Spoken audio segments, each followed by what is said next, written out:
sempet down karena kayak hal yang aku suka itu ternyata orang tua tuh kayak lebih khawatir kali ya. Aku sih lihat mau papa tuh nggak suka, ngapain sih yang bener-bener aja lah.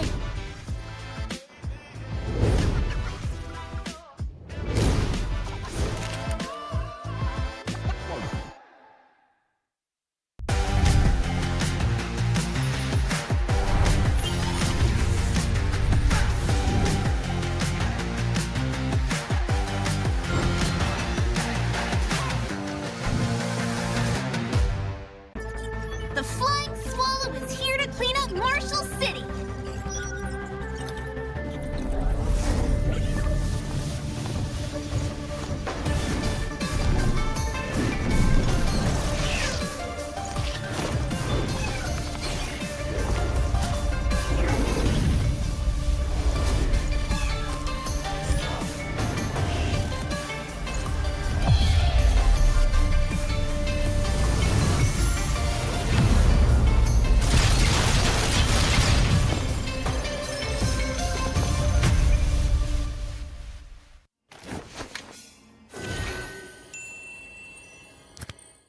Sosok leader juga ada di dalam tubuh dia, yang mana di Bigetron kita susah cari sosok seperti Vin. Ya ini kesempatan yang bagus buat Araki sama gue buat move on lah.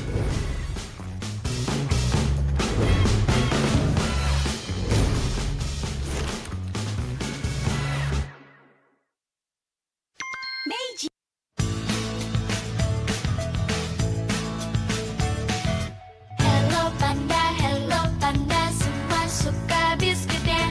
Biskuitnya enak, isinya lezat, rasa coklat dan strawberry. Hello panda, semua suka biskuitnya. Biskuitnya enak, isinya lezat, rasa coklat dan strawberry. Hello panda, biskuit isi yang enak.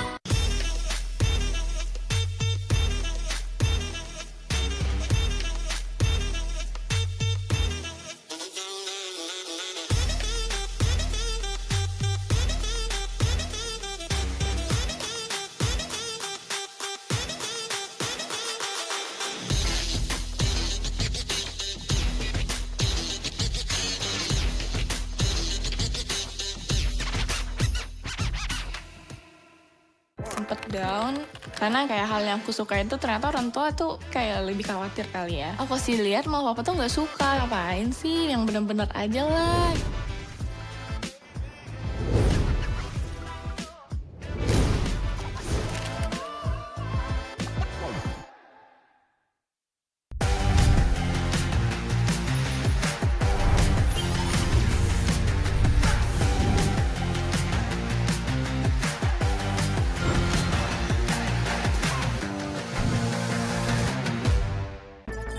The Flying Swallow is here to clean up Marshall City.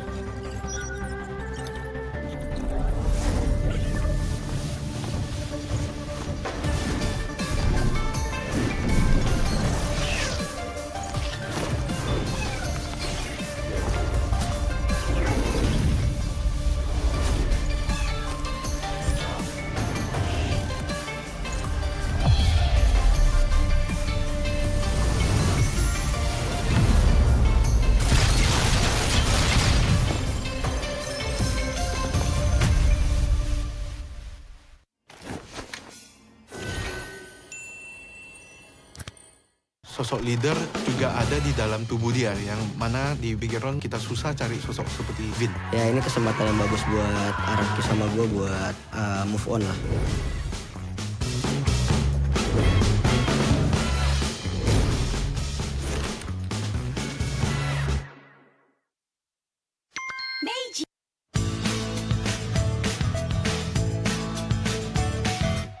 Hello panda, semua suka biskuitnya. Biskuitnya enak, isinya lezat, rasa coklat dan strawberry. Hello panda, semua suka biskuitnya.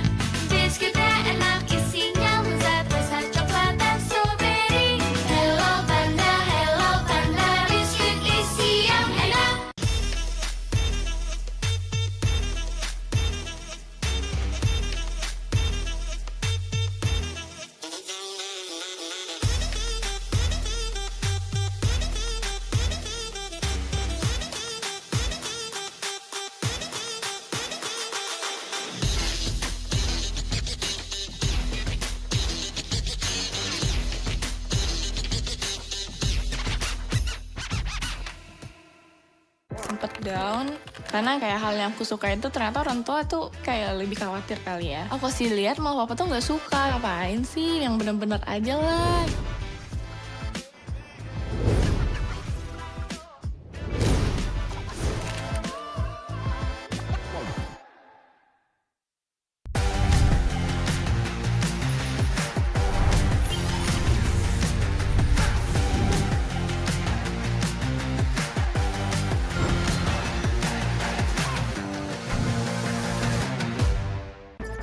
The Flying Swallow is here to clean up Marshall City.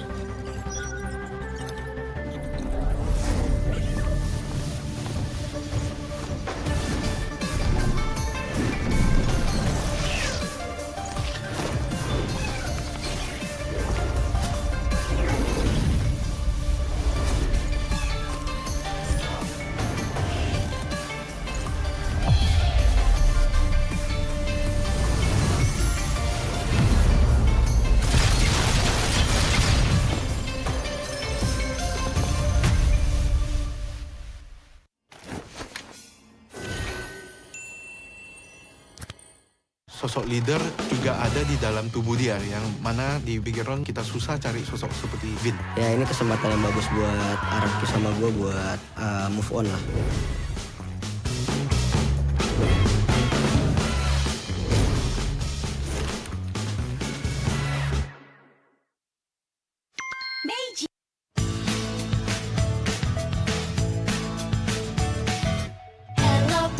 Hello panda, semua suka biskuitnya. Biskuitnya enak, isinya lezat, rasa coklat dan strawberry. Hello panda, semua suka biskuitnya. Biskuitnya enak, isinya lezat, rasa coklat dan strawberry. Hello panda, biskuit isi yang enak.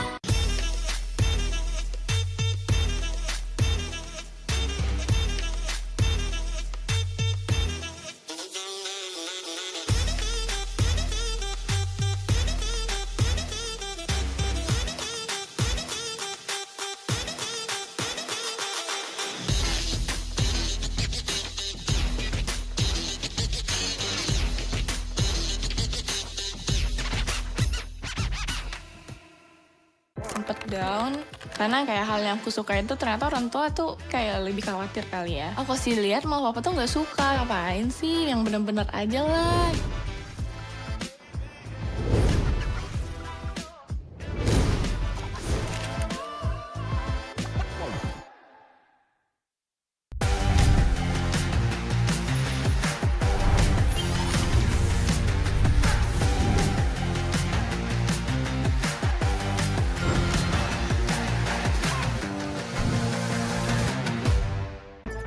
The Flying Swallow is here to clean up Marshall City.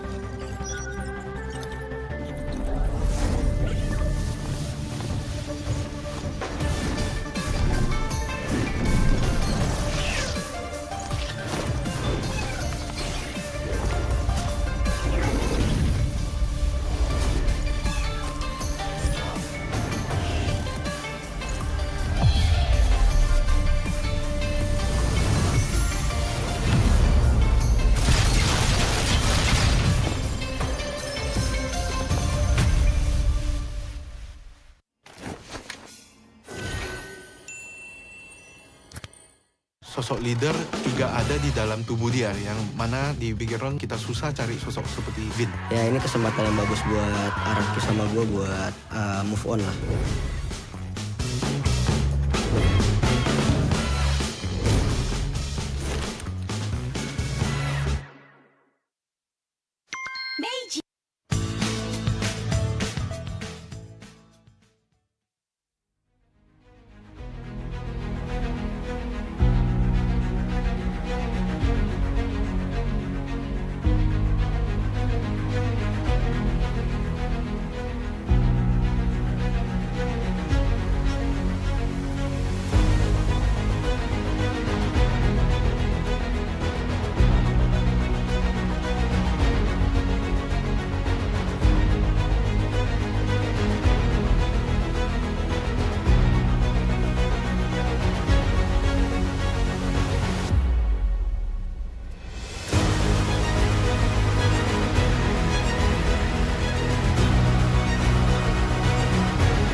Ladies and gentlemen, boys and girls, welcome to day 2 of the group stage here at MPLI 2023. We have 12 upcoming matches ahead of us that will signal who will be able to make it to the playoffs, because unfortunately we do have to send 8 teams home. 2 teams from every single groups will be knocked out today. It was crazy that we did not get a single team knocked out yesterday, despite some of the teams already fighting all the way 2 matches. We did not get to see any team go back-to-back losses. They were able to make it competitive all the way till the very end, late at night. We ended out at what, like 12 midnight? And the teams were still full of power. Before we continue though, we'd like to introduce ourselves. My name is Eterna, and alongside with me today is... Gani. Gani, alright. Hi Gani. I thought you were upstairs earlier on. Mirko. Nice to meet you guys. Welcome to MPLI 2023. It has been a show, man. Because honestly, I was expecting a different level of competitiveness, obviously, after seeing every other competition throughout the year of 2023. But I just didn't expect this level of competition. We didn't get to see a single team knocked out in day number 1, despite so many missteps, so many problems for the teams. The way that they were able to play has just been phenomenal. Exactly. And we also get a little bit of a taste as to how the meta has actually formed over the course of the few weeks. I mean, the last time competitively, maybe we saw in our respective regions, in our respective MPL regions, but between that and now, there was a patch that hit. Some call it minor, some call it major, but for sure, there have been changes, especially to the draft. So I'm excited to see if there are going to be new things that we should be experiencing today, especially in terms of draft picks and even maybe strategies. So without further ado, we'll get into it. For the first match of the day, we are going to have the TheOhioBrothers taking on Nova. The Chinese team taking on the North American team, and you guys, while waiting, can maybe check out Omni by FWD. If you want to see the journey, to motivate yourself, to inspire yourself, go and watch the journey of Captain Vin. Because I felt motivated after I watched that. It was really great, and you guys can actually take a sneak peek into it as well. Don't forget, it's an exclusive content on Omni by FWD. You guys can actually download it for free on Google Play as well as the Apple App Store. So check it out right now. Meanwhile we're waiting. Take the easy route. Don't listen to Eterna. Just go and scan the QR Harder code is there. better. Well, harder ways, it makes you learn more, man. Well, technically, right? I got a pretty. I don't know how to mix harder and Hello Panda because it's just so easy to consume here. Meiji Hello Panda, you know how it tastes. Eterna, we've been eating this a bit too much, honestly. I think so. A bit too much every day. Almost like what, 6 packs. Everything that we have here will be gone by the day. We still have more. By the second shift, but we always have more. W Meiji. If you guys want to rise above the pang of hunger and unlock the full flavor of MPLI 2023, there's only one way to do that. Hello Panda, Meiji. And say goodbye to sadness. Look at that. Is this your favorite one? No, the chocolate panda. No, that's also really good as well. You like the double chocolate one. There you go. That's a double chocolate. There's the cookies and cream. There's the strawberry. There's the normal chocolate with biscuit. And what he's holding right now is the double chocolate. He's gonna try right now. Do a ASMR. We just got here, so. Oh, so good. Yeah. Oh my god, thank you. Never thought you'd offer. Because I wouldn't share. That's how good it is. Eterna, who's usually normally very nice, wouldn't share Hello Panda. Even though we've got a bunch of it here, she wants to keep it all to herself. So but good. I can't blame you, man. After tasting the double chocolate one, you're right. This might be the best flavor for me. AOE on the taste buds, man. And then instantly, my hand's clean. Yeah. So it's so perfect for all of you gamers out there who, want to grab a snack while you're watching or even playing the game. It's super simple. It doesn't leave any oil residue. Best snack in the world. Thank you, Meiji. We love you, Hello Panda. We love them. We love them so much that we eat a bit too much, even on desk while casting. Maybe we should stop while casting, right? All right. For all you guys back at home, there's another thing you guys can unlock, and Eterna has that for you. The schedule? The schedule. The schedule. All right, let's get into it because you guys might be curious. Eterna, you said 12 matches today. What are we going to be looking out for? So to start it off of Group stage, day 2, we have Nova Esports going against the Ohio Brothers. It will then be followed by AP Bren once again, and we'll see Nova play back-to-back. Afterwards, the Ohio Brothers will have to face off against Dewa United, and these matches are going to be very important because these are the last and final matches that they have, the final opportunities for them to grab the points and make it at least top 2 of each group. It'll literally determine where they slot into the standings, right? Number 1 goes to upper brackets, just to remind all of you guys back at home in the group stages. Number 2 will be going to the knockout stage, but into the lower brackets. Then the last 2 teams in the group will be completely knocked out of MPLI 2023. That's how we'll see eliminations, and that could still happen for both Blacklist and Geek Fam. Geek Fam right now 0-1, Blacklist 1-1. You lose 2 times and you're done. That's it. And it's all gonna go... We'll see how it goes, right? Especially for Falcons right now, who has yet to grab a point, if I'm not mistaken, and Homebois just really leading that particular group. Afterwards, we move on to Group C. We have EVOS going against Bigetron Alpha, followed with Echo and EVOS Legends. The group of death, Eterna. I think it really showed that it was a group of death. Yes. None of the games were shorter than 20 minutes. Everything went the distance. Even in the best of 1, it really felt like it was a best of 3. It was very different to the first 6 matches that actually we were casting over. Average game time went from 12 to 20. Yeah, real quick. So Bigetron Alpha will then have to go head-to-head against Rebellion Zion, and then we move on to Group D. RRQ versus Flash. See you soon, and RRQ. And the last game that we'll see is Flash versus RSGPH. Now, what about Group D? How do you feel about Group D? Yesterday you casted it. What was your experience with that group like? See, I would say if Group C is the group of death, I'd say Group D is the group of life. Oh, how so? Because it's kind of the same. Everybody has an equal chance to qualify to the next stage. It's kind of like a mini group of death, but we'll just call it the group of life because it's so interesting as well. The different styles clashing, every game also being quite close. RSGPH against the new RRQ. A lot of teams expected RSG to just stomp over the new RRQ, but hey, despite them having 3 new rookies, they were able to make it competitive all the way to mid-game, but then RSG, with their experience, with their advantages, were able to just take control. Speaking of experience, right? AP Bren and Homebois, surprisingly, right, will be leading that particular group respectively. AP Bren, I'm not too... I was about to say. Right? Not surprising, but for Homebois, really taking this stage by storm, really wanting to prove themselves and their region as top contenders on the international MLBB stage. And you can even see it, right? Games played to game win-loss 2-0. So Blacklist and Geek, they gotta fight for their lives here. And even Falcons right at the bottom as well. There's a lot of fighting that has to happen here for that top spot. And I think if Homebois just take the double over Falcons, it's over for that top spot. Blacklist and Geek Fan can only be fighting for one thing. That's knockout stage. They can't even fight for upper brackets anymore. It's lower brackets for them. Second place that they'll be fighting for if Homebois manage to get a 3-0, which is quite possible. They've beaten the top 2 favorites in that group, Blacklist and Geek Fam, back to back. And the thing is, even if you get a slot into the playoffs, if you get number 2, you only have 1 life.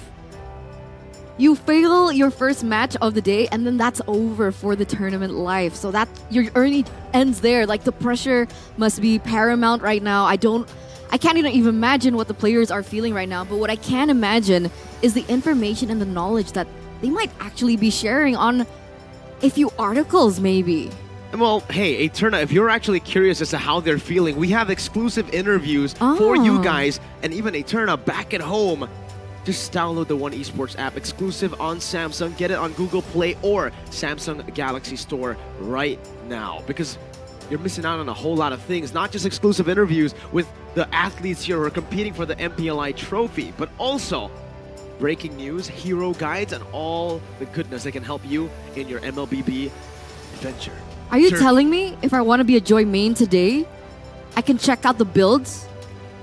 Hey, Eterna, if you want to know what's a build, if you want to know after the patch how Joy does, we can get you all that information. Whether you'll be good or not, that relies on you. All right. So I get the app, and I also follow One Esports on social media, right? Wait, You haven't followed One Esports on social media? Is that Not what you're telling all. me? Not Because all? I didn't know that they were available on YouTube. Well, just go on YouTube. You're probably already on YouTube, One Esports. Go and click that subscribe button because there's going to be a lot of exclusive content on One Esports' channel. But aside from YouTube, right, if you want to just get into the zone with any esports related news, MLBB in particular, go and follow us on any of your choices. Maybe you're more on Discord, you don't really like to use TikTok that much, all good. Maybe it's vice versa. You want to use TikTok more. So go ahead and check out One Esports on all the platforms that you see down below. Don't forget. Now, right now. Right now. Meow? Right now. What are we going to see right now? Right now, we're going to see Name That Hero. Name that hero? So, when you were continuing casting for the next 6 matches yesterday, yes, I was in the live chat and I was arguing with the viewers about who this hero was. I was arguing with Gani. All right. Wait. All of the viewers that were there agreed with me. Well, not all, but most agreed that it's Diggy. So I'm going to tell you again, it's Diggy. What does Gani think it is? Balman. Balman? Oh, I see it actually. Actually, it might be Balman. And this just Guys, goes is to it show Balman? that you guys have a big chance to actually win the 4,000 diamonds. We have people like Eterna and Gani who think that right there is either Balman or Diggy.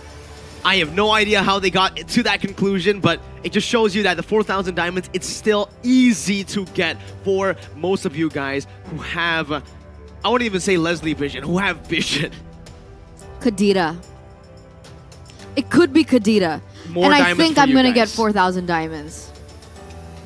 Yes, you will, but not for naming that hero, Eterna, for registering for updates. Because I know you're pretty active on the One Esports updates already. You know exactly what to follow. And if you guys can join Eterna by scanning the QR code down below here, you can register for updates, get breaking news, exclusive interviews, in-game guides, plus the 4,000 diamonds. Oh, I love that. 8,000 diamonds in my pocket right now. How'd you get 8? Because it's Balman. No, 4 plus 4. It's like It's 9, right? Isn't 7 it? or I think it's 50 9. or 50, right? 50? Could be. 55? We don't math here. We just talk. Are you sure it's not 55? Anyway, we are going straight into the first match of the day to open up Group A. It's Group A, right? Yeah. Group A, Day 2 of MPLI 2023. And with that, let's welcome the official team lineup of Nova Esports. Good call.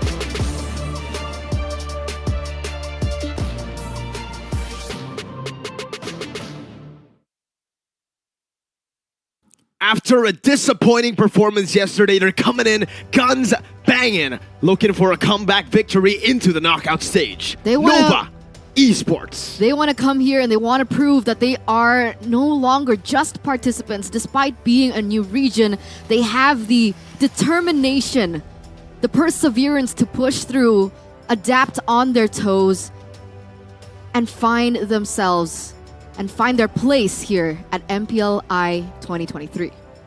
It's been a while. I mean, that we've heard of China, right? China's coming to MLBB. I wonder how their performance is going to be. And in their debut, honestly, it's kind of what I expected as well. I didn't expect them to be such a powerhouse in their first international tournament, but with this, they can certainly take a few good learning experiences. And I hope they did, right? Because their upcoming opponent right now is no longer backing down as we are entering day number 2. And with that, let's pull their official team lineup.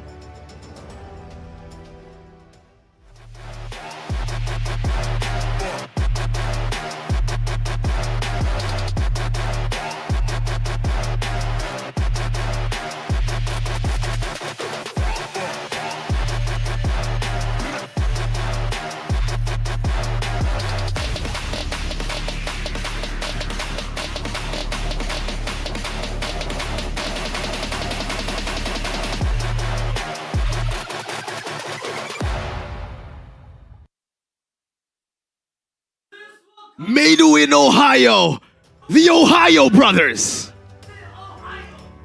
All the way from North America, ladies and gentlemen, this team again in the international stage. They want to push forward. They want to push through all the obstacles, being the underdog here of Group A. Let's see what they have, and do they have what it takes? I think they do, man. Yesterday in the loss, a lot of people were already bashing TOB, despite the fact that maybe a lot of people forgot they were up against the tournament favorites. It was AP Bren that TOB lost to. It wasn't a random team that we don't know of at all in MPLI 2023. The Ohio Brothers with the help of Dave. What do you think about their drafts? I've seen mixed opinions about the draft yesterday coming into the match against AP Bren. The one with Fovius against the Nolan. I think I spoke about it a little bit yesterday, right? I think Fovius is a really good pick. We've seen it actually working out in a different setting of drafting phase, but earlier on, I think it's a little too easy to draft around the Fovius. But if it's a Fovius last pick, then the enemy doesn't have enough time to retaliate against it. So upcoming, I understand the fundamentals. They know the fundamentals. They do have the knowledge and they do have what it takes. But in terms of execution, I think in the drafting phase, they need to play it a little bit smarter. I think on top of that, they just need to fix a lot of the micro mistakes that happen in lane and outside of it. Team fights as well for TOB. I don't know if it's nerves getting to them. I don't know if they're still trying to get rid of the jitters, but it's something that they need to deal with ASAP. Now, in the first pick up against Nova, it seems like the Fairness will be the first ban. One of the heroes that will definitely halt a lot of their composition's strengths. TOB is a team fighting composition. You give a hero like a Fairness over to their opponent, someone who can actually give utility an extra HP bar, and it halts TOB significantly.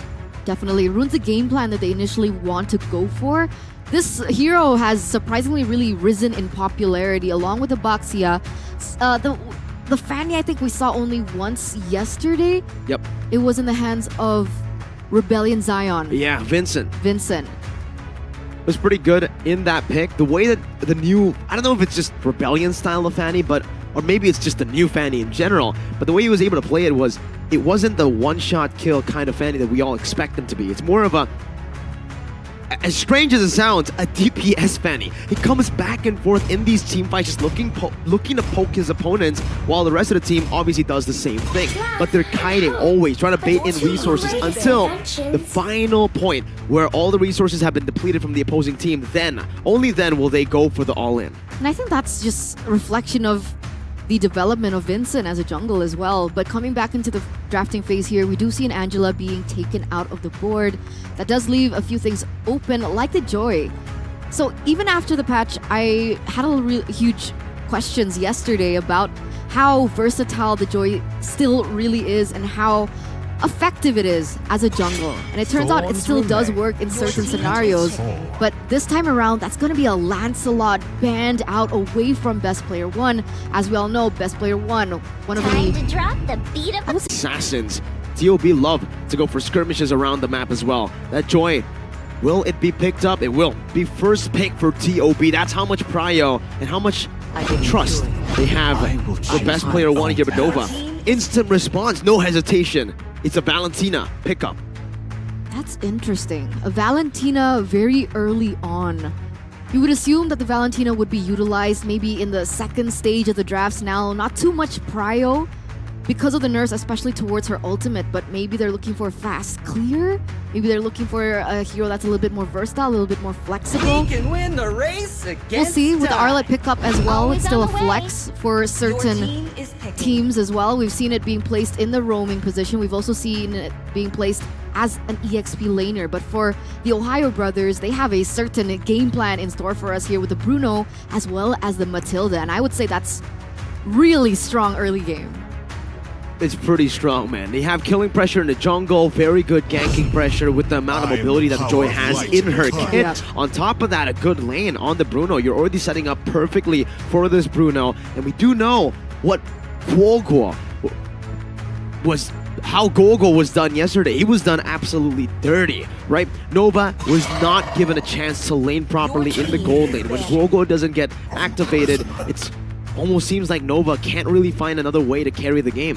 And that's why I think Nova are underlying the importance of holding that down as their anchor, right? With the Charizla being taken out, I think that gives Guogo a little bit more room to maneuver, especially during these team fights. The Ohio brothers, however, understand the importance of him and will actually take out the Brody.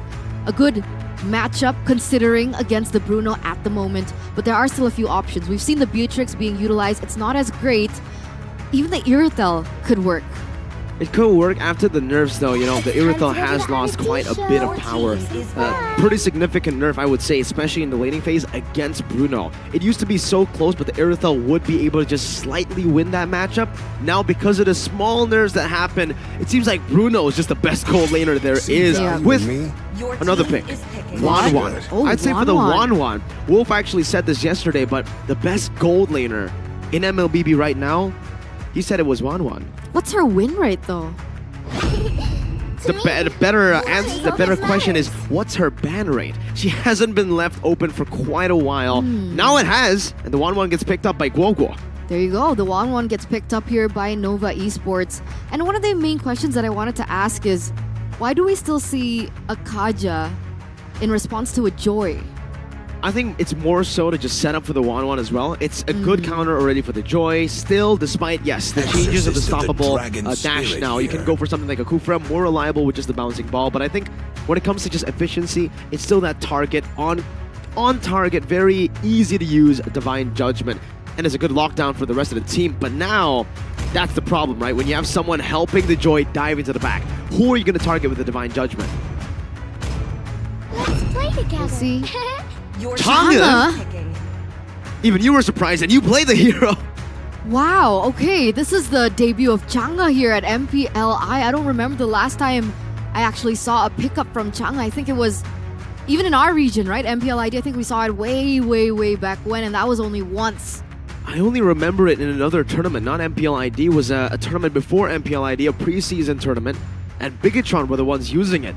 Vin flexed as a mid laner. He played that Chang'e, and Key went as the roamer. I think I recall it being Bigetron as well in MPLID, but it was like 3-4 maybe seasons ago.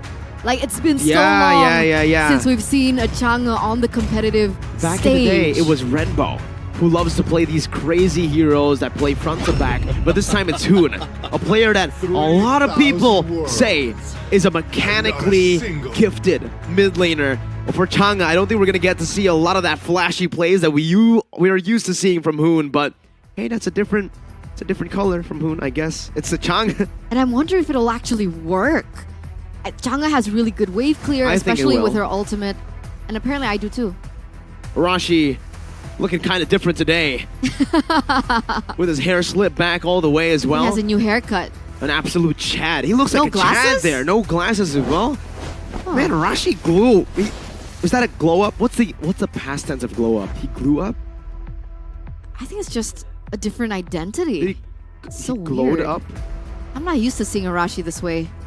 I'm pretty sure the viewers aren't as well. Arashi with the Aaron drip. The Aaron drip.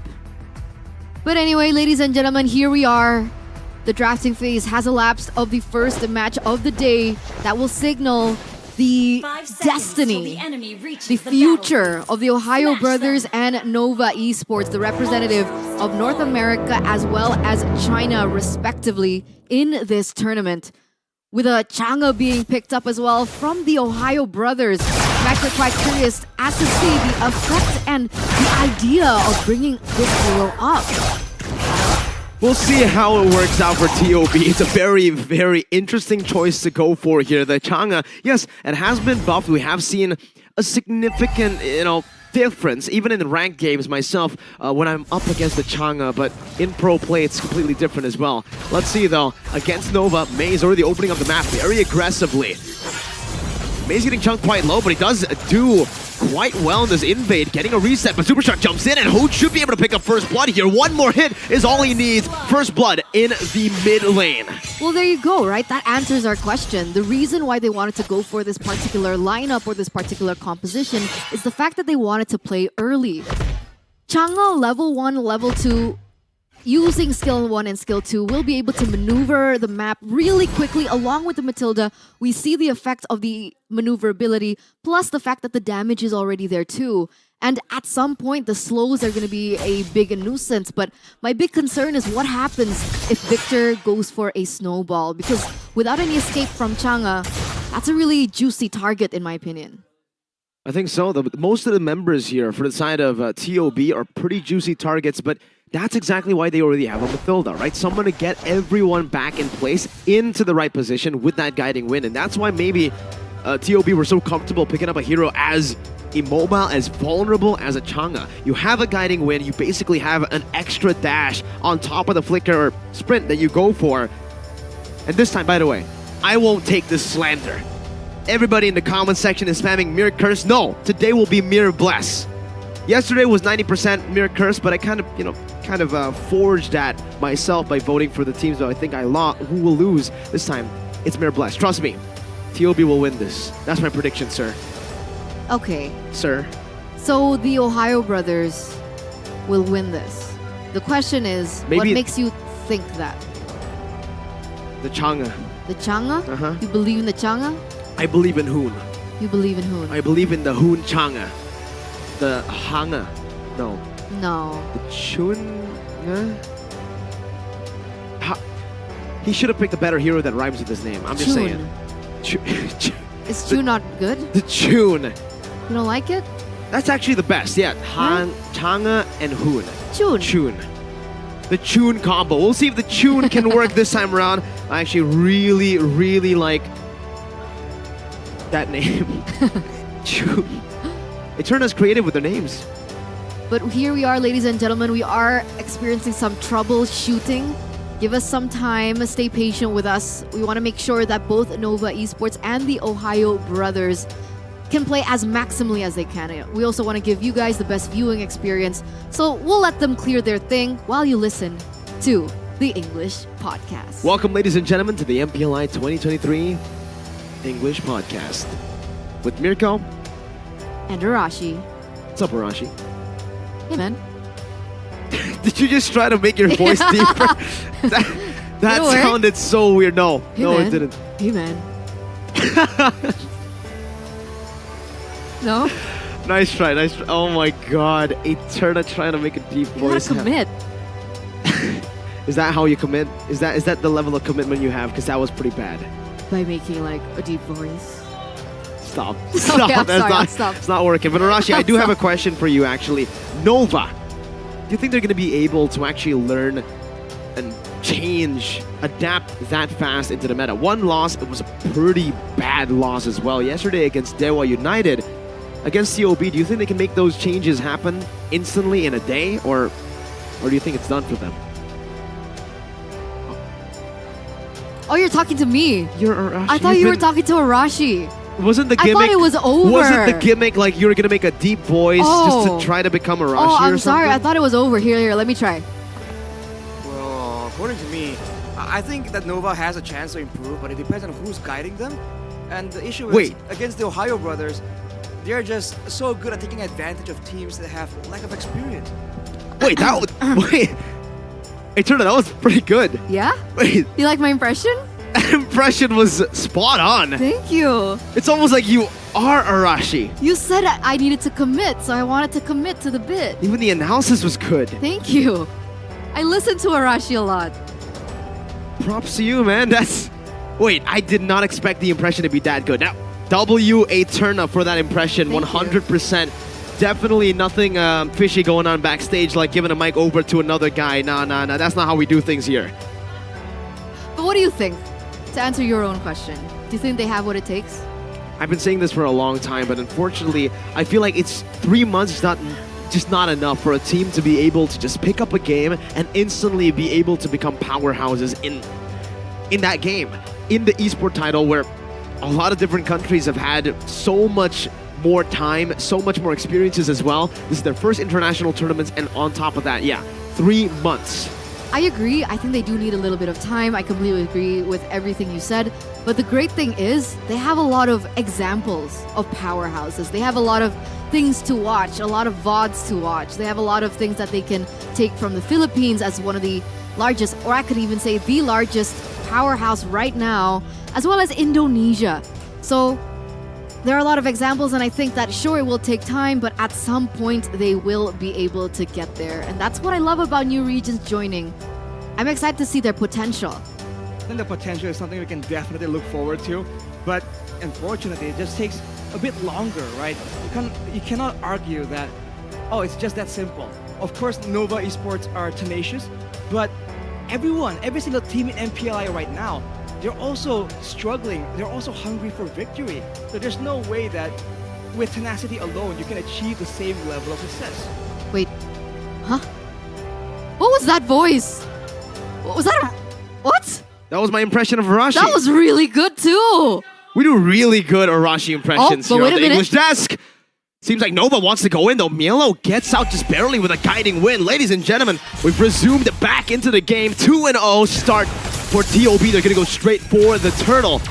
That's a good furious time to read out where May is. Even a Black Dragon for committed in, but Zia, or Ziri rather, goes in with a circling eagle. It's Hoon! Getting the turtle with the meteor shower. My goodness! What did you call it? Chun! Chun! It's Chun! And that actually will propel the TheOhioBrothers forward here in the early game, just like their game plan. They wanted to rush the early game. They wanted to be able to gain that momentum and prevent Victor, who I think they had an idea of who he was going to be picking up, the Martis, who relies heavily on Snowball. The fact is now the TheOhioBrothers are standing at a almost 2k gold lead in the first 3 minutes of the game, and now it's Nova Esports. It's now up to Nova Esports to, create their own story here. What do they want to go for? Do they want to stay a little bit more patient? Do they need to wait for that mid-game power spike? What's their game plan? Well, right now for TOB, their game plan is just utilize Chun in this mid lane through clearing waves, to even going for neutral objectives. That's something that's super underrated about the Chang'e, right? You're able to clear waves so fast that basically guarantees that you'll have mid control. Against a lot of teams who want to look for mid control through trades, you can just do this and rotate across the map so fast that Nova really doesn't have any way to react to it in time, and Zia just picks up the entirety of the turret with the rest of the team. That's turret number 1. Up top, taken, blitzed. They're rotating as 4 now. That's how quick this rotation is, and they're looking for more. Ziri actually forced to retreat a little, but a cute thing that you can utilize with the Chang'e is not just pressure on the neutral objectives, but at some point you can utilize that meteor shower to steal some buffs. So I'm not really sure if that's something that they want to go for, but that definitely is a possibility. And Nova Esports, they need to be very wary of it. The fact that you can blitz something so quick, so fast, without anyone knowing is definitely something that they have in their sleeves right now. And that's the beauty of the Bruno. So oppressive early on. The Divine Judgment only locking Super Shark down, but it's good Decimate to take him out. Now re-engage from the side of TOB, but they're not able to find a lockdown onto anyone just yet. Down below, though, we do see that Zia's having a good time just eating up those turret plates. I actually want to throw in a question for Arashi that he could maybe answer later on. Ziri picked up a Clock of Destiny, and I'm considering whether or not it's an efficient choice of itemization for a Valentina here, and I think that was first. Whoa! Mielo used the Petrify earlier, and now he's gonna lose out on it. Best player 1 still saving the play for the team, getting the Retribution down, and even a kill on top of it. Best player 1 diving in, double kill, picked up by BP1. Oh, okay. So it does look there are going to be some trades here. A 2-for-1 still in favor of the TheOhioBrothers. However, it is the TheOhioBrothers that win out in the neutral objectives. A 2-for-1, but you can say that the TheOhioBrothers still win that trade out, especially now that Zia has managed to get yet another turret in that bottom side. And he's not stopping. He'll continue to go for more and more, stacking these turrets up, just collecting it like he's a collector. And there's nothing Nova can really do about it except sending the 1-1 up top to look for some farm, because TOB, the way that they've been sieging with the Bruno hasn't been just the Bruno getting lane dominance. No, it's been mid-control wave clear from Chun with that meteor shower instantly to a rotation in the other lanes, mainly the Bruno lane, to get him that much pressure. And therefore, Nova Esports, they're kind of caught in their own minds right now. They need to adapt quick, and this is the ultimate test for them. Black Dragon form used up. Ziri gonna be the target here, but a suppression there locks him down for a bit. Divine Judgment delays the inevitable, but Ziri will still fall. It's still gonna be Sad Boy who jumps in with a vengeance. May recalling just in time. May? Barely gets out. That's 3 for 0, though, still for the North American representatives. Oh, Milo, he's looking very aggressive. Put some damage onto Victor, but only to flex onto him right now. Victor, I don't think he can take this. I don't think so. He has to back off on top of everything the TOB are throwing at him. There's a meteor shower as well that can actually be used to steal this purple buff away. Final Slash Flicker, though. That's a good combo. Zia still able to dash out as a Circling Eagle comes in as well. And that's why TOB's composition is so dynamic. They're vulnerable, but they have so much utility to get these vulnerable targets out. They have range. They have range. That's the thing, right? The Meteor Shower is such a good zoning tool, and now to make things worse, Hoon has already picked up the Ice Queen Wand. So with the range, with the additional slows coming in from the Ice Queen Wand, Nova needs to think fast. They need to think quick. May actually opted for an Athena shield, which is quite curious to me. It's quite interesting. Very. I mean, the fact that he is up against Chun and Joy, right? There's so much magic damage. There's technically basically burst damage from these two. We usually expect a Radiant armor being built up here. You're up against a Joy and even a Chang'e that maybe just wants to get in and get out ASAP. Victor's got the right idea, wants to stay in this Meteor Shower and soak it in for the rest of the team with that Radiant armor. Well, that makes sense, right? I mean, that's the kind of the entire game plan of a Kaja. You want to get in, get your Divine Judgment on the most important member or whoever you're targeting at the moment and dive right out. So hopefully he can get the maximum defense out of that item, but maybe later on Arashi can actually dive into it a little bit more in detail. But here we go, the TheOhioBrothers. That's a Black Dragon form looking to just dive into the back, and Homebois disappears. It's a Final Slash. Mielo still able to get the Furious Dive back as well, but Zia just melts down the members of Nova like they're nothing. Sad Boy disappeared. Zia later.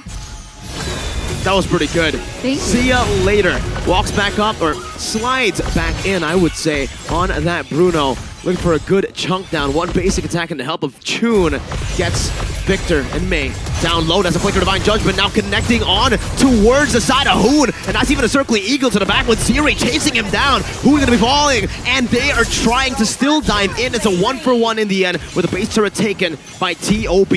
But that's exactly the mission of the TheOhioBrothers. All they wanted to was get a little bit of an opening onto the base turret of Nova Esports, and they were able to do that, but with the price of Hoon's life.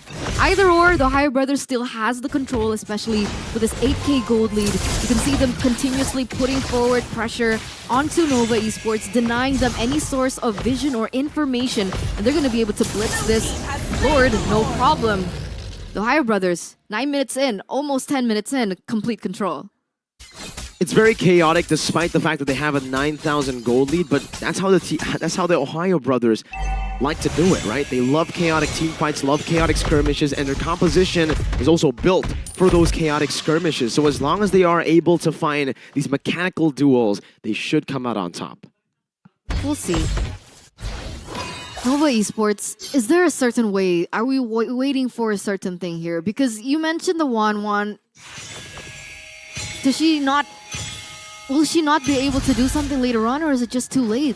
Looking at the pressure coming from the TheOhioBrothers. It might be too late with a Meteor Shower coming crashing down into the mid lane with Best Player 1 just zoning everyone away with the help of the Black Dragon form from Mielo as well. That's a free base turret. They used 1 minion wave. Usually expect a few waves crashing down to force a big siege to happen. Even in the bottom lane, just 1 cannon minion gets them the base turret, and now it's Sad Boy uses the Final Slash. That's going to be the Circling Eagle to the back by Super Shark, all the zone, and give Chun all the damage necessary to end the game in 10 minutes. TOB with a dominant win over Nova Esports. A big victory for the North American representatives, the TheOhioBrothers, proving that they are a team that has what it takes to stay in their tournament, to stay in their journey towards the playoffs, and to prove that their region has something to offer.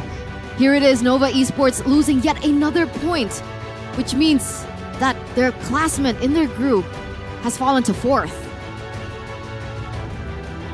It's a challenging time for this new region. How many more games do they have? Do they have They have one more. one more game? One more. They're going to have to hope for a tiebreaker of some sorts, but I don't think that's even possible now with AP Bren being that dominant. They're at 2-0, AP Bren. If AP Bren go 3-0, there's no chance of a tiebreaker for Nova, and they'll be knocked out. It's a big road ahead. It's a steep road ahead for the Chinese region here, Nova Esports. And with that, let's break it down. Arashi, take it away.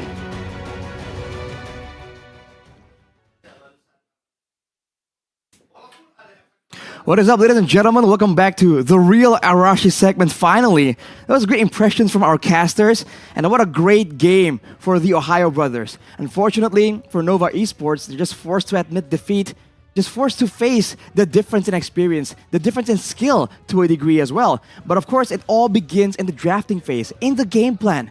From the drafting phase, you can tell that Nova Esports, they were gonna go for a very assassin-heavy ban. So they're trying to go for a strong backline, probably setting up for the 1-1, like Mirko mentioned. Wolf did say it is one of the stronger gold laners right now. So they seem to be tunneling more onto that.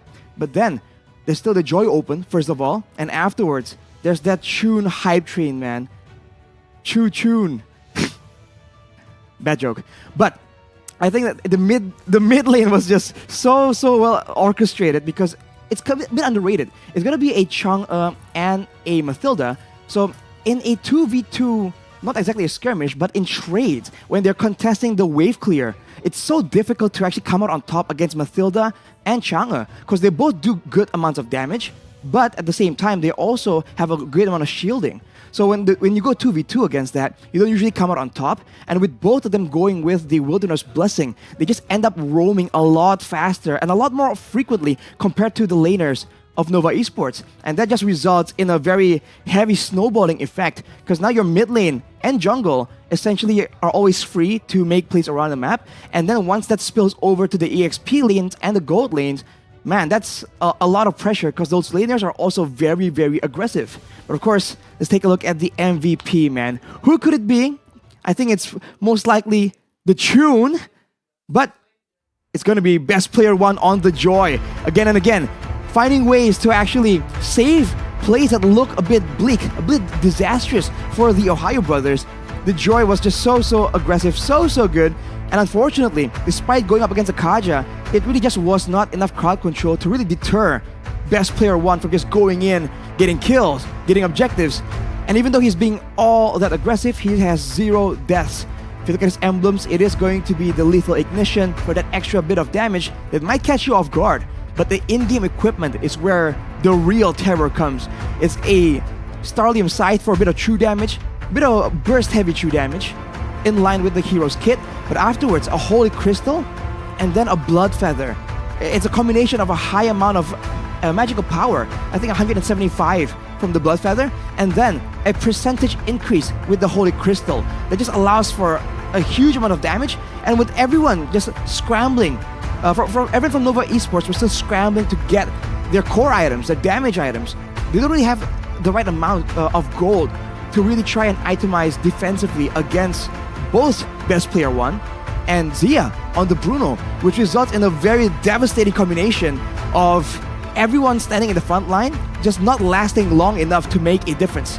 Let's take a look at some of the highlights here, because it was a bit chaotic, but I think at the end of the day, you can see that there's some formula. There is method to the madness of the TheOhioBrothers. Of course, it all starts with a very heavy roam, going to the side lanes, and despite having the Kaja and the Martis on the hands of Victor, Nova Esports just could not find the right advantage, the right control. And with the Yuzong, that also means that the Turtle take very heavily sides towards the TheOhioBrothers. Even though here, turns out it's Hoon on the Chang'e who actually secures that Turtle. So, of course, there are rough edges that needs to be sanded out, but look at this. Once Nova Esports commit, it's very difficult for the TheOhioBrothers to find something as reliable, but when there's an objective that they can use to really bait Nova Esports to commit towards them, they have so many slows, so much shielding, so much mobility, that they can pick and choose what time do they really want to go in or just step out. And that's the problem here. Whenever Nova can't really dictate when they want to take the fights, the Ohio Brothers just find a very easy flank, a very easy maneuver around, and it's very, very difficult. You can make the argument that Nova Esports maybe should give up some of these objectives in order to avoid being cut off from their base, but at this point, there's just not enough control, and like I mentioned, the damage is insane. Chang'e isn't exactly a burst hero, but when you're this far ahead, or actually when you're this far behind as Nova Esports, it really feels like a burst hero doesn't really matter.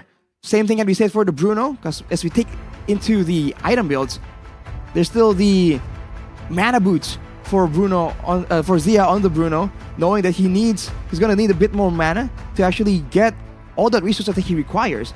For Super Shark, it's pretty straightforward. Getting more cooldown, getting more mana generation, and then straight for the Flask of the Oasis. Yes, it has been nerfed, but when you can apply it to so many people, I think the value is still very much there. Itina posed the question earlier about the Athena shield on the Kaja. I do feel like in the situation, knowing that you are a pick-off facilitator, going for the Athena might have some value, because even though eventually, with the damage piling up from the Chang'e, from the Matilda, you do get taken out easier. When you can survive for the initial burst, then maybe you can have a bit more survivability when you're trying to scout out in the bushes, when they're trying to jump on you, and perhaps go for a bit of a lockdown with the Divine Judgment before getting taken out anyways. So you can make an argument for the Radiant Armor, but in this case, I think it's still a very difficult choice regardless, because you are 10k gold behind, and if you look at the kill stats, it's only on Ziri on the Valentina. The Clock of Destiny, like you mentioned, like Itana mentioned, it's not really a core item anymore. But if you want to go for a bit more HP, right, when you want to have some more survivability, being close range, you can go for that option. And maybe here, with how behind they were, with how risky they are forced to play, maybe it's an okay pick. I think only time will tell when we see the other teams, the other players, play their own versions of their Valentina. But for now, that's Nova Esports just falling further down in the standings, and that's the Ohio Brothers showing how they are made in Ohio. Of course, it's just not the end of the day just yet, so soon we're gonna throw you guys back to Mirko and Eterna, because we've only just started, so let's go straight into game number 2.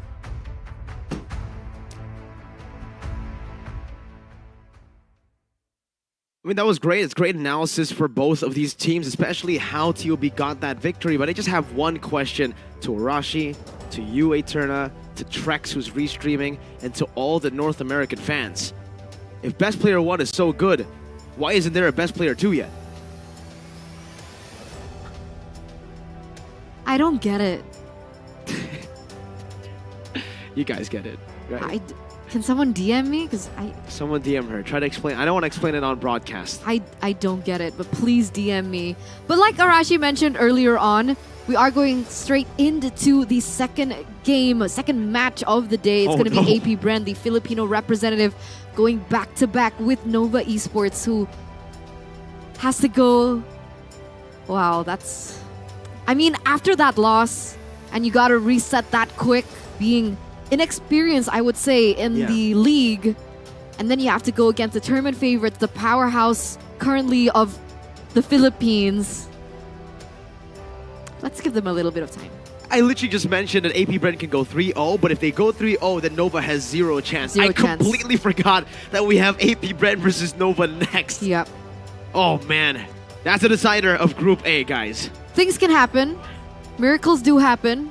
So we'll see. We'll give them some time to recalibrate themselves, especially for Nova Esports, as they just did lose against the Ohio Brothers. So with that, ladies and gentlemen, we're going to go straight to a break. It won't be long, so don't go anywhere. Stay tuned. We'll see you after.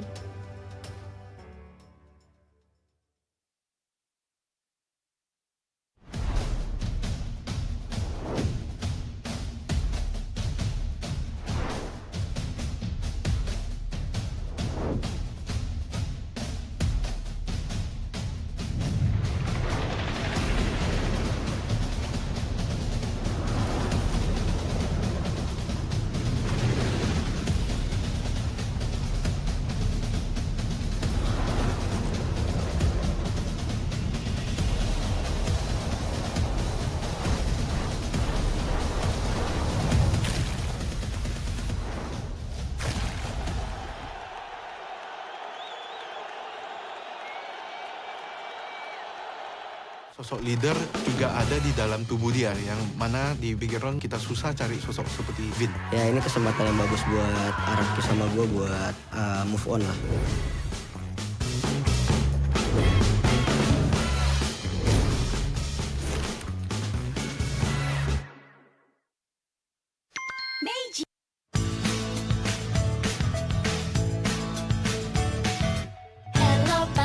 Hello panda, semua suka biskuitnya. Biskuitnya enak, isinya lezat, rasa coklat dan strawberry. Hello panda, semua suka biskuitnya.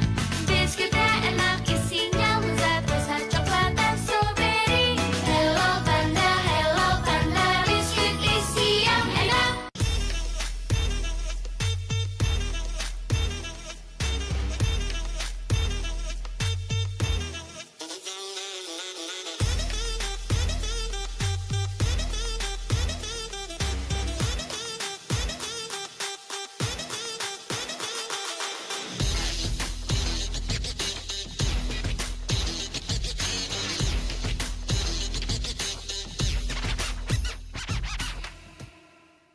Sempet down karena kayak hal yang aku suka itu ternyata orang tua tuh kayak lebih khawatir kali ya. Aku sih lihat malah papa tuh nggak suka, ngapain sih, yang bener-bener aja lah.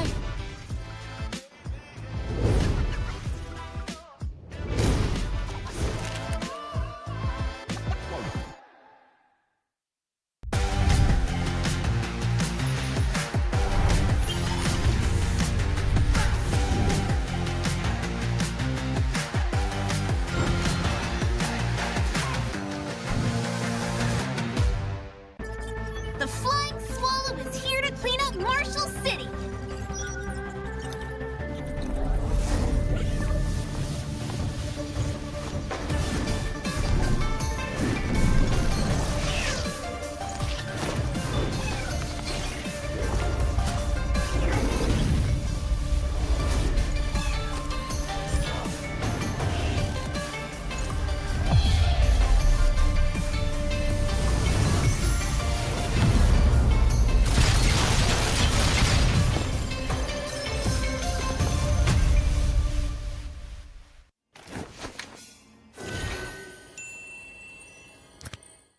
Sosok leader juga ada di dalam tubuh dia, yang mana di Bigetron kita susah cari sosok seperti Vin. Ya ini kesempatan yang bagus buat Araki sama gue buat move on lah.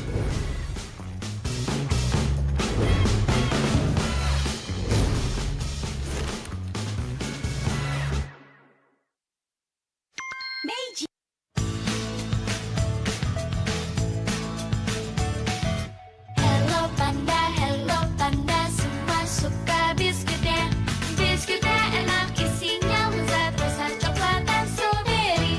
Hello panda, semua suka biskuitnya. Biskuitnya enak, isinya lezat, rasa coklat dan strawberry. Hello panda, biskuit isi yang enak.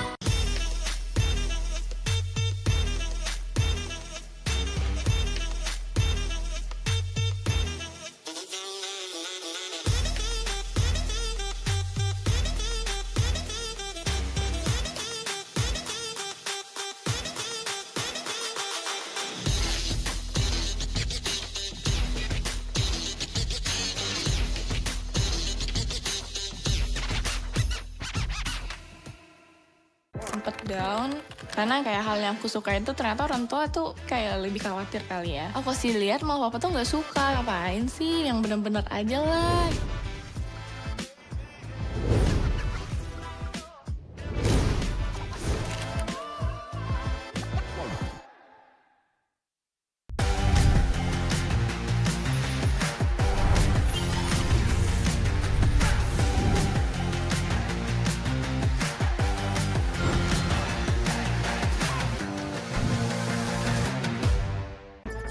The Flying Swallow is here to clean up Marshall City.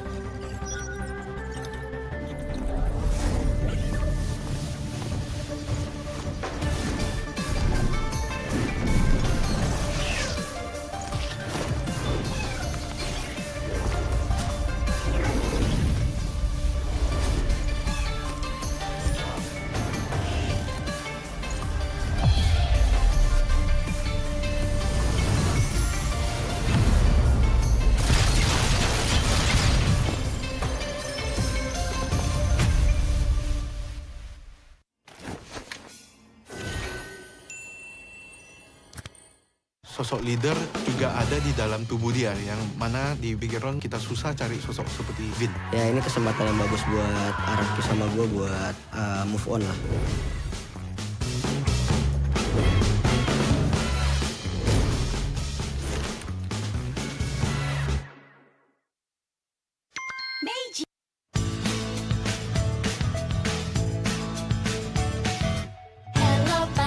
Hello panda, semua suka biskuitnya. Biskuitnya enak, isinya lezat, rasa coklat dan strawberry. Hello panda, semua suka biskuitnya. Biskuitnya enak, isinya lezat, rasa coklat dan strawberry. Hello panda, biskuit isi yang enak.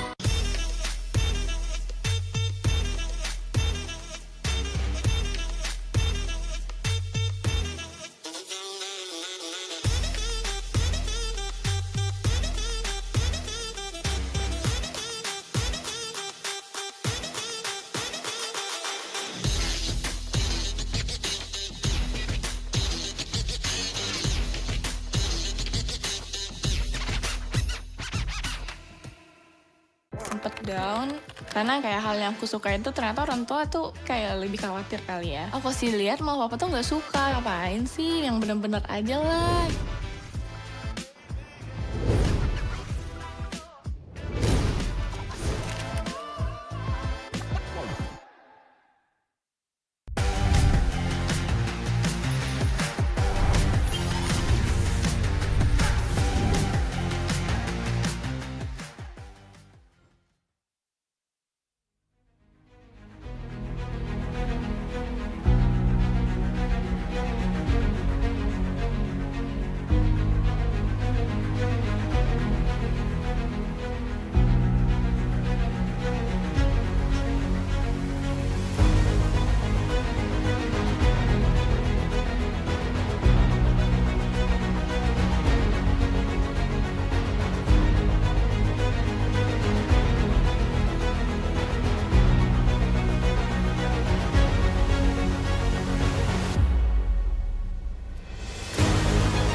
Welcome back, ladies and gentlemen, from that short break as we are about to dive in straight into game number 2 between AP Bren and Nova Esports. Here on the caster stand, it's going to be with me, Eterna, alongside with Mirko over here, who I gotta say does an impeccable Arashi impression.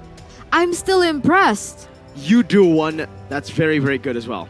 Thank you. We just have really good Arashi impressions here on the English stand. We've but known him for so long. We have. We have known him for so long, and I also have known Ogwen for so long. And that's why when I walked out earlier, I saw Coach Ducky, I saw Ogwen. The first thing I had to ask to Ogwen, the man with the most kills on AP Bren despite being a roamer, was, Ogwen, you know you're a roamer, right? And he said, yeah. So he does. So he knows. It's not a mistake. It was a calculated play. But what do you think about that? Giving kills over to the roamer? Because that's not something that we commonly see. And is it fruitful to the end game of their plan? I think especially on the Arlen, it's honestly pretty good, right? You get to those item power spikes much earlier into the game compared to other roamers. And with the damage that you already have in the base stat, getting more levels as you go, more kills, will in turn make you just more powerful. I get that, but what about the roam boots? Still, I mean, you get the kills, right? Overall, with the kills, you get XP, you get gold, so it still helps you level up. And it doesn't hinder it. It doesn't really do it, no. Okay. I just needed to make sure. Like, I needed to make sure about, Vin's impeccable journey too. I love that word right now, impeccable. Impeccable, and it truly was impeccable because I watched it as well, man. His journey from RRQ to Bigetron Alpha to all the teams that he's been, man. I was really inspired and motivated by... How inspired? Super, impeccably motivated by his mini documentary on Omni by FWD. So that's why he casted for 12 hours straight and still woke up today. Exactly. It's all because of the mini documentaries. Not actually, it's more of EVOS brand ambassador Una. Ooh. Her mini documentary. Hers was good too. Because it's more relatable, right? Because as talents, we can relate more to brand ambassadors over players who our 12-hour shifts are normal for them. That's true. But what's not normal? What's not normal? Is how I still can't stop thinking about Meiji. You know what? I'm gonna open a new one. I'll open the non-double choco one. What flavor is that? This is the choco biscuit with filled chocolate. So it's not a chocolate biscuit like the double choco. This is like a normal biscuit, but with the chocolate inside. So it's a normal chocolate. Go ahead and check it out, guys, because I have to be honest with you guys too. Yeah, I can relate to Eterna. It's so unnatural, right? Because most of the times when we have snacks in the talent room, we usually just ignore it for the most part. We get the drinks and stuff, but yeah, Hello Panda is personally in our talent room, it's always finished, and they have to start restocking this, man, because we're about to finish a whole batch of Hello Panda from all the different flavors. We've tried them all, and I don't know if this is fortunate or unfortunate, but everything tastes so good. So unfortunately, they're gonna have to restock. But fortunately, Hello Panda is good. That good. This is it. This is the ad. Just Eterna, ASMR, Hello Panda. While you're doing that, Eterna, I'll take over. Enjoy your snacks. You guys on the Samsung phones, go and get the exclusive One Esports app on the Google Play Store or the Samsung Galaxy Store. Notice how I had to, crouch a little to reach to this dwarf's height. Anyway, stay on top of trending news and exclusives with the One Esports app. I don't see it. See what? The dwarf. You don't need to see the dwarf, Eterna. It's fine. Maybe you can try to look for the dwarf later on. The viewers definitely see the dwarf. But we also have, aside from the app, that's only Samsung exclusive, Miracle, Eterna, where do I find more One Esports goodness aside from that? Don't worry. Okay, because we're on TikTok, we're on Instagram, we're on X, we're on Discord, we're on YouTube, we're on Facebook, and we're also on Twitch. So whichever you're most active on, don't worry, we got you covered. You can still stay, in the zone. In the One Esports space. In the One Esports space, wherever you are. In the environment. The One Esports environment. The One environment. Rise above. Rise above. That's the tagline for MPLI 2023. And Name That Hero is the event that Eterna is horrible at. Why do you say that? Because you you don't know who it is. I do, but if I say it, then He I'll doesn't be in know. trouble. He's pretending like he knows, but he doesn't know. Bro, it's so easy. Okay, then name it. It's Mia. It's literally not. What is it then? I Eterna, what is that? What is I that? asked the production team. You didn't. I What do you did. mean you no? That What did you think I was doing in the 10-minute break? I was asking, hey, Sit it's next to Diggy, Momo-chan. right? And then they're like, Momo-chan is yeah, it's production. Diggy. no. Eterna, stop. All right. We gotta give it. Maybe Who do you we, trust? Who do you trust? Diggy Trust or me Mia? or Mirko? Diggy or Mia? Or do you trust Gani? We'll wait for your answers in the comments. And I will memorize your names. Most of them are saying Mia right there. No, Most they're of them saying will Di- they're get saying 4,000 Diggy. diamonds. The guys who say Diggy will not get diamonds. We'll get 4,000 diamonds from me. They'll get 4,000 diamonds. Oh, sure. Yes. Go ahead and contact Eterna for the 4,000 diamonds, and then also register for updates for an extra 4,000 diamonds on top of the diamonds that she's already giving you guys. So, 4 plus 4, quick maths. That's 8. It's 9. Close enough. You know, someone DM'd me yesterday. What? They're did like, they say? Eterna, you do know that 4 plus 4 is 8, right? Not 9. And then what And did I you was say? like, really? Wow, I didn't know that. Yeah, we always get our the correct answers here in the desk, right? I mean, we calculate instantly and Yeah, we it's like 10 plus 5 is 16. now I know why we became casters. It's because we're super smart. You know who else is super smart though? The team who is right now undefeated, Eterna. It's AB Bren. Mm-hmm. And with that, ladies and gentlemen, let's bring out their official team lineup. Paso.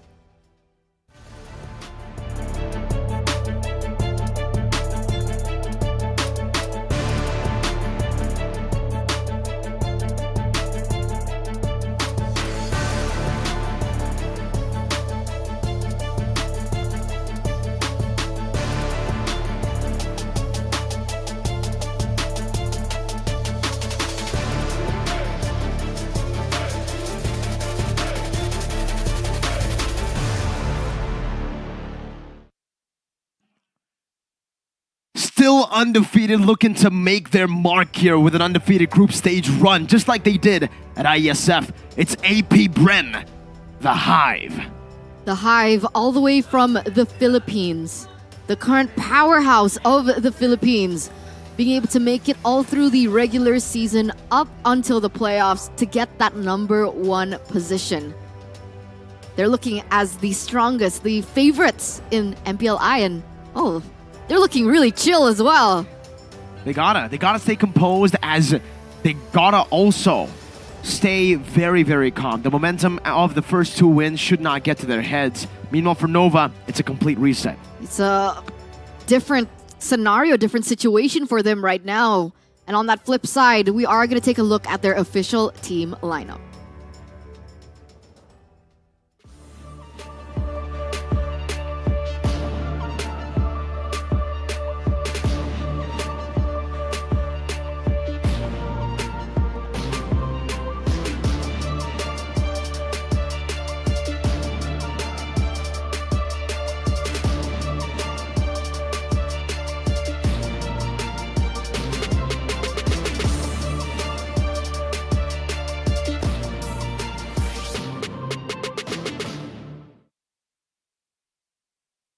Will they be able to get their first win at MPLI 2023, their first ever international tournament?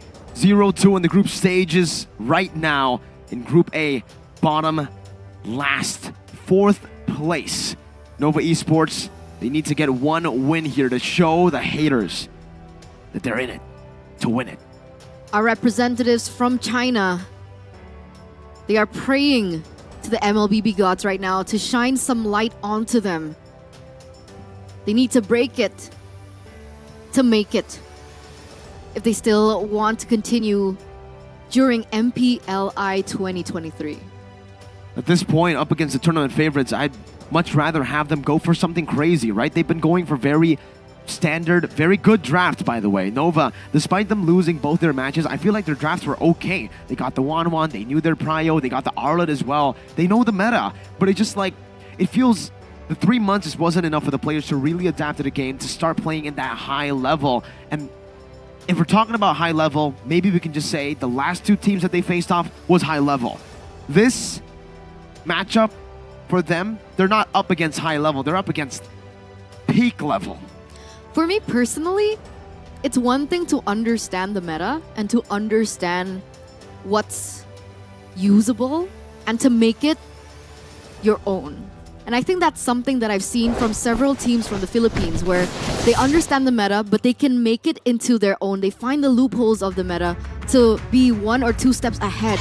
And I think that is what Nova Esports is lacking right now. We'll see if in the past few minutes, 10, 15 minutes, that they've been able to make some minor changes towards this. It's a long shot, honestly, we gotta say, but let's head into the drafting phase to see what it's all about. Again, very similar to what we've seen before, the Fairmist does get taken away here by AP Bren. Meanwhile, Nova will still secure that ban on to Nolan. I will choose Fairmist ban, Nolan ban, still, that's the Arlet respect towards the side of Victor. Despite the fact that Arlet was a hero that they used earlier, they lost on, it's still respected over by AP Bren, knowing that it's still a hero with amazing playmaking, amazing CC. That final slash reverted back to almost its prime state, and obviously the base damage adjustments as well. Despite the fact that AP Bren, I thought, were the ones who maybe wanted to go for the Arlet pick here, reflected to the final stage as they did yesterday. Maybe they know that a lot of people are aware of that already. Maybe they want to see Ogun on his, signature hero. Maybe we'll see a Minotaur here come through for AP Bren. Definitely still up in the air.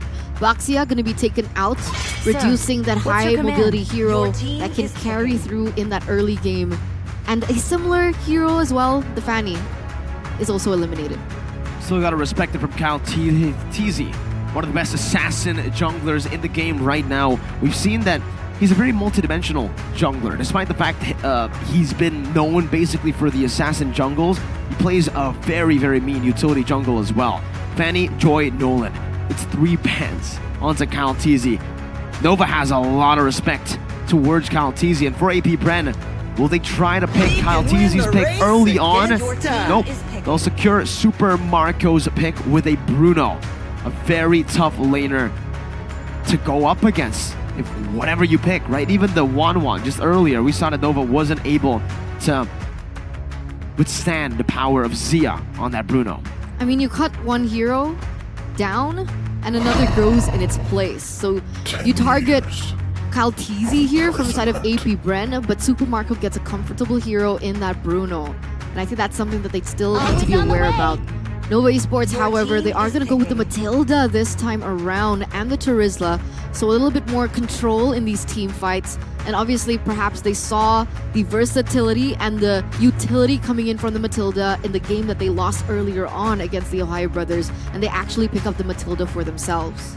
Again, for the drafts, I don't think Nova's problem has been draft at all. I think their drafts have always been very, very good, very, very solid. It's just the fact that the execution doesn't match the draft. And for AP Bren, they're trying to break that curse as well for the Guinevere. Abysmal win rate here at MPLI 2023, but with the Guinevere picked up by AP Bren, a team who has yet to lose, they're trying to raise that percentage to an okay level.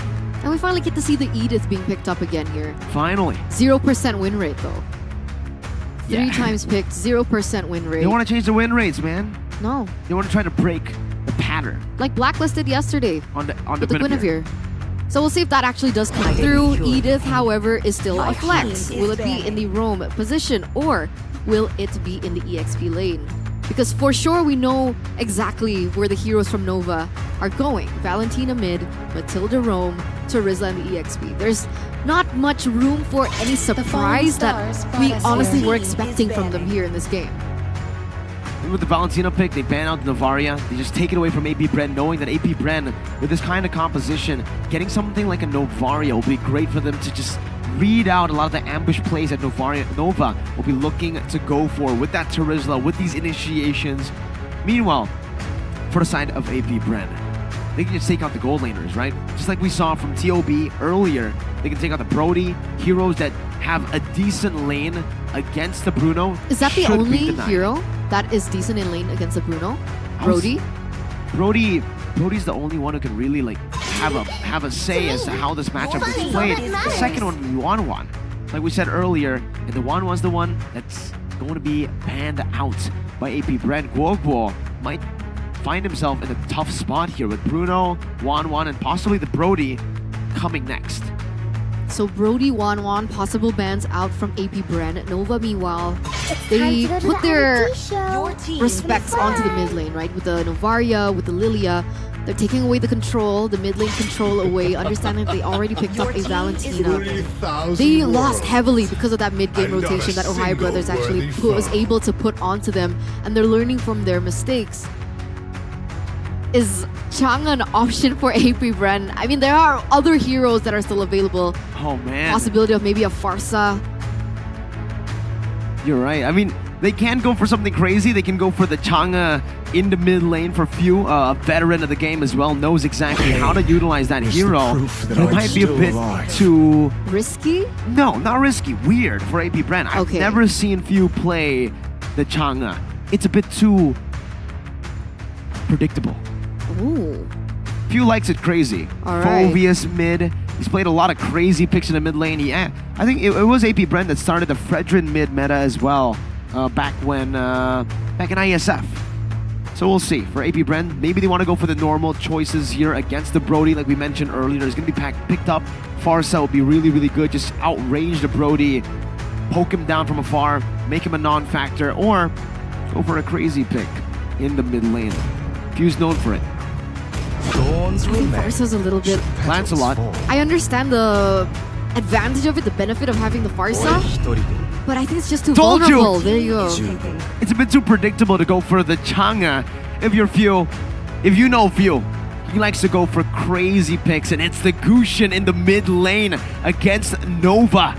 For AP Bren, they want to get their third win. They're undefeated run in group stage, but they want to do it in style.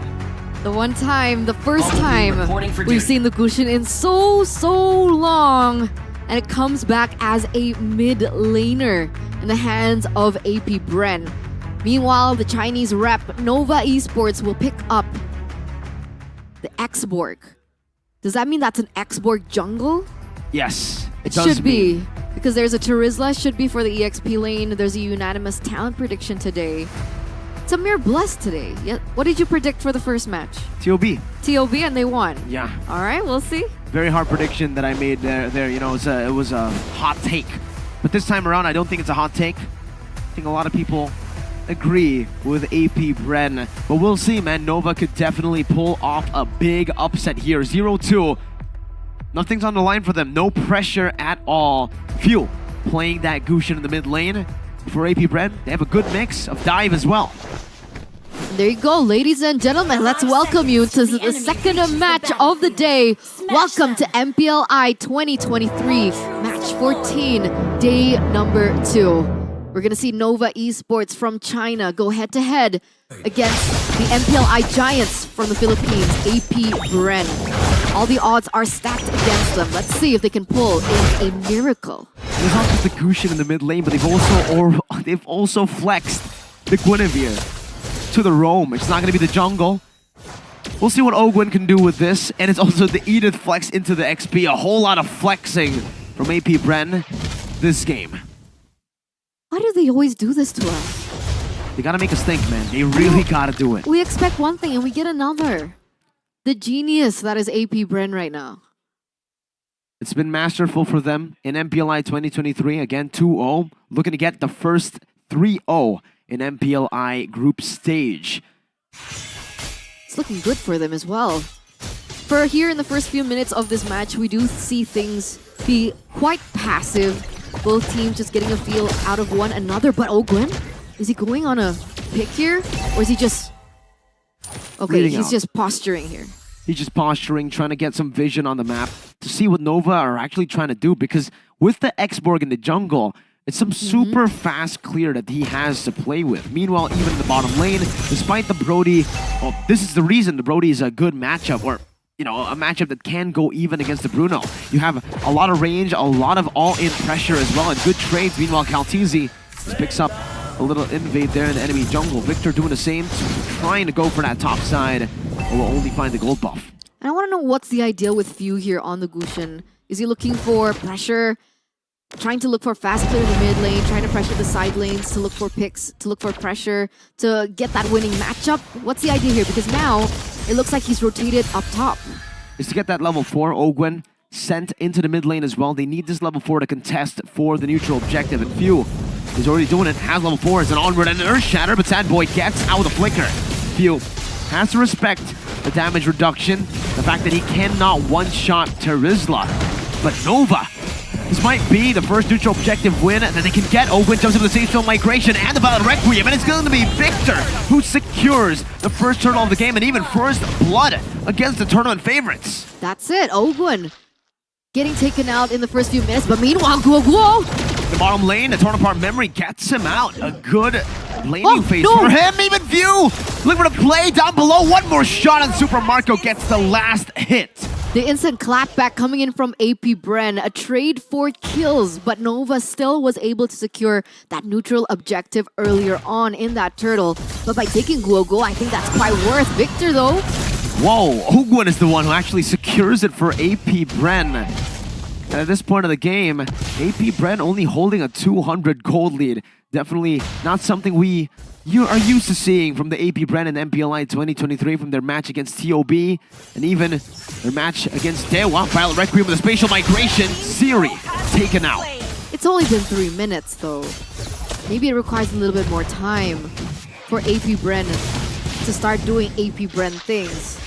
Does anything stand out in terms of emblems? It looks like Few is looking for a lot more damage as well in his choices. Not really, yeah. It's just the standard choices for both these teams right now. The only thing that I can mention is, yeah, the Lethal Ignition, that is the choice for Few. He's going to be able to dish out a lot of damage with his burst, but if he misses that or if he doesn't get it, it's going to be quite tough. Heck, even if he gets shut down early, it's going to be a problem, a big hurdle for AP Bren. Doesn't look like they're going to stop anytime soon, though. It's going to be a cancel with that onward by Flap TZ on that penalty zone, and even a Thorn Rose to dodge away from that penalty zone to get the kill over. 3-1 with a turtle spawning in 13 seconds. In the gold lane, we do see that Super Marco has a little bit of an edge, especially with the kill that was put onto Guogo earlier on by AP Bren's gank.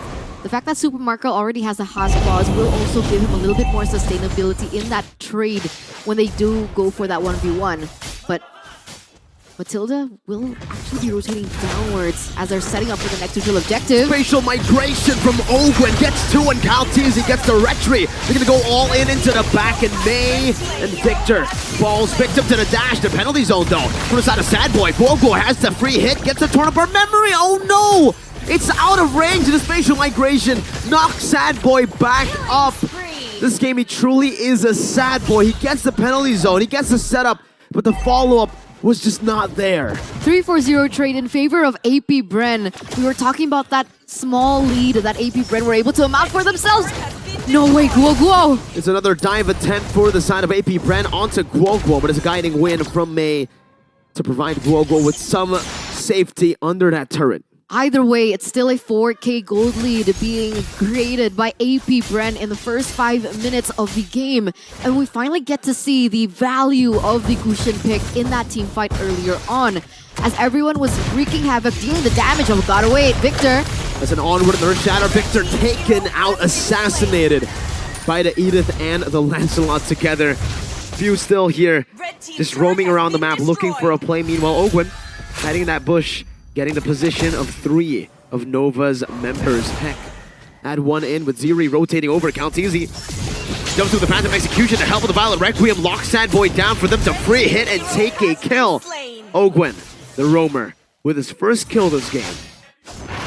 The ball is rolling. The ball is rolling for AP Bren like we see in the previous matches as well, and it's starting to hurt Nova Esports dearly. The fact that they've lost a lot of turrets in the mid and the top side means that they don't have much spatial control over the map, especially now that the next neutral objective is about to spawn. 12 seconds. And back to the point of Gushin. When the team fight elapsed, when they were going for a front-to-back team fight, Gushin was able to dive into the backline, deal some damage onto Ziri and May. And that actually was able to give them a little bit of an edge. And now they're just chaining objectives together.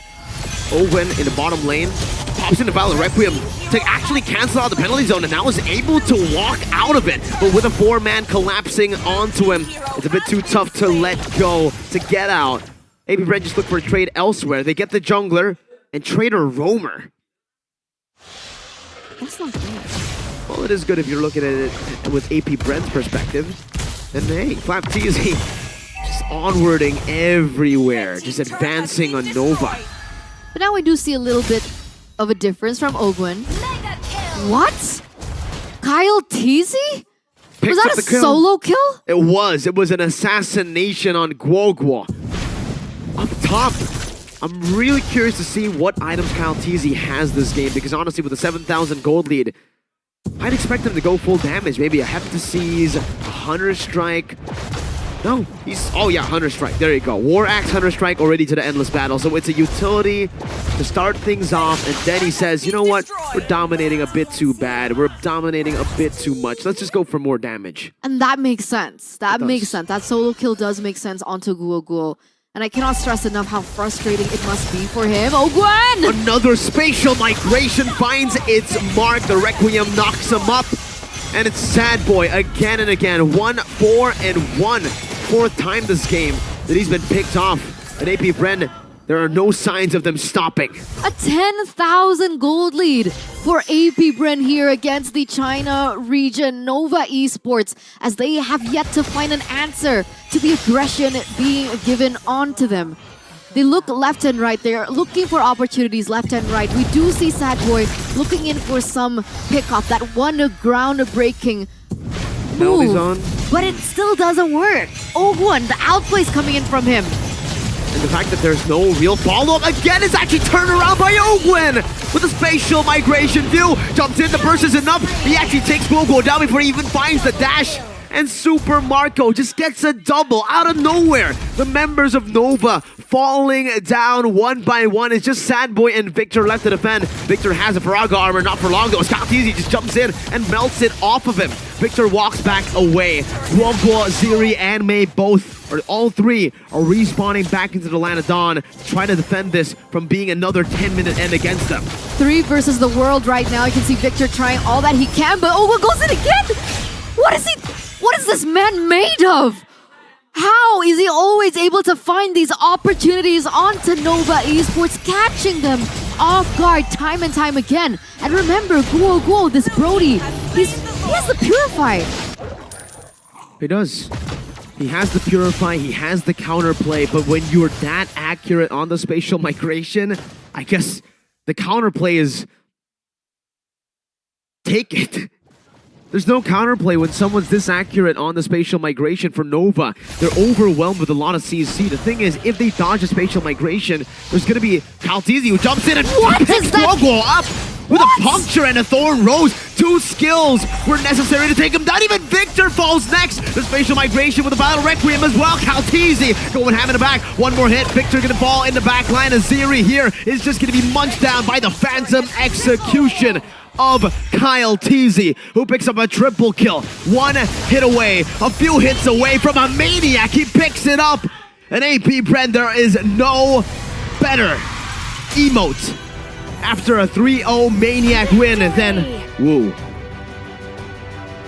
The second Maniac that we've seen here, ladies and gentlemen, at MPLI 2023, and it falls into the hands of none other than Kyle TZ. My goodness. Kyrie who? They're on a roll. I don't know if we want to say that right now in a game against Nova. But Kyle TZ definitely has that potential, man, to reach to greatness. What an absolutely stunning performance by AP Bren with an unorthodox draft, a weird one at that, but they can make it work. Destruction, just complete annihilation. We love to see it. But do we understand what we're seeing? Arashi?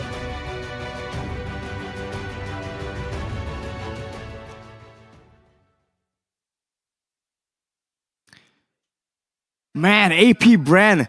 I mean, destructive.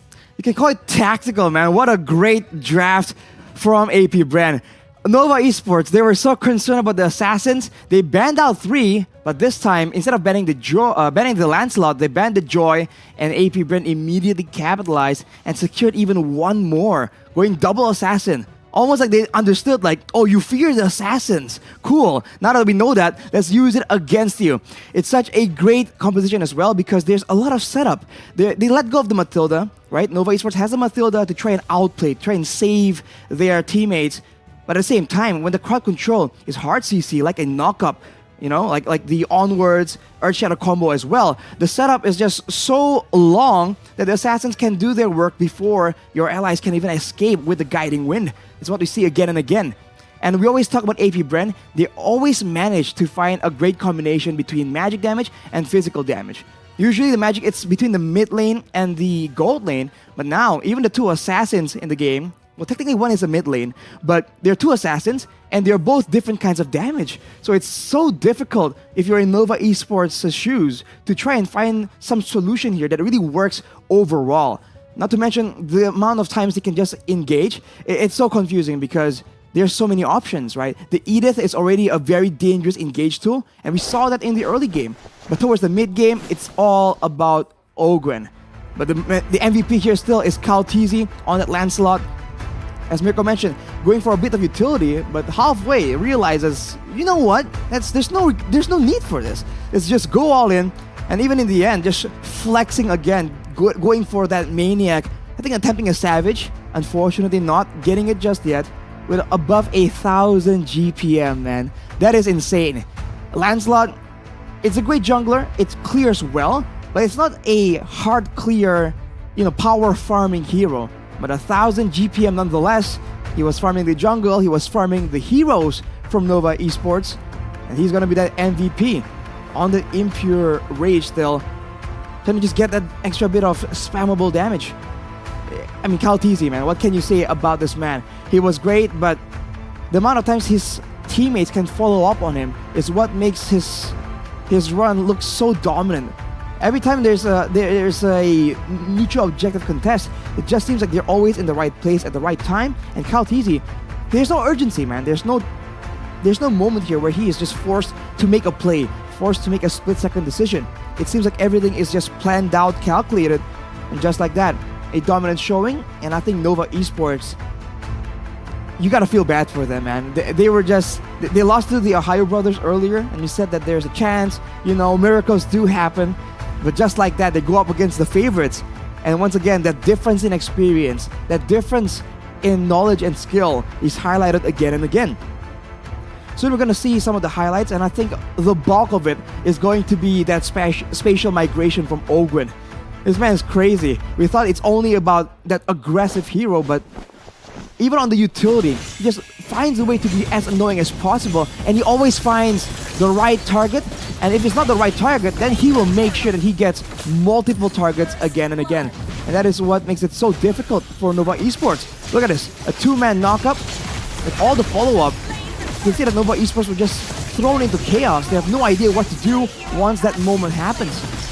And I think you can always critique their performance. I feel like they could really space out a bit more, knowing that there's so much AoE engage potential that's spammable from the side of AP Bren.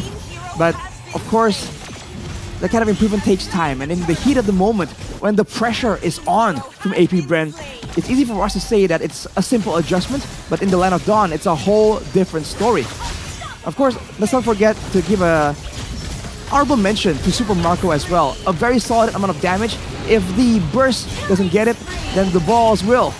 And on this Bruno, in the lane, he was so dominant because he was also very well happy to use his Worldy as a basic attack reset to try and match out in the lane dominance. So you can say that in this game, every single lane from AP Bren just won in quite the dominant fashion. As a result, it's a 10-minute game with a 10k gold lead. It's definitely a heartbreaking moment for Nova Esports, but it is what it is.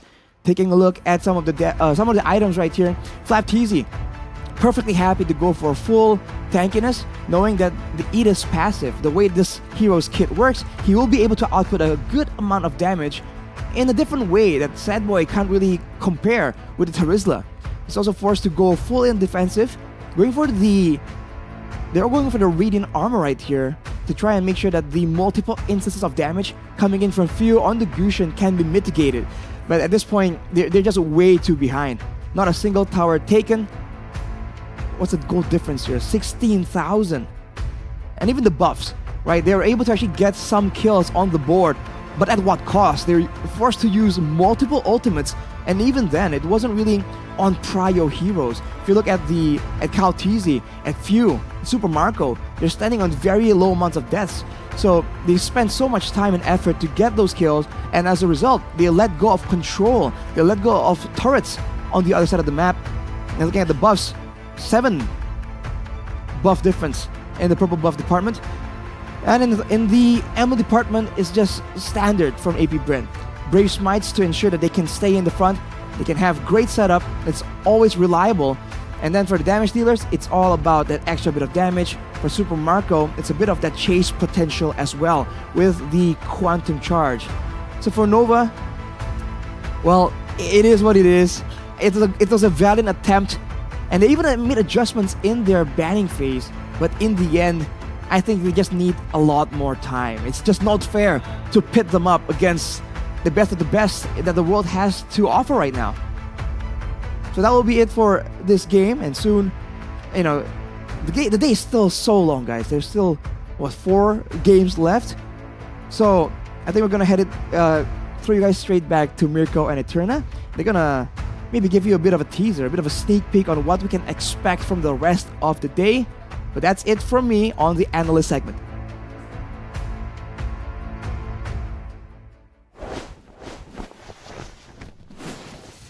Thank you, Arashi. There's 10 more matches.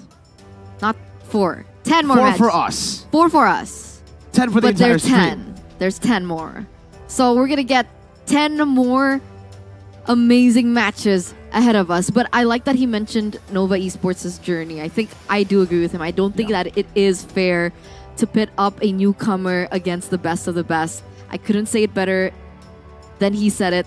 And that's just it. So hopefully, despite them losing 2 times in a row, they did lose that game yesterday as well, right?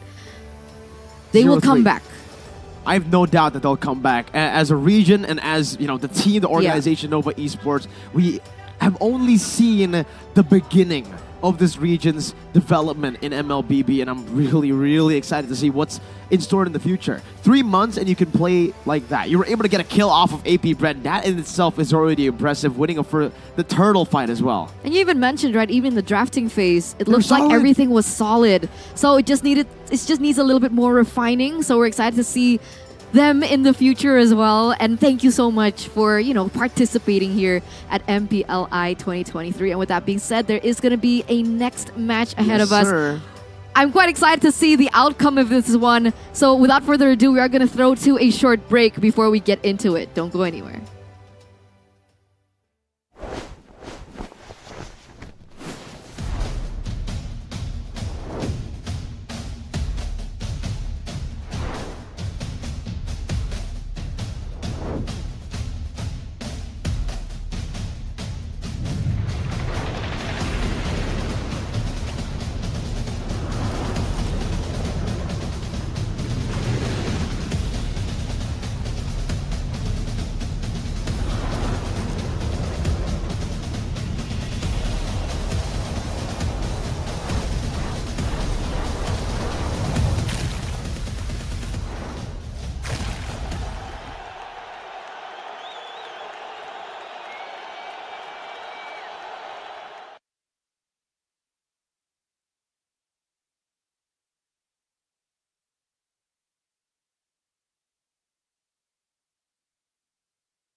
down karena kayak hal yang aku suka itu ternyata orang tua tuh kayak lebih khawatir kali ya. Aku sih lihat malah papa tuh nggak suka, ngapain sih, yang bener-bener aja lah.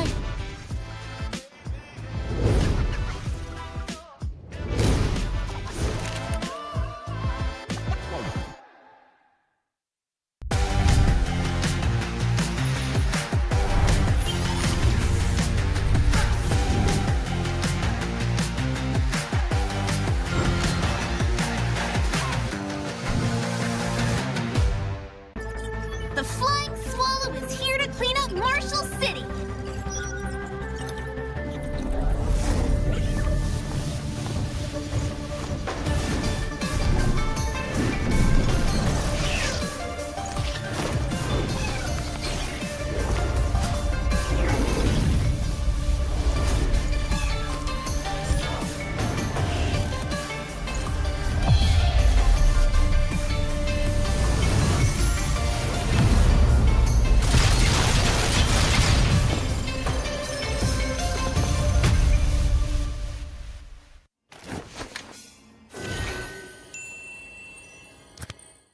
Sosok leader juga ada di dalam tubuh dia, yang mana di Bigetron kita susah cari sosok seperti Vin. Ya ini kesempatan yang bagus buat Araki sama gue buat move on lah.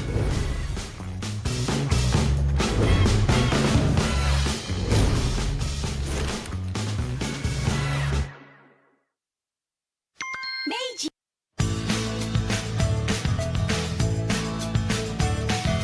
Hello panda, semua suka biskuitnya. Biskuitnya enak, isinya lezat, rasa coklat dan strawberry. Hello panda, semua suka biskuitnya. Biskuitnya enak, isinya lezat, rasa coklat dan strawberry. Hello panda, biskuit isi yang enak.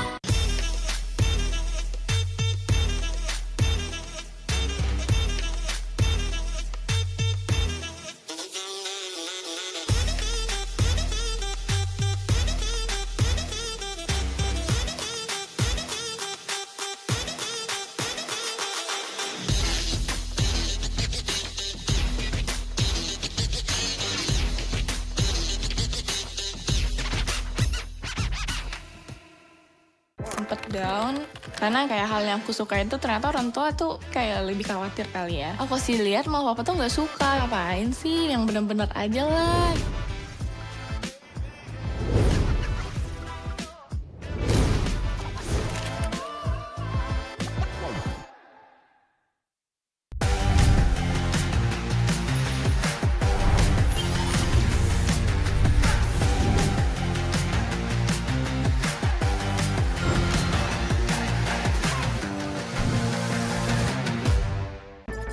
The Flying Swallow is here to clean up Marshall City.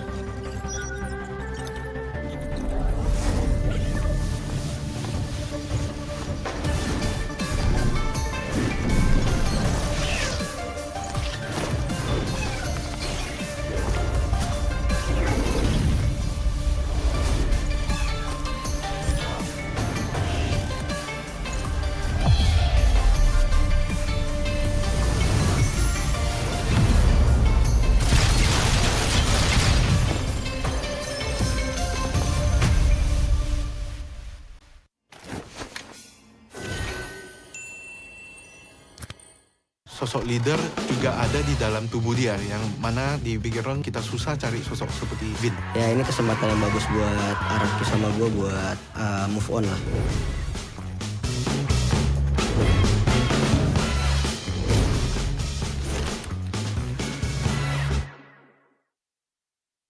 Meiji.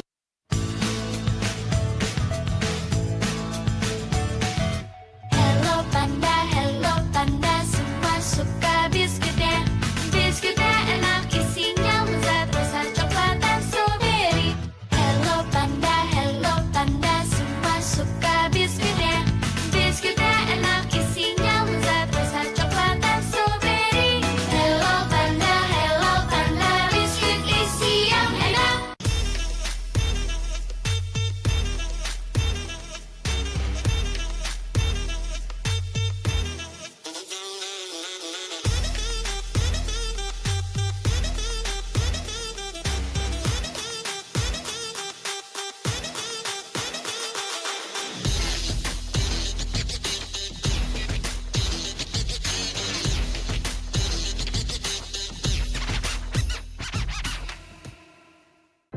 down karena kayak hal yang aku suka itu ternyata orang tua tuh kayak lebih khawatir kali ya. Aku sih lihat mau papa tuh nggak suka, ngapain sih, yang bener-bener aja lah.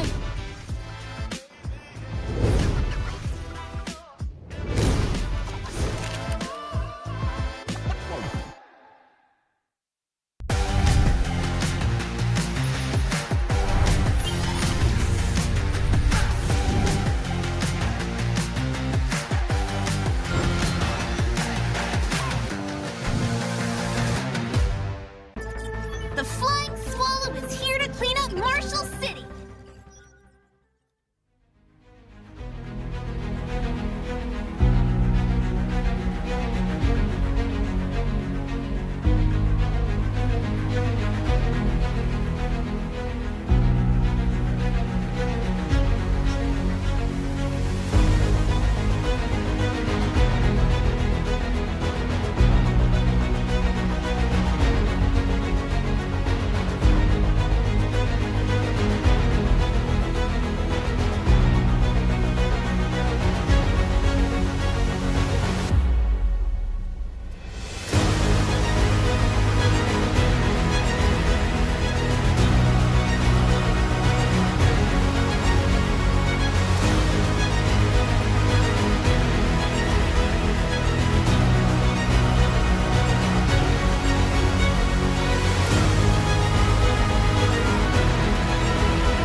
We're back here at MPLI 2023 for the third match of the day. Back here on the caster stand with me, Etern, alongside Mirko, where looks like the Ohio brothers all the way from North America will finally be head-to-head against our very own in Indonesia, Dewa United.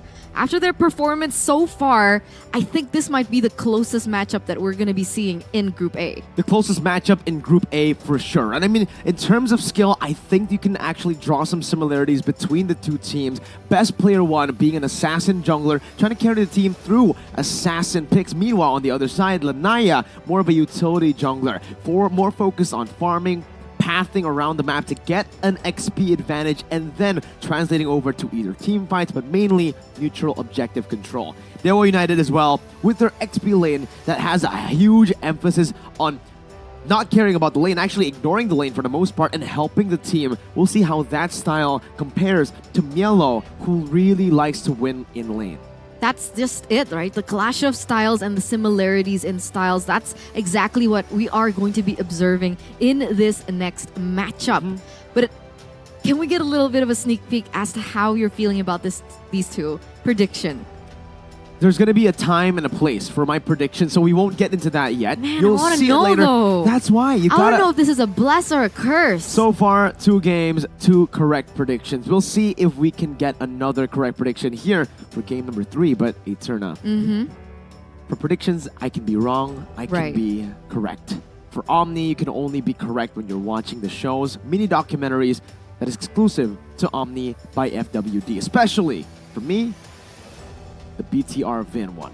For me, I think the EVOS Ambassador one. Ah, I think Una has a very unique and interesting story that can motivate you in a different light. I see. So I think that's something that you guys should explore as well. And remember, this content for both of these people, they're exclusive only on Omni by FWD, and it's free to download on the Google Play Store as well as the App Store. So don't forget to check it out ASAP. But maybe just wait a bit.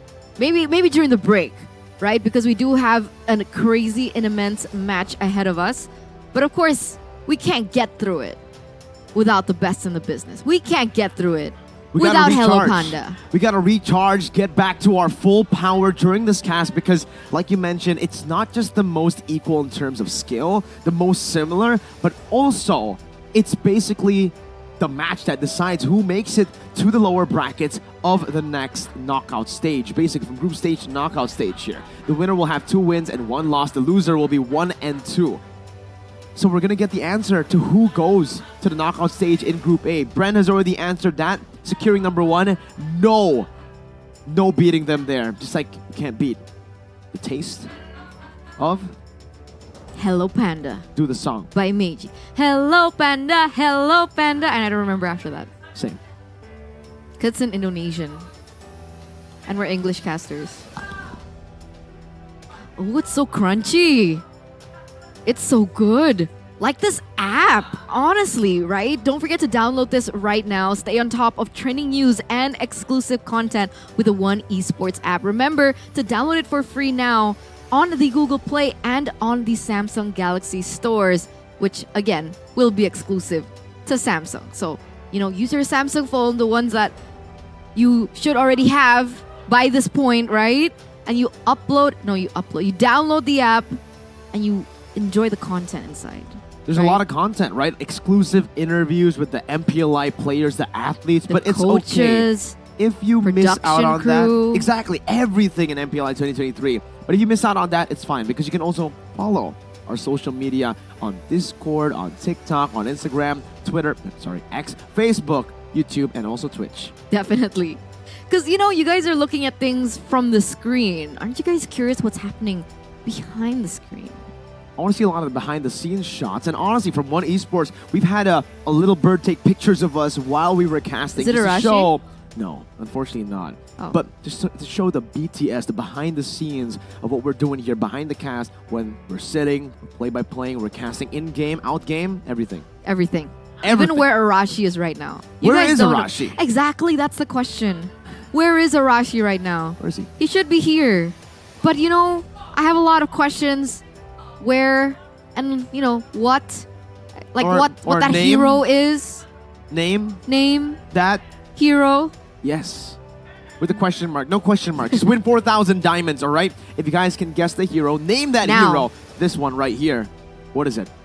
It's so obvious, guys. It's so obvious that it's Diggy. At this point, you have to be trolling Eterna. I don't troll. Okay, she just really wants to give very you guys honest. a chance to win the 4,000 diamonds because she doesn't want the 4,000 diamonds. She doesn't need the 4,000 I diamonds. don't. She really has a lot to give away later. And if you guys think you're as bad as Eterna, I heard that you're giving out free diamonds. not me, you said it no, last you time. said it. Or was it Arashi? You know who actually said it? Who? One Esports. They're going to give out 4,000 diamonds to random members to register for updates by scanning the QR code right below Eterna right there. But why do I need to register for updates, Eterna? What do I get aside from 4,000 diamonds? So many things. Like all the content. Okay. All the updates. Okay. Stuff about Arashi. Arashi. Yeah. I heard there's interviews of Arashi. There's Ah. actually a cute thing what is that it? was filmed. Content with Yeah, Wolf, the yeah, Riz. Yeah. You guys will see the Rizzler, need to see aka it. Wolf. You need to see his him magic. in action. About action, we are going straight into the action, ladies and gentlemen. For the first team, let's bring up their first official team lineup. Let's go.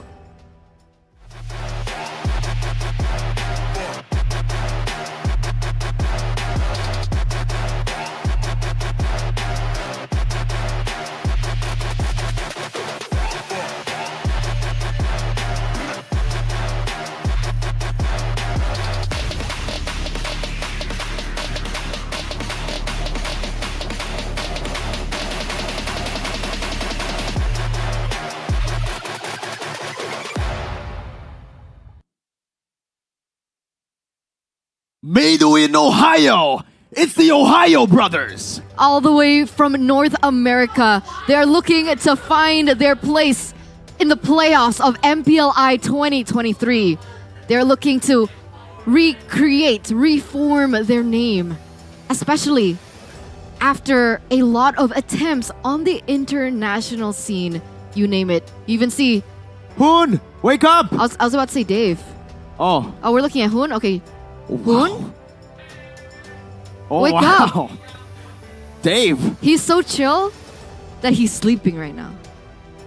after playing the tune earlier, the Chang'e on Hoon, seems like Dave is super confident with his drafts, man. I mean, Trex has given this man a special nickname. He says, Miracle, it's not Coach Dave. What is it? It's Coach and then Mr. Mao. Oh. It's Coach Mr. Mao. We'll see the opponents right now, how they're feeling. Let's bring up their official team lineup.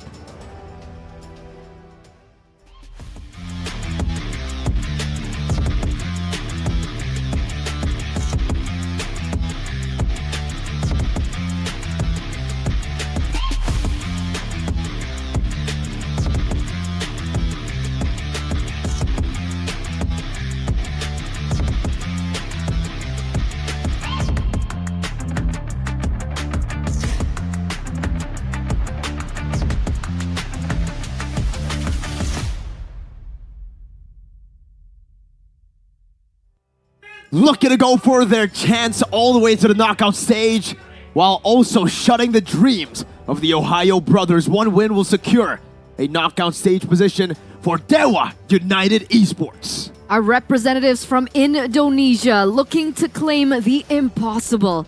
They have proven what they are worth, what they are made of back then at MPLID Season 12.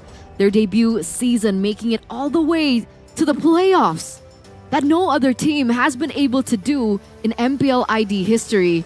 And here they are again on the international scene, on the international stage, going against a completely new opponent, a completely new challenger, to challenge what they're made of.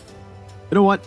I actually think, if you remember the early first leg of MPL Indonesia Season 12, when Dewa was still using their Leo Murphy, Ray, and that lineup, Yep. right? Mhm. The way that they play is actually quite similar to how TOB plays. They really like to go for these skirmishes around the map over neutral objectives to look for that advantage. So far in MPLI 2023, that's been TOB's strat. Even against Nova, they look for skirmishes and then only after the skirmish do they go for the neutral objectives. Meanwhile, for this new Dewa United, they've actually changed quite a bit.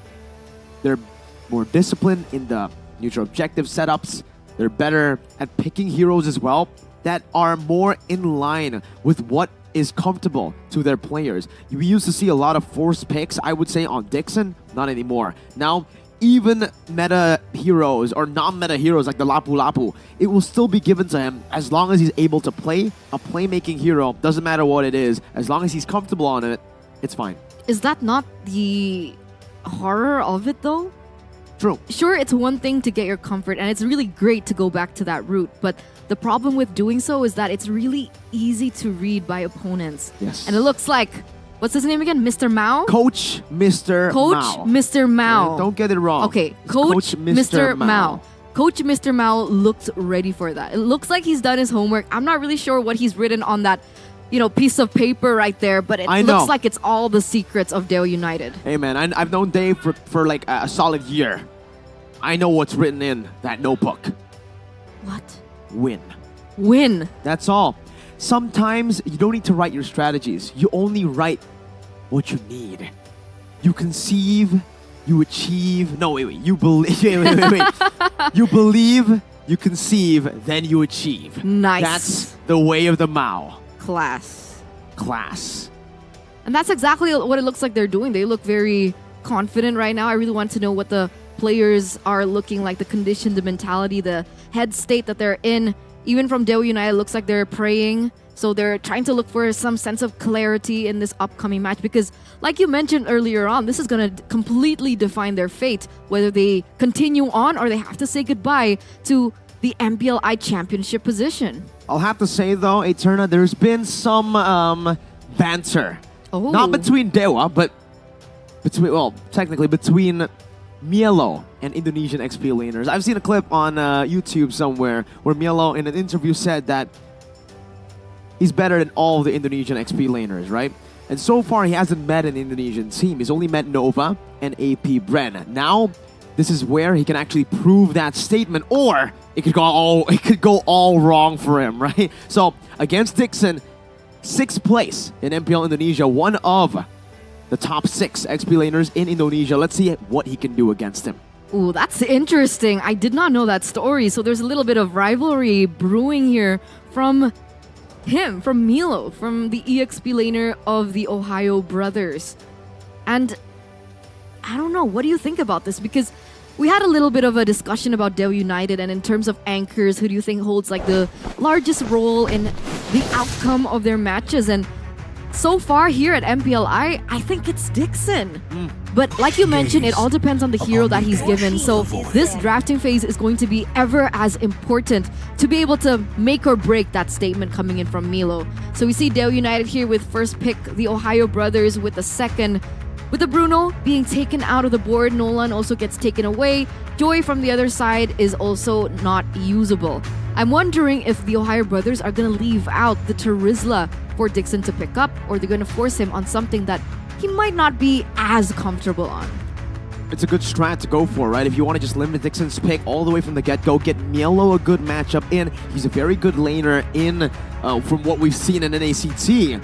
So far, I would say Mielo, the reason maybe a lot of people say he is underperforming in MPLI is the fact that I think it's just the jitters, right? It's still his first international tournament where he's played. He's been in the Valley at M4, but he was a sub player. He was in the stands for the most part supporting the team. So now that he is actually on the player's seat, it's a different game.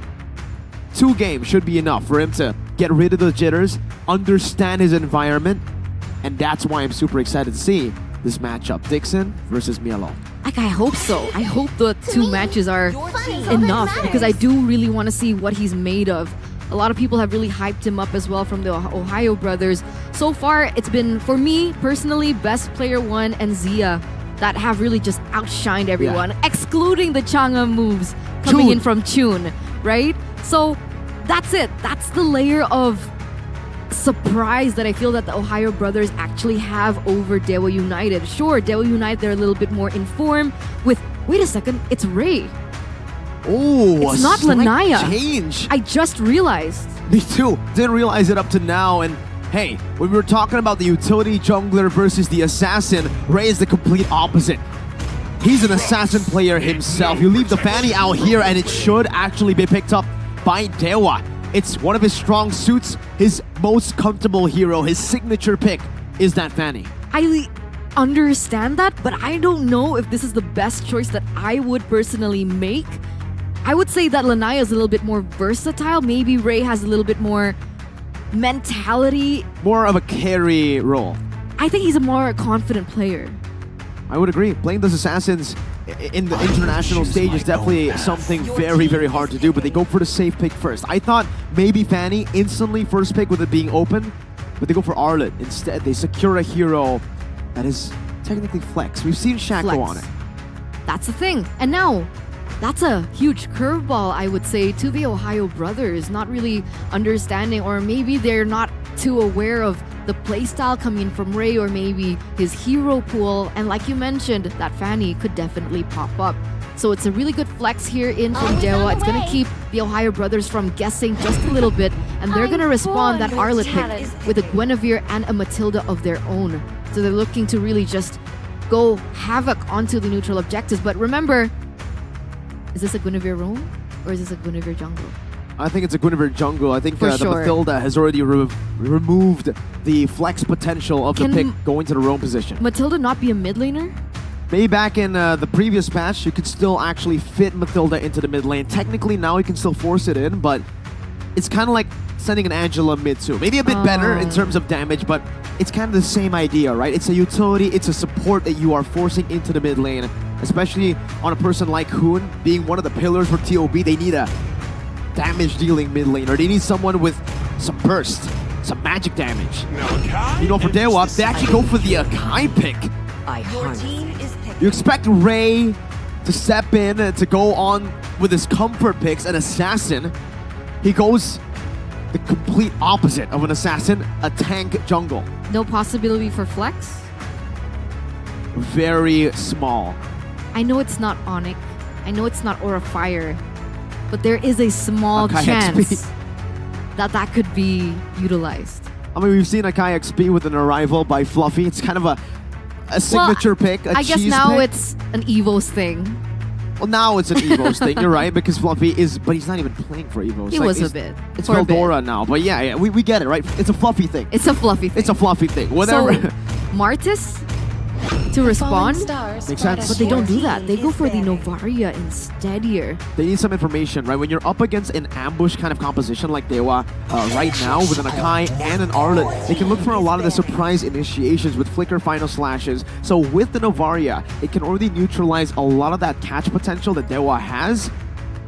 Plus the range is going to be an advantage to utilize against an Arlet, against an Akai, mainly Akai. You need to poke him down, force out the heavy spin before the neutral objective gets contested.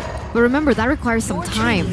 So sure, level 4, you get that vision, like you mentioned, the utility that the Novaria offers, but that damage, that range that is needed from the Novaria takes a little bit of time. So they need a way to answer that. I guess it's answered kind of with the Matilda for that early game presence for the TheOhioBrothers. But let's take a look at the bans here now.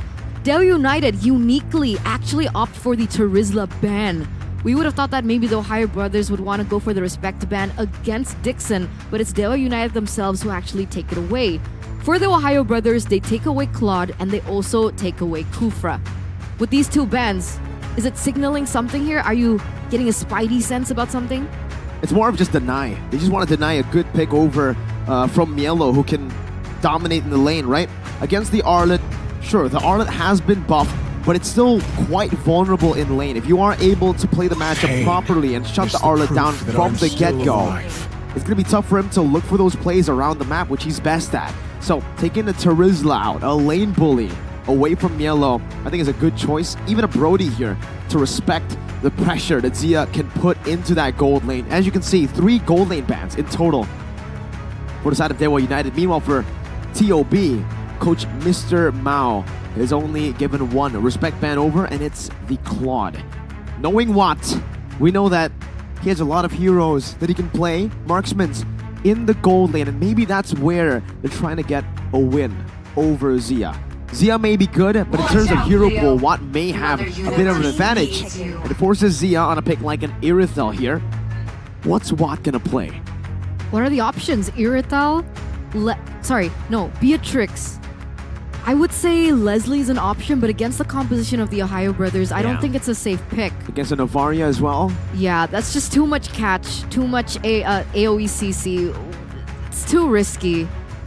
I think the safest bet that they can go for is Beatrix. Who else can pick up Purify though? Carry? But in this patch?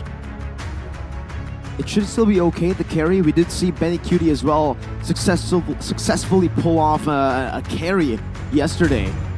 With an Akai, proper cover as well. They'll go for the Paquito and a Beatrix. But this leaves... Whoa! Arlet Rome, Paquito XP. My fight goes That should be it. That should be the combination that Dewa United are trying to utilize here. But with a Beatrix pickup. Martis. You think Martis? I think Guinevere is going to go to the jungle. Oh, true. And I think the Yu Zong might be picked up here by Mielo. Against the Arlet, okay matchup. And he can dive into the Beatrix really, really well. And he does go for that Yu Zong to end off the draft. Huh. Dewa United. I think we mentioned that the TheOhioBrothers have a lot of catch, but Dewa United, they also do have that, right? They have the Arlet for the final slash. They have the Engage coming in from the Akai as well. There's just a lot of CC coming through. And I think it might be a difficult time in these team fights for the TheOhioBrothers. We'll see. Both of them have a proper win con, right? They have win con set in stone here. For the side of TOB, they can utilize their heavy advantage in mobility. The fact that they have a Mathilda, the fact that they have so much survivability and range, they can constantly just poke out Dewa United. Meanwhile, for Dewa, they can kind of do the same, but it's not from range. It's from looking for small trades through skirmishes, a little bit back and forth for both these teams. So let's just get straight into it, ladies and gentlemen, for match 15, game number 1 between the Indonesian representative Dewa United and the representative from North America, the TheOhioBrothers. Earlier on, right now, we already see some trades of damage being put onto one another in the mid side of both teams. It looks like they're going to go for an aggressive stance. Best player 1 already clearing a lot quicker than the Akai, however. It's really time for all of you guys watching back at home to comment in the comment section down below. Use the live chat to pop in hashtag DewaWin or hashtag TOBWin. Show your support. One of these teams will be going home with a loss here, and the other will be going to the knockout stages, qualifying to the lower brackets.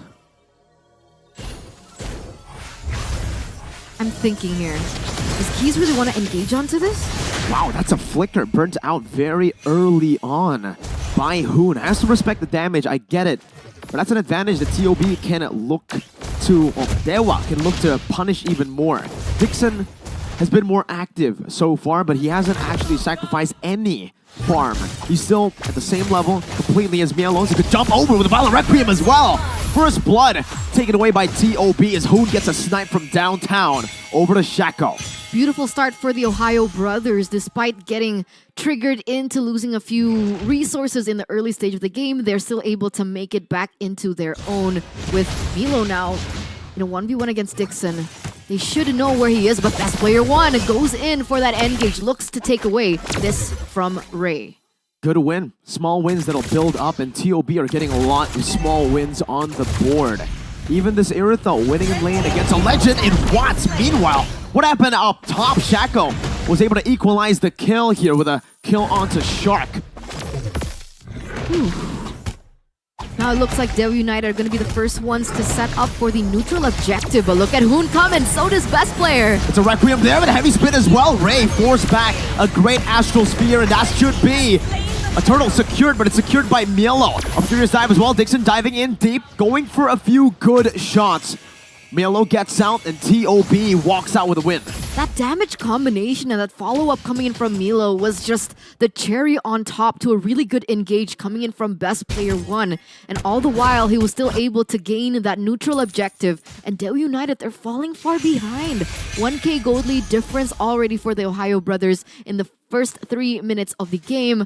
And for the most part, Watt and Zia, it looks like they've been trading in favor of Zia here. Iritha already level 5. Is he leading in the lane? He should be. In this matchup, it should be the Iritha who has an advantage over. But remember, when it comes down to this Beatrix, I would say it's more of a team fighting pick.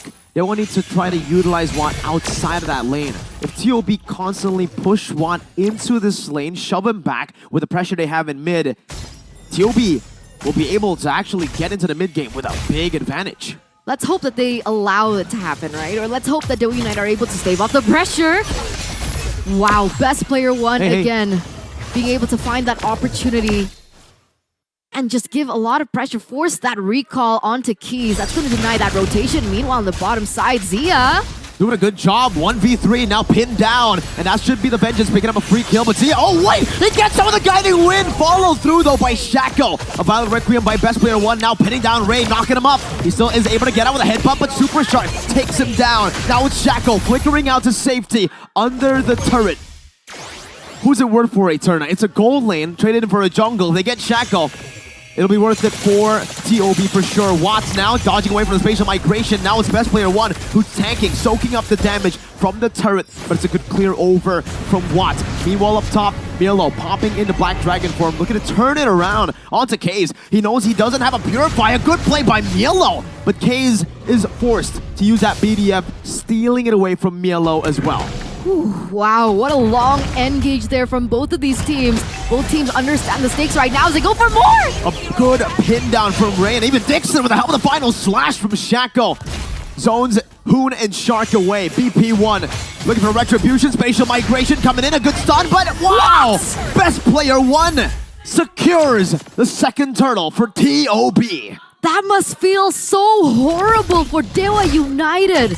After that long and a drawn engage from Dewa United, the first team to actually set up for that neutral objective, all best player one needed to do was come over, drive by, use that retribution, and take away that entire setup away from Dewa United. Earlier on, I would have thought that engage in the bottom side would be worth it for Dewa United. I think losing Zia is a little bit more expensive, especially that there were no neutral objectives on the board. But even with Ray spawning in at the right time for that neutral objective take, he still lost it towards the OhioBrothers. And look at them go for more! The pickoff has been phenomenal. Best player one has been phenomenal. What an amazing initiation. And now Watts forced to play it real safe. Nibiru Passion just to clear out the wave in the bottom lane. Technically, Dewa United already gave Watt a little bit of time to try and catch up with the, I would assume, a gold deficit between these two gold laners, especially with the pickoff onto Zia. But still, he's still unable to catch up. And remember, Watt is a veteran in this lane, and he's losing to Zia. And that's an Astral Echo that reveals Watt gets that hitbox enlarging, and Watt will be connected over onto that Astral Sphere. But for Dewa, they'll be able to still minimize their losses through clearing these waves and cutting as well. Dixon up top cutting with Mielo. Kaze trying to hit Mielo back. Getting some good poke onto him, and Dixon might be able to push the tempo even more by getting a good jab in with a knockout strike. And that's exactly what they do. Dewa trying to delay, trying to slow down the tempo of the game that TOB is bringing to them. At this point, who holds the kills in for Dewa? 1 on Ray, 2 on Shackle. So the heroes, the players that you would naturally see as the carries, haven't been able to acquire the resources that are needed. Kay's still sitting at 0-0-1, an assist to his name. And being so far behind, it looks like the OhioBrothers will have a better time in setting up for this turtle. You can already see Dixon. Still able to get out, doesn't use a sprint just yet. Ray has a heavy spin. The Black Dragon form going to be committed by Mielo right now as the heavy spin comes down by Ray, and it's best player one who wins another retry battle despite the heavy spin committed down. Dewa will just look for a trade in the bottom lane instead of committing down here. Sia going to be engaged on by Dixon. Some good damage, but it's not enough to take him down. A spatial migration not connecting, and Dixon will be able to still clear out the wave. Dewa maneuvering up top. No heavy spin to pin anyone down, but it's all just to buy some space for the X factor of Dewa, Watts, to farm up. They need to. Oh no, Super Shark! He gets taken down really early on there. A small win for Dewa United here as they look to put a little bit more pressure in this top lane. He needs to be careful though. As player one is lurking, he's looking for that opening, giving some support over on to Zia. There you go. It's a good spatial migration. It's a good bait out of the Purify. 90 seconds, it's going to be down, so TOB will try to look for a play in that window. Meanwhile, Milo and Dixon just going at it, looking to get more pressure onto those side lanes. In this 1v1 of the Bakito and the Yuzong, What do we think? If it's just a quick trade, it should be the Paquito who wins it. But if Mielo can force an all-in by landing a Furious Dive, a Petrify, it's the Yuzong. All right. So that's what we're going to be expecting. And I think perhaps Dixon has a little different idea elsewhere. He looks like he's rotating towards his top side. The Ohio brothers looking for a setup onto Watt. Hasn't been able to find it just yet. So both teams are actually posturing right now. The one thing that I'm really worried about is best player 1 is a level ahead of Ray. So even if Dewa United want to go and commit onto this next neutral objective that is spawning in 15 seconds, I would say that best player 1 has more of an advantage with the level lead. I'd say so too, right? I mean, the level lead gets you a little bit more damage on your Retribution. But the thing is, if you're against an Akai, the level lead doesn't really matter that much. It's about how you can bait out the heavy spin. The heavy spin effectively creates almost not a contest. Best player 1 though! He wants to just jump in, no neutral objective control. What a beautiful spatial migration, Astral Echo play. You can see that BP1 just jumped into the middle, but because the hitbox was enlarged and already multiplied, he got all 2. But Ray, oh no, Mielo, he's gonna be caught by the heavy spin, pinning him down. Mielo gets picked off. Oh, the guiding wind from Super Shark saves Mielo. They've used the heavy spin, they baited it out, and now it just comes down to the retry battle of Ray and best player 1. Another spatial migration, jumping in. Ray looking for the retribution onto the Lord. It's a contest that best player 1 wins. 4-0 in retry battles. The Ohio brothers, the representatives from North America. Their flag raises high here in this match as they have completely destroyed Dewa United in that team fight. Being able to take the Lord, being able to take 2 members down from Dewa United. Dewa unable to find a single trade whatsoever. It looks like Watt should be able to deal some damage onto the Lord. But that tower is definitely going down in favor of the Ohio brothers. Dixon though down or up top trying to go for the defense, but he might actually be caught off. He jumps in with 2 shots, but Zia is able to just walk him down with the rest of the team, helping him out, backing him up in the XP lane. With being so far behind, you understand Dixon's sentiment. He's looking for some trades over the board. He was looking for that tower in the top side, a little bit of a window of trade for Dewa United, despite being 6,000 gold behind. And unfortunately, the Ohio brothers with, like we mentioned from the drafts, right, the mobility buff that they have with the composition is so quick to follow that up. Dewa United, what's their plan B? They couldn't go for what they were trying to do in the early game. Now we're resorting to the mid game. That unfortunately, they're kind of behind. The composition was built around neutral objectives. That's the reason you go for the Akai. Unless you want to go for big team fights as well, I guess it's a good combo, but mainly it's neutral objective control. All 4 of those neutral objectives that has been the main goal of Dewa has gone to TOB. The team with the better poke range and for right now, team fighting. That's what TOB has been able to force out every single time, if you guys notice. In the mid lane, the Lord spawns bottom, they go for a big fight. They use that Astral Echo and best player 1's spatial migration to just look for a big engage. And now, they're doing the same thing, using the poke, zoning Dewa away, and picking up freebies around the map. Looking at the items here from the side of Beatrix, already with the BOD and the Malefic Roar, the damage is there for Watt. The problem is, every time they go for a team fight, best player 1 in combination with Hoon is always very quick to deny that damage away from the team fight. So sure, they have a really good team fight composition with the DHS as well now being secured in by Watt. But the problem is, how do you sustain him? How do you protect him long enough to deal the damage that he was built for? I don't know, man. At this point, right, like for Dewa, they're really lacking, I wouldn't say damage, because if they are able to gap close against TOB, they'll have that damage. But they're really getting outclassed in that mobility department. You can see the guiding wind, the sprint, the maneuvers from every single member from TOB being the pain of Dewa's composition. Every time Dewa wants to initiate, there's always going to be something that gets them out of it. So Dewa has no way to pin anyone down. Technically, Dixon. Not technically, Shaco. Can't they go for, you know, a flank? Try and find those members in the back line? They can, but it's very easily dodged away from. Remember, they have a sprint, they have Hoon who can just use the Astral Recall to maneuver around walls to make it really hard for Dewa to follow. Even this backline, it looks vulnerable on paper, but then you see how they play with these heroes, and it's not.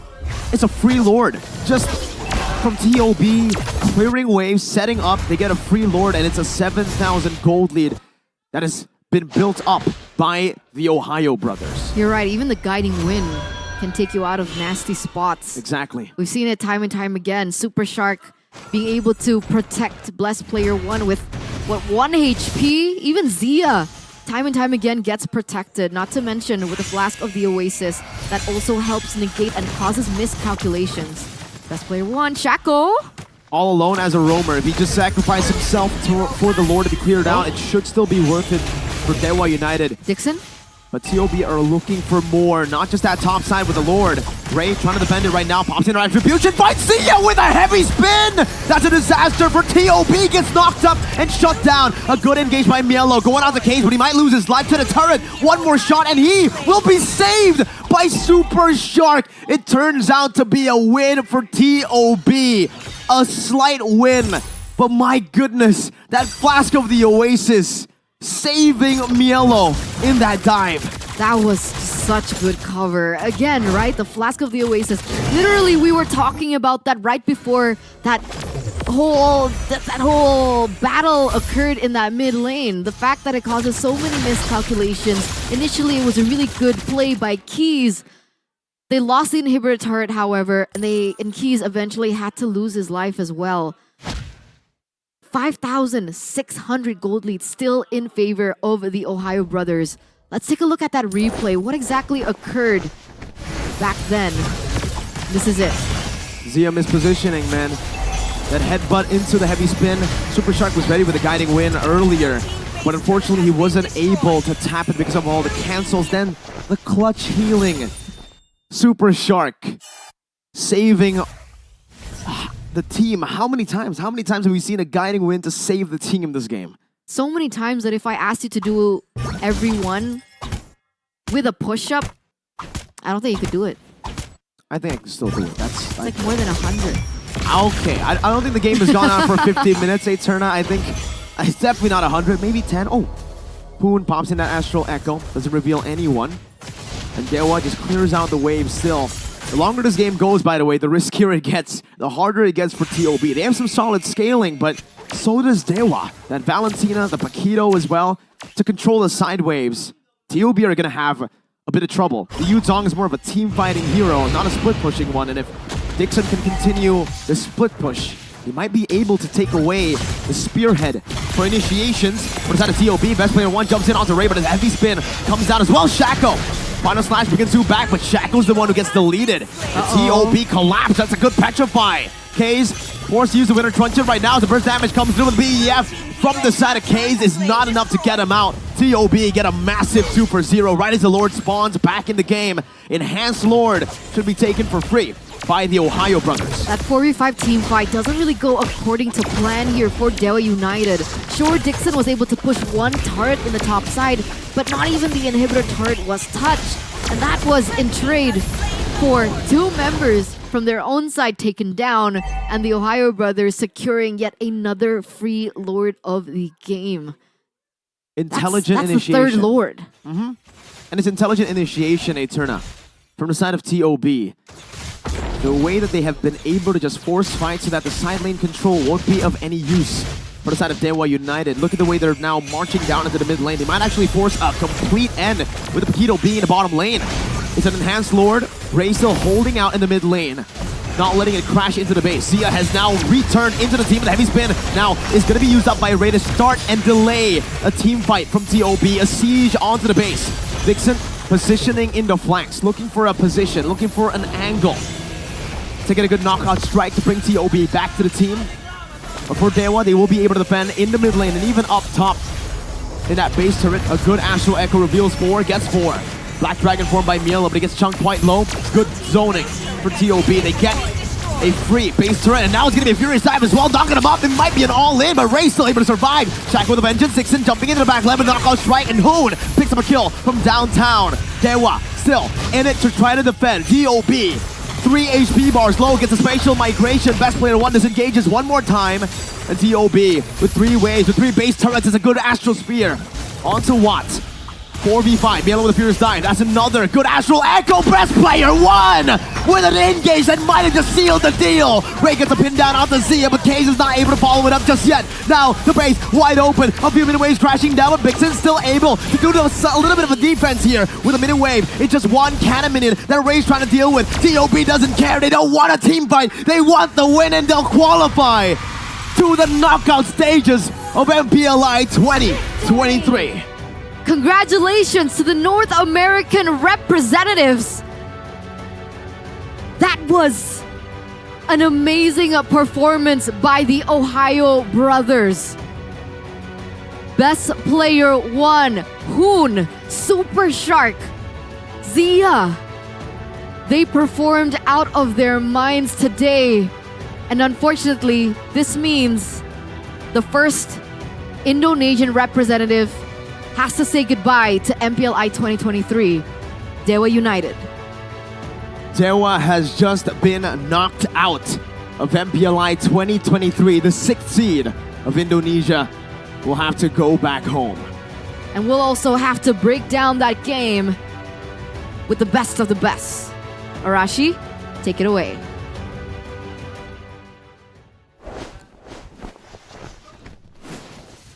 Ladies and gentlemen, back at home, welcome back to the Tactical Analyst segment. Man, congratulations for the Ohio Brothers, and that's an unfortunate conclusion for Dewa United. A lot of people were thinking that they were gonna outmatch the Ohio Brothers. They've been doing great, but we thought against a team in the stronger region that Dewa United were gonna get it done. But unfortunately, it just did not go as planned. All began with the Akai jungle. Miko mentioned it best. They're going to go for the neutral objectives, but they have no control. They have no ways to really threaten the members of the Ohio Brothers. And with the mobility, especially with that guiding wind on top of all the dashes they have available, it's so easy for them to just bait out these very important long cooldown engage tools from Dewa United. And once the heavy spin was gone, once the other ultimates were used up in the back and forth, in the Lord dance, technically, in the neutral objective dance, that's where the Ohio Brothers can just, try and move around and attempt engages. And if it doesn't work, there's a guiding wind. They can back away. There's crowd control to peel off their members away from Dewa United. The opposite is not the same at all, especially with our roaming Arlet. It is strong. It has damage. We've seen it work before, but not in this scenario, right? If their idea is to just focus on the neutral objective, I feel they should have executed a bit more differently, because the damage is definitely there, but we did not see a lot of high-value final slashes, for instance, because Ray just wasn't able to actually get an opportunity or a window to do it in the right moment. He always goes in, he gets chunked too low and is forced to use it defensively. He gets picked up even before the contest even begins, and that just does not work out. The MVP for this game, though, I think it's no question, it's Best Player 1 on the Guinevere. 0 deaths, 1 kill, but it doesn't matter. His impact on this game is undeniable.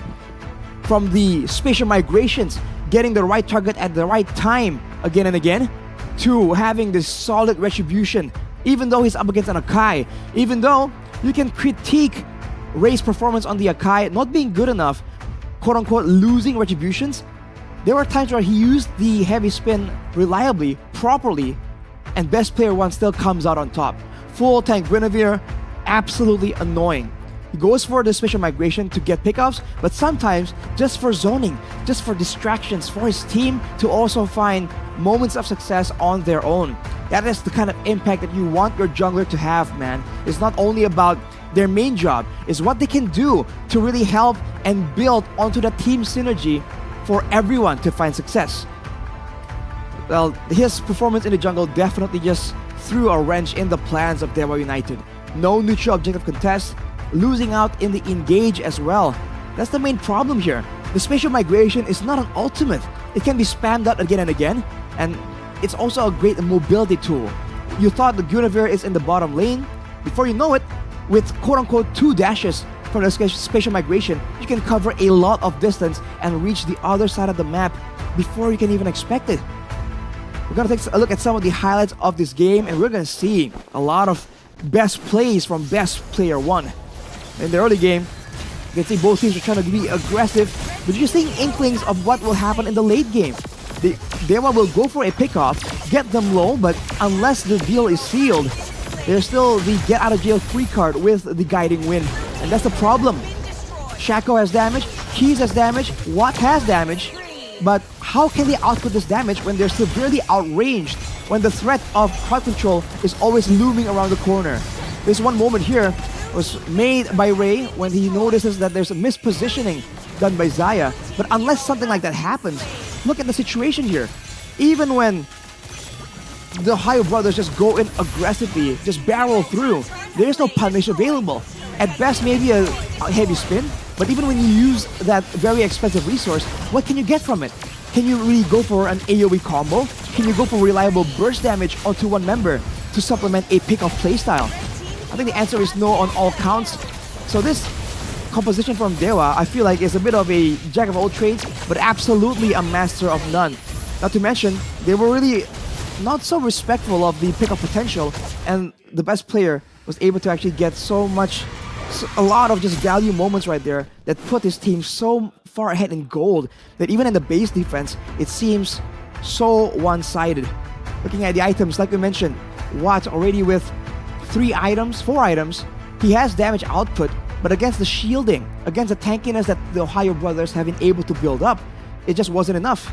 On top of already the zoning that every single person, Super Shark, Zaya, best player can do, Milo as well on the Yuzong, every single one of these heroes can be an absolute threat to Watt on the Beatrix. His impact in this game was almost non-existent. He is usually the tip of the spear for Dewa United, and yet now he was just forced to wait in the background, just twiddle his thumbs, watching his teammates getting taken down one by one. Not the game plan that they want, and the neutral objective dominance, man, showing again against an Akai, a complete sweep in the turtle and lord take. And you gotta wonder for Dewa, man, what was the idea here? They even went for the Paquito. They surprised us by putting the Arlet in the roam position. But what was this Paquito able to do? He wasn't able to get a lot of advantage in the laning phase. He wasn't able to get a lot of pickoffs or roams. And he wasn't used in the macro game either. He wasn't rotating and pulling apart the Ohio Brothers, maybe making more windows of opportunity for Dewa United. So I think even from the drafts, there are mistakes right here, and it's a costly lesson, but it's a lesson nonetheless. We expect Dewa United to completely improve from this lesson. It's definitely a big blow to their confidence as well. So we'll look forward to their improvements, but for now, it's all congratulations for the Ohio Brothers. But enough from me. I'm gonna throw you guys back to Mirko and Eterna. Take it away.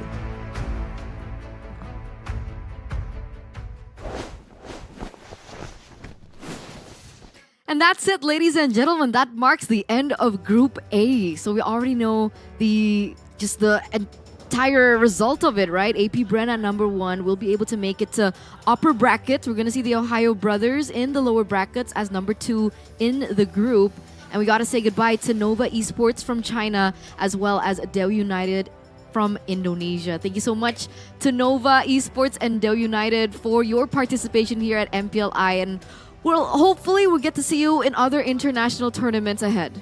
For sure. I don't doubt that. I think for both these teams, we've only seen the beginning for them, right? Yeah. For Dewa United, their first ever season in MPL Indonesia, making it to the playoffs in what is kind of a miracle run, but their run in MPLI 2023 will have to end here with Nova as well, the beginning of the development of MLBB in China.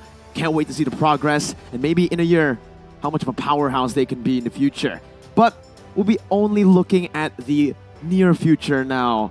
Geek fam taking on Team Falcons. Yep, we're moving on to Group B, so we'll see how that actually pans out. But we gotta head, unfortunately, to a short break. Don't worry, it's only 10 minutes. 10 minutes feels like 2 minutes, right? You won't miss Miracle that much. It's okay if you do. You'll see him just chill. soon. 10 minutes is fine, right? 10 minutes is fine.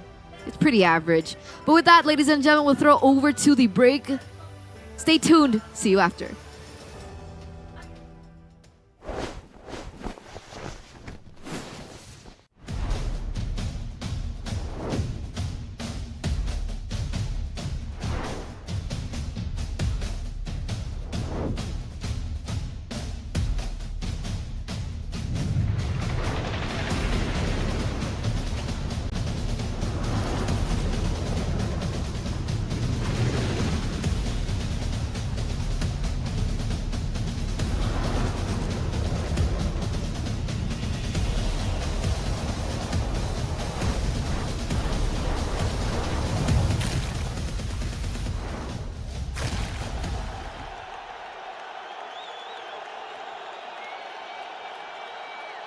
Sosok leader juga ada di dalam tubuh dia, yang mana di Bigetron kita susah cari sosok seperti Vin. Ya ini kesempatan yang bagus buat Araki sama gue buat move on lah.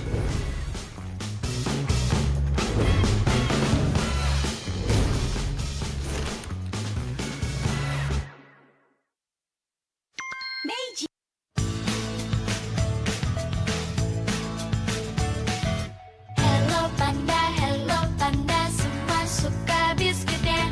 Biskuitnya enak, isinya lezat, rasa coklat dan strawberry.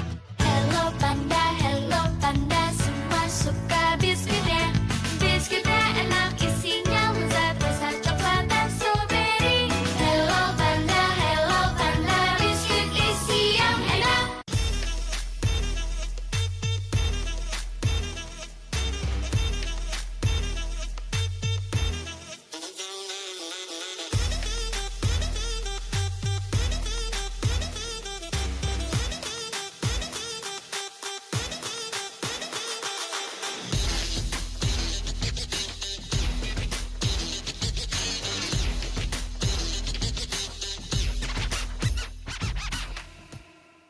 Sempet down karena kayak hal yang aku suka itu ternyata orang tua tuh kayak lebih khawatir kali ya. Aku sih lihat malah papa tuh nggak suka, ngapain sih, yang bener-bener aja lah.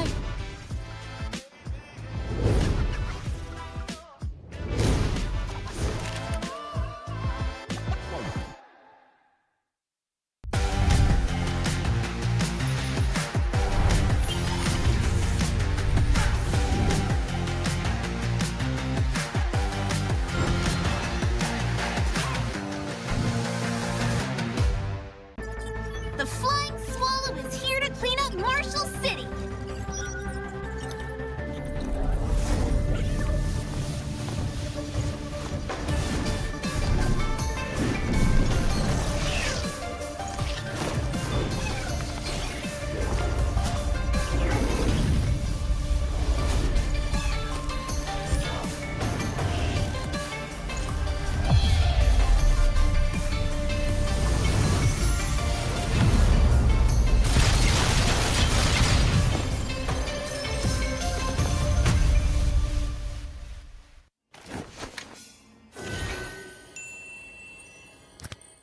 Sosok leader juga ada di dalam tubuh dia, yang mana di Bigetron kita susah cari sosok seperti Vin. Ya ini kesempatan yang bagus buat Araki sama gue buat move on lah.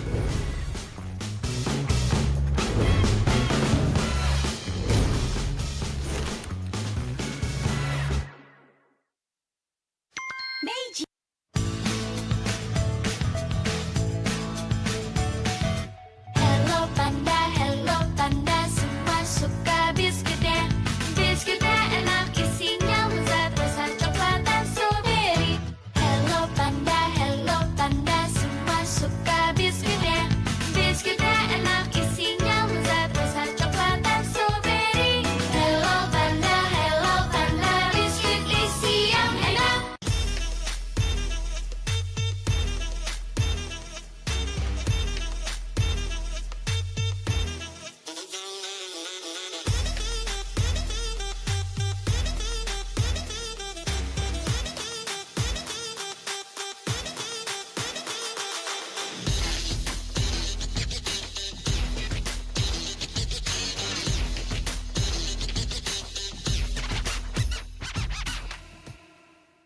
Sempet down karena kayak hal yang aku suka itu ternyata orang tua tuh kayak lebih khawatir kali ya. Aku sih lihat malah papa tuh nggak suka, ngapain sih, yang bener-bener aja lah.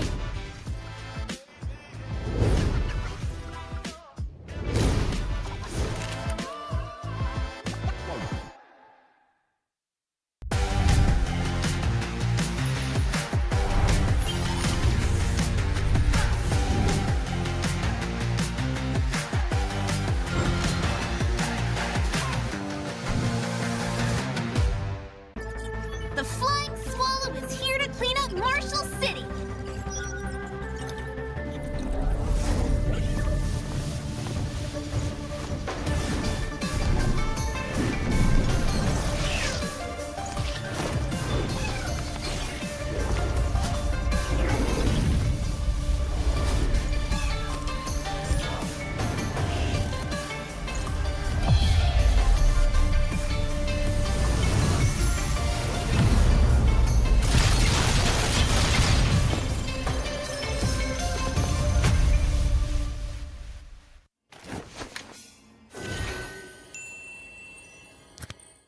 sosok leader juga ada di dalam tubuh dia, yang mana di Bigetron kita susah cari sosok seperti Vin. Ya ini kesempatan yang bagus buat Araki sama gue buat move on lah.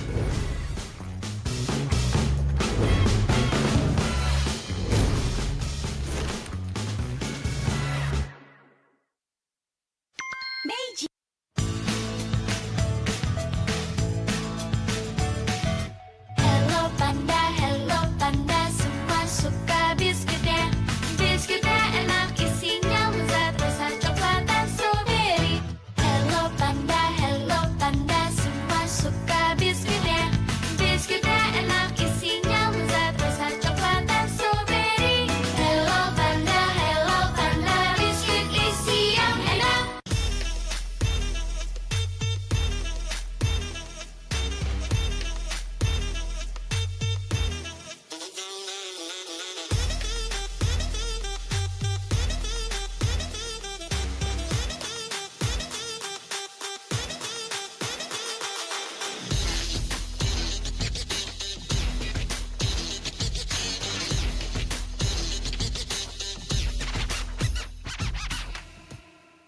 Sempet down karena kayak hal yang aku suka itu ternyata orang tua tuh kayak lebih khawatir kali ya. Aku sih lihat malah papa tuh nggak suka, ngapain sih, yang bener-bener aja lah.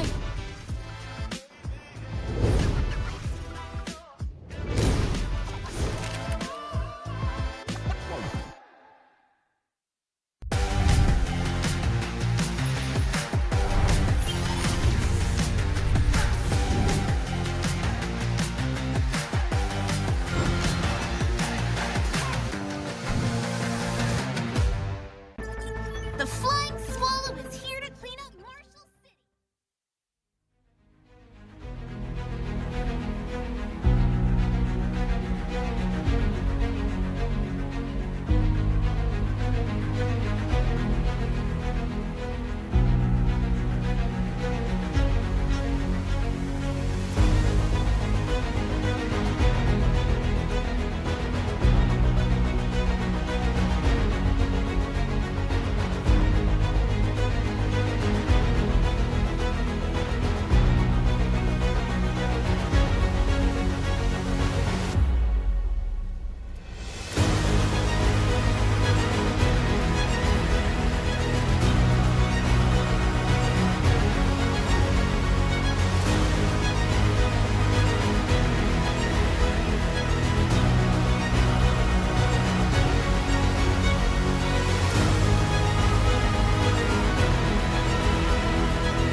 Welcome to Group C of MPLI 2023. We are still in the group stage, day number 2, to see who is going to be qualifying from Group B for the playoffs. It can be a lot of different teams. Group B has been a pseudo group of death, like Aterna mentioned yesterday, with Homebois actually coming out of the shadows, right? For Malaysia, in international events, even Kid and LaFell, they said that they're kind of used to just seeing the Malaysian teams fall off and lose in international events. Homebois are turning a new leaf for Malaysia, for the future of Malaysian international success. 2-0 in the groups against the first runners-up of both MPL Indonesia and MPL Philippines. And they could be the second team behind AP Bren to be able to go through the group stage undefeated. And I don't think anyone expected this coming out of the Homebois, but here we are, and all the other teams must just be jittering, shaking in their seats right now. Especially Geek Fam and Team Falcons, the matchup we have literally right now, because Geek Fam and Team Falcons both suffered a loss, 0-1, 0-1. Whoever loses this will be knocked out of the knockout stages. They will not be able to qualify to the next stage, and they'll be having to say goodbye in the group stage. They will. And that's unfortunate. But you know what's not unfortunate? What? Omni. Right? That's fortunate. That's fortunate. That we have the mini documentaries. Exactly. For everyone, for those of you who are watching in your, wherever you are, you're in your room, you're in your living room. Watching together with your maybe friends. Maybe in your office. In a cafe, maybe even. Even the office. Maybe the office, yeah. That's fine. I don't judge. You know what? I actually know a lot of people, a lot of my fans watch from the office when their boss isn't looking. You have a lot of fans. I don't know which one. Arashi. Arashi is actually watching in the office. In the office. Technically, he's working here, so that makes sense. But what we do judge is if you don't get your hands on these contents that are made exclusively for you guys and exclusively on Omni by FWD, that is available to download on Google Play and, of course, the Apple App Store. And you can do that while snacking on your favorite treat, on my favorite treat, that even Momo-chan just stole from us. You seem a little cranky, Aterna. She stole the entire box, Miracle. How would you not be cranky? I'm upset. Just take one. Just take one. Just take one. So mad. Just take one. Just take one, all right? That's good. Yeah, feeling better? Yeah. That's all you need, guys. If you want to help your friend who's right now dealing with maybe some anger as well because someone just stole a full pack of Hello Panda, I think you need one too. then you should just eat Hello Panda and then I feel better. I feel better. I feel ready. And I hope you guys are ready as well. We still have another box. She can have it. No, she took the entire box. Oh. She can have it. You're right, we do. And we also have share. the One Esports app here because we both have Samsung phones, Aterna. We do. Why do you have one? Why do I have the Samsung phone? Well, for the One Esports app, so I can honestly just scroll through all the memes, the news, exclusive interviews as well with all the MPLI athletes. I thought you were going to say because you won the award. True. We both got it. Yeah, Samsung. Did you also get the same one? I think we so. got the same one. Yeah, we did. W. But either way, that means we are actually able to access the exclusive Samsung app. All right, where did you download One Esports on? Was it Google Play Store? No. Oh, so The you use the Samsung Samsung Galaxy Galaxy Store. Store, All right, yeah. so both are okay because I went with the Google Play Store. She went for the Samsung Galaxy Store. Oh, cool. I'm actually excited to open it up tonight. Just tonight. Yeah. Because I have to cast first. You're right. I But maybe forgot that we after. were casting. Exactly. Maybe if the you- Hello Panda did that, I'm right? scared if you forget, and I'm scared that you might miss out on things if you forget things. I like to forget things, especially like, because, all right, I have the app. I open it from time to time, but I'm on social media more often, right? That's okay. One Esports has got you covered because they're available on almost every single social media platform but you don't that you can understand. imagine. I use a very niche platform. What do you use? It's called X. Oh, they're on X too. All right, I mean TikTok. Also on TikTok. There's no way out of it. There's no excuse. I have to go and follow them then. I mean, I have been following them. They are inevitable. Whether you like it or not, you're going to see a post come out and it's going to be One Esports. I didn't follow them in 2020 and I was just scrolling. I saw One Esports post about something and I just had to follow. It was a good meme actually. I can't remember the meme exactly, or I can't actually reference the meme here. Maybe you can actually refresh his memory by opening it up yourselves and actually DMing him the meme. Like, you could forward it to him, right? Yeah. One esports, inevitable, rise above, and what else is inevitable? 2 teams will have to say goodbye to MPLI 2023 from Group B. But 2 the question teams will is, also move qualify. forward. The question is who it is. Name that team. Or name that hero for a prize. 4,000 diamonds! Ladies and gentlemen, do you know how many things you can buy with 4,000 diamonds? How many what? How many skins you can buy? Yeah. Because you said things. Because you can get more than skins with diamonds. You can get the tas You're recall. right. I actually got it. My friend got it with 100 diamonds. So cheap. I got it with a lot more. I think I got it with 1,000. That's way... You got it way, way cheaper than I got it. How much did you I don't know. spend? I just kept on rolling and I didn't get it. That's how rich he is. No, that's how I abuse the system. I use the knowledge that I have of MLBB heroes to name that hero. And if you're good at that, you can abuse the system as well. Use your knowledge to name that hero. 4,000 diamonds. Use the extra knowledge that will give you as well to do what? To register for updates on the One Esports website. Another 4K. I'm just looking at the screen to see what you're doing. Oh, What is that? I was doing your... I was okay. like... What is it called? Dubbing? No, I'm dubbing. Oh. You're acting. Yeah, that. The other guy. The other What's the term called for the other guy? acting. No, it's just like... Is it... Oh, it's just acting? I don't know, man. I knew that. Yeah, you knew that. I But knew that. maybe you could know more about heroes in MLBB, about Maybe. exclusive interviews, about just breaking news in general in the esports scene, especially the MLBB esports scene. And hey, are you running low on diamonds, Eterna? Yes. Well, abuse the system. Abuse the 4,000 system. diamonds. I couldn't see what you were doing. Sometimes you just... I'm sorry. The caster chemistry is off. Just a little. It's fine. I think I should take another one. No. No more emotions. You know what? Since she's eating, we're going to throw it over to the match. First match of the day for group number B, or letter B.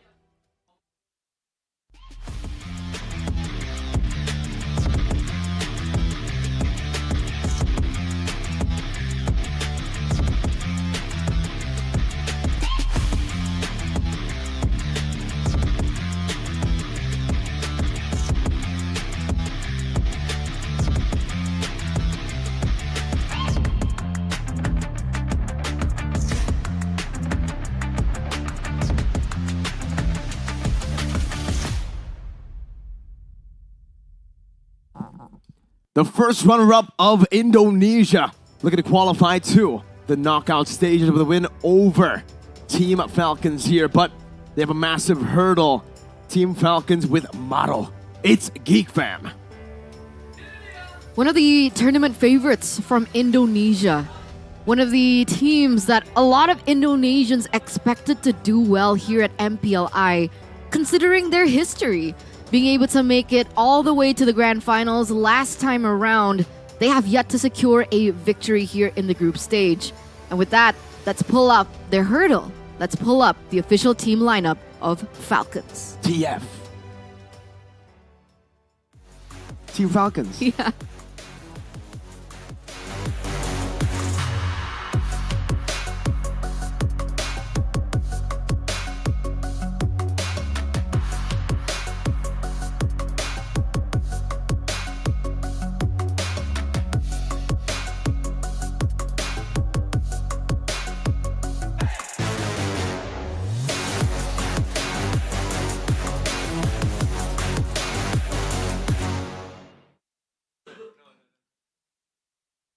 Welcome Team Falcons to MPLI 2023 group stage day number 2. Maro has literally just arrived yesterday to be a replacement for the roamer who unfortunately could not fly to Indonesia. And with a day now of practice, of experience, Maro should have a bit more synergy and chemistry to build with the team. Wow, he came in really last minute then. That's all right. Let's I saw hope. his story, right? Okay. he posted a story on Instagram saying, on the way Indo. So I just asked him, what are you doing in Indo? Because I don't remember his team qualifying. So, and he said, no, I'm going to be replacing the roamer for Team Falcons. So it was literally, he made it on time though. Yeah, just in time. And like, I guess you could also see that update on But who's the Justin? One Esports app. Who's Justin? Justin? You said Justin, time? Who's Justin? He's not playing. Ah, He's not here. that's a cool name though. We miss Justin. Justin Time. He's cool parents. It's You know a who's also good cool? surname. Geek Fam. Time. And Well- Falcons. Geek Fam have gone through an amazing journey though. We have to talk about that, right? In MPL Indonesia, 7 seasons. They weren't able to make it to the playoffs, and then in season 11, finally making it to the playoffs, but then falling short on the first day, losing in a reverse sweep against EVOS Legends, but here in season 12, qualifying all the way to first runners-up with the meta shifting to their comfort picks, Beloyski's comfort picks. It's also an uncanny presence coming in from Falcons, a team that we didn't expect would be able to be here, is here looking to make a name for themselves as well. So both teams in Geek Fam as well as Team Falcons, they are here for a reason. They have a long journey behind them, and they also have a long journey ahead, especially now that both teams are fighting for that point to secure the playoff spot here at MPLI 2023. And with that being said, let's welcome you to the drafting phase, ladies and gentlemen, to game number 1. Geek, first pick, Falcon with the second. We already see a Guinevere being taken out, as well as the Edith and the Faramis. You can expect a Nolan next year from the side of Team Falcons, and there it is. The Faramis has been banned out 100% today. Yesterday was left open a couple of times, but this time, maybe because of the patch, because of yesterday, they were adjusting to the patch, trying to read out what a lot of the other teams would pick. The Faramis turned out to be a massive pick. They got a lot of success. Meanwhile, for the Guinevere as well, we finally saw victory 2 times today as well. It's a complete opposite from yesterday, Eterna, where the Guinevere was horrible in terms of win rate. It won 2 out of the 12 matches that we saw yesterday. But today, 2 out of 2. Players are adjusting, teams are adjusting, coaches are adjusting as well. And I think back in the day when Faramis was such a hot ban or pick, it was still okay to leave open because you could kind of swap it around with the Valentina. But because the Valentina was nerfed, the cooldown on the ultimate, on the IMU, doesn't negate the presence of the Netherrealm, because the cooldown of the Netherrealm is much shorter as compared to IMU. So the same presence is not really there, and therefore there's not really much to counter it head on head. And so that warrants the Faramis ban here in the first phase for the first few matches that we've seen today. And with the Matilda and the Bruno taken out from the board, we do see that Geek Fam have very early secured a Fredrin. First pick, something we don't usually see in this meta right now. I mean, with the Guinevere banned out, with the Matilda and the Faramis as well, and the Bruno even, those are the usual first picks we see in the new patch. But for Geek Fam, this is a bit of a positive flashback for them, right? Every single time in MPL Indonesia, if the Fredrin is open, it will be secured. Niall, this is one of his comfort picks in the jungle. But there's also a fun fact about Geek Fam and Fredrin. Luke can play the Fredrin as well. Can be flexed over to the XP. And if we take a look at the win rate, wow, 100% still from day 1 all the way to day 2, with its first time being picked in day 2. MLBB just continuously shines on this hero, man. Shines that light on that hero, that blessing on this hero. Right? It's been 4 or like 6 months, I think, even more. Versatility. I'm waiting on this Esmeralda, honestly.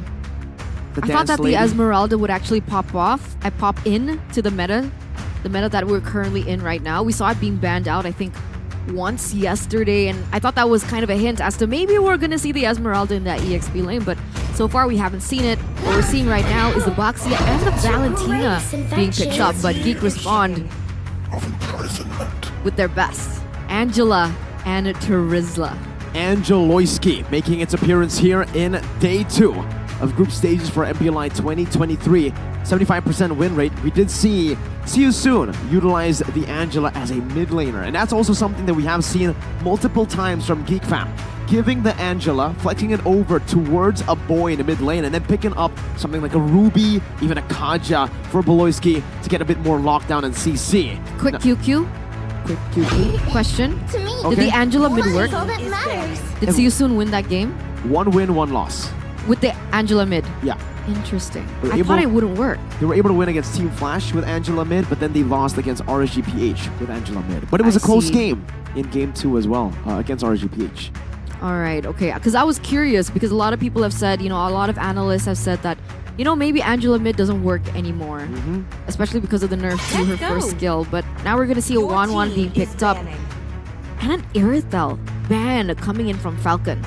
So is Irithel still considered the counter towards the 1-1? Has to be, man. The best laner against the 1-1 is still the Irithel because of the maneuverability, right? It's all about the movement speed. As a 1-1, you want to get the back weakness point as much as possible in the trades and especially in the team fights. And Irithel, when you pick it up, it's basically almost impossible, right? You have to make a mistake for the 1-1 to be able to get that weakness point in the back, or maybe the 1-1's just like Kelra or something. I will choose my own. That does make sense. Arlet here gets taken away from Geek Fam. And what does that leave for Chadera to utilize in the gold lane? Seeing as his signature Irithel has been taken out, you mentioned earlier on as well that it's still a good counter towards the 1-1. Is he left to pick up something like the Beatrix or even a Brody? Against the 1-1 though, would a Claude work better? The Claude would be a pretty good choice to go for, honestly. Against a 1-1 in the lane, it's not a bully per se, but you are able to scale pretty well into that late game, similar to the 1-1, but it's going to be banned down just as we say it. Probably the last good matchup into that 1-1. Irithel and Claude both banned out now. The Bruno as well taken away by Geek Fam themselves. And it just leaves the Brody, the Beatrix. I would say out of the two, I'll have to say Beatrix over the Brody. Brody kind of struggles in the lane against the 1-1, mainly because of, number one, the maneuverability, and secondly, the built-in Purify in that second skill, the 1-1, that can remove all the stacks of the Brody. Your team is picking. But it seems Uranus? like they're going to go for it. Like, they're setting up for a Brody more With the Uranus? with the Uranus ban. They struggle against sustainable heroes with a burst type, like Brody. What else does Chadera play? Carry, but against a 1-1, Technically, there's Purify for carry. then they'll have to flex the Angela into the mid and maybe pick up another lockdown type hero, a Franco, a Kaja, a BBB special. You know what I BBB think- is? Big Boy Beloy. Big Brain Beloy. Big Brain Beloy. Close enough. Meanwhile, we're still waiting on this next pick coming in from Falcons, the representative from Saudi Arabia. Time to drop the And it's beat going of to the be flash. a Joy. The Joy has actually been left open up until the second phase. Falcons see it and they're going to utilize that. But the question is, where is this Joy going? We already have a Boxia, and now we have a Joy. We have a Joy and a 1-1. Two dash heroes. And Geek Fam have already used up their flex potential. Paquito Unless... mid. Paquito? No, wait, Fovius mid. No, okay. Fovius mid, I agree. That's what I was going to get at as well. I've been They can try to waiting flex for it. The too long. carry's picked up. And let's see, the final pick. Will it be a flex into the mid lane? No, it will not. The carry into a 1-1 and a Joy. An immobile gold laner against a super mobile assassin and marksman. Even the far side, this backline for Geek Fam is very, very easy to pick off. And Falcon go for their last pick, a roamer. And it's the Franco for Maro. So who's going where? Where is Joy going? Is it a Joy jungle, Boxia jungle, XP? Joy XP. Leo bringing the Boxia into the jungle. Oh, wow. It's been Have a we while. seen a Joy EXP so far? Nope, not an MPLI 2023. So this is the first time. First time in the XP for Team Falcons. Let's see if they can make it work against Geek Fam. We were wrong last time. We were- All three of us were wrong last time. So with a unanimous vote here for Geek Fam, will it be a curse or a English desk bless? we'll see in the game.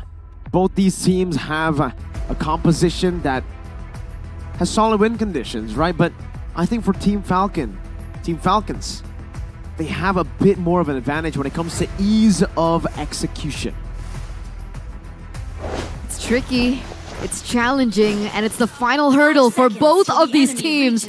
Ladies and gentlemen, let's welcome you into the Land of Dawn for the next match between the Indonesian representative Geek Fam and the Saudi Arabian representative Team Falcons, as they're looking to stay in the tournament, looking to get another point to make it into the playoffs of MPLI 2023. See, this is the question I've been asking, right? With the change on the door, you deal a little bit more damage, but you are very easy to stop now. With any sort of CC, that dash can be stopped. Do you want to utilize the Joy more in the XP instead to bring the Vengeance to give you a bit more survivability?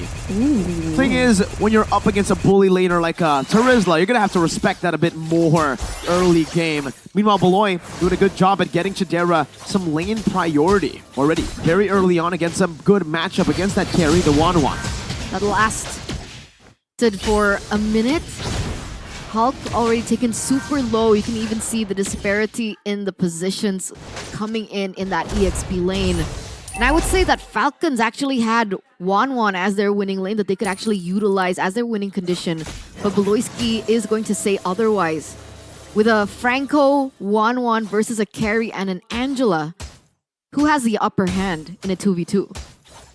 It really depends if the Franco can actually connect on that Iron Hook, because if he lands just one, it should be enough for the 1-1 to go for an all-in with that Inspire. Meanwhile, if it doesn't connect, Falcons will be in a whole world of trouble. Meanwhile, Niall here, trying to go for an invade, gets chunked to half HP. It is a Fredrin, however, can go for the regen and then sustain back up as well with that passive. You can see now that both of these teams are rotating around, opening up vision, looking for the next neutral objective take. Luke has yet to reach that level 4. He should be able to get it maybe after the clear, but meanwhile... In the mid lane, it's a pick-off. First blood over to Leo. Beloyski.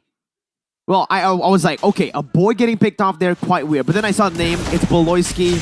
Early on, we like to see that happen for Beloy. Is another Iron Hook, though, connecting onto Luke, bringing it back from the penalty zone. Will be used up by Luke to lock Maro down. Even Hulk committing down the Vengeance, going back in with electrifying beats as Luke is now pinned down against 2 members, but he wins it out and picks up a double kill in the back. Now with Team Falcons and Leo still hovering over the turtle, it's Geek Fam 4v1. Leo should be zoned away from this and he should not be able to contest. Geek Fam, Snile picks up the Appraiser's Wrath and he doesn't use the Retribution for the turtle. He goes straight for the purple buff to invade very early on. Doesn't look like Leo has much to say about this next engage, seeing as that it's already been actually picked up here by Niall. So there you go, ladies and gentlemen. Geek Fam with that play coming from Luke, that double kill. That was a huge move by Geek, giving them a 1k gold lead. A solid start to the first runners-up of MPL Indonesia. Getting a good turtle in, some neutral objective control, and pressure down below in the winning lane, winning matchup for the team. How are you feeling about this gold lane right now? Chidera looks like he's actually leading. Yeah. That's exactly not what Falcons was perhaps expecting here. Definitely not what they were expecting for Locktrick in this gold lane. They were expecting the 1-1 to have a bit more pressure, but this is kind of what you can expect when you have an Angela constantly giving you HP, also putting some damage down in the early game. And notice as well, it's an Impure Rage, so he'll be able to actually dish out quite a bit of damage, but also stay sustainable enough with the mana as long as he hits these skills in that lane. So as long as he stays in that lane for a while, he'll be able to facilitate Chidera's farming very easily. Do they want to go for this, Niall? Alright, they're just posturing at the moment, but you can even see that Luke actually opted to go for the Radiant Armor here to have more pressure in that 1v1 lane. If the Joy decides to go in for the far lane push, Maro! A beautiful Iron Hook from Maro. Blind into the bush, finds Beloyski, the Angela. And that's a free pick off for now. Maro, though, has to be careful. There's a big chunk of damage from Luke, and it seems like both the side laners will be swapping it out very early on in the game. Still with the gold minions, it doesn't matter. Iron Hook connecting as a shield unity was able to facilitate a good hook. The hard guard comes in as well, but the crossbow attack will be popped in with an Inspire. Luke's still able to survive, but now he's going to be translated over to the back line where Niall is able to pop in that Appraiser's Wrath. Not enough damage, however, to connect onto the rest of Team Falcons. And Falcons will just be able to walk out with a solid win. Now walking back in front. Now the back line going to be targeted down. A penalty zone by Goodnight is used up to try to zone Geek Fam away. Meanwhile, Chidera in the bottom lane just goes for the turret, goes for the trade. Geek Fam's Niall versus Leo. The Iron Hook not connecting Niall. Looking for retribution, but look at Hulk jumping in. A boy forced to flicker out. Retry battle with Niall. It's a good bloody hunt by Maro to facilitate a free turtle retry for Leo. And Niall now is forced back. Pops in Appraiser's Wrath defensively. And Geek Fam will choose to disengage. The Falcons, they're not going down without a fight, and we completely forgot to mention Maro on his signature hero, the Franco. The Franco, the hero that he was so known for back in M4, the hero that put his name in everyone's mind, and there you go. Maro's clean with it, gets Goodnight, a good kill, but not for now. Beloy's able to sustain very, very well. But they've gone enough pressure for Lawtrick to just go for the free hits onto this turret. Heck, Chidera might be in trouble right now as the weakness point should be taken away. Goodnight picks up a kill with a stolen feathered airstrike with an IMU. And Leo zones Chidera and a boy away. Hulk looking for the flank. Chidera dashing into the base, but look at the electrifying beats and the vengeance! Taking Chidera out of the play. Team Falcons gets a massive win down below. This entire situation that Falcons had built up towards, that we're seeing right now, was cascaded by that hook earlier on by Maro, and now Luke is not having a good time. It's a bloody hunt to lock Luke down, and Lawtrick won't even commit a crossbow attack. He doesn't need to. Just backs away. Meanwhile, Niall in the bottom lane trying to chase Hulk down.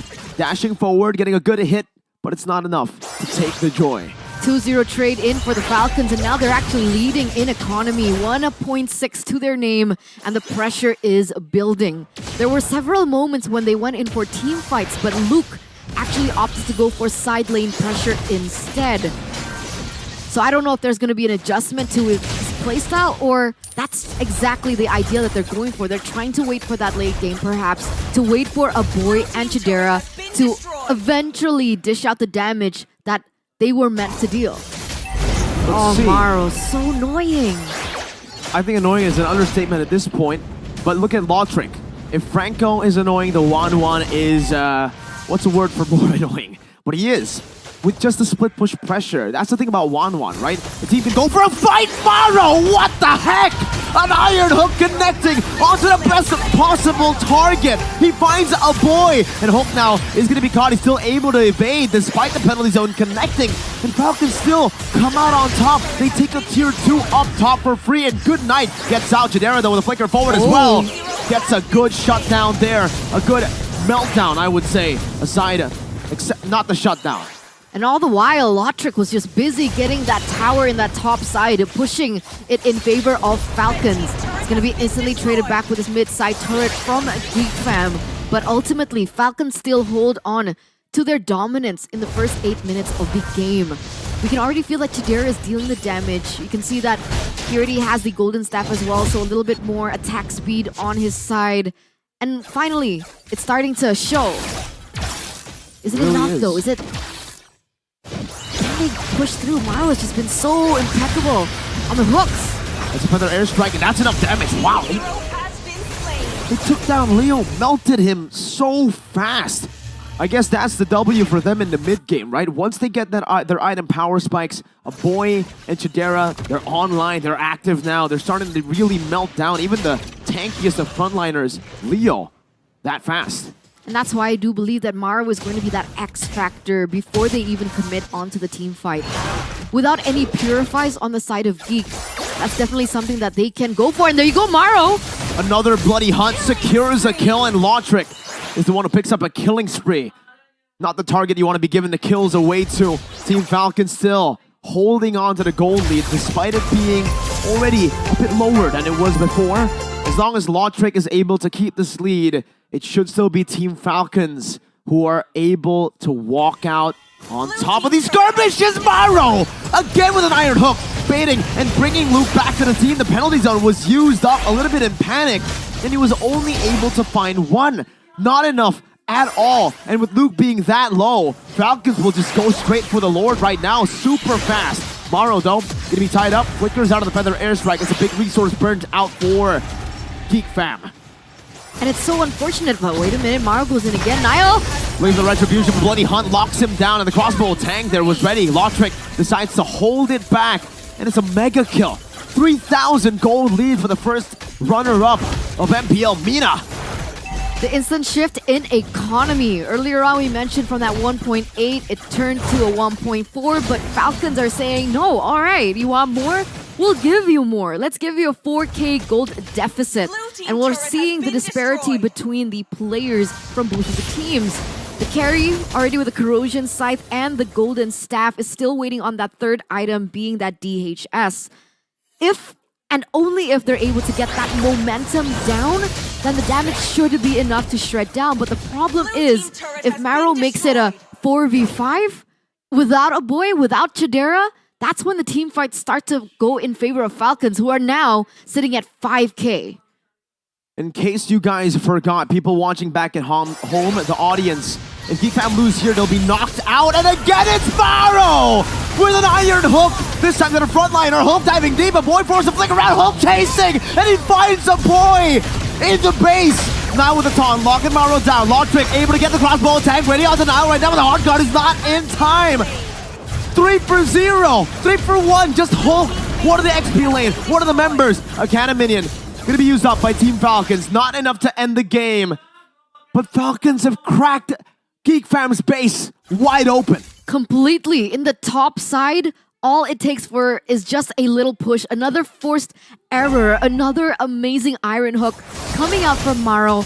And that is why I was questioning why Geek Fam didn't opt for a little bit more Purify. Sure, a boy has a little bit more damage maneuverability, especially that's the common combo that we like to see, right? Feather Airstrike and the Flicker gives it a little bit of more defense in sticky scenarios, but this is Maro's Franco we're talking about. This is a... There you go again!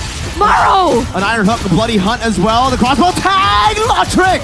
Now translating over to Chidera. Luke goes in for the penalty zone, but Lotrick's a bit too mobile. Maro!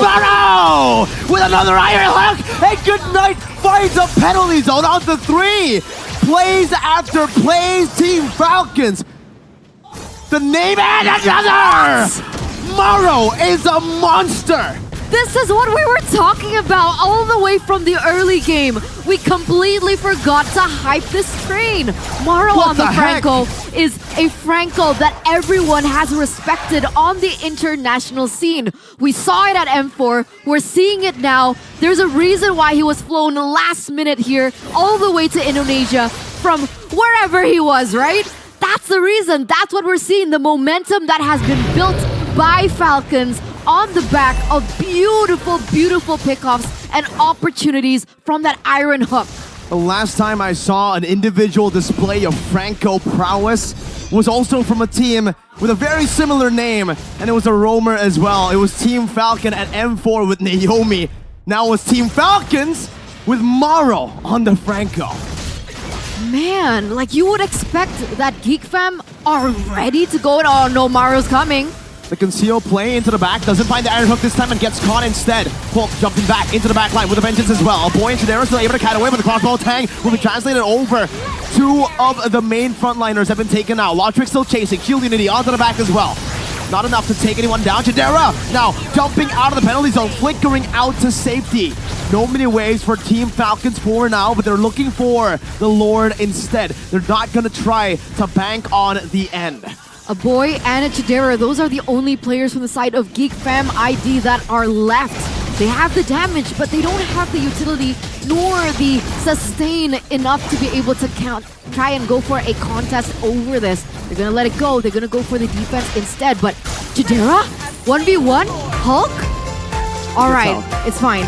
He gets out. That nearly was a disaster for Geek Fam if they had to lose Chidera in the final moments before the Lord actually spawns for Team Falcons. Usually on a Franco, you'd expect to find a moment. He's been finding all the moments. Every single iron hook, well, maybe not every single one, not the last one, but most of the iron hooks have basically given Team Falcons an advantage. With a lockdown on top of a 1-1. We mentioned the combo earlier today. It was a Divine Judgment 1-1. But it wasn't as effective as it is here by Team Falcons. 7,300 gold lead already for Team Falcons. You can even see that Lotric sitting at an 804 KDA, by the way, has already secured that. Oh no, Maro! Another iron hook and a bloody hunt. It's a 4-man penalty zone by Luke, but it's not going to be enough right now as Lotric just jumps into the bag and help from Goodnight. It's a winner truncheon as well. Geek Fam, the first runner-up of MPL Indonesia, have been bullied all the way. They've been knocked out of MPLI 2023 by Team Falcons. Without Onyx ID here at MPL ID, this was the save and grace for Indonesia. This was the light for Indonesia. The lighthouse. Everyone banked on the success of Geek Fam. With the success we've seen all throughout MPL ID and success we saw last time around back in MPLI 2022. But Maro comes in. The Falcons soar high today as they are going to be able to take this match and take the dreams of Geek Fam away. The fact that the final play was made by a player named Goodnight. Goodnight as they send Geek Fam home. It won't be too far as we are in Indonesia, but it's a bitter pill to swallow if you're a Geek Fam or an Indonesian fan. Just goes to show you the level of competitiveness outside of Southeast Asia growing. TOB with a win earlier against Dewa, and now Team Falcons with a win over Geek Fam. We saw what happened. We were there for every second and every minute of it.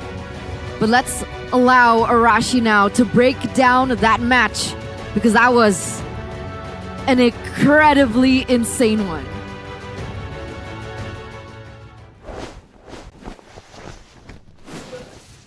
I mean, what can you say, man? Maro. This man, whenever he gets that Franco, just seems like he doesn't hook only the opposing team. He hooks the whole game and takes full control. We saw that yesterday. There's a bit of a disconnect in Team Falcons. They don't seem to be having the same idea in mind when they're maneuvering around the map. Today, it's a completely different story. It seems like Maro on that Franco just gets full control. His team always positions to back him up, and as a result, every single time the hooks lands, first of all, the hooks are already crazy, but every time the hooks land, the follow-up is impeccable, and even the counter engage. Because if you, in theory, right? In theory, Geek Fam has the Terizla. So if someone gets hooked in, they can just counter-engage. But this is where that Valentina comes in so clutch. It was picked in earlier in the drafting phase, but now when a penalty zone is used to engage, especially towards the later stages of the game, Goodnight just comes in with that counter penalty zone and just equalizes. So now it's a completely different situation, especially for a boy who's just left in such a difficult spot. Anything thrown at him from the side of Falcons is going to take him out. If he gets hooked, he's gone. If he gets hit with a penalty zone, he's pretty much gone on the Farsa, unless he has battle spells. And if 1-1 gets to him, same story. So he is always in constant danger, and this is the problem, right? For Geek Fam, a boy has always been one of the main pillars. He's always consistent. He's always been able to clear the mid lane and always give that impact to the side laners through that mid lane rotation. But now, with Boloyski just outmatched in the pressure due to the Franco-Angela differential, and a boy just constantly zoned away from these big fights, it was just a difficult spot. And it's not just a boy that was suffering from this situation, man. Chodera, usually always finding success despite the adversities posed to him inside the game. On this carry, he was almost zero impact. Even in the big team fights, when all the ultimates was used, there's just a chance that something somewhere is gonna just get thrown out, and if it lands onto him, he is also gone. So there's no security for the backline to actually make any plays happen. And the opposite is completely true for the side of Falcons. Maro on the Franco is your MVP. And I do not have to waste time to tell you why. He just enables the whole team, and even when when his teammates maybe miss position, the fact that he has so much pressure, the fact that he has so much control, just means that they can get away with doing some things that are not exactly textbook for Team Falcon. And even Nile, we've always talked about how Nile is a great player, great retributions, always winning in the contest. But with the pressure here, it seems it's just a bit too much, and Team Falcons were able to get that neutral objective win again and again. So you have to wonder what the plan was, man, because for Geek fam, they just did not have enough crowd control. Not enough spammable crowd control, I might say. Because they did have the Terizla, but okay, what is Luke's job here? Is it to engage on multiple members? Because he did that in this game, but it just wasn't enough. Is it to stop the Franco engage? Is it to stop the Bloody Hunt? And if he does that, then everyone else just moves in, and there's no real way for Geek fam to deter the full-on onslaught from all the dive that Team Falcons have in their hands. Especially with the focusing mark, I think this Franco was just a bit too lethal to leave open, with the very on-point usage of the flicker as well. It's always the right moment, right target, and sometimes he just walks up predicting the movements of Geek fam, and he gets those very valuable picks. Like I mentioned in the middle of the game, I think Purifies definitely could be used by Geek fam. They really should have respected this, man, because his reputation precedes him. This is one of the only players that got such a huge highlight moment as back in M4. But now let's take a look at the highlights and see what was Team Falcons able to do off the back of Marrow. Of course, here, Geek fam, in the mid game, they feel like they need to strike back, get some control back, so they go for it. But afterwards, maybe this is something that they are just not used to. They go back to their lanes, but then they get caught off guard. It's almost like Team Falcons have their movements read out. And Marrow, man, he is so good at just positioning too. He doesn't make all these hooks happen by being crazy, by flickering in, by doing anything unexpected. He just moves around the fog of war and makes sure that Geek fam just never knows where he is, and before you know it, you get hooked.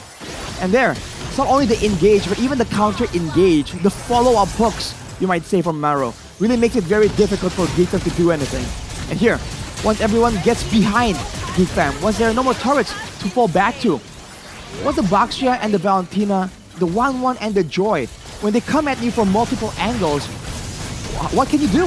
What is there to actually stop them from pushing forward? The only real big stun comes from the Terizla, and maybe some small crowd control tools are available to the Brethren, but it's just not nearly enough, especially when there's so many members jumping at the same time. This situation right here looks kind of sketchy because everyone's low HP, but that's just how confident Falcons are with all the success they've been able to get in the mid game. And it really seems like on the opposite side, Geek fam were a bit trigger shy towards the late stage of the game, just failing again and again to get big moments. They have combos available to them, and by all means, there is damage in the hands of Homebois and Chidera. But it really seems like they were just too concerned at that point to go for any meaningful pickoff.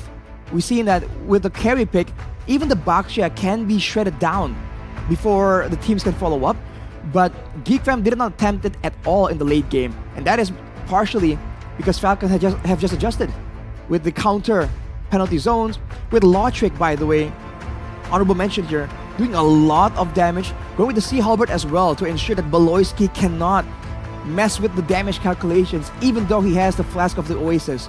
Law Trick was just doing a lot of damage, and without anyone available to really zone him out, it was just difficult. Once he gets the crossbow of Tang, everyone is forced to back away, and generally, when you do so, you lose out on one or two members, and for Geek fam, it's usually the tanks. Usually, the tanks are more disposable, more sacrificial, but in this situation, against so much dive, the tanks become that much more important, and Geek fam just could not match up to the overall pressure. Looking at the stats right here, a 10k gold difference for the favorites from Indonesia, it's definitely an unexpected conclusion. But even Nile on the Fredrin, 0 kills. Boloski and the Angela, only 4 assists. It's just not what we're used to seeing, man. Boloski below 7 deaths and only 4 assists. What a world we live in right now, and what a day for Team Falcons. But right now with their advantage, they must find other ways to get success, because now everyone's eyes are definitely on Maro and that Franco. It will not be let go without a fight in the drafting phases in the next games for Team Falcons. So we'll look forward to seeing what they can do to try and find a winning solution the next time they're on the stage. But enough from me, we're gonna throw you guys straight back to Mirko and Eterna.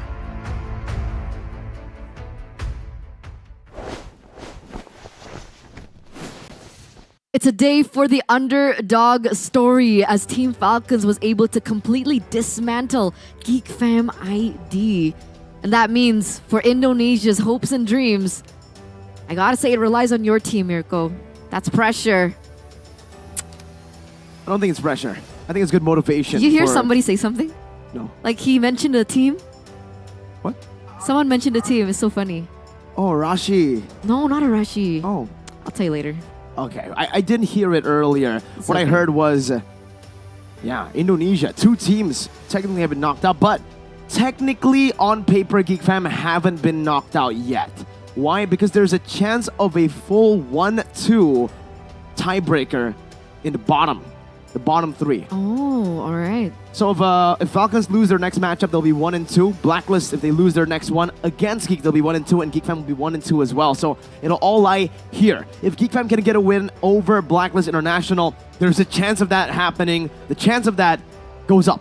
1-2, Wait. 1-2, 1-2. 3 So- teams in the bottom, 1-2. If Blacklist wins this, there's no tiebreaker. No tiebreaker, Geek Fam out. If they lose, Then Geek Fam will be Three-way. 1-2, just like because there's one more match in yeah. Group B after Homebois this. Falcons. So for the scenario to work, it'll be Geek Fam wins against Blacklist Okay. here, and then Falcons lose against Homebois. That way, all 3 teams here who are in the bottom will be 1-2, 1-2, and 1-2. Interesting. All right. We're So- moments away of our first tie. There's a chance of that happening. Okay. So with that, we're gonna get on to a little break. We're not gonna be too long, so don't go anywhere. Stay tuned because we'll see you after. You're Mirko. Bye bye. Tiebreaker. Tiebreaker.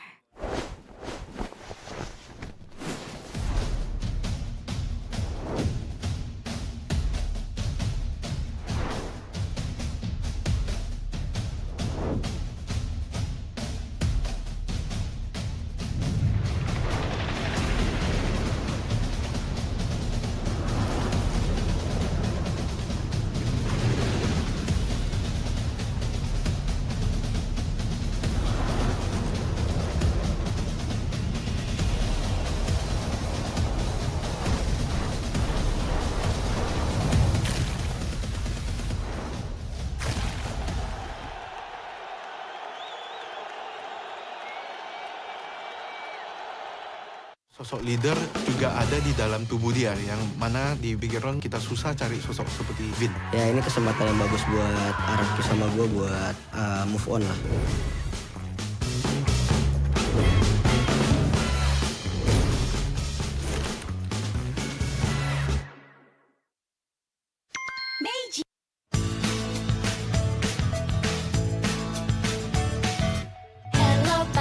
Hello panda, semua suka biskuitnya. Biskuitnya enak, isinya lezat, rasa coklat dan strawberry. Hello panda, semua suka biskuitnya. Biskuitnya enak, isinya lezat, rasa coklat dan strawberry. Hello panda, biskuit isi yang enak.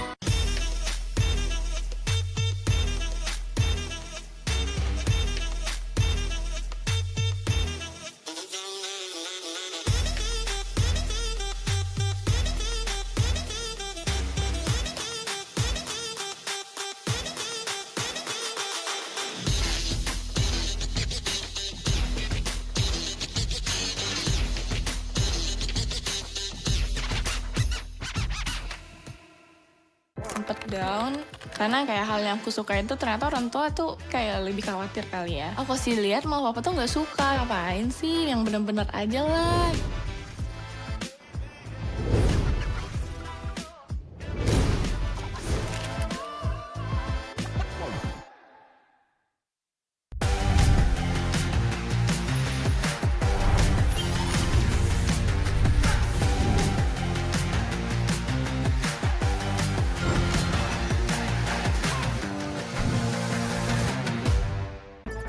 The Flying Swallow is here to clean up Marshall City.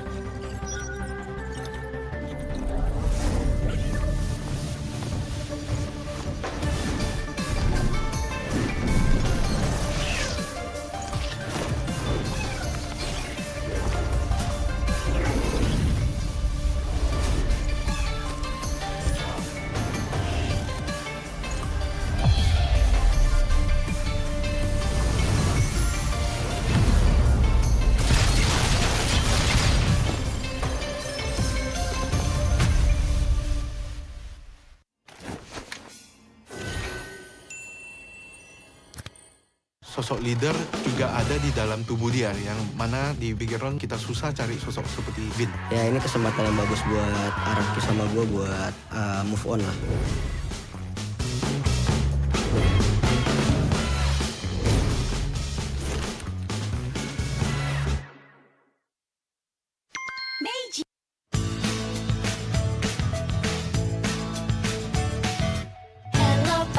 Hello panda, semua suka biskuitnya.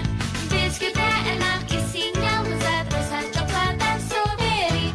Hello panda, semua suka biskuitnya. Biskuitnya enak, isinya lezat, rasa coklat dan strawberry. Hello panda, biskuit isi yang enak.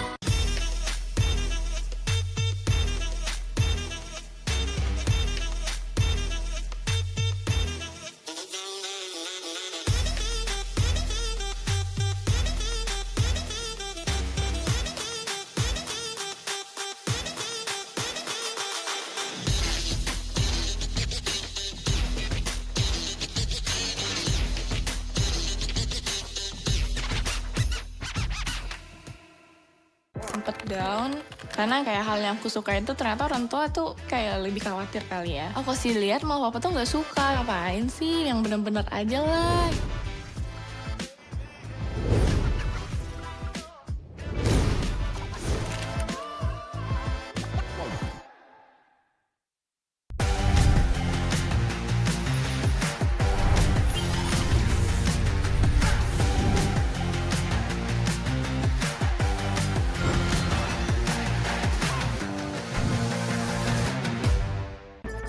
The Flying Swallow is here to clean up Marshall City.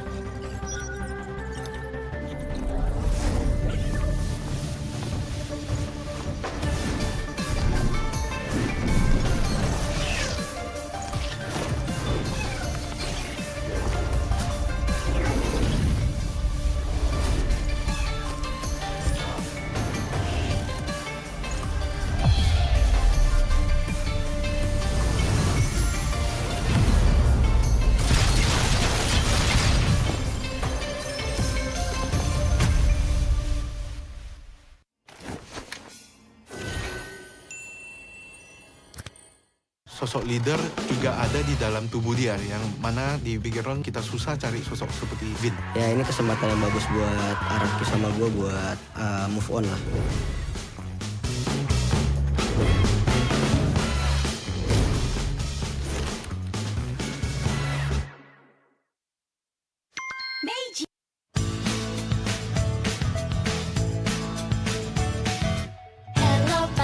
Hello panda, semua suka biskuitnya. Biskuitnya enak, isinya lezat, rasa coklat dan strawberry. Hello panda, semua suka biskuitnya. Biskuitnya enak, isinya lezat, rasa coklat dan strawberry. Hello panda, biskuit isi yang enak.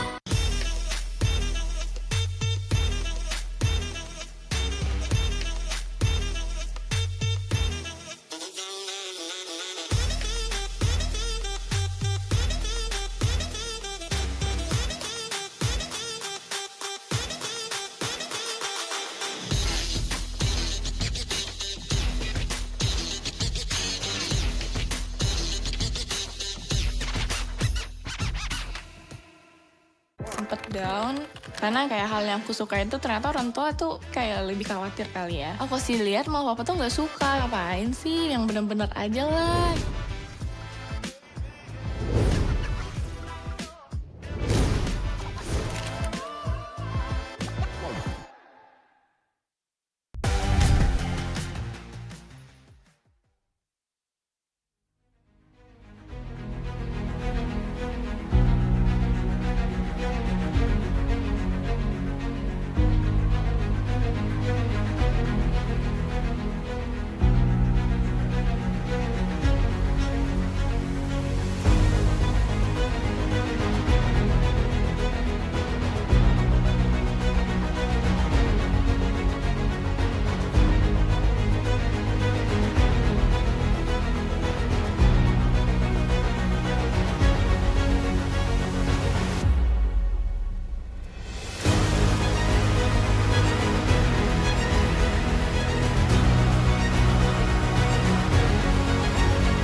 Welcome back, ladies and gentlemen, boys and girls, to MPLI 2023. Back again on the caster stand with me, Eterna, alongside with Mirko, to bring you another 2 more matches of the decider of Group B. So, I guess we closed it on the wrong foot when we closed it earlier on, because there is still a chance for a Geek Fam Indonesia to still make it to the playoffs. You're right. Small chance, but there's a chance. Small chance. There's a tiebreaker scenario, ladies and gentlemen. So for Geek Fam, they are not completely knocked out just yet, because for all the teams, this is the tiebreaker scenario. Geek Fam winning against Blacklist in this matchup. That'll make their score 1-2. That'll make Blacklist score 1-2 as well. And then if Falcons lose against Homebois later in the match after this, that'll mean that Falcons will also be sitting at 1-2. That means Falcons, Blacklist, and Geek Fam will all be tied at 1-2. Which is why this next upcoming match is going to decide the fate of a lot of teams, right? Basically. For Blacklist themselves and also for Geek Fam ID, whether or not they're going to continue here at MPL 2023, it's all going to come down to this. Blacklist International, the saving grace from the Philippines, as well as Geek Fam from Indonesia. Yesterday, Blacklist was the first Filipino representative to lose a match. And so we'll see. But afterwards, do we talk about afterwards? What happened? RGPH 2-0. AP Bren with another 2-0. Echo. Do we talk about Echo? Well, it depends, right? Echo. I'm not second shift. I don't want to talk about Echo. Yeah, you didn't watch the second game. I mean, I watched the Echo BTR one. I watched it too. Well, I also watched mini documentaries on Omni by FWD. Cool. You didn't watch it, right? What did you watch on Omni by FWD? Firstly, when I opened it up just 2 days ago, I actually watched the BTR Vin journey first. Like Vin's journey from Bigetron Alpha, from even before Bigetron Alpha in Arakura, his journey as a pro player. What did he do? How did he conquer a lot of the different hurdles that was sent his way in life? And then I also watched the brand ambassador story for EVOS' brand ambassador, Una, and more of like the struggles of being a brand ambassador and just overall the journey of being a brand ambassador. And I'm hearing that all these things we can actually watch exclusively, right? On Omni. On Omni by FWD. Exclusive. That means it's only on Omni by FWD. It is, so don't forget to download it on Google Play. Or if you're Free. an Apple user, you guys can check out the App Store as well. It's there. It's free. No one will take money away from you. So, you know, go ahead and check that out. Or there's another option. Code. Just scan the QR code right below Eterna. You I can see keep it right forgetting that there's a QR code. there. Exactly. Why do I make my life just so difficult? Just see it.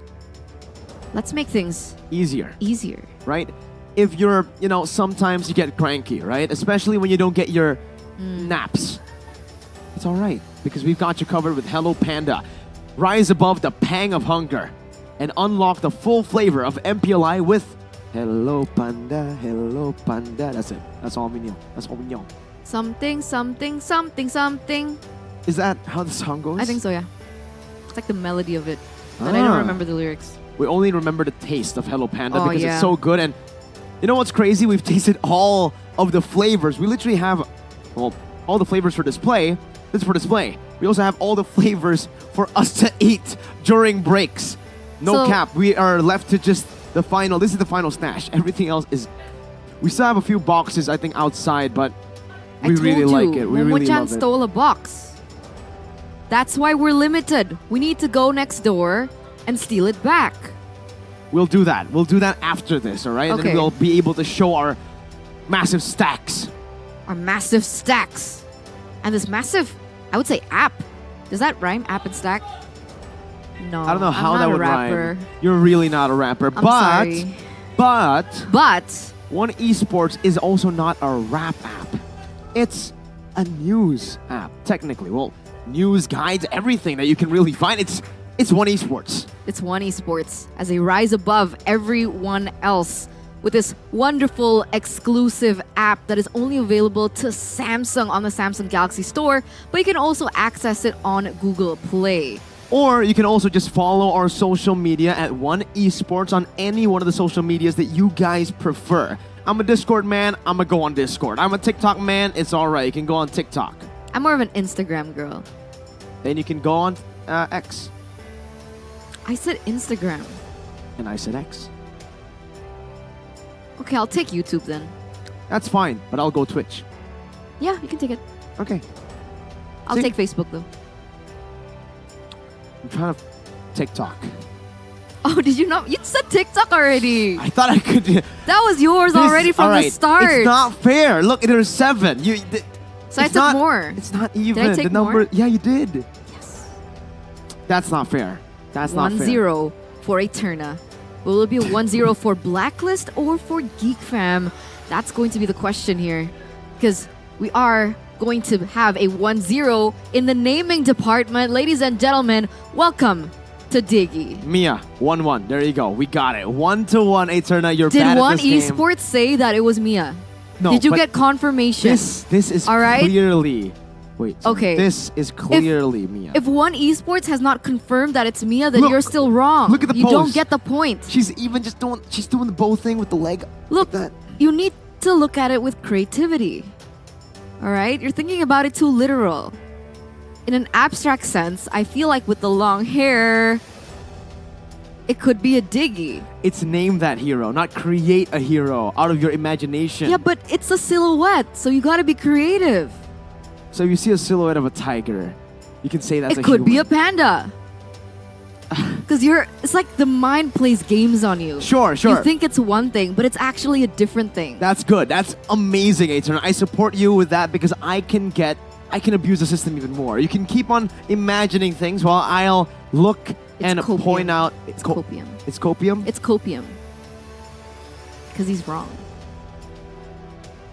Unfortunate, man.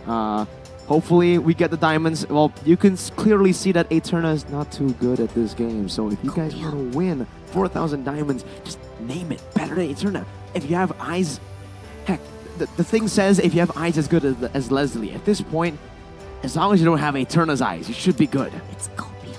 Or, you know what, Eterna? You're so bad at naming that hero, but you're not going to be bad at registering for updates. That's easy. I can't do that either because I can't see barcodes. You remember that, right? What? Because I don't... Like, this has been like an ongoing thing Scan for so the many QR seasons. code right below you. You look down and you should be able to see it right there, now? Right there. Do I look at it now? Yes. What do Look. I get? 4,000 diamonds? 4,000 diamonds. For just updating. Exclusive interviews with the MPLI teams here competing. Okay. Also, you get guides. You know how you didn't know how Joy worked mechanically? Yeah. You can learn that just with a simple tap. Wow, that's so easy. That's so easy. I should do that. You should. Then I maybe should. you can perform like Hulk just earlier. Oh, that was a really good Joy EXP. Okay, I'll scan the QR code. It's gone now. See? It's not there. You're a liar. I'm not a liar. It's not there. It's- Guys, am I hallucinating? There's no QR code? You know what? Maybe you are. Maybe you're hallucinating. All right. I mean, either or, I'm going to have to go look for the QR code. But meanwhile, let's take a look at the official team lineup for Blacklist International.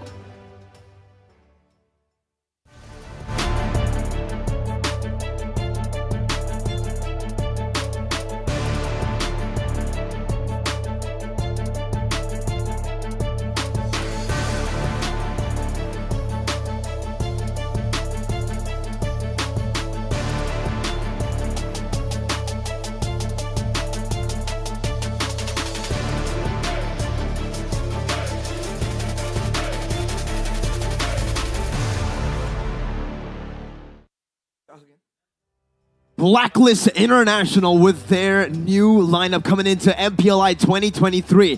One win against Geek Fam here will secure them a bigger chance at making it to the knockout stage. Then they'll have to be hoping for Falcons to also lose against Homebois in their next match.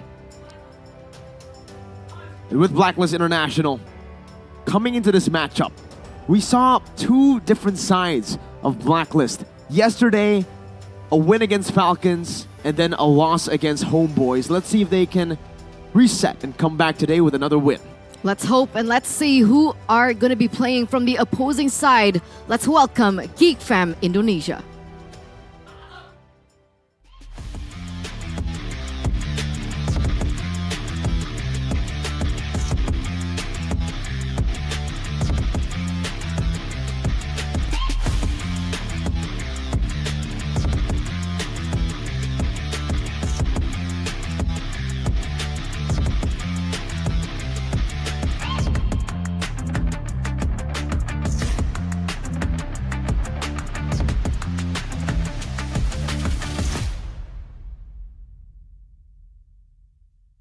The team that needs a win desperately. 0-2 at the start of the group stages for Group B. Geek Fam, one last hope, one last chance at knockout stage glory. The knight in shining armor for Indonesia. Our second place at MPL ID, our first runner-ups at MPL ID. Without Onyx, so much hope lays on their shoulder.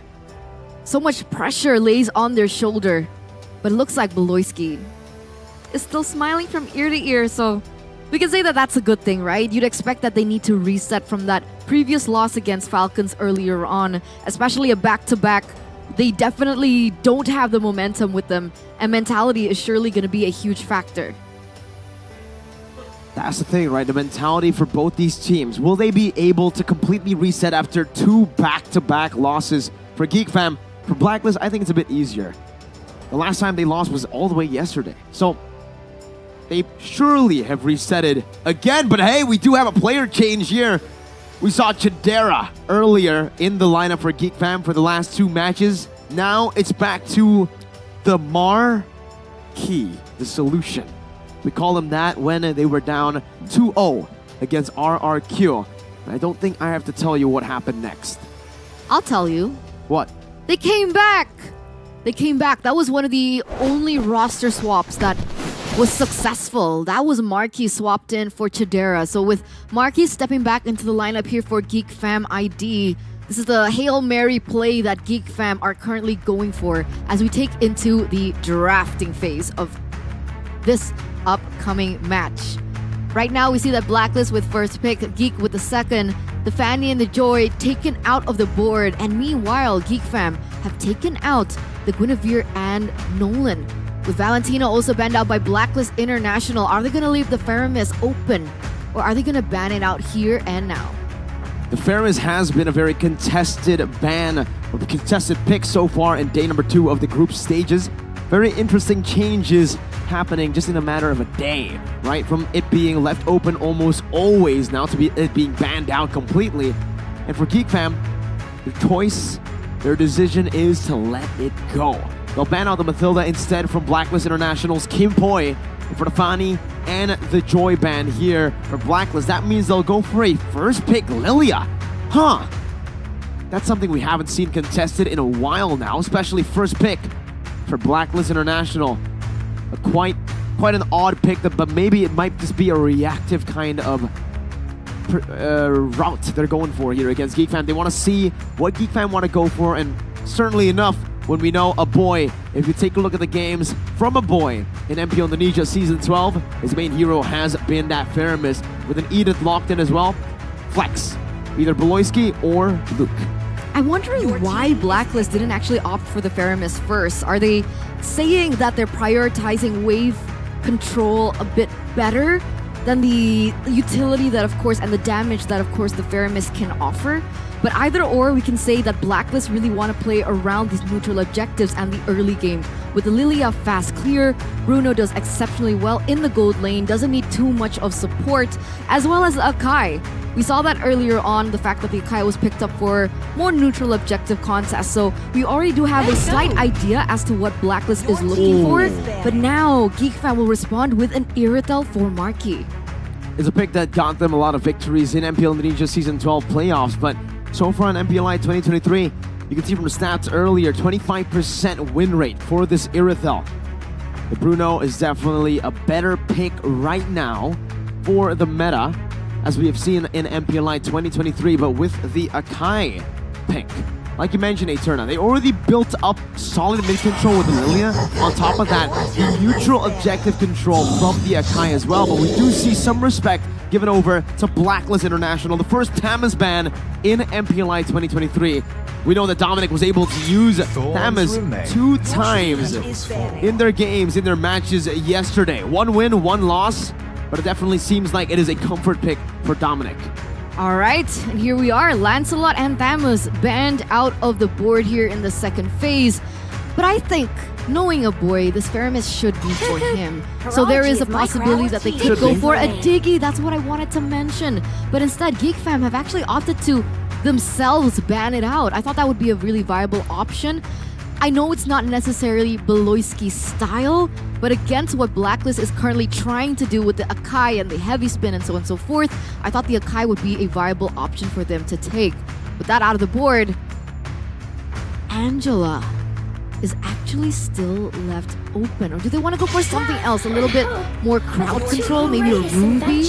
But there you go, Angela, banned out by Blacklist. Yeah, not anymore. Taken out by Blacklist International. And for Geek Fam now, Roamer, right? I honestly think right now, the fact that they've already banned Angela, maybe they can still utilize this flex all the way to the very end. So if that's the case, they'll pick up a jungler first here. With no Lancelot, that means there's not a hero there who can actually go for a little bit of the untargetableness there against the Akai. Maybe they'll go for anti-CC. Instead of the Thorn Rose and the Phantom Execution, they go for anti-CC here. Say a Mortal Coil. Or if they want to go for something risky, a Benedetta jungle. Haven't seen that in a while, but if they do pick up a Benedetta, they flex into the... They go for Frederick. Wow. Huh? Against the Akai, I guess they're still very confident in the Fredrin despite also losing just earlier. Niall still wants at it on this Fredrin. Interesting choice. I would have for sure thought that it would be a Mardis pickup here for Niall. I must break the code. It could also level head-to-head in the early... Oh, what? Blacklist International and Estes? No V, but we still see Estes coming through to Rizla as well to round it all out. That's sustain. That's a lot of clump, but a lot of sustain and heal. There's engage, there's CC to it, there's good wave clear. I think the only thing that I would be a little bit worried about is range. I understand that they do have the Lilia, but for Geek Fam, how are they going to respond to this? They're fighting healing with healing, Feramis and Estes. Technically, yeah, an additional health bar there. And a Lapu becomes the choice for Luke in that XP lane. A hero that we haven't seen in MPLI 2023 so far. And we'll have a battle of the debuts, I would say, right? Estes versus Lapu. For Blacklist, though, this man is definitely no stranger to the Estes pickup. Bon Chan, going back to his roots, M3. He was able to win M3 World Championship with V-Wise, Edward, Oheb, and Haji, using very similar lineup. Let's see if they can make it happen here with a win. They will be knocking out Geek Fam from MPLI 2023, and they'll also be securing a safer spot into the knockout stage. Let him cook. Let Coach Bonchan cook. Because sure, my talent prediction was for Geek Fam earlier on, but in terms of draft, I think I'm leaning a little bit towards Blacklist International. Not to mention that we've been wrong 2 times in a row. Make it 3 question mark? We'll see. And there you go, ladies and gentlemen. Let's welcome you into the land of dawn. The Filipino Blacklist International against the Indonesian Geek Fam ID. The final stand for Geek Fam here. All pressure, all eyes are on them to keep the flag, keep the Indonesian flag flying high. 3 purifies here for the side of Blacklist International, respecting already the heavy CC combination that Geek Fam can force onto them. I think the purify is especially important for Kim Poi, as the Estes wants to try to position himself in the right spot as always, but also if he does get caught, if Geek Fam go for the dive, that purify will always come in handy to get out of these sticky situations. And you need that level of respect, right? And I feel like that was a level of respect that was really lacking from Geek Fam ID in their previous game. With Blacklist, full respect on this. It's a question as to how Geek Fam will posture themselves. How will they utilize and how will they bait out these resources in time? Because definitely they need the engage. Beloyski needs to have that moment. So does Luke. But with so many purifies on the board, it's looking very difficult in those team fights later on that happens. But in the early game, in the laning phase, what do you think about the matchups on the side lanes? Looking at the matchup, let's see the gold lane first, honestly. Irithel versus Bruno. I think we've mentioned this many times, but wait a minute, Niall wants to go in for a bit of a gank here, getting a good chunk of damage onto Dominic, but you should be able to regen that back up with the regeneration. Looking at the matchups, honestly, it's kind of 50-50. Both matchups here are a bit skill matchup, but for the bottom side, XP lane, I have to say that the Terizla should have a bit of an advantage in a pure 1v1. If it's a 2v2 or if it's a 3v2, where a boy rotates over, it's not really that good for the Terizla, obviously. Meanwhile, up top, Marky actually going to lose out on that trade, but Geek Fam will trade into the bottom lane with some pressure down here. Bloisky walking up, getting the Earth Shatter onto Dominic, but Dominic goes in with the penalty zone. Luke trying to follow him as well. Keep Poi taking very low with the help of the Purify. Gets up for a bit, but the Brave Spider connects onto the back. Luke gets a good kill. The heavy spin used up by Rindo. Right now he's going to be chain CC'd by Bloisky, and even another comes down. Dominic with a flicker. Luke still able to survive, dodging away from one last hit, and Niall secures the turtle for Geek Fam. One last hit was enough. Meanwhile, up top, there's another fight as well. A chaotic game to start this matchup for knockout stage. Glory, Appraiser's Wrath connecting, but Kim Poi gets a blessing of the Moon Goddess on time. Niall has to respect it, but he doesn't respect it in time, and Haji, the Kada machine, takes him out. There you go, already 3-1 here in the first 3 minutes of the game. Blacklist slightly leading in economy, but that entire thing was on the back foot of the fast clear coming in from the Lapu Lapu earlier on. There was support from the other Geek Fam members, but that allowed them to set up for the neutral objective first. And therefore, despite the economy lead, it was Geek Fam that was able to get the turtle away from Blacklist. Meanwhile, you see that Al already securing his item. Already the has claws in his pocket. With Marky struggling there in this gold lane, Bloisky forced to give some support, give some pressure over back onto Al, but Kim Poi always at the right time, at the right place. Always knows where he needs to go, and so far Blacklist is still standing strong. He's still got to be very careful of the damage that can come through though, from mainly the Lapu Lapu. Luke, on this Lapu Lapu, he's going to be able to gap close so easily, and with the lack of a flicker, that's a very vulnerable Estes. Sure, you have the Purify, but when damage is coming your way, it's a bit tough to evade from it. Needs setup though, right? Oh no, top side. Heavy crossbow, a lockdown onto Owl, but with the blessing of the Moon Goddess, with the healing, they're able to out-sustain and even force Marky back all the way, even forcing a sprint. So it started off as a Purify burnt for nothing, but it ended up with a 1-for-1 sprint for Purify trade, where Marky has actually lost the trade because of the resources that has been burnt away from him. That health bar, not too good, but he's still able to farm quite well. And it should still be Geek Fam who has more pressure around a turtle here as Marky has rejoined the team. Blacklist have already used the blessing of the Moon Goddess. Penalty zone coming down, but Niall goes in. An amazing retribution. Luke now jumping with the Bravest Fighter, going on to Dominic with that Bravest Fighter. Slashes as a boy pulls Dominic back. Not enough to take him down just yet, but Niall's able to steal away the purple buff from Rindo as he now looks for another engage. Haji goes and pops the black shoes. Geek Fam get a win in the 5th minute of the game. A slight win here for Geek Fam, being able to equalize the economy now in the 5th minute of the game. And that's what I really wanted to talk about, right? Marky.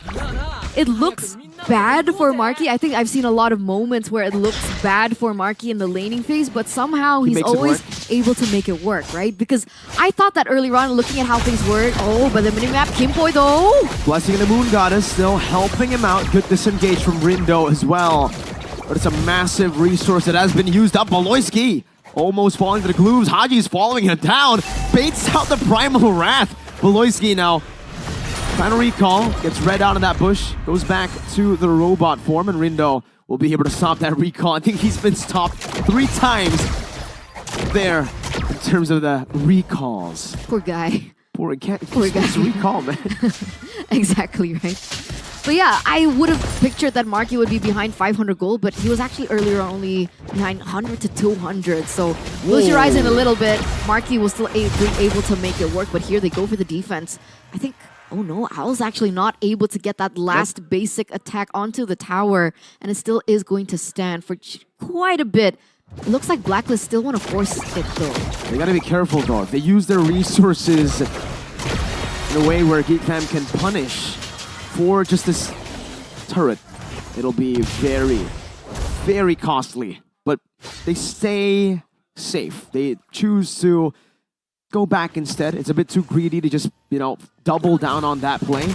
Dominic Knocked up by that Earth Shatter, and Bloisky will use the onward, backward. Onward, backward. Ironic. Geek fam gonna force the push here in the mid lane in order for them to start setting up for the turtle. So far, it's been a perfect turtle for Geek fam so far, so let's see if Rindo is gonna be able to get this. He is a level behind though. But generally, like you mentioned earlier on, Luke goes very aggressive. Right onto Kimboy, the damage there. Just placed down by Luke, but the Blessing of the Moon Goddess will be used up, and Luke should fall here. He buys a lot of time. Flicker out of the gloom as well, but it's still going to be Haji who picks up the killing spree. Rindo still has a heavy spin. Now it's going to be the contestant. Rindo finds it. A good angle with the heavy spin to look for that red tree. Niall zoned away from it.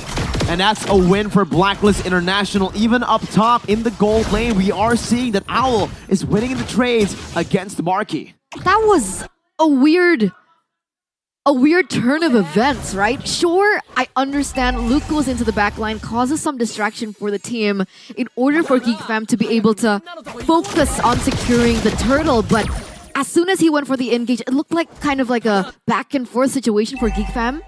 And they didn't commit onto the turtle. That should have been theirs. And then it was Blacklist to just pick up and take under the nose of the setup coming in from Geek. Now, Blacklist, they're rotating towards his top side. Gonna give Beloyski here a bit of a difficult time. No penalty zone on Dominic, though. That's a primal ramp used up. Luke looking for an angle of flank. Whoa, what happened? Beloy lost his life up top to some poke from the glooms. And to that skill 1 of Dominic. A good pick off by Blacklist International, though it might have been unintentional. A kill is a kill. Kill is a kill. 5-1 in 8 minutes.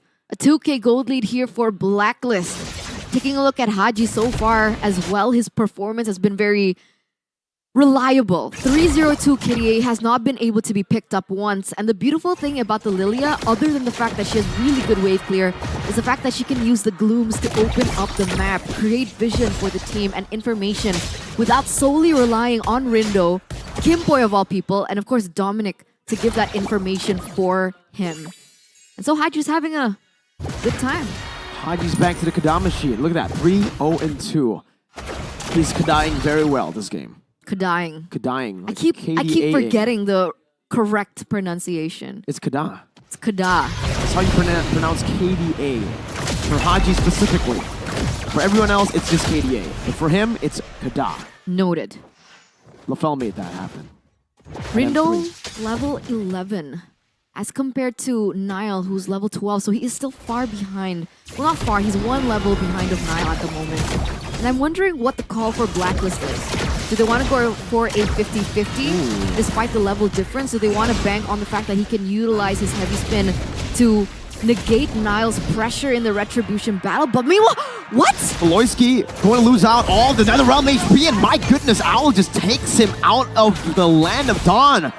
With a few good shots, Luke now jumps in with the Bravest Fighter, goes on to Haji. He's still able to survive with the help of the Blessing of the Moon Goddess, and Haji survives all throughout, baits the team. Niall's down, Luke flickers forward, gets the stun, but it's not enough damage to really threaten anyone from Blacklist. They'll simply sustain back up. A boy able to dodge away from a few of the skills with a good flicker and a stampede. Or actually, just a stampede. What the heck, Blacklist? Dominating in this game, 8-1 now. So that was the call. They didn't go for the 50-50. They looked for the pickoff instead. They were able to take Beloyski off first and then proceed with 2 more kills in order for them to completely gain control over the neutral objective take. And that was very, I would say, disciplined from Blacklist, despite them knowing that they could still utilize the resources coming in from Rindo. They still didn't want to make that costly decision. Blacklist now with a 5K gold lead. The Lord marching down in the bottom side. Rindo trying to find an opening to maybe take away Niall's purple buff away. Kimboy's there to back him up, but it still will be Niall securing it. But look at the towers falling 1 by 1. It should fall just like this. I mean, they have the Lord, they have a good siege composition to go with it.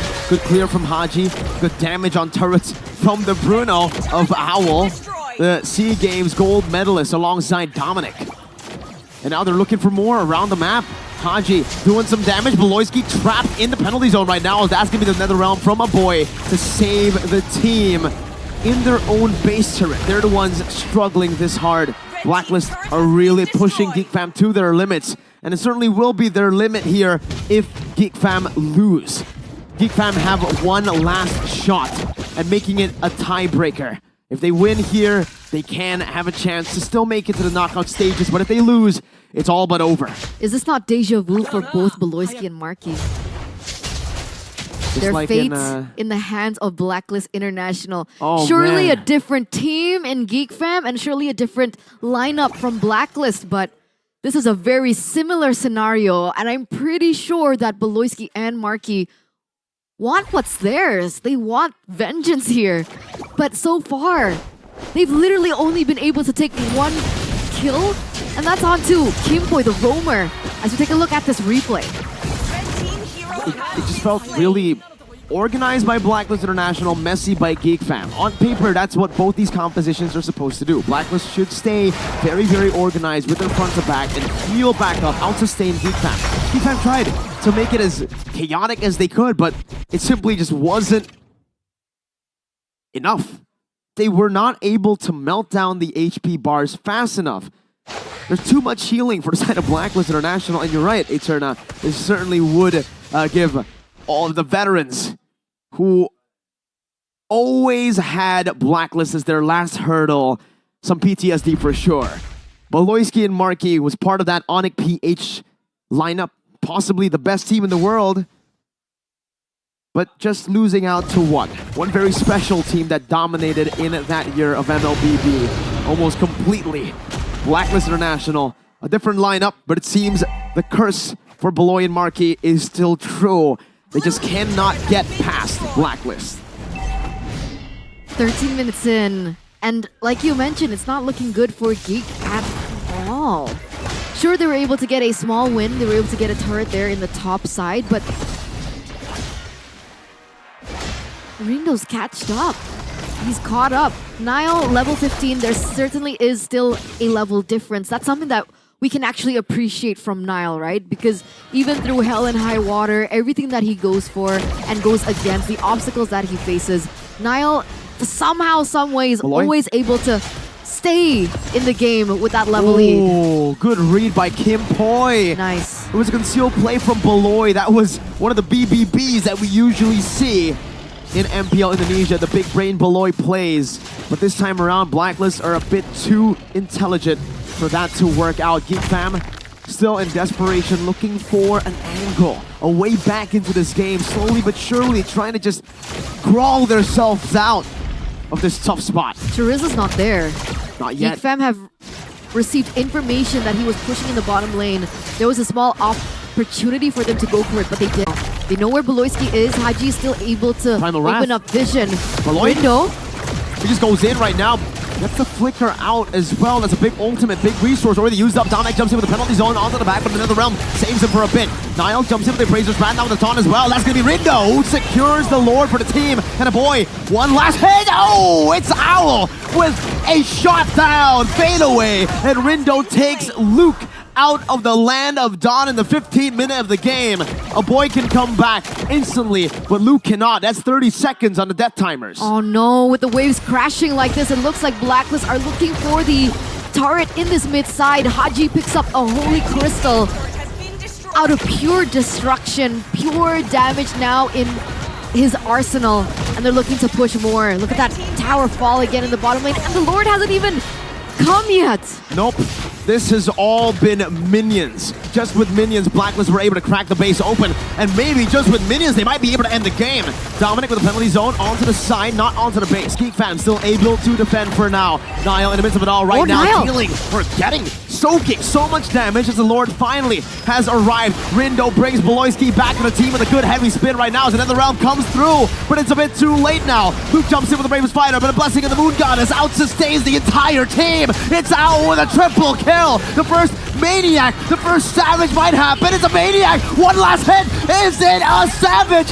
Of course it's not. Of course it's the SS who steals it. Kimboy! Blacklist have knocked Geek Fam out. This time it's official. It's only a Maniac, but it's all good. A 1-0 saves the rest of the group from a tiebreaker. Another Indonesian representative officially goes home today.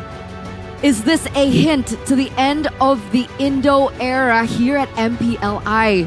With the performance from Blacklist, with the performance from AP Bren, who are looking like strong contenders to make it all the way to the grand finals. What a performance by, remember, the second team of Blacklist International. The second lineup up against Geek Fam's main lineup with the Ube strat. Back to the basics of Blacklist. This shows that Blacklist is even more flexible now than ever, being able to play two different lineups that are as strong. And with that, let's break down that game, the end of the Geek Fam dream, with Arashi Hoshi.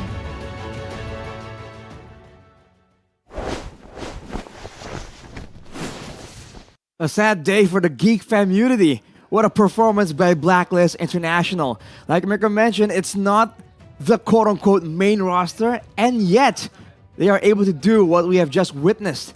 Take down the favorite, the main guy from Indonesia, the main team that everyone has their hopes riding on, has now been sent home. Man, that was crazy. It seemed like initially in the drafting phase, there is a good chance that Geek Fam has the tools, right? Has a chance to outplay. They have the Netherrealm. They have ways to try and maybe outmaneuver. And we saw a bit of that in the beginning of the game. The Lapu Lapu going in the back line, zoning, right? Performing almost like a Yu Zhong, but a bit more direct. No longer needing to wait for the Black Dragon form to end before going in and dishing out damage, perhaps forcing out the blessing of the Moon Goddess. Initially, it looked quite promising, and especially later on in the first turtle fight, in the first and second turtle fight, Geek Fam has been consistently able to just burn away a lot of the ultimates before the fight even begins. Especially, I believe in the second turtle, we saw that the blessing of the Moon Goddess was used up in a gank in the gold lane, in the top side. And that was what allowed them to really get a guaranteed neutral objective.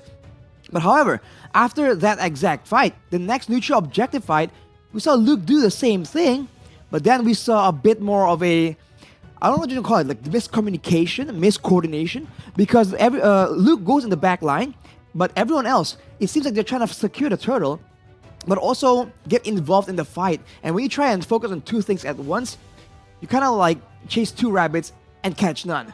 But before we continue with the analysis, let's take a look at the MVP right here for this game. It is going to be Dominic on the Terizla.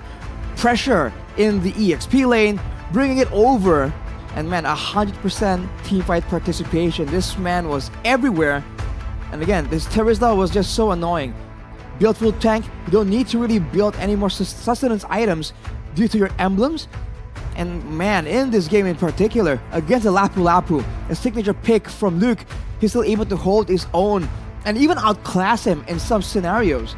His penalty zone is part of the reason why it's so difficult for Geek Fam to do their usual, right? They always go for this very high mobility play. That's why they do have Marquis on the Irithel, and usually it's all about kiting in and out. But now with a penalty zone to really stop everyone in their tracks, it's going to be a bit too difficult, and he is able to match in the macro pressure despite being the less mobile hero compared to Lapu Lapu. Of course, that's due to the planning and setup from Blacklist as well, but I think it's important to not understate his impact right here, especially because in the fight, the counter mobility is definitely a big problem, especially for a boy. We see him usually being a bit more risky, a bit more bold in aggressing with the Shadow Stampede. But against this Terizla right here, with Dominic always watching, always waiting for the right moment, seems like Geek Fam were slowly but surely losing confidence in how they're able to move around. Surprisingly, instead of flanking around and surprising Blacklist, Geek Fam were the ones constantly being surprised, being pressured away from objectives.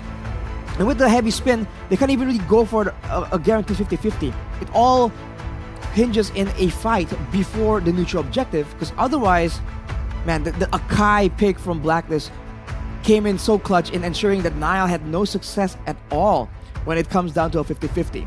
Soon, we're going to take a look at the highlights. And I think there's a lot of small moments here we can really take a look at for both teams, but especially with the Purifies on 3 members for the side of Blacklist. That's why it's so difficult. This is one of the more successful fights for Geek Fan, and it's all because of the initial engagement. Blacklist composition is great when they're counter-engaging, when they are prepared. But now when they are caught off guard, when they lost 1 member and we're already out of position before the neutral objective is even contested, that's where they find the greatest success. But here, at 8 minutes, we see everything come apart. The fights don't go as planned. Beloyski getting taken out of nowhere, and the Netherrealm coming out just a bit too late. From that point on, it seems like Geek Fam just have no control, and they're just trying their best to survive against the full onslaught of Blacklist International. And here, it seems like a bit of a gamble. They all go in, they try and commit to try and get something, but it's just too much healing in the hands of Kimpoi, who, aside from being able to heal up his team, was great at spotting out a lot of these engagements, a lot of these hidden plays from Beloyski, what Mirko usually refers to as the big brain Beloyski moments. With the second skill of Estes, it also is an AoE slow, and against this composition of Geek Fam, it was just too much for them to deal with. With the Lord coming in, with the sustain still very much available, it's only a matter of time, man, because Owl, 6-0 and 3, he wasn't pressured at all in this game, despite the switch hitter, the solution Marky making his way into this game. It just was not enough. Looking at the item builds and the post-game stats, showing again yet another 10k plus gold lead, and only 1 turret conceded by Blacklist International. Rindo on the Akai was just way too tanky. He knows that's not his job. This is the composition here, the pseudo Ube strat we come to expect from Blacklist. 3 members really tanky, really sustainable, and 2 members always comfortably in the backlines, protected technically due to the healing, due to the displacement that the heavy spin can bring, as well as the penalty zone, and with Purifies as well. It's all about positioning, and I think the only way Geek Fam was gonna get an opportunity is if they outmaneuver and outflank Blacklist to a point where they have no front line. But unfortunately, they were unable to do so. Owl, of course, has a lot of damage already at this point. No surprise. No mana boots, because he's a bit more economical with his usage, but the Sea Halberd right there is what does a lot of damage, and he combines that with the Demon Hunter Sword. So there's a lot of percentage HP damage right here.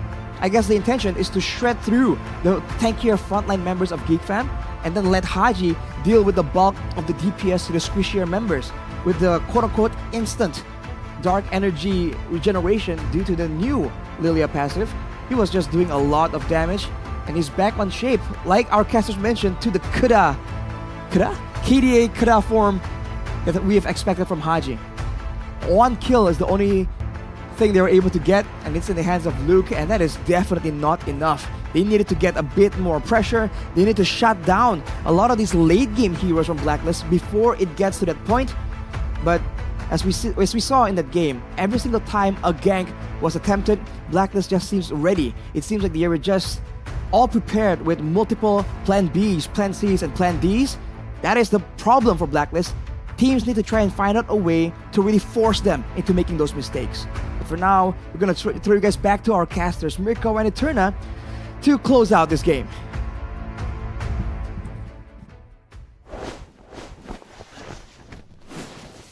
Huh! Caught What it. was that? He threw it over. He threw them over to us. So I got That's you. how small I they caught are? you. I think there are a lot of thousands of people You know how watching. things can reduce in size to be portable? Yeah, but not people. Like a Pokemon? But they're not people. They're people. Sure.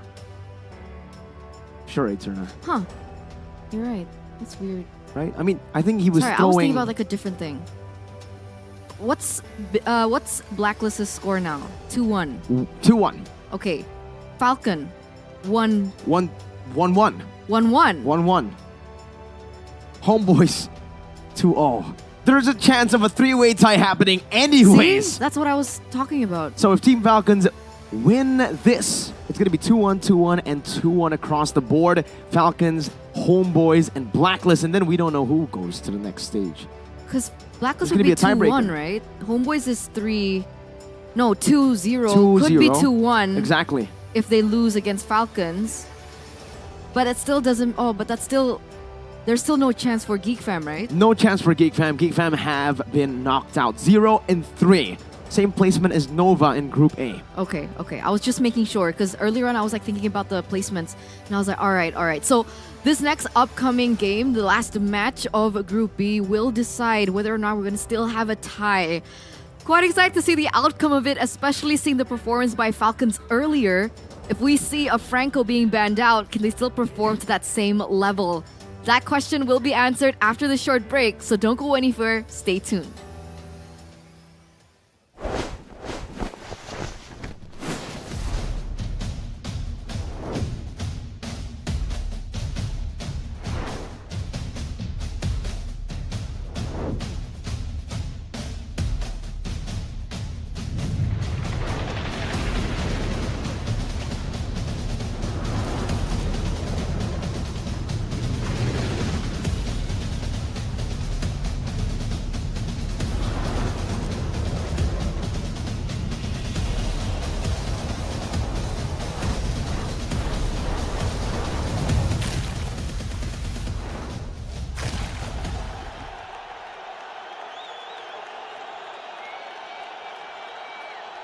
Sosok leader juga ada di dalam tubuh dia, yang mana di Bigetron kita susah cari sosok seperti Vin. Ya ini kesempatan yang bagus buat Araki sama gue buat move on lah.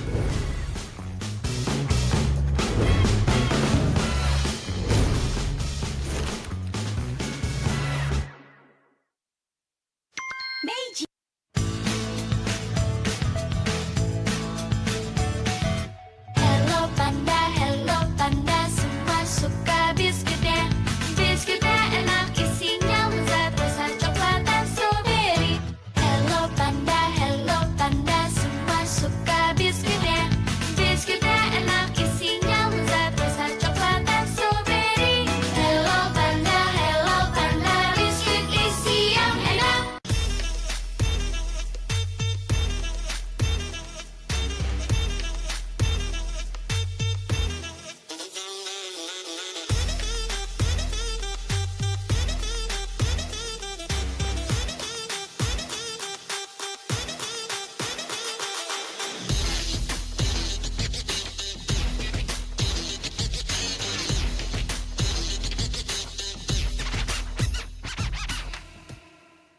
Sempet down karena kayak hal yang aku suka itu ternyata orang tua tuh kayak lebih khawatir kali ya. Aku sih lihat malah papa tuh nggak suka, ngapain sih yang bener-bener aja lah.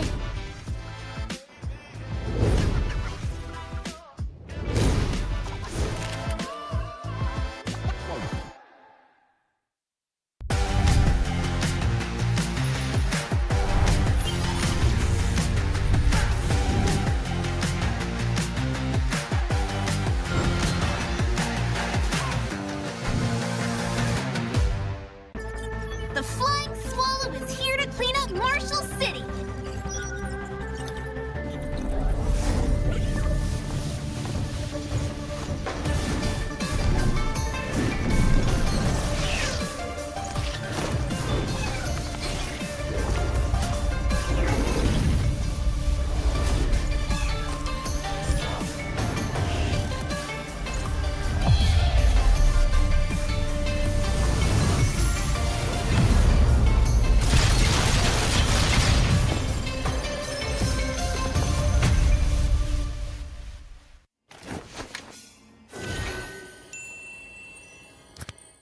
Sosok leader juga ada di dalam tubuh dia, yang mana di Bigetron kita susah cari sosok seperti Vin. Ya ini kesempatan yang bagus buat Araki sama gue buat move on lah.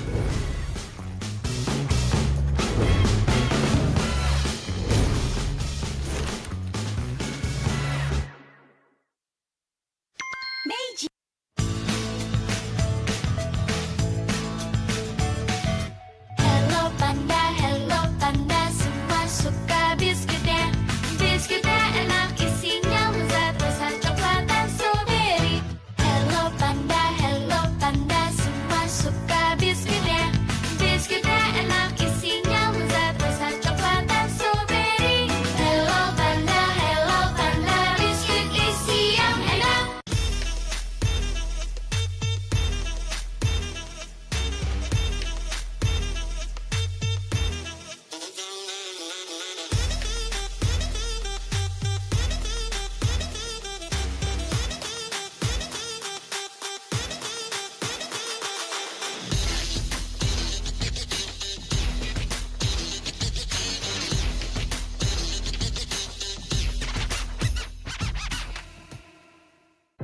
down karena kayak hal yang aku sukain tuh ternyata orang tua tuh kayak lebih khawatir kali ya. Aku sih lihat malah papa tuh nggak suka, ngapain sih yang bener-bener aja lah.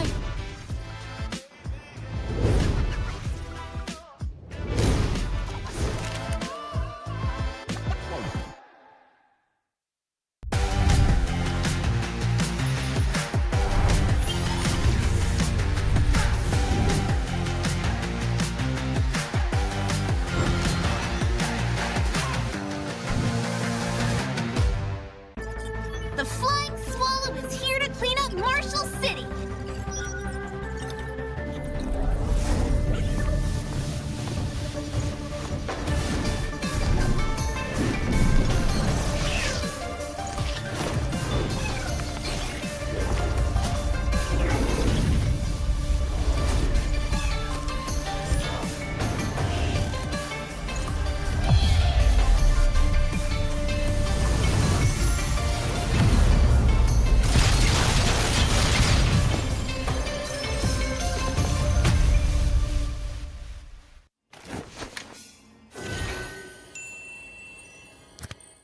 Sosok leader juga ada di dalam tubuh dia, yang mana di Bigetron kita susah cari sosok seperti Vin. Ya ini kesempatan yang bagus buat Araki sama gue buat move on lah.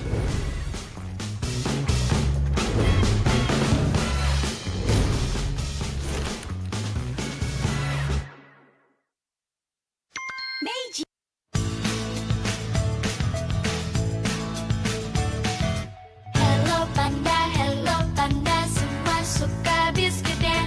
Biskuitnya enak, isinya lezat, rasa coklat dan strawberry. Hello panda, semua suka biskuitnya. Biskuitnya enak, isinya lezat, rasa coklat dan strawberry. Hello panda, biskuit isi yang enak.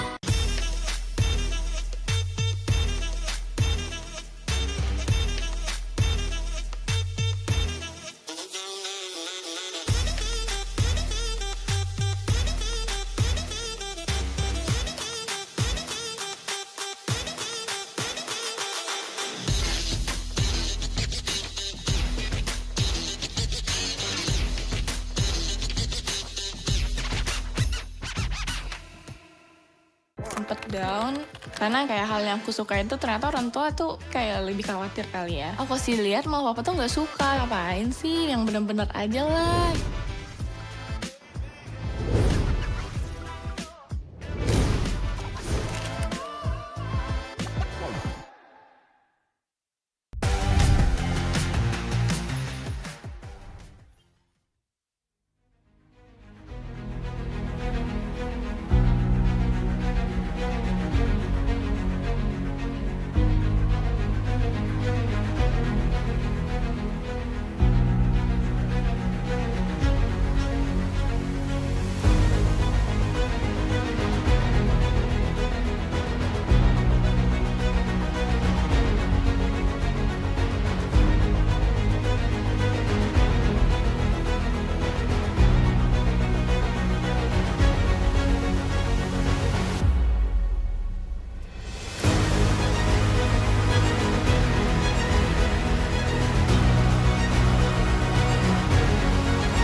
Welcome back to. Sorry.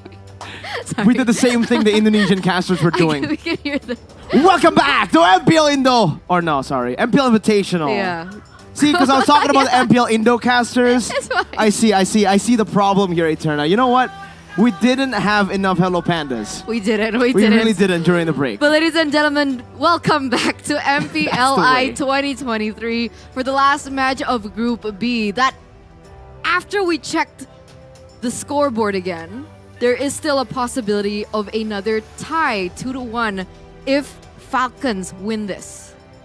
You're right. Yes. If Falcons win this, Homebois will be 2-1. One. Falcons will be 2-1, and Blacklist are already 2-1. But if Homebois wins this, then it is going to be set in stone. Homebois to the upper brackets of the knockout stage here at MPLI 2023, and Blacklist International following to the knockout stage. However, they will be placed into the lower brackets due to their second standing placement. Yeah, that works. That works. And back on the caster stand, back with me, Eterna, alongside here with Mirko. The final match of the day. There's going to be For a us, not rotation for in them. shift. Who will be accompanying you to the last 6 matches of the day in Group C and Group D. So we'll see later on. I think it's going to be very interesting. Because yesterday, like, all the games went so much longer than Group A and Group B. I'm wondering whether or not the deciding factor of later on will be even longer, maybe. Will it be even closer, maybe, later? I think so, right? I mean, with the teams, yesterday they were fighting for points. Today they're going to be fighting for their tournament lives. So you better expect some banger games that will go all the way. So what, 30 minutes? I'm hoping so. Looking at the stakes here, and I'm also hoping for our next match here. Make it 40. Make it 40, make it 60. Gani said yesterday, Aww. 80 minutes. When I said 40, it reminded me of Sanford. 40. But he's still in it. He's Yes, 1-1, yes, so if he yes. wins his next one, his final match, he can still make it to the MPLI knockouts. Someone isn't. Someone, few people are, not just someone, right? There are going to be another 4 teams that will be knocked out alongside Geek Fam, Nova, and Dewa. We're still going to see who gets knocked out next. But if you guys want some motivation, some inspiration, maybe to watch MPLI even after your team got knocked out, you can always find that motivation and inspiration through Omni by FWD, through watching the journey of a pro player, Vin, and also a journey of the brand ambassador of EVOS, Una. Oh, I just got it. What? It says get inspired by process. Process. Do you Yes, get it? Like professional. process, but Yeah, yeah, process? That's been the thing the whole... I just got it. Sometimes she just doesn't function when she doesn't have enough Hello Panda. That's why we just gotta give her enough Hello Panda every single time, right? Earlier, you saw that the opening... We were trying to copy the ones, our friends in the Indonesian broadcast, they had enough Hello Panda. Eterna and me, we did not have enough Hello Panda. But don't worry, we'll catch up on Hello Panda, and you guys can too. If you want to watch and what rise above the pang of hunger, then unlock the full flavor of MPLI with Meiji's Hello Panda. Look at that. Look at that. You Don't guys throw- want one? Just kidding. that was rude, man. Why you gotta do the You viewers want like one? that? Just kidding. Alright, for serious now. You have one. It's finished.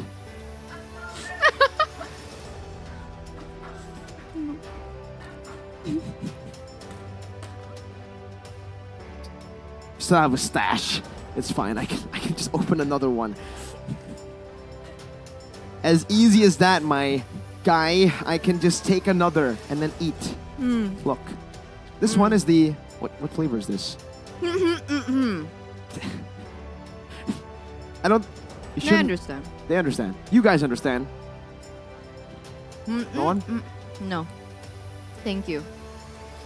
You're not gonna get See, me. once she eats Hello Panda, she becomes intelligent. I shouldn't have given her Hello Panda. It's gonna get me. I don't Well- want it. I don't want it. But you know what I do want? What? I want this app, man. I want to stay on top of trending news, get the latest meta info, knowledge on plays, builds, even building rivalries that are actually happening. I think you mentioned one earlier on. Now, if I had the app, I would have known it. Right? So What you a- guys need to get this app because you can download it for free on the Google Play, and for Samsung users only, you guys can download it on the Samsung Galaxy Store. So what are you waiting for? Go grab your phone and download it now. And while you're on your phone, while it's downloading, right? You're still waiting for it. You'll be on social media, probably just browsing. Don't browse randomly. Browse on One Esports. Follow us to get all the MLBB esports goodness, whether it's news, whether it's exclusive interviews, or maybe even guides to help you rank up to Mythic Glory or Mythic Immortal. All your gaming needs. There should be clips, right? There are clips, there are exclusive interviews, there are memes even. I love the memes. One Esports, W memes. W memes. So don't forget to follow us on all our social media available, because one of my personal favorites is, let's say I accidentally forgot to watch a match. I can always go on their social media, recap through the clips, Exactly. and hear like Mirko screaming on top of his lungs for like this amazing play that, let's say, Zorn did, you know? I love it. I live for it. Wait, are you foreshadowing what Zorn is gonna do in the next one? Is that what you're saying?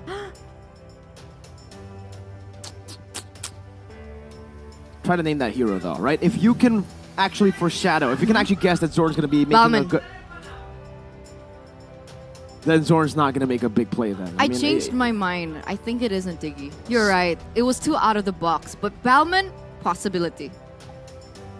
Name that hero right here if you guys want to 4,000 diamonds, or you can also just guess Bauman if you don't want diamonds. I got you guys. All right. You do still have a little bit of time though. It ends on the 19th, so you guys still have a few more days to get it right. But what you don't have to wait for is to register for updates.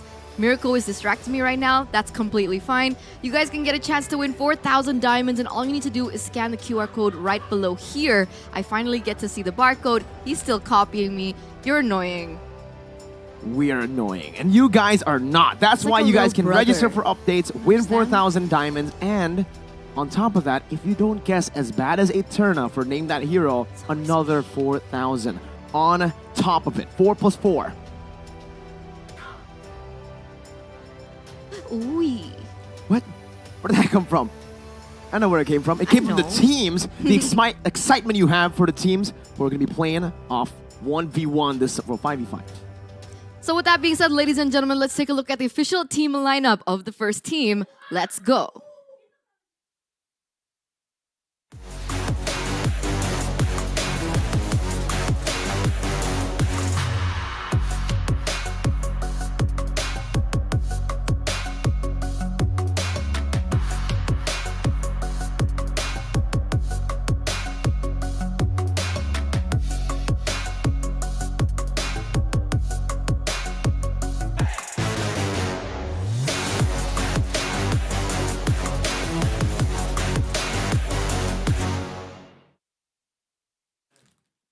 Team Falcons with another shot to make it to the knockout stages. This time we've seen what the Franco can do.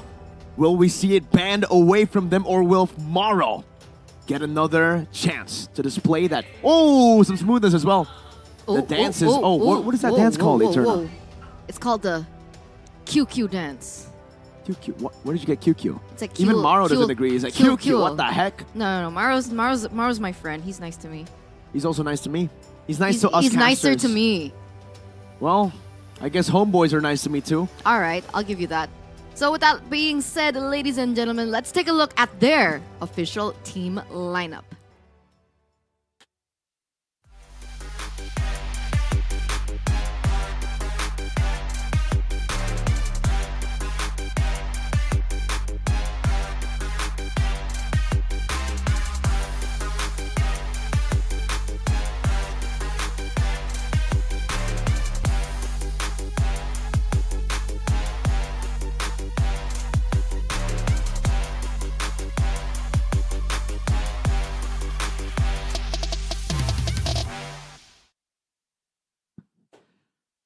Homeboys looking to continue their undefeatable run in MPLI 2023.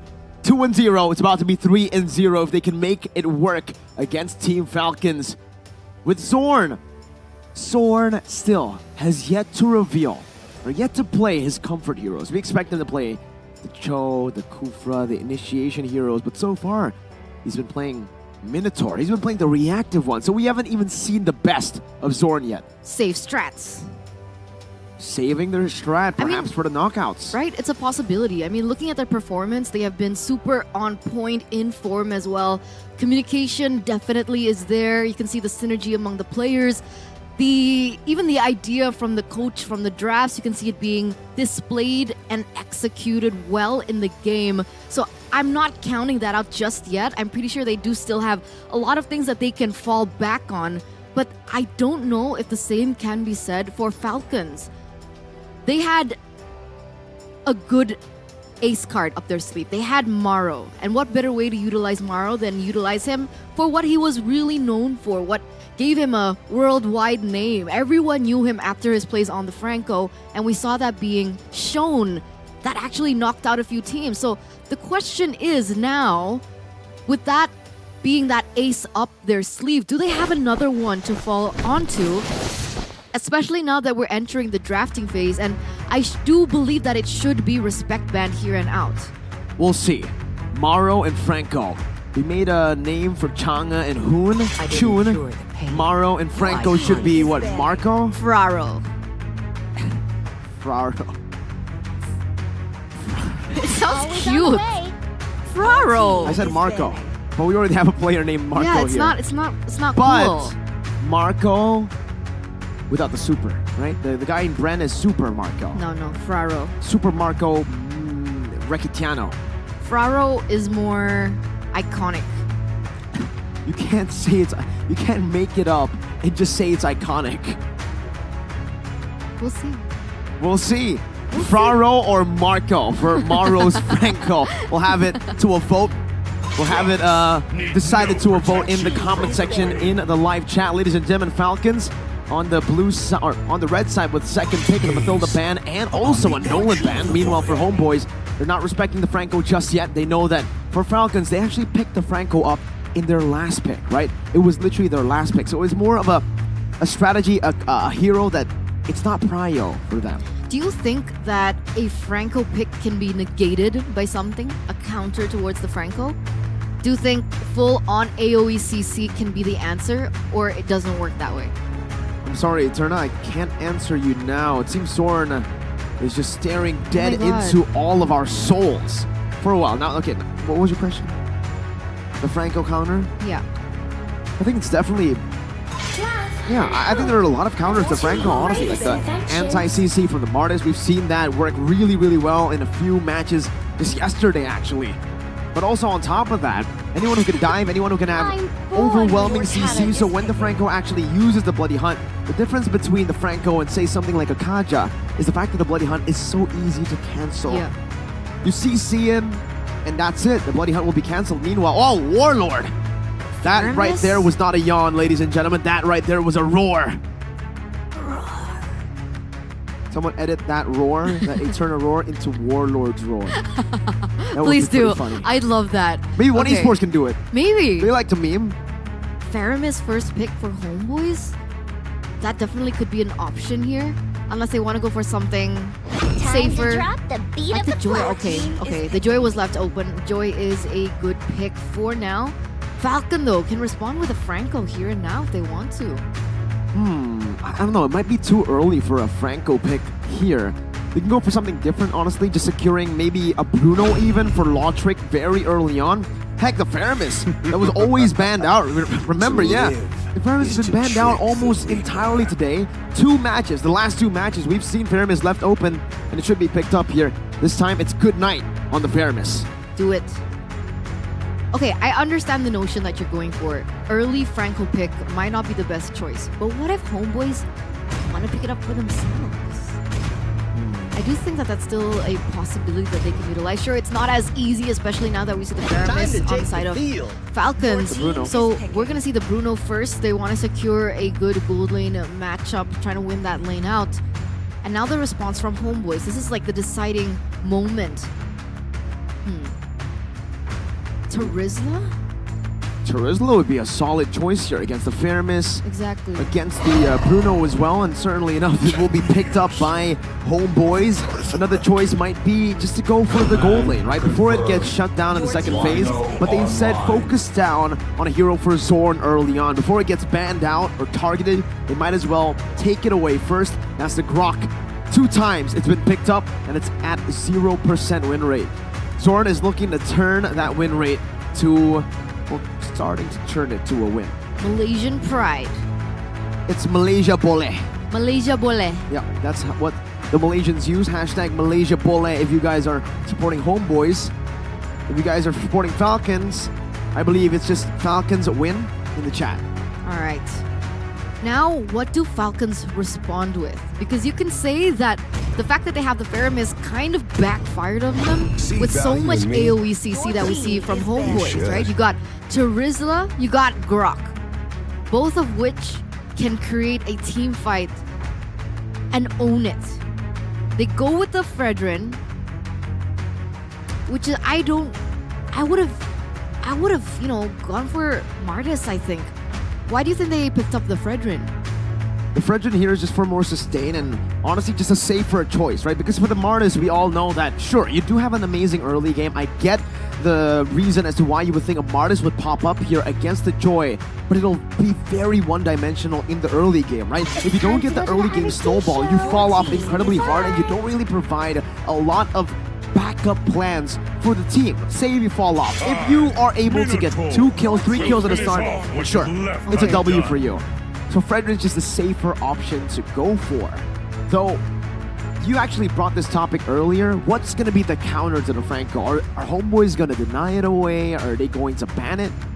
The answer is just pick up the Grok. Power of nature, right? Anti-CC. We mentioned it earlier with a Martis. Grok's another good example of anti-CC with that power of nature. And now Falcons are already in a tough spot. You can definitely see that they are trying to brainstorm as to what they're going to pick next for Maro. With Franco, I wouldn't say completely out of the board, but partially out of the door already of this draft with that Grok. Let's go. For me, Your team I would is say that dead. all the 3 heroes that we see for Homebois might want to get Iron Hook. Yeah. It helps them close Maybe the except gap. the Joy. Maybe except the Joy. It helps them close the gap that they really need to do in order to pop on their, ultimates, their skills onto Falcons, especially during team fights. So we'll see how this pans out. Iritel is going to be eliminated from this particular match. It won't be able to be utilized against the Bruno. Now, what's the decision here from Homebois? Do they want to leave the Franco? Do they want to go for that 50-50? Maybe even Mara won't even pick it up this game. We're not really sure. Or do they just want to ban it out right here? Don't go for the risk and secure this game completely. With a Hilda being banned out. That is peculiar. Usually with the Hilda ban, you usually are used to maybe an MM in the jungle or maybe even an assassin in the jungle.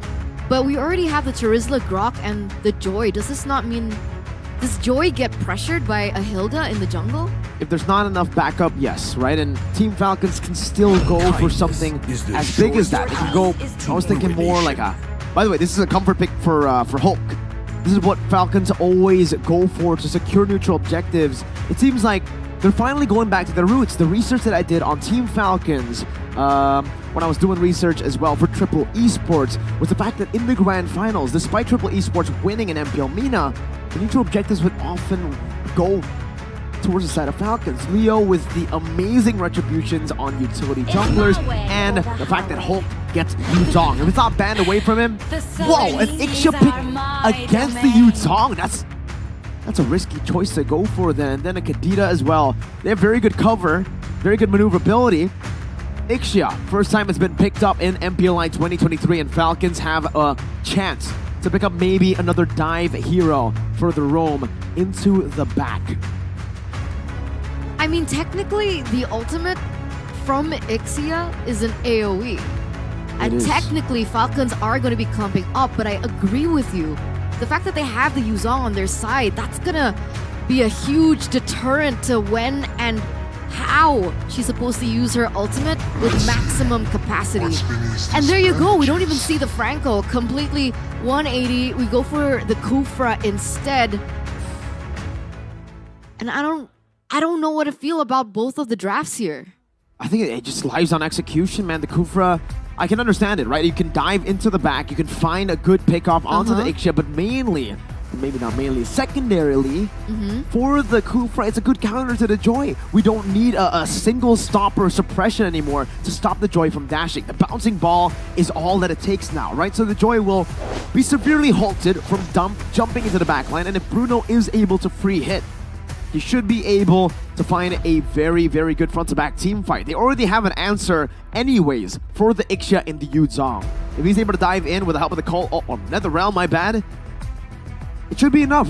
Homebois, though, they also have a way to win this game. Both of these teams will have to rely on their execution. What's the idea of the Kadita pick here, though? Because there are several moments when I see Kadita going for an all-in, and then NetherRealm just completely negates that damage. We'll see the interactions, we'll see the executions and the timings, but ladies and gentlemen, let's welcome you to the last match of Group B. Homebois versus Falcons, the decider game, the decider match for how Group B is gonna go. Will we be seeing a tiebreaker, or will Homebois just completely eliminate everyone else and go for an undefeated streak? We'll see right now here as we enter the Land of Dawn. To answer your question, wait, Maro was very aggressive early on onto Warlord, who's actually going to be on the Grok. It's Zorn who's on the Kadita. Interesting choice by Homebois to actually flex their roles in their third match in group stage. The match that they can utilize to get 3-0. That's a retribution by Chibi to get level 3 and to secure it from Maro's possible steal attempt. But yeah, to answer your question, why is the Kadita here? We've seen that the NetherRealm usually soaks all the damage from the burst, but I think it's a good thing for Homebois. They have 3 massive initiations with, well, actually 4 if you count the Grok as well, right? Wild Charge, Penalty Zone, Joy as well with the damage, Electrifying Beats, and the Rough Waves. If they're able to overwhelm Goodnight, Goodnight can only choose to use the NetherRealm on 1. If that's already used up, then the rest of Homebois can just collapse and give Falcons a bad time this game. Okay, that makes sense. That makes sense. So abuse the timings available from Goodnight here. And Warlord actually got that from a good steal with the Power of Nature on the Roamer Grok. Last time I saw a mid lane and a Roamer actually really fully swap was Bigetron Alpha with Key and Vin. So it's really interesting that Homebois are actually doing the same thing here with Zorn on the Kadita. What are your thoughts on this? I like it. I don't like Kadita as a mid laner. It's so restricting. But but Zorn's using it as a mid laner. Grok's the Roamer. Unless they're both double roam? Well, it looks like Warlord has the roam boots. Yeah. So you're right. I think it's restricting though, but we'll see the setup now as a fight for the neutral objective. This is it, penalty zone onto the back. Leo gonna be chain CC'd, and wow, Chibi just walks in, drives past, and gets the retribution. It's an all-out fight in the turtle pit, with it being 2 for 2. In the end, still worth it for Homebois as they did pick up the neutral objective. But Falcons come out with the gold lead, and now it's gonna be the full barrage in the bottom lane by Ryzel. Logic forced back, and this is why Ixia is such a lane bully. Range and sustain. Maybe staying a bit too far though. Flickers forward, goes on to Logic, but now the Shadow Stampede brings him back. Ryzel's not able to sustain for a bit, but Logic jumps forward. That is a wild charge! Good night, still not able to fight Ryzel. What a double! In the bottom lane, Ryzel and Warlord finding an outplay. The dynamic duo with beautiful, beautiful sidesteps and damage allocation. The timing was perfect, and Hulk seems to be having a tough time here in the top side. Will still be able to get out though. Meanwhile, Warlord, after that engage, giving Ryzel a 2-0-0 start, making it even a worser lane for Lotric, is going again very aggressively into the enemy jungle. And now it's everything in the kitchen sink thrown at Warlord. Wow, he's taking a lot of punishment. Good Night might actually fall as well. Good Petrify by Zorn under the turret, but Good Night pops into NetherRealm, and Zorn might have just overextended a bit. The Breath of the Ocean, not enough to knock these members up, and Falcons, Leo will be able to find a taunt. That's Maro diving deep as well, but Chibi gets a kill in the back, and it's another outplay mechanically by Homebois. What's going going on? Homeboys, they have been on fire from the very start of MPLI 2023. And here they are, completely outplaying Falcon in the first 4 minutes of the game. However, Rizal, 2v1. That's a bouncing ball, locking him down. Full barrage, Rizal! Oh my god! 1v2, it doesn't matter! What a god! What? 4-0-0 already, and look at this, wild charge happens as well. Doesn't necessarily have the damage just yet for a pickoff, but what? Homeboys again with the setup onto the neutral objective, and Chibi actually gets it. And now, it's Leo caught in the midst of the team fight. Hulk just running away with a furious dive defensively. I'm sorry, I'm still having flashbacks to that bottom lane play. That's a timer's rage, locking Chibi up. Hulk going in for Petrify as well, but Chibi is still able to walk away. The passive taking and burns him down. Falcons with a trade finally in this game, but it's traded in by Rizal in the bottom lane, who took the turret down. Whoa, Rizal, man, 4-0-0 already in the first 5 minutes of the game. Earlier on facilitated by Warlord's wild charge, but later on I thought it would have been good night for him. Last time we saw Rizal in MPL Indonesia, he wasn't playing like this. They did something to him in Malaysia, man. I don't know what the Homeboys are feeding him, but they're feeding him good. Development, just character development, the new arc of Rizal. Finally get to see glimpses of that now. 3,000 gold lead for the Homeboys in the first 6 minutes of the game. And look at this, Warlord already helping Rizal out there in the top lane. Rizal already has the DHS as well. What does Lotrick do? Does he just swap lane to the bottom side now? I mean, at this point, wherever he tries to swap, I don't think he's going to be able to find a win. In the bottom lane, there's a Joy that can solo kill him. Up top, it's a fed Rizal on an Ixia. I think even Hulk will struggle to burst Rizal down, knowing that, you just mentioned it, DHS is already built up. He's going to have so much attack speed to get that passive sustain down even faster. You can even see it coming through. Like, Hulk doesn't even want to go for a 1v1 engage with Rizal at this point, and now he's forced to try and give a little bit more pressure in that top side for that proper setup. Was that a flicker committed? Yep, by Maro. Right before this? That's a good resource wasted. It's a good read by Zorn. That was blind. Just went straight into the bush and used Petrify. The instincts of the veteran Zorn now brought back to the team by the Shadow Stampede. That's a penalty zone only on to the Turtle. The wild charge knocking him down. Full barrage by Rizal. Free hitting in the back, getting rid of the NetherRealm HP, and now even Leo forced back. Zorn will fall. Hulk running away, getting a kill. Warlord getting brought back to the team, and even Atama Warlord still able to flicker around. Maro's chasing him down, not enough. Meanwhile, a shutdown by Rizal onto Hulk. 40,000 gold lead for Homeboys as of this second. That 1v1 trade, but that was a shutdown for Rizal. More gold, 5-0-0. You can expect how fed this Ixia is.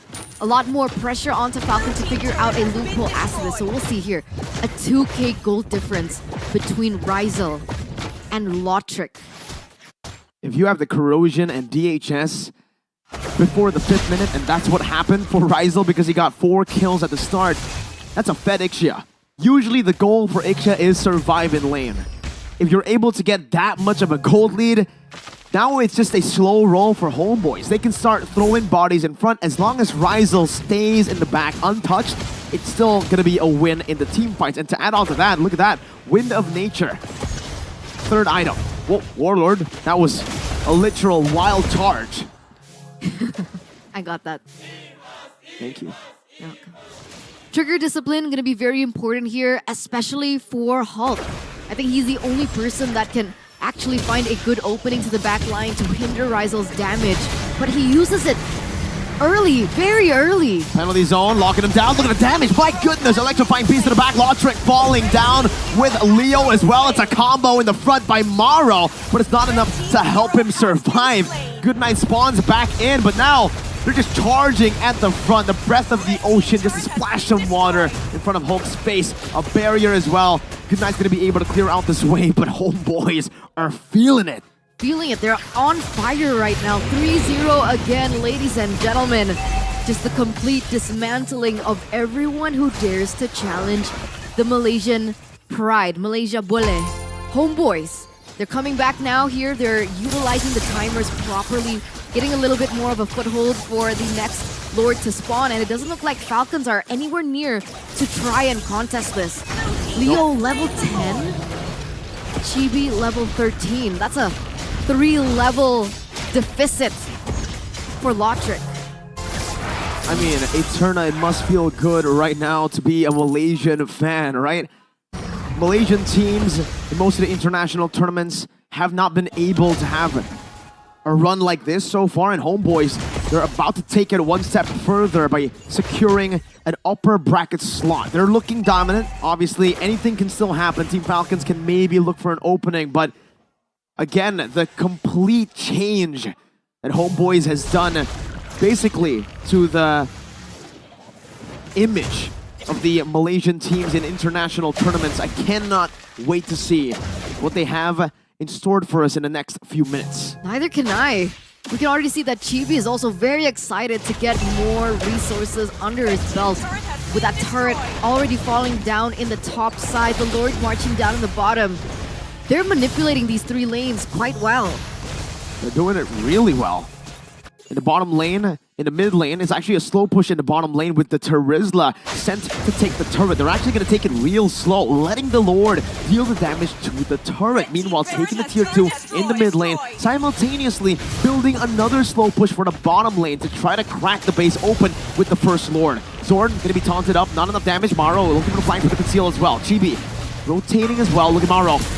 Should be able to find Zorn, but Zorn finds it first, goes in for the Tyrant's Revenge. Not able to find the Tyrant's Rage just yet. That's a Petrify onto Maro with rough waves as well. Maro gonna be caught, has a flicker, guts the Rage, but it's not enough to full barrage! Oh, it's Ryzel with the flicker forward! The Netherrealm saves Falcons. But what is that damage, my guy? That was nearly a disaster for Team Falcons had the Netherrealm not been popped. But here it is, even despite losing Warlord, they're still looking for more. Lotric gets deleted. He disappeared off the map. Oh my goodness. The buff damage of the Joy is really showing when there's no one to CC her. So you have extremely intense magic damage, and you'll also have extremely intense physical damage. What do Falcons do here? What items do they go for? I think Fredrin goes for the Radiant, but is it enough physical defense to go for these team fights? It's not about the items anymore for Falcons Eterna. It's completely down to how they can try to get to Ryzel. That's the name of the game for them. It's find Ryzel.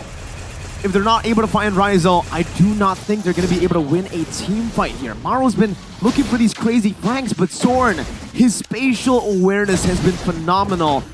And again, even if they go to the back, let's say the Yuzong is able to reach Ryzel, that Wind of Nature denies any sort of assassination attempt. But does it not cancel her barrage? No, it doesn't. The barrage cannot be cancelled except for a suppression. You can, displace her, but that's about it. The ultimate will still be there. She's going to be standing there menacingly, screaming. Where's Franco when you need him, man? To be honest, if the Franco was picked in this game, I don't think it'll work. Zorn gonna be taken out, but my goodness, Electrifying Beast Hulks bursting down. He's in the skies, but he still gets shot down by the Electrifying Beats. What? My lord, walk down Warlord with a flicker, baiting out the Purify. The Shadow Stampede brings Warlord back under the turret right now, as the damage won't be enough. The Praise's Wrath dodged away from Chibi. Burst the backline down. Lotric is gone, so is Maro next, but Chibi might fall instead. Chibi's still able to run away. Ryzel free hitting. Leo taken low, but is still able to dash out. Meanwhile, in the mid lane, Enhanced Lord already on the base. Sapana and Ryzel dealing with the final, or no, just the top base turret. Maro marching forward, soaking the damage. Not enough though, as that is still Maro surviving. Leo gonna be caught. Appraiser's Wrath, but with nature from Ryzel, and a BOD in the 13th minute of the game. A flicker backwards. Hulk unable to find the Furious dive offensively, and now he's using it defensively. The base is wide open. It's a massacre from Homebois. They deny Falcons an entry to the knockout stage, and they go undefeated in groups. The second team to make it 3-0 in the group stage. Filipino AP Bren and Malaysian Homebois. What a fantastic performance by the Malaysian representatives, completely dismantling Falcons. What were we looking at? Zorn, Rizal, Warlord. Everyone was popping off. And it's official, ladies and gentlemen. Homebois will make it to the playoffs of MPLI 2023. And Blacklist as well, but through the lower brackets. With that, let's break that game down with Arashi, the cute boy.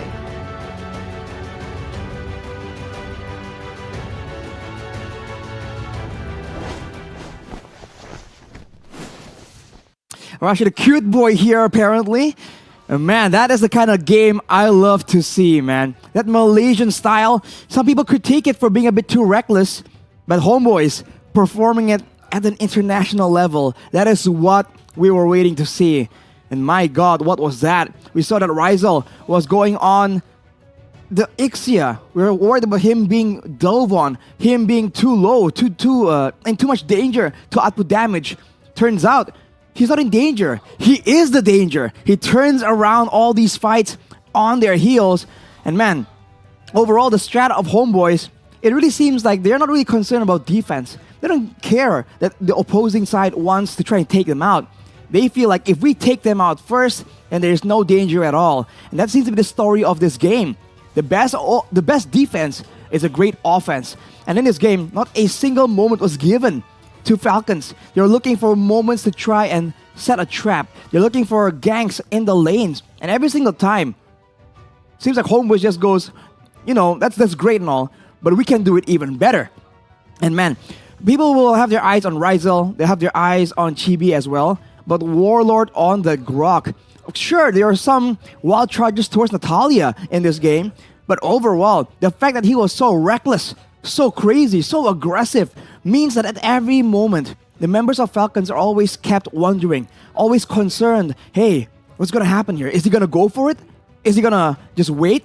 And that hesitation, that concern is what opens up the window for all these plays from the rest of the members, from the Kadira, from the Joy, and even Maro, the key to victory in the previous game they played in, the leader of the aggression.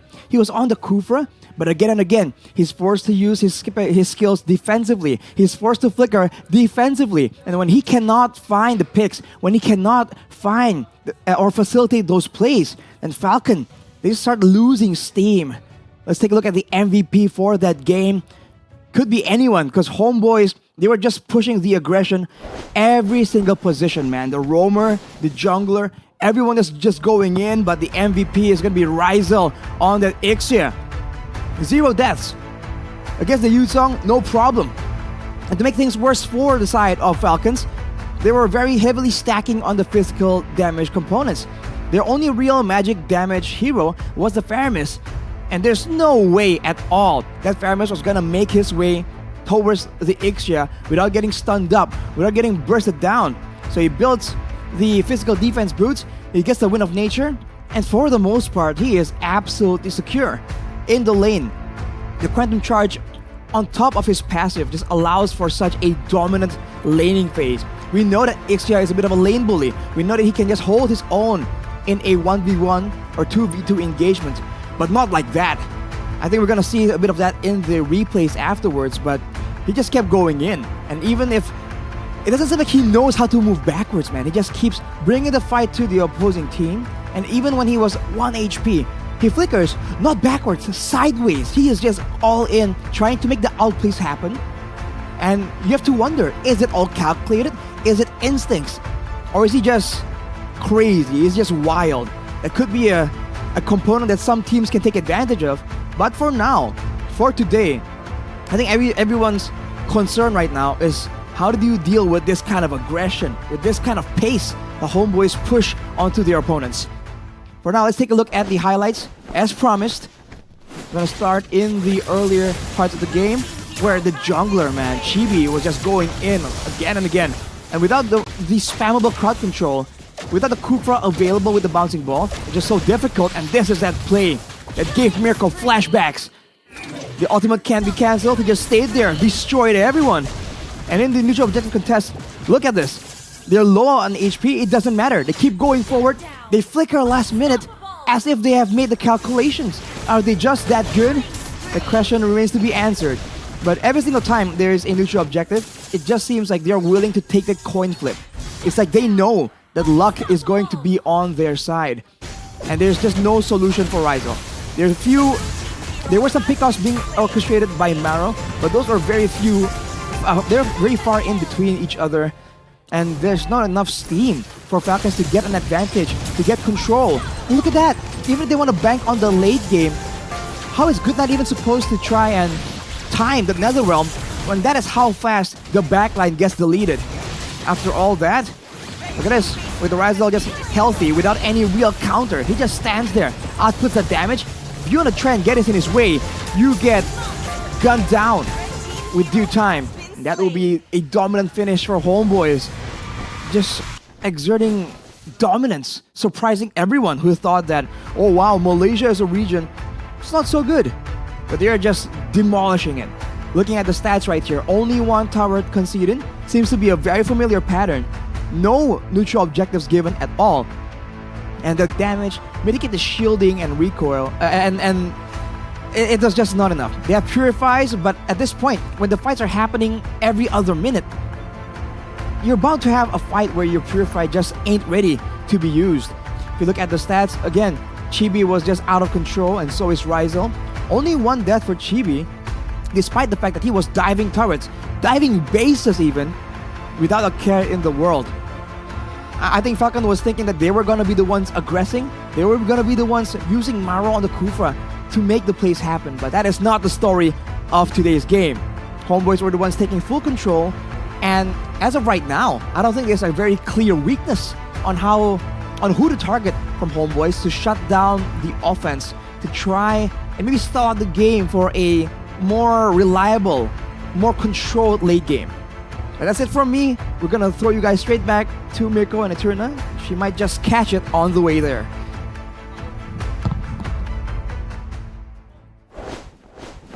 I can't catch it! I can't catch it! He's having flashbacks! Bro, that was literally Rizal.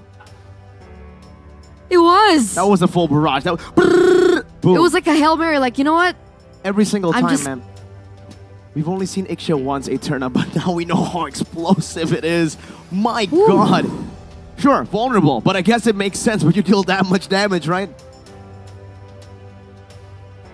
She was just standing there, bro. Twice the owl play happened. I can't believe it. How do you... Rizal.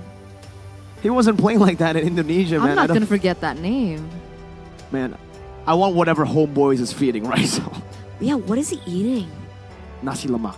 Oh, Malaysian, right? I missed that! Me too, man. I hope we can get some nasi lemak as well later on. Can Rose and LaFell bring it here? They're flying... Oh no, Rose. Can Rose come here? And she's flying out, right? She's already here.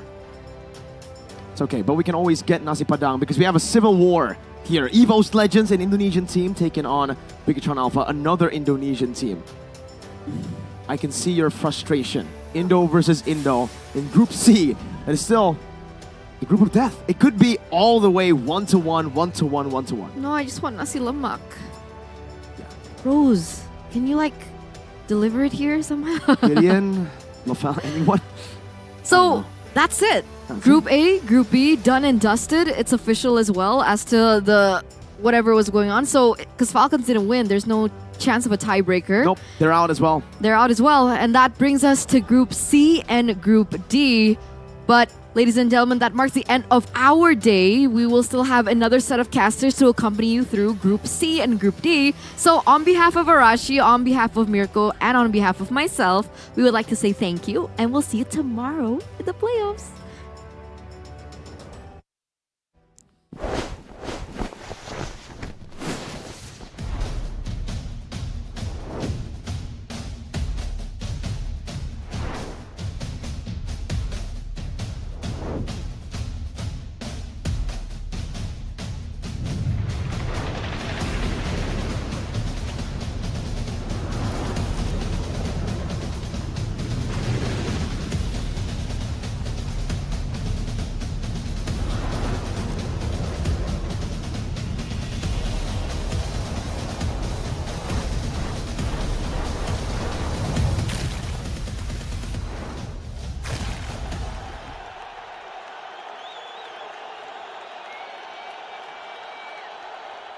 Sosok leader juga ada di dalam tubuh dia, yang mana di Bigetron kita susah cari sosok seperti Vin. Ya ini kesempatan yang bagus buat Araki sama gue buat move on lah.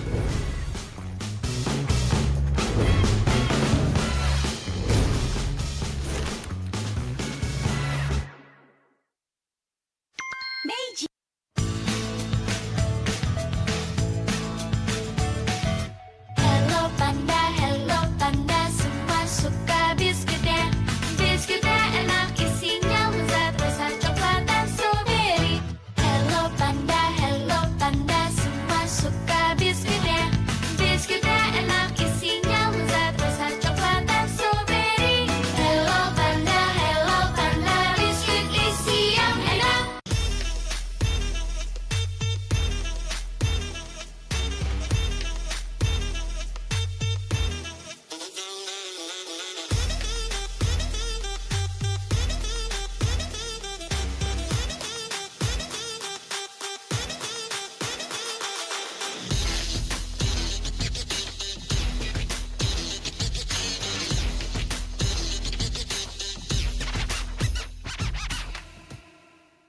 Sempet down karena kayak hal yang aku suka itu ternyata orang tua tuh kayak lebih khawatir kali ya. Aku sih lihat malah papa tuh nggak suka, ngapain sih, yang bener-bener aja lah.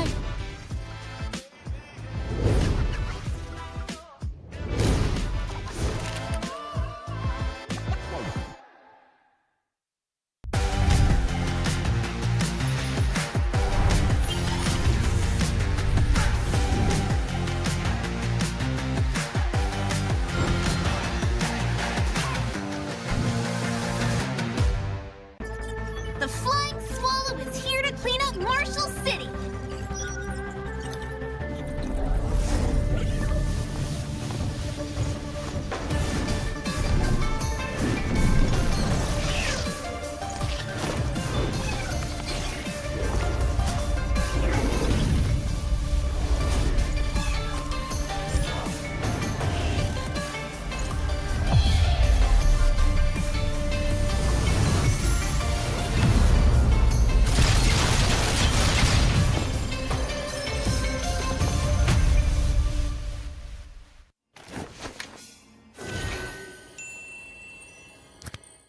Sosok leader juga ada di dalam tubuh dia, yang mana di Bigetron kita susah cari sosok seperti Vin. Ya ini kesempatan yang bagus buat Araki sama gue buat move on lah.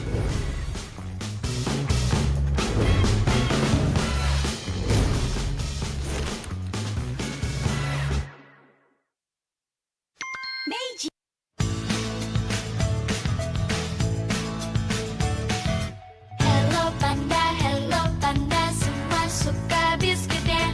Biskuitnya enak, isinya lezat, rasa coklat dan strawberry. Hello panda, semua suka biskuitnya. Biskuitnya enak, isinya lezat, rasa coklat dan strawberry. Hello panda, biskuit isi yang enak.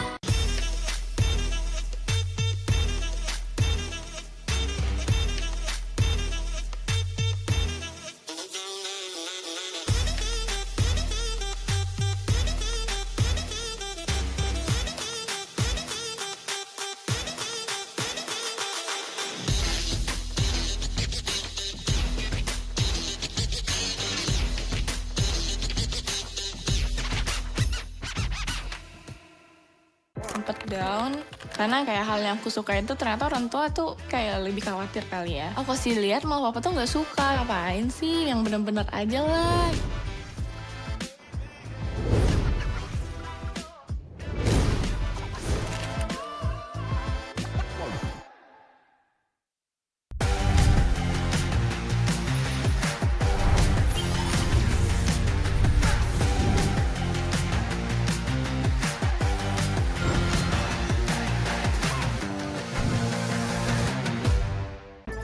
The Flying Swallow is here to clean up Marshall City.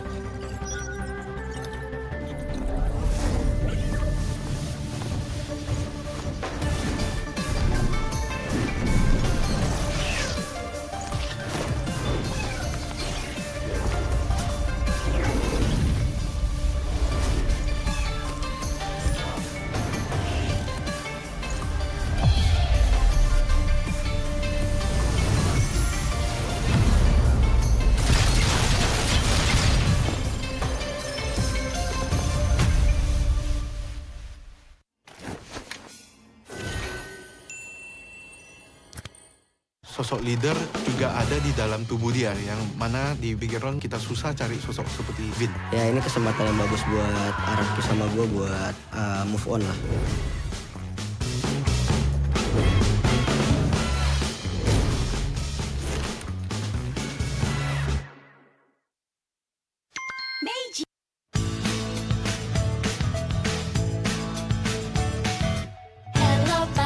Hello panda, semua suka biskuitnya.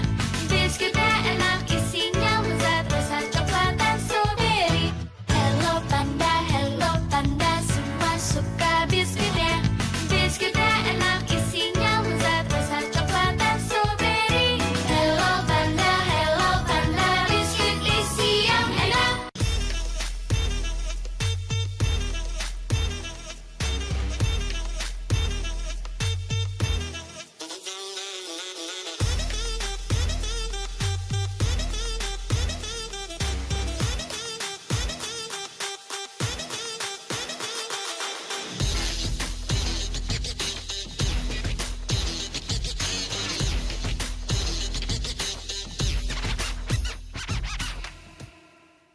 Sempet down karena kayak hal yang aku suka itu ternyata orang tua tuh kayak lebih khawatir kali ya. Aku sih lihat malah papa tuh nggak suka, ngapain sih, yang bener-bener aja lah.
Mobile Legends Professional League, the highest level of competition in every region that has it.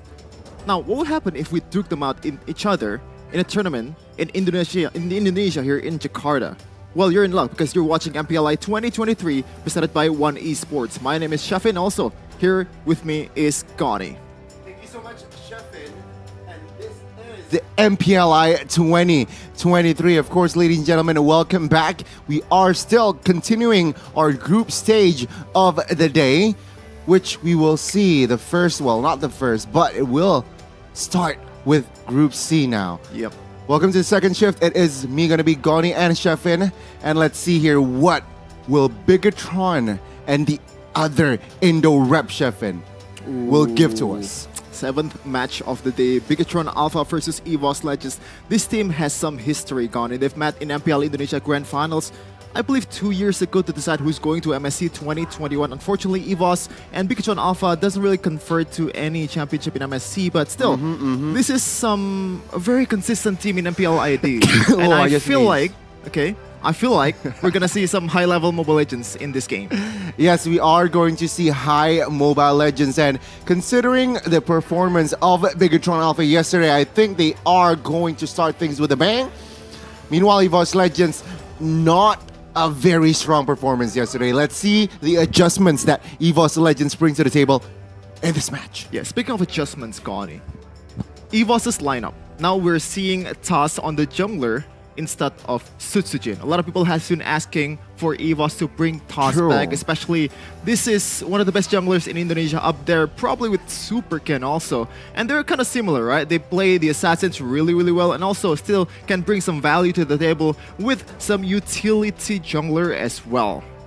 For sure. And of course, if you want more utility in life as well, check out Omni. If you want to learn what it takes to play Mobile Legends at the pro level, inspire more people, inspire communities through the gaming content, check Omni out. Because we can see here perhaps the struggles and uplifting journeys of the players such as Vin. And of course, we have our brand ambassadors, EVOS's brand ambassador, Una.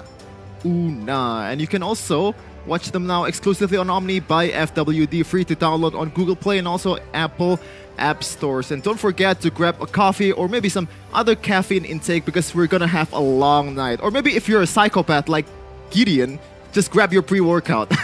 Grab your pre-workout, grab also Hello Panda, product from Meiji. Thank you so much. Rise above the pang here with Hello Panda. Yeah, this is one of my favorite snacks out there. This is my favorite, vanilla. And it's crispy, it's sweet. You know, if you want to have a sugar rush and also a snack to accompany you guys throughout the matches today, this is the perfect one. For me, I will always go for the classic, the chocolate here. I love this flavor. And of course, what's best is it leaves no mess. Ooh, yeah, you're right.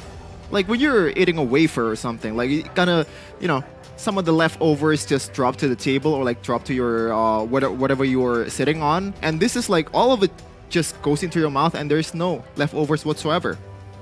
Indeed. And of course, with that being said, you check your Samsung phone with also download One Esports app if you want to stay relevant here, Shefin.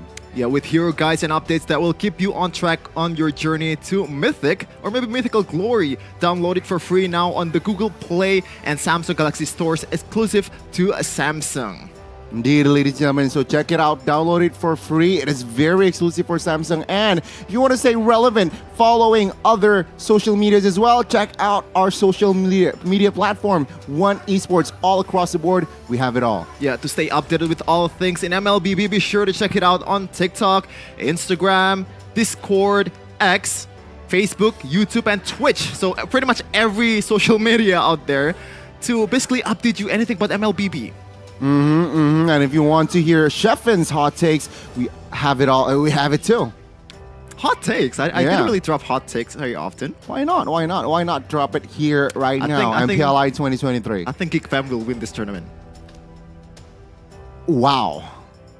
That is one hot take. And of course, ladies and gentlemen, and just in case you need diamonds, of course we all need diamonds. Name that hero, Shefin.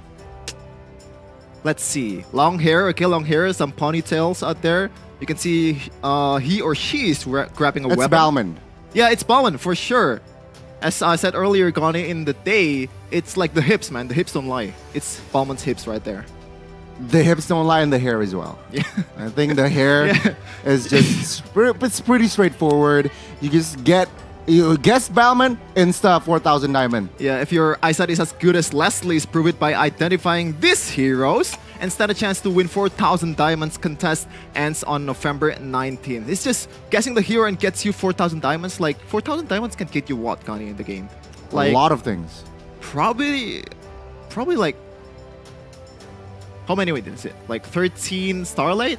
13 starlights, and to add to that, add more 4,000 because we have a total of you guys get the chance of 8,000 diamonds here in store just by what's registering for updates. Yeah, register for one esports update to get breaking news, exclusive interviews, and in-game guides to navigate the land of dawn. Stand a chance to win diamonds just by signing up. So there's no like hard work included or like that Very you have simple. to spend. It's very simple. Just sign up and get diamonds. So you get 8,000 right now. Exactly. Got a chance to win 8,000 diamonds, and with that, we can shift our focus to match 7. EVOS Legends taking on BTR now. Any last words before we see the VT? I think we're gonna see the standings first. AP Bren still stopping a Group A with a clean 3-0. Unfortunately, not the perfect debut for China region. my. Nova Esports 0 and 3, 3. but they're still they're still improving. It's like drafting Victor Wembanyama. You know they're gonna be good. You know he's gonna be good. But the question is, how long does it take to be good? On Group B, HB Homebois still very much dominating the game. But wait a minute, Geek Fam, what? No, I didn't watch the matches earlier. 0-3. Oh, yeah. I'm out of words. But Group C, this is where we're gonna start the matches this night. BTR versus EVOS. Group D though, RSGPH also still dominating. Man, you're right, RSGPH. They are going for that undefeated run. Let's see though, Bigetron will play 2 matches today. Can they also have a spotless record? EVOS Legends again, they need a win to make this group more interesting. And we're gonna see the lineup for both of these teams.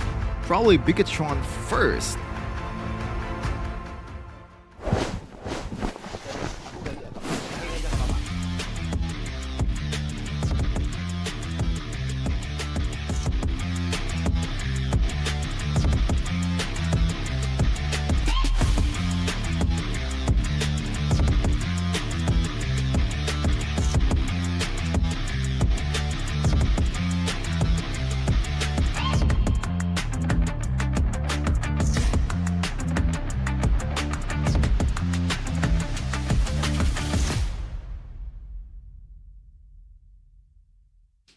Okay, apparently it's EVOS Legends first. We haven't seen who's gonna fill up that gold lane just yet. My guess is it's gonna be Brand because he has more experience against Bigetron Alpha because he is an ex-player of Bigetron. Bring them to MSC 2021. I think it's Doma? I haven't seen Brands. We have to check the Yeah, live it's thread. Doma. It is still Doma. Yeah. Yesterday was Doma, and let's see the matchup. Bigetron, take it away.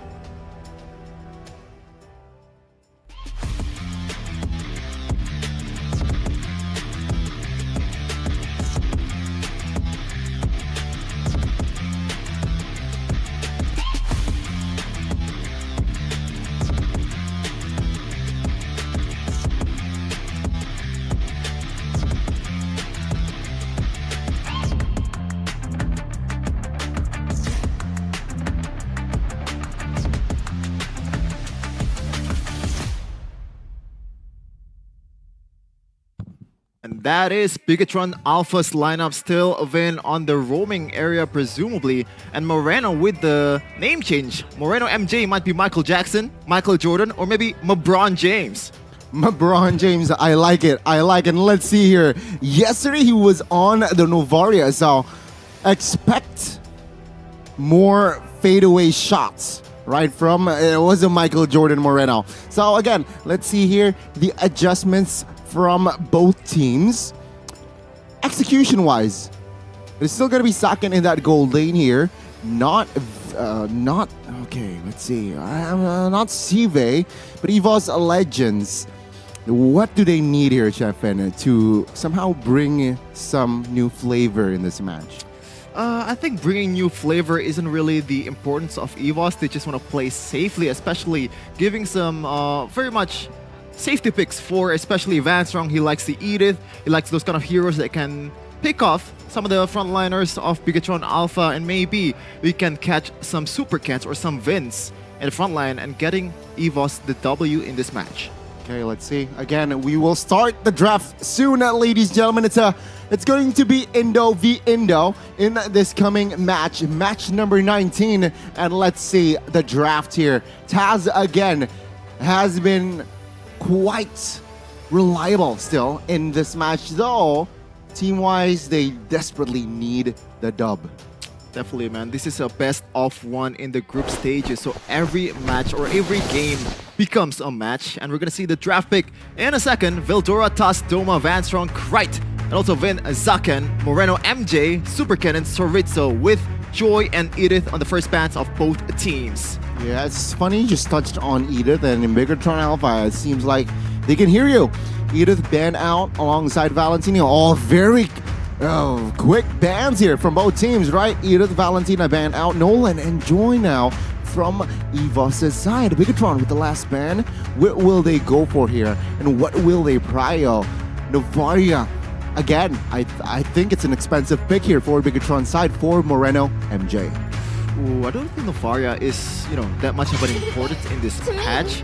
It's going to be War the 1-1 instead, limiting the options for Doma, but I really like the Valentina ban, Gani. In this patch, Guinevere is buffed and pretty much one of the trio picks in the jungling area.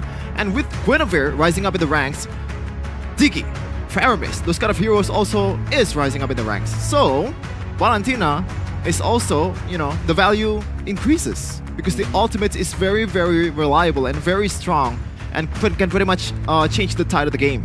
Indeed, the alt IMU can be so reliable in this patch, right? And let's see here. This time EVOS Legends will offer a ban towards Angela.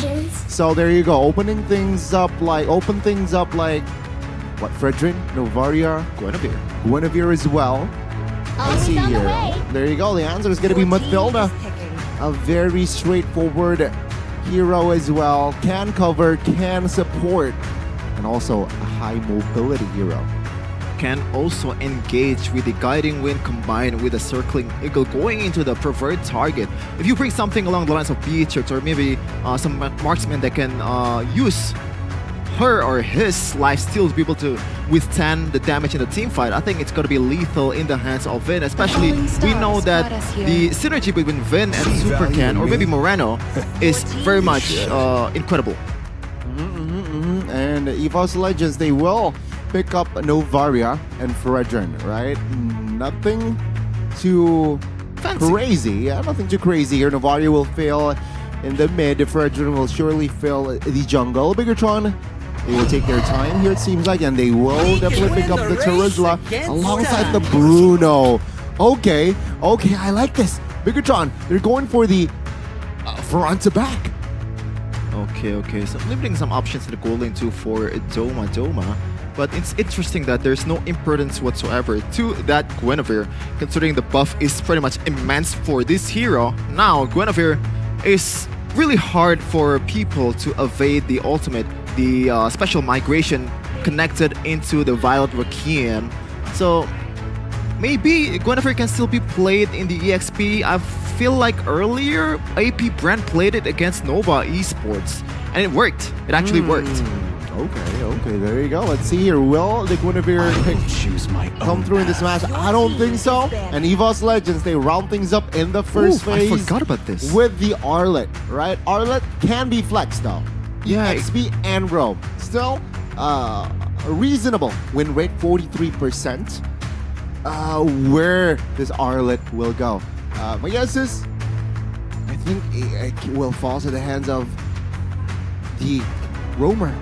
Ooh, that's pretty interesting take on it. It's still kind of blue flex for sure, but I see the synergy between Arlet and Fredrin. It's kind of like Akai, right? Even though Akai with the heavy spin procs the Vengeance much faster and much more consistent compared to the Fredrins with the knock-up, with the taunt, with all the CCs that Fredrin has in TOS. I think it's still going to be a good synergy that EVOS has and can be exploited, especially with heroes like Bruno, which is pretty much...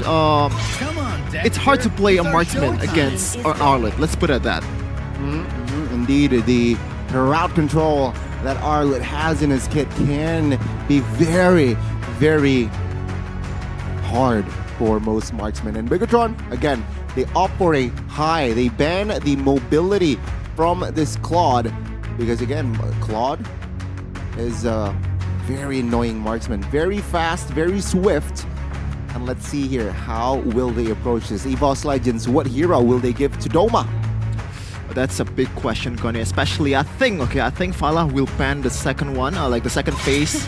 The second ban of the second phase is going to be another marksman or gold laner to be able to limit Doma's potential in these team fights. I'm expecting something along the lines of Irithel because it does good against Bruno in lane and also pretty good against the Terizla, even though it can't really, you know, melt the Terizla if it's needed, but it's one of the most one of the safest marksmen they can pick against those penalty zones, those CCs that's coming in. And it's also pretty good kiting against Mathilda's potential with that guiding wind and also circling eagle. Okay, let's see here, will that ban come through? Though I am more... I think they will ban towards the Irithel here. No, they ban out a hero that is very, very statue-like instead. Interesting, because like Super Ken can play the assassins and something along the lines of Ling or maybe Vanning is still open to take, and it is pretty much a headache for every Ixia user out there in the world. So they're not gonna... And there you go, Irithel right away from EVOS. They're still hiding the cards, whether this Arlet will be in the roaming area or the XP lane area. So good decision by Caleb, still hiding his cards, waiting for BTR to reveal them. And BTR right now, they don't have a jungler, they don't have a mid laner, presumably. Or maybe, if you want to flex something, Terizla mid was once used by Swaylo, even though we haven't seen it much anymore, but it is an option. I don't really mind Bigetron picking up the Martzes here, right? They need a balance here between the jungler and the gold laner. Bruno needs some time to really have or hit his power spike. So I think Martis is a good pick here for Super Ken. Alongside that, perhaps they need a high... Is that a Sicilian? A Sicilian, so no, it's not going to be the Martis. It's going to be the Akai instead, alongside the Sicilian. Okay, this is interesting, especially... Let them come. They will only that's a good pick. I really like that. Now, it can also respond to the some of the lane cutting that Sariso does, and also does good against a Sicilian. Expect some flanks coming in from Fildora with this Benedetta, because I feel like Fildora is one of those players that's very aggressive. He really is comfortable playing those damage EXPs. He has played Joy EXP much later than other EXP laners in Indonesia, so I expect a good game from a Fildora. Let's see, will he be able to pull off on this Benedetta? But it's a risk, right? Bringing Bruno and Sicilian in one composition, and there you go. The 10 heroes that will be sent off to the Land of Dawn. Ooh. I think I have some questions about Bigetron Alpha right now. They want to drag this out into the late game, considering that Bruno and Sicilian need those items and stacks, but they also have some early game measurements in that Terizla can get you into the late game with the potential of that penalty shot. But we're going into game number 7 of day 2 of MPLI 2023. Bigetron Alpha versus EVOS Legends. Let's see how it will unravel here. Doma, he is going to rock the Purify, not the Sprint. Considering the heavy spin, a lot of crowd control here. It seems like the Circling Eagle as well. And let's see, did he trigger the force, the Retribution? And the answer is yes. I like the decision here from Doma picking up the Purify. A lot of Irithel in the game, even in pro play, still very much use the Sprint in this kind of situation, but you have Veldora with the Petrify, you have Sorizo with the wait, No, I mixed it up. But Vin in trouble. Might be a first blood. There you go. First blood for Veldora. Very early in the game. EVOS gets the first one. EVOS gets it. Lethal Wanderer secured by the side of EVOS. That's Rizzo. He wants to trade here. Van Strong, chunk low, forced to recall. And yeah, very good rotation here from EVOS Legends. They were able to pick up Vin and force Vin to pop that flicker as well. I mean, this is just Vin and Poloisky special. I don't know if it's a good strat or not. They tend to, some of the times in the early game, just give it away a first blood towards the opponent. Might be going for like a reverse psychology game, Conde. But in bottom lane, does Rito in trouble? Oh, let's say Super Ken with a heavy spin, locking, Wow. Taz down, and there you go. The equalizer from Bigetron. A very smart move. Veldora now might be next here. Good eye for an eye, but Super Ken claims the double. Okay, there is a fine line between confidence and also disrespect, but I think that was disrespect coming in from Veldora. Yes, he does have some anti-CC to work with, but against Super Ken and Chorizo, which has a really good early game damage, you're just asking for it, man. Oh, good. Stun as well from Moreno. Michael Jordan taking the top side. The pressure is still on. Saken chunking the turrets. Doma not even level 4 now in the turtle. Let's see. Oh, final blow hasn't popped. Chorizo quite low. PZ will be enough to take Van Strong down as well. Super Ken, though, will have a no HP to contest. Heavy spin! Oh my god, he missed it! Taz still claims the turtle. Okay, Super Ken, that was incredibly ballsy coming from the jungler for Bigetron Alpha, but you know, Bigetron has some counterplay. They are up 2 kills in this game and also getting some good gold plating for Saken. And I think, okay, this might be a hot take, I think they won the trade at the time. Okay. Fair enough. 1,000 gold lead here for Bigetron Alpha, right? So EVOS Legends, they need, even though they got the turtle, they still need to somehow seek for more compensations. And in-game emblem here, anything stands out? I think I really like the both of the roaming decision here, going for the basic common emblem, just not building those enchanted talisman for Vayne, Matilda, and also not building a Thunder Belt for Van Strong, because those items I think is pretty much not needed in this game. But it looks like Super Ken in trouble. Oh, Super Ken, he lost his purple. Good steal by Taz and EVOS Legends. They will not seek for more, though they are rotating with 5. So Rizzo jumps in with the penalty zone, finding 2, but the damage will not come through as EVOS Legends still standing with 5. Yeah, they escaped with the win at the time, but still, in terms of economy, they're still behind by 700 gold lead. It's not looking good, especially when you're up against Sicilian, which doesn't really offer you early game potential in terms of ganking and also in terms of damage. But Saken, once again, just dominating Doma in the lane, getting all the gold plate that he wanted. And he has yet to waste his flicker. That's good, right? So, pressure-wise in that gold lane is non-existent for Doma, for rather Saken. Meanwhile, Super Ken already eyeing for a sandwich here. There you go, a final slash. Baited, and he escapes with the guiding win. Let's see here, Bigetron, will they go for more here as this turtle will go up now? Obviously, Super Ken with the heavy spin has some advantage towards Toss, but Veldora has been doing a good job just chunking Super Ken and made him go away, or like chunking all of the HP away so that Super Ken will not be able to contest against Doma. Bit too close for comfort, but looks like it's gonna be another kill for EVOS' side. Vin taken down, heavy spin popped as well. Penalty zone, right out of all people, gets the turtle though. Taz will be the trade now. Veldora with the Petrify finding Super Ken as well. Veldora looking to reposition. Saken here, very low on mana, but he still deals damage, and it might be enough. Saken claiming another body. I mean, it's still a W for EVOS, but you gotta realize, take a look at the big picture, man. It's still Saken and Moreno in the lineup for Bigetron Alpha. I've said this over and over again, but EVOS, you don't want to lollygagging in this situation, because if you just want to wait, you're gonna lose in the late game.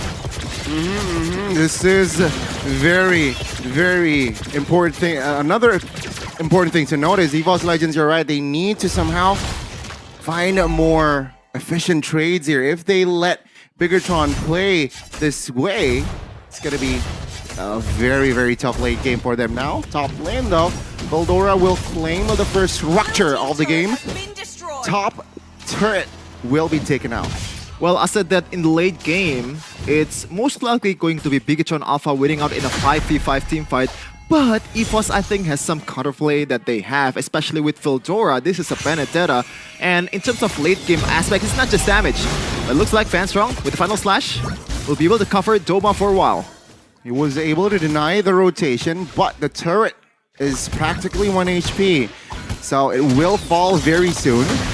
Though, again, Bigetron, they're really controlling the pressure here. They do not want to go crazy. They do not force fights, but they find the right fights. Okay, back to my point earlier. Yes, late game, damage is one of the most important aspects of the game, but you have to realize lane clearing, rotation speed is also one thing to note in the late game, and Fildora has it all. Exactly. They can play the long lane really well. And there you go, right away, Gani. Exactly. He cleared almost 2 lanes there as the turtle now has been poked by Taz and Superken. Take a look at the mid lane here. Let's say good angle, Sorizo, but good cover there. Sorizo now soaking damage. Will he survive? Oh, good circling eagle on towards Vanstrong to perhaps deny the movement. But Superken will pop the heavy spin to secure the turtle. Now Veldora in the mid side. Good! Final slash on towards Sue, but the damage is not enough just yet. Vin now in trouble. He gets taken down. Now Sorizo again looking for Taz. Moreno will secure that kill. Okay, that's a total and also a equal trade in terms of kill. It's definitely a W for Bigetron Alpha, especially with the late game composition that they have. But man, I thought it was gonna be a losing fight for Bigetron Alpha, considering that Sorizo. There you go, another missed penalty zone. I was gonna say that Irithel from Doma was able to evade the initial crowd control that Sorizo have, and that is a big W before the big team fight earlier in the objective fight. But almost. Bit too close for comfort. A little bit too close for comfort indeed, and that was, yeah, you're right, a very great evasion by Doma to juke the penalty zone. Now bottom lane again, the structure very, very low, but Veldora, he is very ambitious here in the clear, but Saken with the basic attack, sacrificing his HP, will not be able to take him down just yet. Take that turret down as Superken almost got caught. So far, Bigetron Alpha is definitely winning in terms of economy and also pressure, but there's some, silver lining for EVOS, especially with the way they handle objective fights with Superken. Yes, in the earlier fight, they were not doing good, but in the earlier fights, Vanstrong, whether it's Fildora or even Kryde, has been doing a good job just pressuring Superken out of the objective fights and forcing out the heavy spin to be able to secure the objective much easier. But they're going to maybe take the top lane turret here. Maybe, let's see. EVOS, they're eyeing that top lane. They're occupying, committing 4 members. But no, they will not find anything to fruition. Bigetron, they had a healthy amount of economy. Now it's all slightly diminishing. EVOS Legends, they did well to equalize in this game. And they did well to get Superken to half HP. But earlier though, Veldora actually building blade armor for the second item. So you know Veldora's job or Veldora's intent in this game, and that is to remove Saken out of the equation in the team fights, and he has the Petrify right now. Don't know if he'll make it out. Oh, let's say Sorizo now, again, quite low. Penalty zone popped as well. Now, Sorizo will flicker out of the appraisals. Rather, EVOS, they want more. Coming. They're re-engaging. Final blow to the backside with the Petrify as well, finding the killing spree. Bigetron down a man, but will they force more? Vanstrong though, Chunks, very low. Circling Eagle committed on towards 3, but the damage isn't there. Veldora in the front side, looking for an angle, does not get it. Still, EVOS Legends stands with 5. A small W for EVOS, but Superken will have the advantage in terms of the Lord setup because they're not doing a good job in terms of like fighting the whole team. They did get Sorizo, which is pretty much overextending or maybe just missing the penalty zone. Yes, Doma gets quote-unquote knocked up, but it gets disabled by the Purify, and there is no follow-up, a real follow-up for Bigetron Alpha. You have to consider you're playing with a Sicilian, you have to wait for this guy to be able to get there. deal damage. Meanwhile, Saken in trouble maybe. Oh, guiding win, perhaps not to save his life here. Doma, in a bit of a pickle, but Super Ken is there. Veldora finding the angle here, but Saken now in very much trouble. But Vin will fall first. Doma also low, but the damage, the range for Moreno isn't enough. Appraisal's Wrath, good juke, but Taz is still low. But no, he survives with practically 1 HP. And Bigetron Alpha, even though they stand with 4, but their pressure is very much evident. How was the team fight that chaotic? And also, just one member for Bigetron Alpha taken down. Finn is pretty much still safe. Just 1 more second to respawn. Super Ken has the advantage. Let's see, Retribution battle. Oh! It will fall for Taz and they will force the fight. Sorizo falls. Super Ken might be next. No, not enough resources as the final blow connects. And Super Ken falls as well. Oh my goodness, cried more like Stephen Curry from downtown. But oh my goodness, Taz, talk about a comeback. Just making a name for yourself. Beautiful Retribution battle, even though they have the disadvantage against a Nakai. Super Ken goes down and didn't get the Lord. A big W for EVOS with 3k gold lead in their hand. Oh my god. And Veldora, also a shout out here, right? He's been doing pretty much everything. Splitting lanes, controlling, managing far lanes, initiating with the final blow as well. And there you go, 4-1-2 to his name. As we take a look at the replay earlier, Taz just, oh my goodness, beautiful Retribution. Also a good final slash, a really good actually from Batron getting 2 and also getting 2 kills for EVOS Legends. And they just snowballed the heck out of that, getting some good pressure, getting some good golds, and getting maybe some turrets in the bottom lane. Oh, let's see, good final slash. The burst damage though will not be enough to take any members of Bigetron down. And Bigetron will clear this Lord. Will they sacrifice a base turret? I don't think they need to. But EVOS, they're maintaining pressure on the bot side. Veldora now looking to intimidate the members of Bigetron there. And they will save the base turret top and bot. Now the real game for Bigetron Alpha starts now. Yes, they are down 6k gold lead, but this is the perfect position for them. Moreno MJ with 8 Sicilian, and also Saken will just snowball and getting some golds from the minions that he has or like he killed in this period of time, and getting some stacks as well for Moreno. This is a question for EVOS Legends. How do they break through the wall? How do they break it, right? EVOS Legends here. Is this necessary? Good! Final slash by Van Strong and Sorizo will be out. Now Super Veldora finding the angle. Final blow, Petrify connecting on towards Sue, but the damage will not come through just yet. EVOS Legends still maintaining pressure, but they are more than happy. They caught the main initiator, and that is Sorizo. It's still 4v5 in the mid lane. Oh, correct! Once again with the snipe. And that is another kill for EVOS Legends. 6k gold lead. Taz getting a good taunt towards Vin. Doma with a heavy crossbow getting some good damage towards Vin. And Moreno still not getting anyone just yet. Van Strong. Saken with the guided win getting away from the team fight. A very different EVOS Legends indeed. And now they look for the mid. EVOS Legends, can they close the game? But now the answer is not yet. They will shift their focus on towards the Lord now. Bigetron, looking at the composition, they can still hold it off. They can still defend as long as Moreno is still in the game. Oh my goodness gracious, what a masterclass of sniping from Krite. Pretty much critical throughout the whole game. And meanwhile, Vin and Saken will try to clear the lane in the top lane. Veldora, once again, this is the threat that I'm talking about. Moreno will be the sole defender of that bottom lane. Do they want to go for the 1v1 to give some advantage for Taz in the objective fights? Veldora has the Petrify. That is one of the resource. Yeah. So it's going to be very hard for Sicilian to really give the clear. But no, EVOS Legends, they know they have the advantage and they will not rush this Lord take. A very wise move here from EVOS. A waiting game for EVOS. They will try to play the far lane, but you have to realize if you're waiting too long, Moreno MJ will stack up some good damage for them in terms of like high ground defense. And Veldora still staying in the bottom lane. I think they have to somehow do the previous maneuvers again, just getting Super Ken to very low HP and getting the Lord. It doesn't really matter if they try to contest this like 70-30. I think it's still a good chance to take. especially with Fildora being the X Factor. Meanwhile, Final Slash. See? Just man. towards Super Ken though. Super Ken now Oh, no. a little bit too much here. Heavy spin popped as well, and no immortality. He gets taken down. Saken. Fildora with the Petrify, finding Saken as well. Now Vin with the circling eagle. And it's that desperate one as he will fall as well, and that is just 2 members of Bigetron taken down. And I like that they're not forcing to end the game, considering that still have 3 guys in Bigetron's Alpha side, especially with 2 guys dealing a lot of damage and also penalty zone from Sarito. They're going for more Saber route, getting the Lord to their hands as Taz. Finally, an objective take that is no contest whatsoever. Okay, 16 minutes in.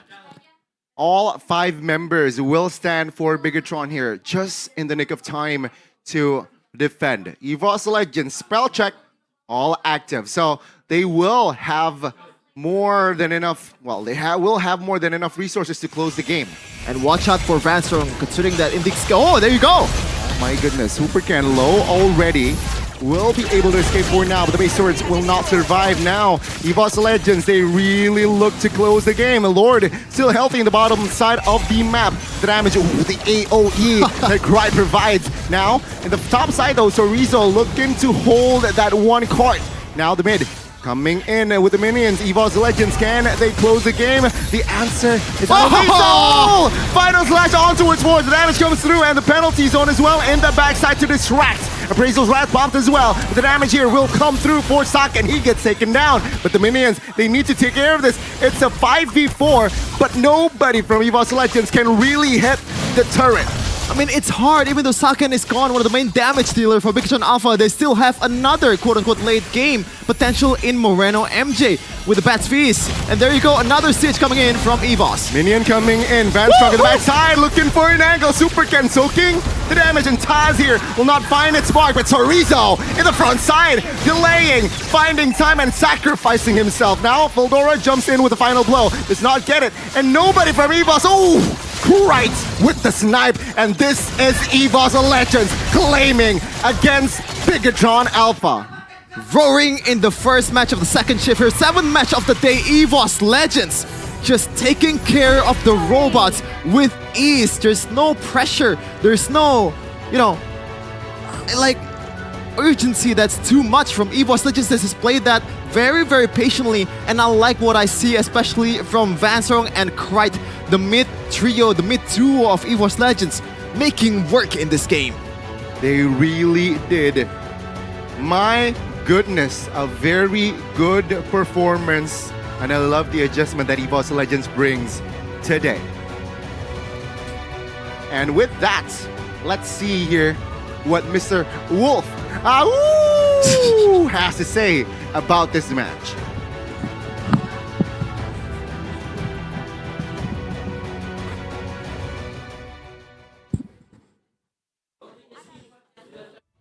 I am absolutely stunned, especially how EVOS Legends were able to keep their composure, did not panic even after trailing behind in significant amount of gold, then eventually shut down this BTR late game.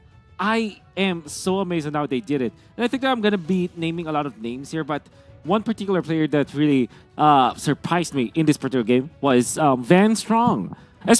I mean, you will eventually remember that 4-man final slash that he did during the base push, right? But everything he did in the early to the mid stages of the game was very important for the team. In fact, there was even a play that he managed to disrupt the ultimate of the Matilda, the circling eagle. Well, he did not cancel it, but he protected his teammates being an Ardent. And also, he was the problem for both the Sicilian as the Bruno as the mid game commenced. Now, maybe the main thing that I wanted to talk about in this particular game is that the composition of the side of BTR is mainly based on late game scaling. Surely they have the Brunos to supplement the damage in the early stages, but they have to rely on the Sicilian. And the Sicilian is not as impactful as the Novaria, for example, in the early stages. When it comes to their own damage output, we know for sure that both Novaria as well as Sicilian, they're quite the same. But if you think about it, the Novaria can supplement vision in the early stages of the game. What does that mean? It means that even if you don't have the items, the ultimate of the Novaria itself is more than enough to have an impact in the early stages of the game, even when the Novaria is still not scaling yet. That is not true with Sicilian, for example. You need to hit all of your first skill, but you have to manage your mana. At the same time, you need a lot of items. And this is the guy that really made it so difficult for BTR to reach the Bigetron win condition. That's going to be Van Strong. And I really like the idea of getting into the immortality range as soon as possible after the Blade Armor, Athena Shield, and interestingly, this Sky Guardian helmet. Sky Guardian helmet on the XP lane Arlet is actually not that common. But if you think about it, it makes a lot of sense, right? Because they give you a lot of ways to sustain. If you think about it, the Arlet is a hero that kind of wants to go in, get out, wait for the spells to cool down. You only need to wait for 20 to 30 more seconds, and then your ultimate is almost up again. Around the minute 40, about 40 seconds. That's another flurry of ultimates and spells of combos that you can land with this Arlet. So what does this tell us? The immortality allows you to be aggressive. The Blade Armor also punishes the Bruno, and at the same time you have the Athena Shield to defend against this Sicilian. So if you do jump onto the backlines, you have a lot of ways to support yourself. And then you have the Brave Smite to kind of sustain once again. All of these things piling up together meant that Van Strong was a nuisance for BTR, and we are definitely going to see that in the highlights. Okay, so again, we were talking about early game versus late game, and I think that when it comes to the late game, you have so much damage coming out from both Sakin as well as Moreno. That didn't happen because of this mid-game aggression. Now, the early stages of the game, it was all EVOS. There's all BTR. They have the advantage. They have the gold advantage. But come the mid-game, now you can see that as the members of EVOS group up, and then Van Strong is able to initiate for the team. Now it is a lot more difficult for BTR to actually take care of business. In fact, Sorizo, even after having a great early game, still cannot supplement the team with enough damage. We're gonna see 15 minutes in, they are able to take out Super Ken, and that's just the Irritan. And look at that initiation coming out from the Benedetta.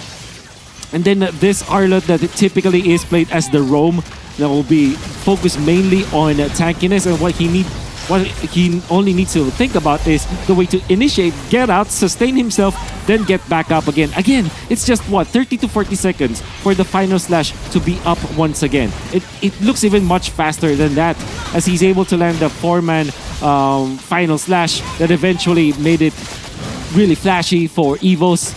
It was an easy game from the mid-game onwards for the side of EVOS because of them understanding that the ultimate or the power levels of Sicilian will be much, much, much later into this game.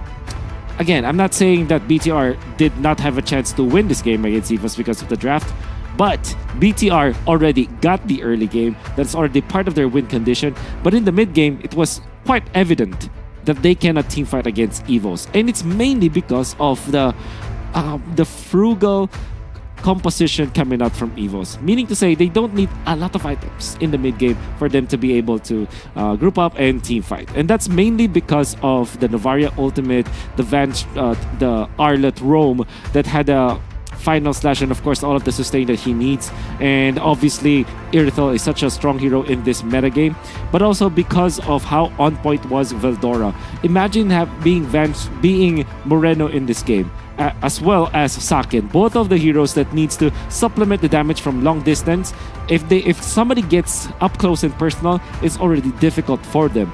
They do have the Matilda though to save themselves. But imagine this, as you are the Sicilian, you're facing up against both Benedetta as well as the Arlot. Two of the heroes that have a surefire way to initiate. Particularly this Benedetta, you have the Petrify.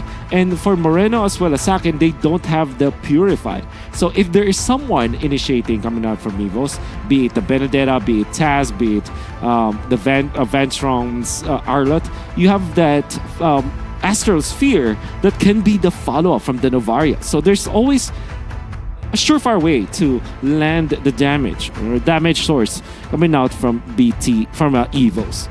This wasn't a close. This wasn't a one-sided affair totally for EVOS, but come the mid-game, that's when you feel that, okay, BTR still does not have enough items yet for them to be able to constantly damage EVOS. That's very true for the Sicilian. In the mid-game, it's, you know, when you get a good early game for the Sicilian, you automatically assume that the mid game will be good for you. But that's not always the case. In fact, in this particular game, because he is facing up against both the Benedetta as well as the Arlot, there's so much dive coming out from EVOS and a lot of reach because of the Novaria that they were able to make it difficult for Moreno to even land the shot. So even after being farmed in the early game, you still cannot land your skill 1 and your skill 2 as this Sicilian, and that is a big problem because, right, even after farming so much, if you cannot land your first skill, second skill as the Sicilian, it's as if you're a non-impact hero. Whereas if you're looking at the Novaria, you only need to land your ultimate and you're already very impactful. That is the main difference here for the Sicilians whereas Novaria, and that is something that EVOS were able to solve in this case. They managed to shut down the win conditions coming out from BTR, and that's the reason why EVOS were able to win this game. Looking very strong for sure, and BTR will have to go back to the drawing board. A wonderful battle between two Indonesian teams, but that has been my analysis of this game between BTR and EVOS. Gonna be throwing it over back to the casters, Shefin and Gani. I don't know what they think about the game, but I did enjoy it.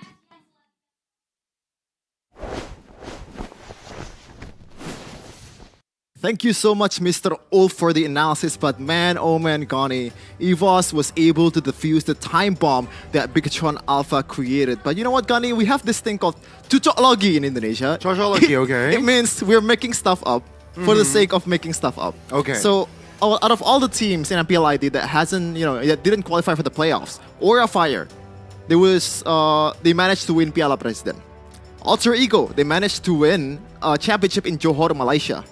And you know what? I'm not saying that EVOS will win this, okay? But, I'm getting my hopes up, man. Like, this is a clean performance. A very clean performance, and that group of death, right? Group C.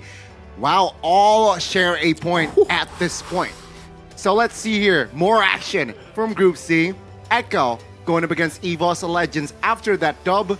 Will they bring that momentum going up against the champions of M4 Echo? Sure, different roster, but with that grand name, the pressure, is it on EVOS or Echo?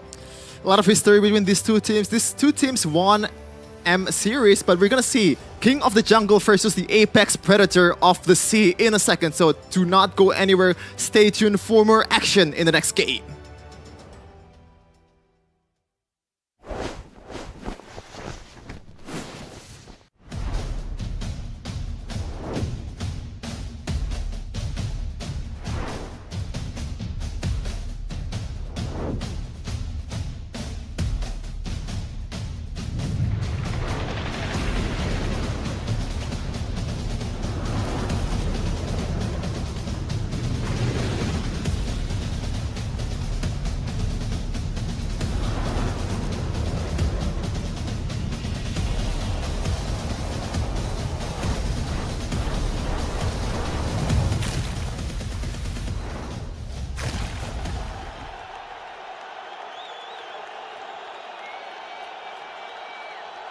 Sosok leader juga ada di dalam tubuh dia, yang mana di Bigetron kita susah cari sosok seperti Vin. Ya ini kesempatan yang bagus buat Araki sama gue buat move on lah.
down karena kayak hal yang aku suka itu ternyata orang tua tuh kayak lebih khawatir kali ya. Aku sih lihat malah papa tuh nggak suka, ngapain sih yang bener-bener aja lah.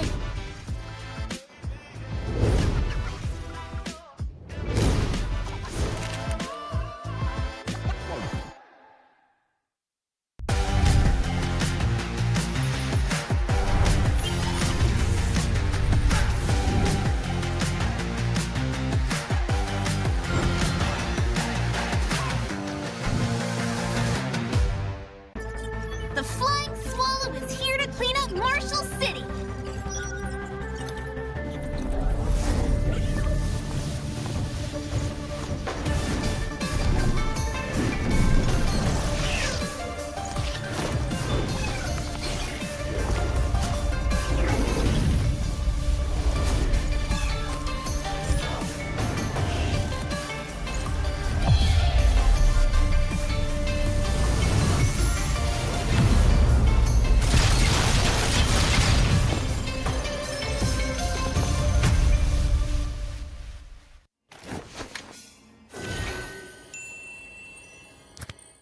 Sosok leader juga ada di dalam tubuh dia, yang mana di Bigetron kita susah cari sosok seperti Vin. Ya ini kesempatan yang bagus buat Araki sama gue buat move on lah.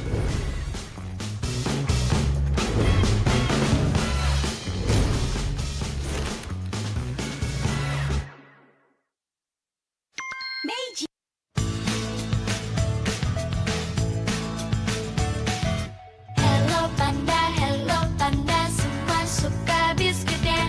Biskuitnya enak, isinya lezat, rasa coklat dan strawberry. Hello panda, semua suka biskuitnya. Biskuitnya enak, isinya lezat, rasa coklat dan strawberry. Hello panda, biskuit isi yang enak.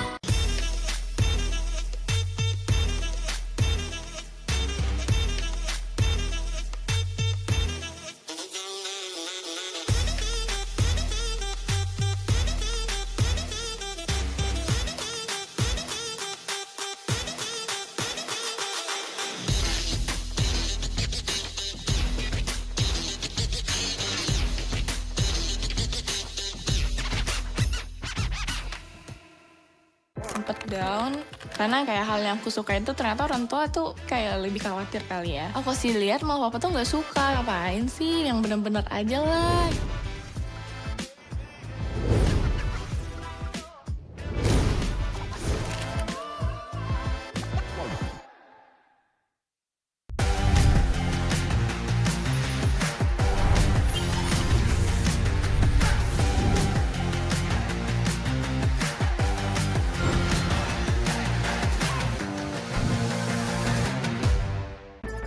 The Flying Swallow is here to clean up Marshall City.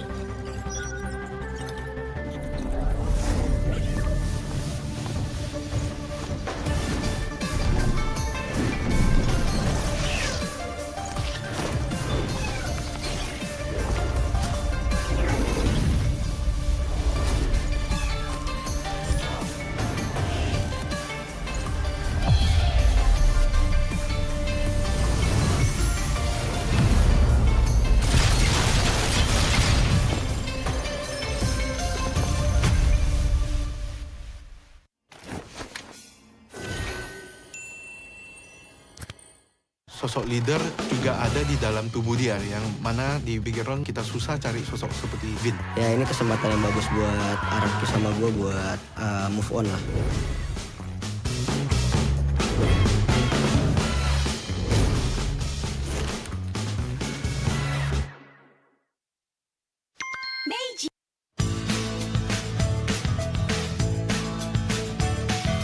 Hello panda, semua suka biskuitnya.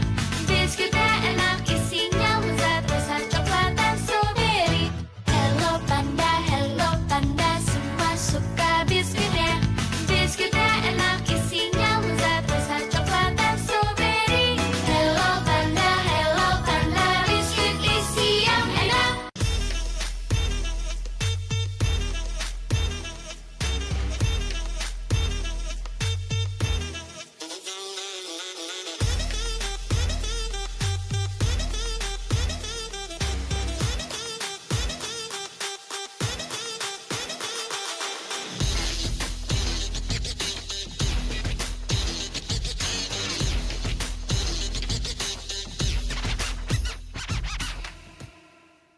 sempet down karena kayak hal yang aku suka itu ternyata orang tua tuh kayak lebih khawatir kali ya. Aku sih lihat malah papa tuh nggak suka, ngapain sih, yang bener-bener aja lah.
The White Tigers get their first points in MPLI 2023 against the Robots. But the next opponent is the mighty Orcus, the apex predator of the sea, facing off the king of the jungle. It's going to be a fun match, Connie. And here I am, Shafin, will accompany you guys throughout this match too. Yes, ladies and gentlemen, welcome back to MPLI 2023, and we are about to see more action from Group C, the group of death. It seems like, yeah, they all share a point as it stands. So let's see here. Will it be Echo or EVOS claiming that top spot after this match? I mean, speaking about EVOS and Echo in MPLI, okay, there's some history in MPLI 2023 where EVOS wins out against Echo in the knockout stage 2-1 when Zace is still coaching, okay? So there's a bit of a beef between them. And I think at that time, even though Echo didn't win MPLI, they went on to win M4, so it doesn't really matter for Echo at that time, but this time around, it's different. It's a different game for Echo. This is the only tournament that they're in right now. They didn't qualify for M4, unfortunately. They didn't, right? No. Okay. Oh, I thought I misremembered, but yeah.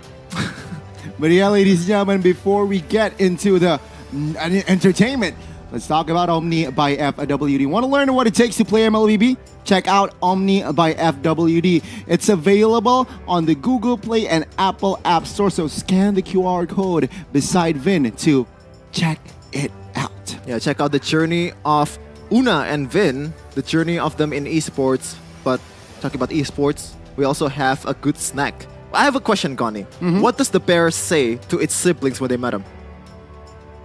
No idea. Hello, Panda. Hello, There you Panda, go. yeah. There you go. Hello, Panda. Check it out. It leaves no mess, and it's such a great product. Thank you, Meiji. Thank you so much, Meiji, for bringing out these beautiful snacks for us to enjoy to watch this match and also dive deeper into the meta, plays, builds, and rivalries of MPLI with the One Esports app. It's your one-stop destination for breaking news and exclusive interviews with the athletes fighting for the MPLI throne. There's also hero guides and much more, so download now in Google Play and also Samsung Galaxy Store. What are you waiting for? What are you waiting for indeed? And with that, if you want to stay relevant, you should also follow our social media. We have our Discord, TikTok, Instagram, everything. YouTube, also follow us to stay relevant, and also follow Chefin as well if you want to stay relevant too. And also follow Gani and also Mr. Wolf. He's sitting right there, but you cannot see him. But he is also one of the most important guys in the One Esports. So what are you waiting for? Richest Caster, yeah. Follow One Esports for more info, especially on MPLI 2023 Rise Above. But Echo versus EVOS once again. This time with a bit of a different lineup compared to MPLI 22 and 22. Of course, the elephant in the room, JP. The rumor of Echo. There's been a lot of doubts, especially from the fans of Echo themselves, whether they should bring out Yawi or should they stick for JP. Because at the regular season of MPLPH, they went on a 9-game win streak. But speaking of wins, Connie, yes, you can also get 4,000 diamonds with naming that hero. I'm gonna spoil you right now. That is Balman for sure. That is Balman. You guessed that. Insta 4,000 diamond, perhaps on your account. So again, ladies and gentlemen, check that out. And if you, in case that wasn't Balman, there's also another chance. If you register this for updates here, just sign up to stand a chance to get also a 4,000 diamonds. But back again, JP and Yawi. I think JP in this meta does fit more. I think the hate is a bit too much. This guy is also one of the guys that is pretty consistent. I would say even in M4 when he subbed in for Yawi in the group stages, I've seen some brilliance that he can definitely replace Yawi. He's not a sub that is there just for the vibes. He is an actual sub that is going to change the game for you, and I think he's gonna perform in this match. Let's see, right? A lot of pressure on Echo, a lot of pressure also from EVOS Legends, and let's see here again. The one team will come out on top. And will it be Echo or will it be EVOS, who just got a dub in their previous match, right? We got the lineup here. We can't really spoil it for you. Let's check out the VT first for Echo.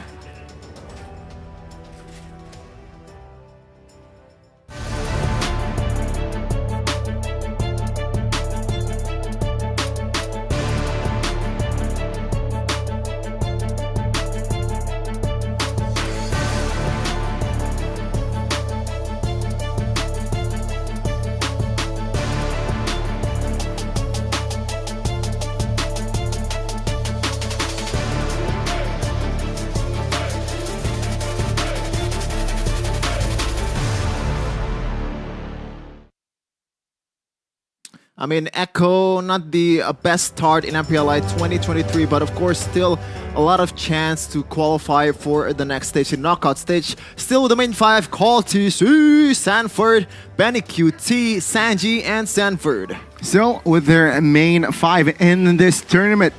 And seeing Benny's performance yesterday, they were on a roll. So let's see here again what EVOS Legends needs to do.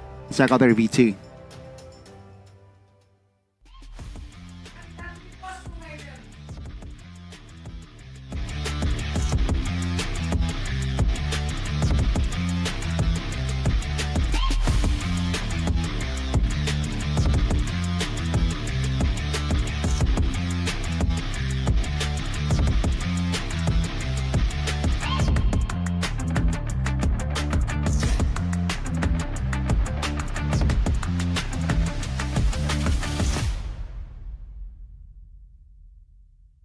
Well, I'm not expecting a sub or anything because they just won against Bigetron Alpha. Or maybe if they want to play it a bit more surprisingly, they could bring out brands just for those surprise attack for Echo to kind of throw them off a little bit. But I think I still expect Doma on that gold lane.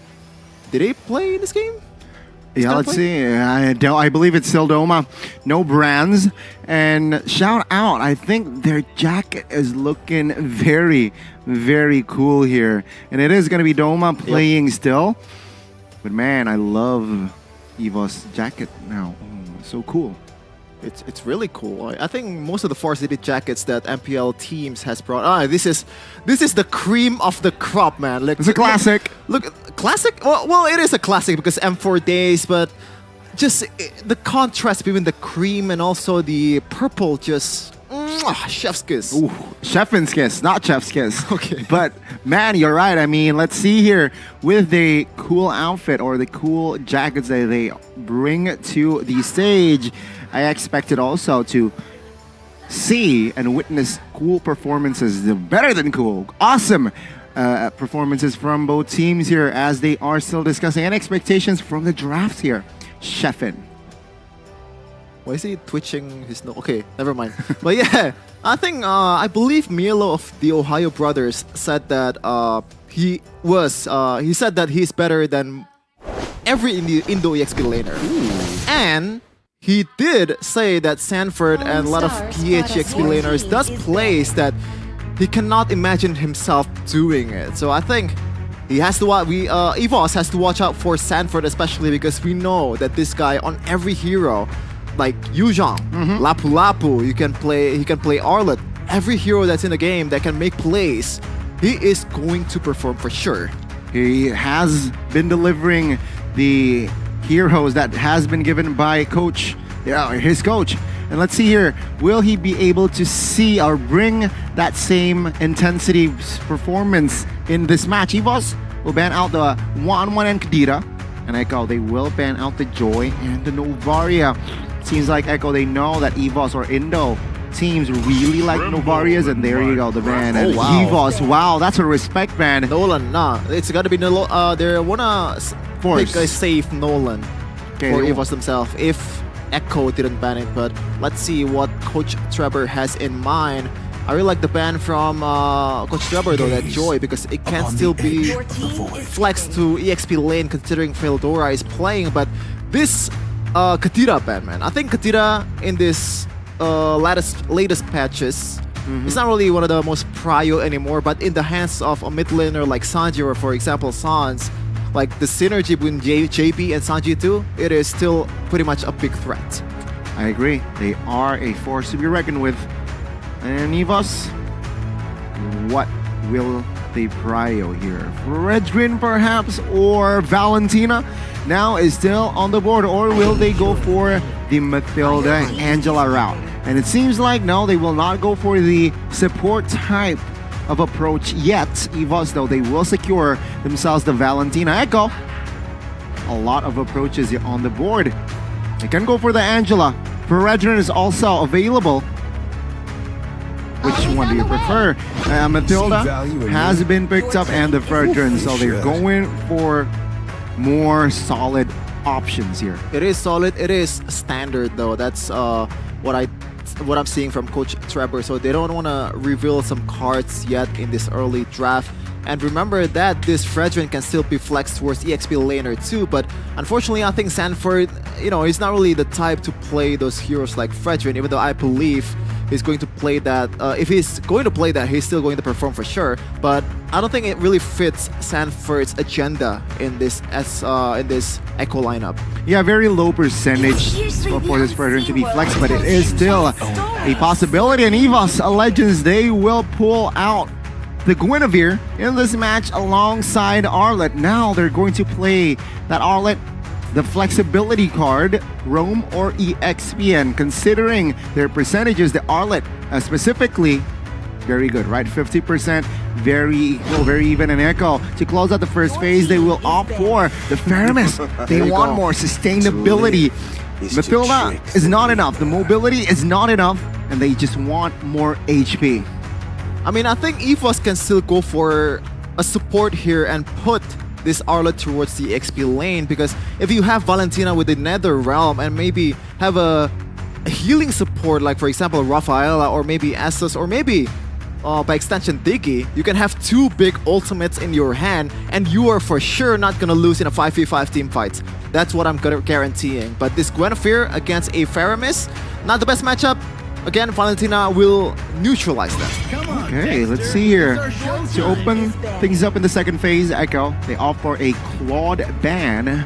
Will they commit to another marksman in that last ban here? As EVOS, they too can limit the option for marksman here, but it can backfire because EVOS Legends has yet to pick up a marksman as well. So, EVOS, they might choose another route and banning perhaps the EXP. If we're talking about EXP, Yuzhong is the signature of Sanford, especially in this match.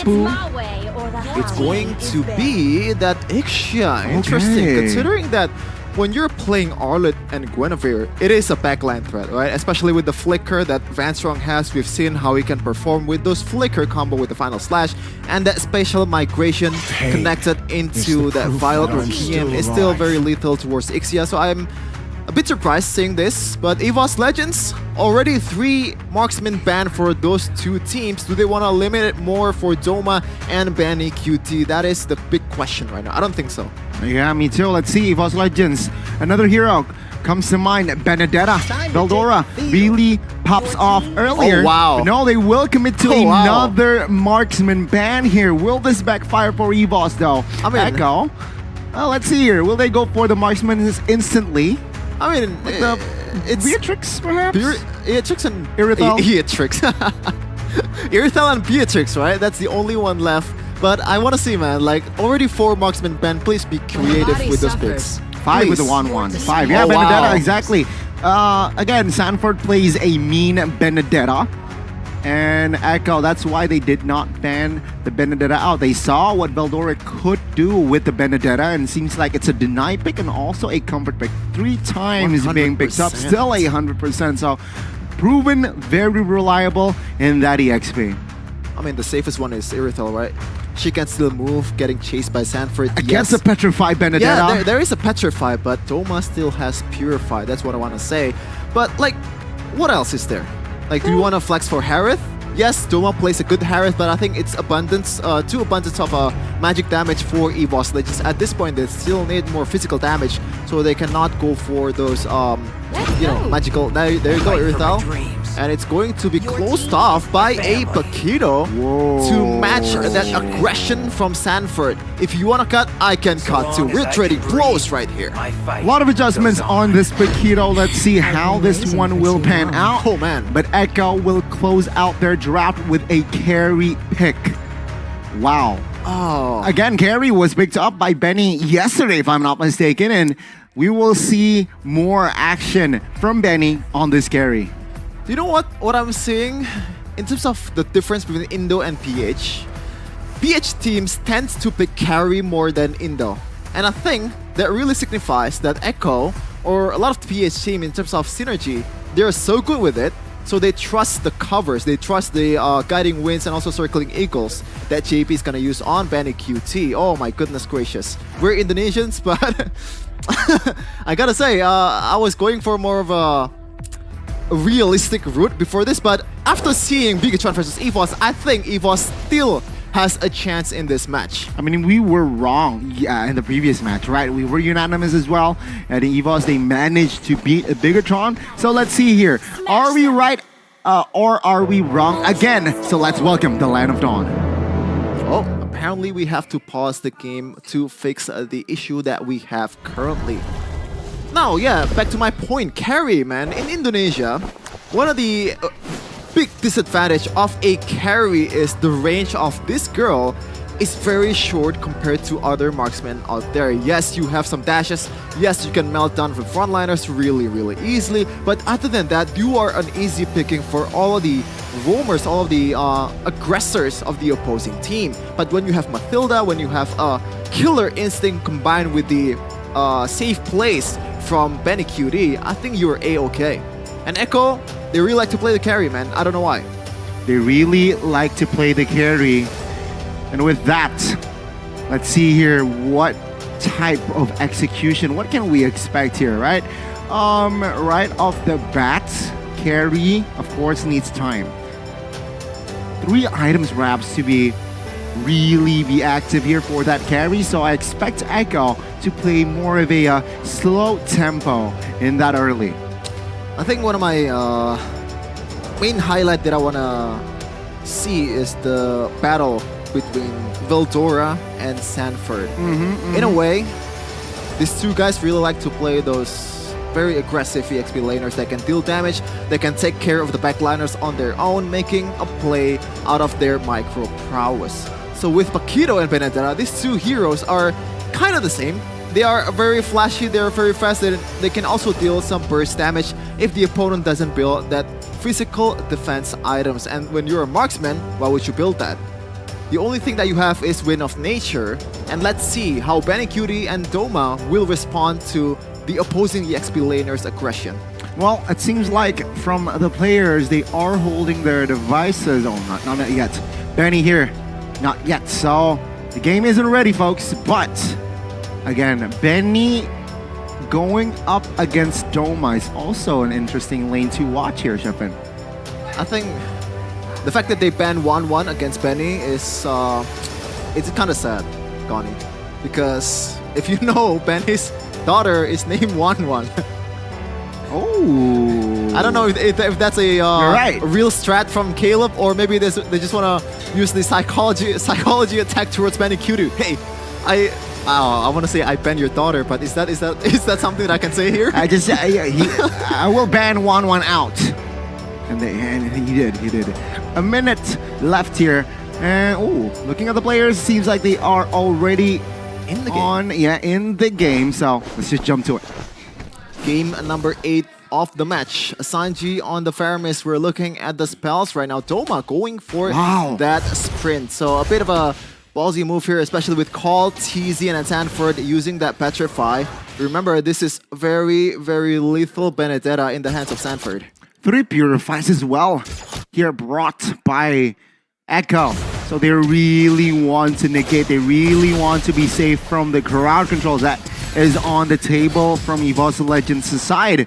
And of course, Sanford, Benedetta, no Purify for him. It will be that Petrify. So EVOS Legends here, they really need to communicate on the cooldowns of that Purify from Echo. If not, the crowd control that they have will be negated. Now top lane, take a look. JP, aggressive movement on towards Doma, and trade-wise, Benny is winning. Yeah, I was gonna say that the gold lane will be kind of a dead lane in a sense where those two guys will just farm up and not trading blows to each other. But it looks like JP and Benny Cutie, they will just trading blows and trading some damage. And Benny Cutie, this is very safe, you know. Benny Cutie was like 75% HP, then he still recalls. This is a pretty interesting maneuver considering that in terms of time management, Benny is already there and all the cards, all the minions are there. So that might be the best play available for Benny. A good micro adjustment from this guy.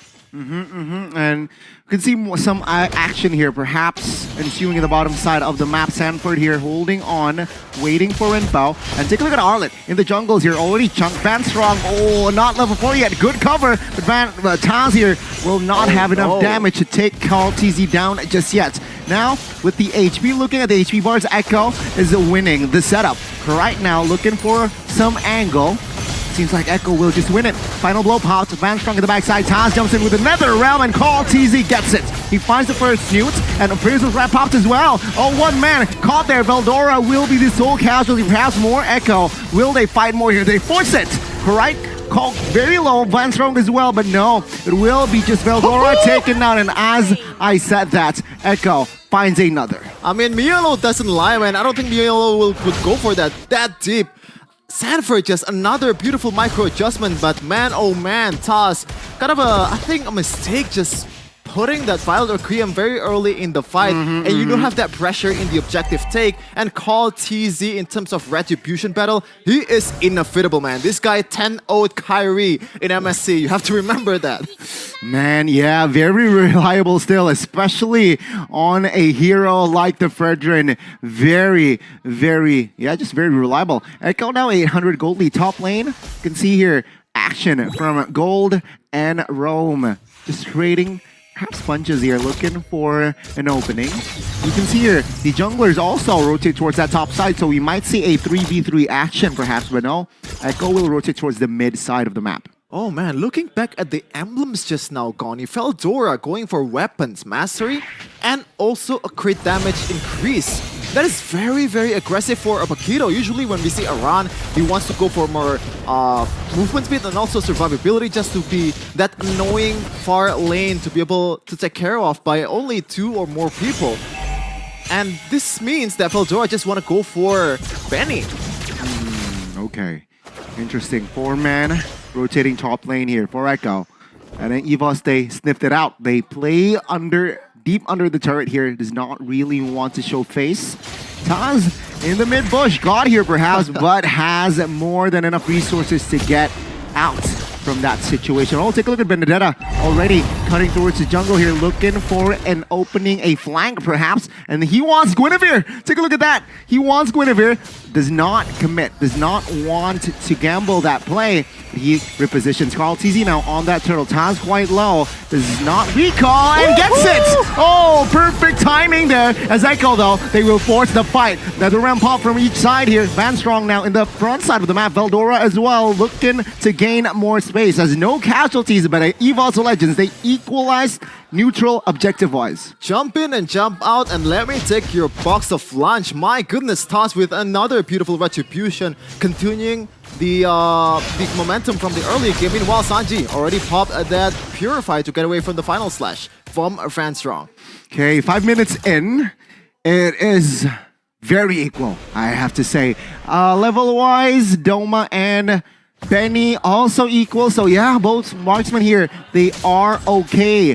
Farm in the farm department. But oh, take a look at the jungle. Stanford being such a nuisance, forcing Taz on that retry. Let's see here. Will that retribution not activated come in handy? Look at that JP, very aggressive, just gonna spam that circling eagle to just poke down Van Strong and getting out in the process too. But we're looking at the XP laner matchup, right? In terms of pressure to the jungle, I think Sanford wins it out against Veldora. Not just because of the micro power and macro power of Sanford, but the hero matchup, it's Call TZ on the Fredrin against a Paquito. I don't think it really poses much trouble or much threat to Call TZ himself, but this one is a threat. Oh, Taz jumps in, finds a knockup, but another realm here to save, give him more sustainability, and the burst damage does not come through. Echo trying to reposition. JP though committed the circling eagle for perhaps intimidation there, and EVOS Legends will not find more. Echo, good disengage. And it's actually a good engage for EVOS as well, but the disengage is just much cleaner compared to EVOS. And that was a very good chance for EVOS to put some goals on their back, because there's a lot of, overextension, especially from Call TZ. And oh my goodness gracious, somehow, someway, Veldora finds Sanji, and that is a big W considering that the objective fight is in the process. He has his passive though. He's still up now. Oh, good knockup though. The backside here, it's a taunt on towards Doma. The Nether Realm to save his life. Sanford though on the other side of the map gets taken out. Call TZ finds the Newt, and now they will fight more. Taz quite low. The damage will come through, and as well as Benny finding a kill. Now Echo, they still have the Nether Realm, and Veldora now perhaps might be main target. Veldora taken out, and Echo again winning out on the trades. Oh, I was proven wrong, Gani. As you said earlier, the passive from Veramis is just too much to handle for EVOS, especially getting back into the team fight that quickly and also putting that Nether Realm in time for all the members of Echo, as EVOS so far they have been out macroed in terms of like in the team fight. Man, the Benedetta pick. Wow, it was really a hot pick for Veldora, but this time Echo good deny. Fourth picked it, and you can see the impact, right? And again, the first structure in the game will go to the hands of Echo. And item-wise here, anything stands out, Sheffin? What stands out is not the item, Gani, but look at the gold. Oh my goodness, Veldora in trouble. Benny QT! Just melting Veldora down with the light wheels. Meanwhile, Call TZ in the mid lane, trying to put some pressure on Vanstrong, but back to what I said earlier, Sanji is up 1k gold against Cryde, even though he lost in XP. That is very interesting. That is very interesting, and again, good setup from Echo. Caught Veldora there. He snoozed a bit down the lane, and yeah, Sanford will claim the second structure top lane. So that's 2 inners already here taken out from EVOS' side. And economy-wise, man, Echo is healthy, 2,500 goldie here. They look for a fight in the mid. EVOS Legends don't take unnecessary fights, man. And Echo, they understand that they can maintain that sort of pressure in that mid. Oh man, how do you deal with this kid, man? Sanford just being the nuisance, They're so the main good. nuisance of EVOS Legends. Like, every time he has this hero, along the likes of Benedetta, along the likes of Yuzhong, who is really good in teamfight, and also who really good in terms of far lane.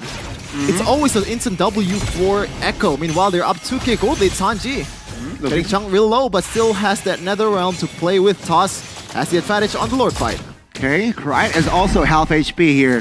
Has the Nether Realm ult as well in play. So let's see Sanford. Veldora. An angle, the backside, the top side of the map though. JP, half HP Lord now on EVOS' side of the map. Let's see, can they utilize this? Oh, good opening. JP 1 HP practically, but EVOS Legends, they failed to exploit that. And take a look at the retreat battle. It's gonna be Taz this time. Nether Realm petrify though on towards 4, and Echo, they will force this fight. Vanstro taken down, and Taz will be able to escape as Veldora now in a no man's land, and it's a free kill. 2 kills for Echo, but they lost the Lord. I mean, they lost the Lord, but they definitely won the team fight. What a beautiful... I thought it was like initially a cancel. It is a cancel on Sanford. I believe it would toss with the special migration stopping that initial... what's the ultimate for Benedetta? Electro final blow. Yeah, that was a game-saving play and from Toss, and also getting the Lord in the process, but it doesn't really mean much as Echo or like EVOS will not be able to translate to anything. Doma getting chased by 2 Call TZ. Pop the Retribution, still has the stunts. Man, with the taunt as well, and Doma, will he be saved? The answer is no. Echo, they still force this one. Right very low, and Benny from the top side of the map finds the kill as well. He gets the double, looking for the triple, gets it as well. As Echo, they might put this nail in the coffin at 11 minutes of the game. Is it? Wait. Maybe is it? It is.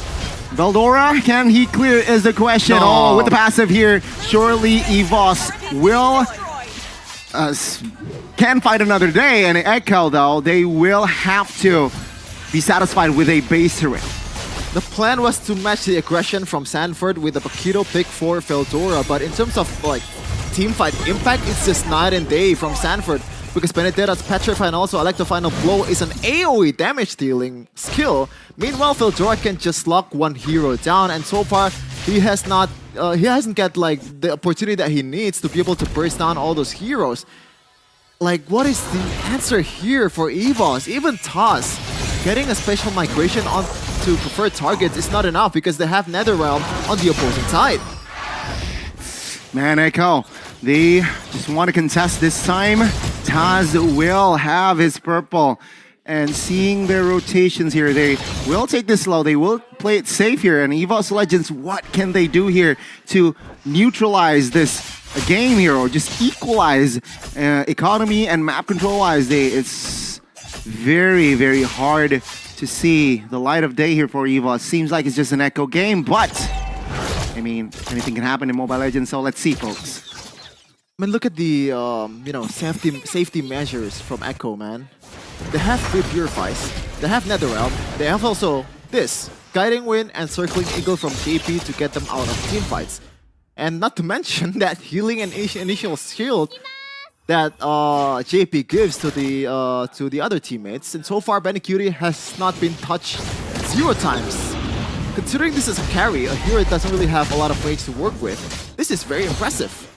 Yeah, very impressive. And EVOS, will they let this Lord go? Or will they contest? Looking at their setup, I think they really want to contest here. Top lane will be managed by both respective EXP. Taz, though, catching one, just JP. He will not commit more, as both EXP laners will join the fray in the Lord Pit.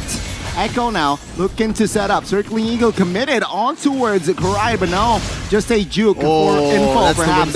And Echo, let's see, yeah. They will be able to get this Lord comfortably. EVOS Legends, they need to defend again. Every time, man, the ball is always on Echo's court. They have the say on when we team fight and when we take objectives. And so far, EVOS, in terms of looking for opportunities, it's very hard. Even Toss just now getting JP in the air. But the thing is, JP is the roamer, and he still has that Purify to work with. And he doesn't even pop it just now. So good recognition from JP, just saving up the spell for the near team fights for the siege that is going to be held in EVOS space. And seeing the spells, right, from the side of Echo specifically, they it's all up. Sure, except the Retribution, but the active spells, they're all up, they're ready. Full force with the Lord as well. Good manipulation as well now. The top and bot will crash almost simultaneously, and EVOS, let's see, can they defend? EVOS will take care of the Lord. Echo, though, have no minions to pressure the top and mid. Base turret, will they force this fight here? Call TZ, soaking damage, has the Guiding Wind. And Echo repositions, they want the mid. Sanford looking for an angle. Final blow, cancel, but good knock up here. Netherrealm from both teams bots as well. Echo does not get the turret, and EVOS Legends will be able to defend their mid-base turret. You know why I think they are so ahead right now, Gani? Just now, Call TZ gets Final Slash into the base, and you didn't even react, right? Okay. You know, nothing is gonna be happening to Call TZ because the cover is just way too much. And this is Call TZ that is up about 1.5k gold against the opposing junglers of Taz. That's also building a full tank, by the way. This is a full utility Guinevere. So in terms of damage, it is very lacking. He has to rely on Krite and also Doma that is still building his items towards Wind of Nature, presumably. He has the Berserker's Fury and has Claws for the criticals, and also has that penetration with the DHS and also Malefic Roar. All that's left is that safety measure with that Wind of Nature. Okay, so Marksman, parry full build, Irithel on his way to, Irithel on her way to a full build. Let's see, 7,000 gold lead here. Still very, very impactful gold-wise in this 16-minute game. But let's see here. EVOS Legends, they are rotating top side here. Sanford, is he able to sniff this out? Yeah, I think it's just clear and then rotate. So no, EVOS Legends will not commit on towards a gank top lane. And also JP, he opens the map perfectly timed there to give info. So I think the plan for EVOS right now is to get a miraculous Final Slash or special migrations towards the preferred target. When I'm talking about preferred target, that means Benicuri and Sanji, and force them to bait out that Purify. The teams. Sanford, for example, with the Petrify Benedetta, allowing for immediate and convertible kinds of initiations onto the backlines. Then you also have Carl TZ battling it out against Taz. In the first 3 turtles of the game, it was 2-4-1 in favor of Carl TZ, and they were all contested by both sides. Now, when going into the Lord Dance, what they do is to go for heroes first, and that is the turn. So turn was the solution now for the side of Echo. What they did was to look for good angles so that they'll be able to punish the heroes on the side of EVOS Legends. So it's more like dealing the damage to the heroes instead of the Lord, and they're doing it outside of the Lord pit so that they will have enough time to kind of sustain themselves as well. Now, everybody coming out from the side of EVOS Legends looks to be very comfortable with the heroes that they have. And the fact that they have Fredrin and Faramis, one of the classic combos that we can see in the meta game right now, utilizing the Nether Realm in combination with the Appraiser's Wrath and the sustain that you get from the Fredrin. This means that you have a tanky frontline now that can protect the carry. Now, when it comes to JP as well as Sanford, all they needed to do was to get into the backlines and penetrate the defenses of EVOS Legends. I gotta say though, it wasn't that easy for the side of Echo, especially in the early stages. But because of our MVP of the game, we know for sure that it was in the bag, you know, for the side of Echo. And it's definitely going to be Benny Cutie, our carry, with his positioning and the fact that he went in for the Purify on this carry. If you think about it, it's not that easy to execute the carry for the side of Echo against EVOS, but there are important heroes that he can be able to take out. That every frontliner from the side of EVOS Legends will be melting because of carry with the Purify. And like we said, there is a lot of protection through the Faramis, through the Fredrin, which if you combine the peel that you get from those two heroes and the cleanse that you get out of this Purify for Benny Cutie, that means that it is so much more difficult now for EVOS to get into the backlines and completely eliminate the win condition of Echo. Whereas for the side of Echo, all they needed to do was to wait for their battle spells, particularly this Petrify. And if you look back into this game, all of the Petrify usages coming out from Sanford was always hitting 2 or more people, and at the same time eventually leading into kills. Rarely do you see the Petrify used just to use it defensively. It's always Echo that's controlling the tempo in this game, and that is the proper usage of this Echo Express. There was a time where the Echo Express was nullified because of the sustain, but I guess because of some of the mastery that we saw from Echo, the way that they're initiating into the backlines, it's always a guaranteed kill. Now for EVOS Legends, they tried to win the skirmishes by kiting the members of Echo, and that's probably not the best case here. If we are looking into the highlights, we can see the real nature of what EVOS Legends should be doing with their composition. It's all in. They wanted to use this Guinevere, this Arlott, you have the Valentina, you have the Paquito. All of those heroes wants to go in, eliminate heroes as soon as possible. It's a kill kind of composition. And because of the fact that the Faramis was available into the opponents as well as the Matilda and the Fredrin, all these 3 heroes are all about sustain. It means that if there's someone that gets gunned upon from the side of Echo, the idea from EVOS should be to eliminate that guy as soon as possible. But because of the Flask of the Oasis for JP and Faramis Ultimate, that main win condition for EVOS did not happen at all. Very important, of course. Eliminating Taz for Lord number 3 is very important for Echo, and it actually is the reason why they eventually won this game. They took out Taz, they got the Lord, they have big minions going in 3 lanes. They managed it well, they pushed the mid lane as well as the bottom lane. Eventually, after taking down the members of EVOS or putting them very, very low, like what happened to Van Strong, they are eventually able to destroy the base of EVOS. So what is the summary that we saw from the highlights? It's all about the fact that EVOS weren't able to do the gameplay that they wanted to do.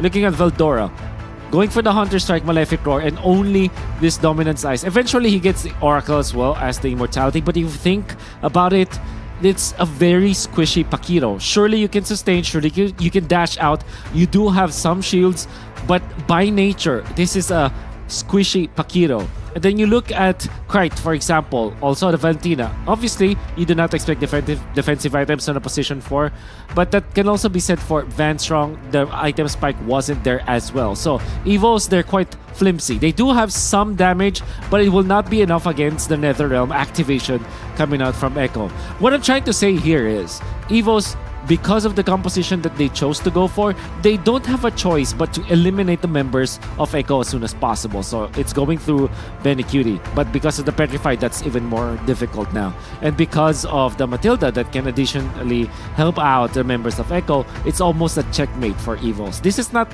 an outdraft at all, but it's more like EVOS weren't able to utilize their composition to its full potential just because of Echo's nature and the battle spell that they chose eventually. Some of the other important factors that we have to talk about in this game is that Taz, even after having a decent early stage, did not convert into good impacts when it comes to the game. 0, 4, and 3, unfortunately, on the Guinevere is not enough. Even when you look at the Guinevere and it's a quote-unquote utility jungler, you still have to play it like an assassin. So this is where EVOS Legends kind of struggle because there is no legitimate frontline for them. Surely you can consider that for the Arlot, but there's no one to actually be in front of the fight so that the other divers will eventually find the opening onto the backlines. What for Echo, that's completely reversed. They have the Fredrin Faramis that can stay in the front line. Then this means that your Benedetta as well as your Faramis eventually can dish out the damage onto the backlines because they can dive. So it's like you need a way to kind of supplement the vision first before you're able to assassinate. If you're looking at the members of EVOS, Paquito, Guinevere, Valentina, as well as Arlot, there's really no frontliner. You can argue that Guinevere with tanky items might supplement the vision or might supplement the frontline, but all of these heroes are secondary initiators or quote-unquote divers. Somebody needs to get the vision onto Echo first before they're able to jump, and that is not available in the composition now for EVOS. And if you look at the mid-game part of this game, Echo looked very comfortable just holding onto the bush, keeping JP safe, having the Matilda open the bushes as well as the Fredrin. Echo were able to get a lot of information just because of this Fredrin signature pick from Cortese, supplemented by the sustain of both the Matilda as well as the Faramis. Echo just had more vision. That means that their judgment is much better than EVOS. Although all the while EVOS is struggling to find the opening just because of the fact that they are all divers. All of their heroes wants to go into the backlines. But that is it for my analysis of EVOS going up against Echo. Echo very comfortable with a 2-1 score. EVOS will have to depend on the other teams on whether or not they will get into the playoffs. That is what makes this indeed the group of death. Echo versus EVOS. It went 19 minutes, which makes it so that it looks like a very tight game. But in a macro level of things, it was always EVOS trying to look for Echo's mistake. And unfortunately, Echo did not give them that luxury.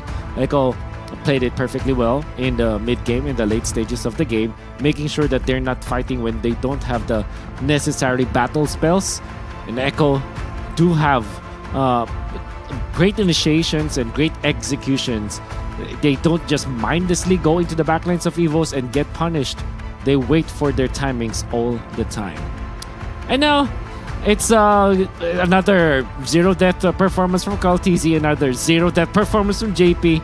In fact, JP, as the Matilda, did not die in this game, and that's mainly because of the Purify as well as Benicuti. It's amazing performance from Echo, definitely recovering after their first loss of this tournament. Now we're gonna be throwing it over back to my boys. It's gonna be Sheffin as well as Gani. Do take it away. What do you think about that game?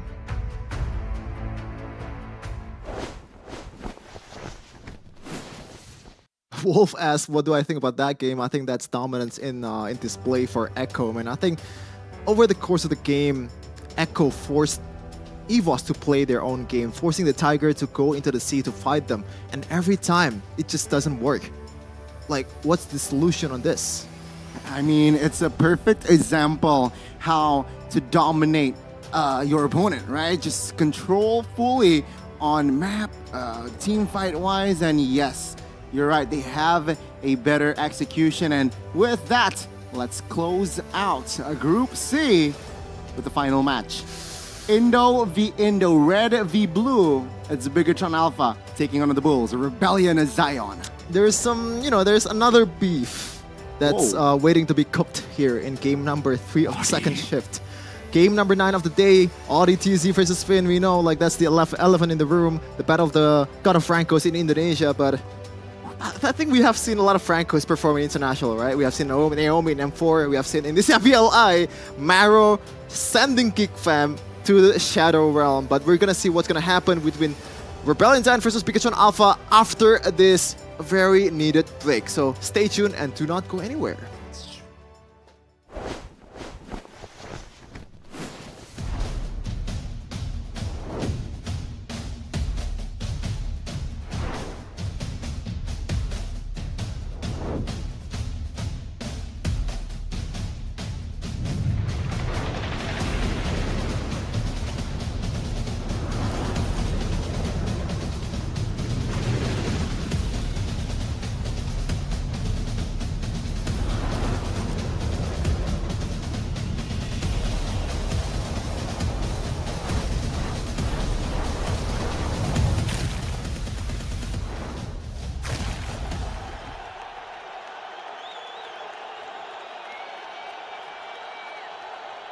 Sosok leader juga ada di dalam tubuh dia, yang mana di Bigetron kita susah cari sosok seperti Vin. Ya ini kesempatan yang bagus buat Araki sama gue buat move on lah.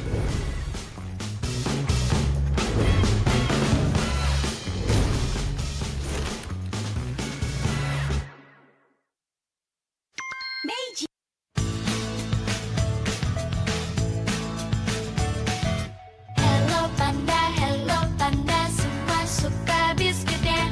Biskuitnya enak, isinya lezat, rasa coklat dan strawberry. Hello panda, semua suka biskuitnya. Biskuitnya enak, isinya lezat, rasa coklat dan strawberry. Hello panda, biskuit isi yang enak.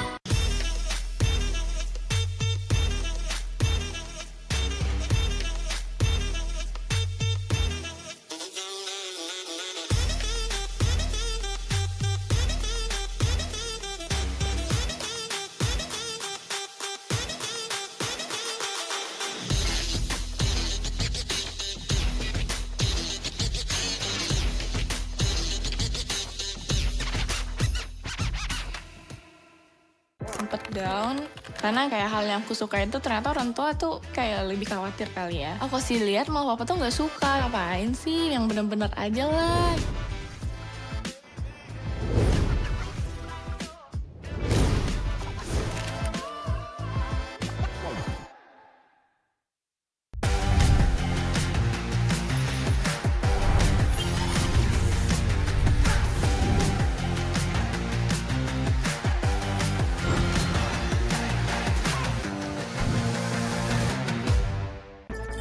The Flying Swallow is here to clean up Marshall City.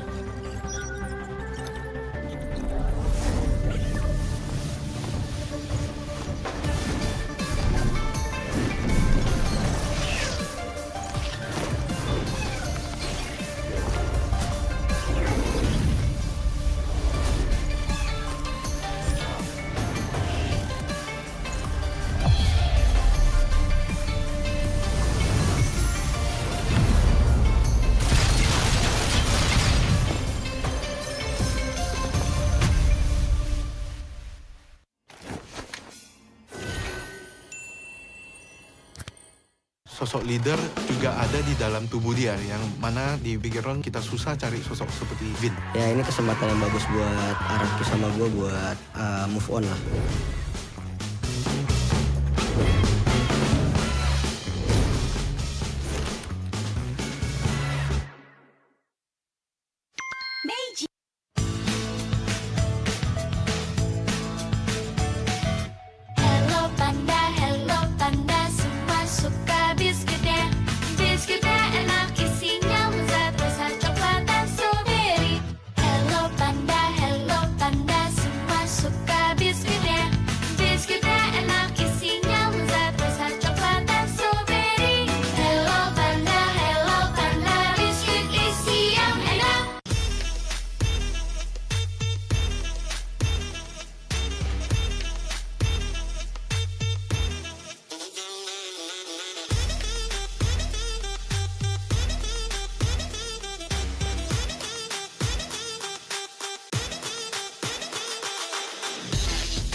down karena kayak hal yang aku suka itu ternyata orang tua tuh kayak lebih khawatir kali ya. Aku sih lihat malah papa tuh nggak suka, ngapain sih yang bener-bener aja lah.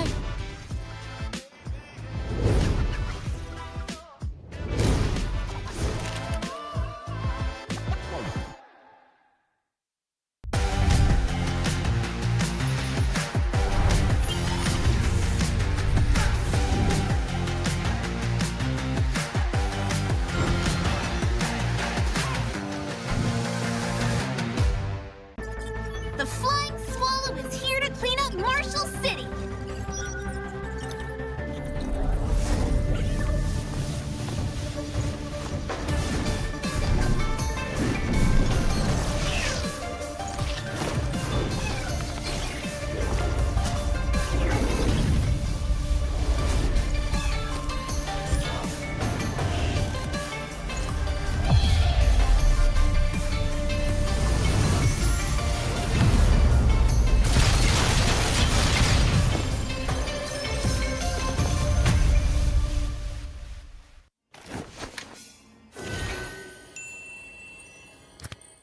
Sosok leader juga ada di dalam tubuh dia, yang mana di Bigetron kita susah cari sosok seperti Vin. Ya ini kesempatan yang bagus buat Araki sama gue buat move on lah.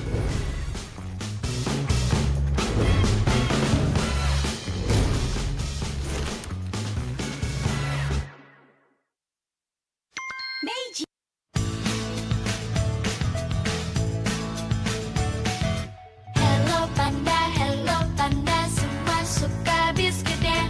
Biskuitnya enak, isinya lezat, rasa coklat dan strawberry. Hello panda, semua suka biskuitnya. Biskuitnya enak, isinya lezat, rasa coklat dan strawberry. Hello panda, biskuit isi yang enak.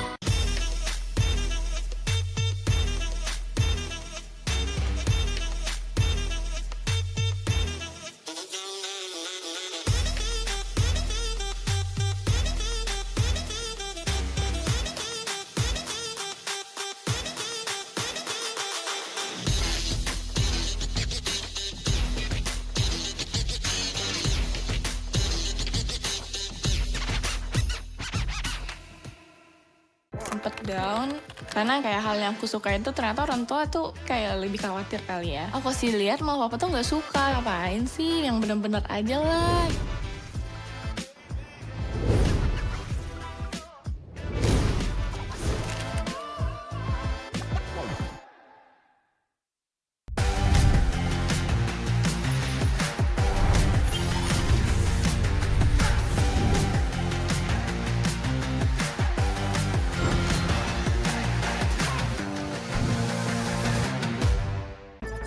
The Flying Swallow is here to clean up Marshall City.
The Orcas are the first survivor in Group C, and they're looking for someone else to accompany them to the knockout stage. It's still a three-way tie between Rebellion Zion, Bigetron Alpha, and EVOS Legends. Let's see who's gonna come out on top and claim another spot to the knockout stage of MPLI 2023.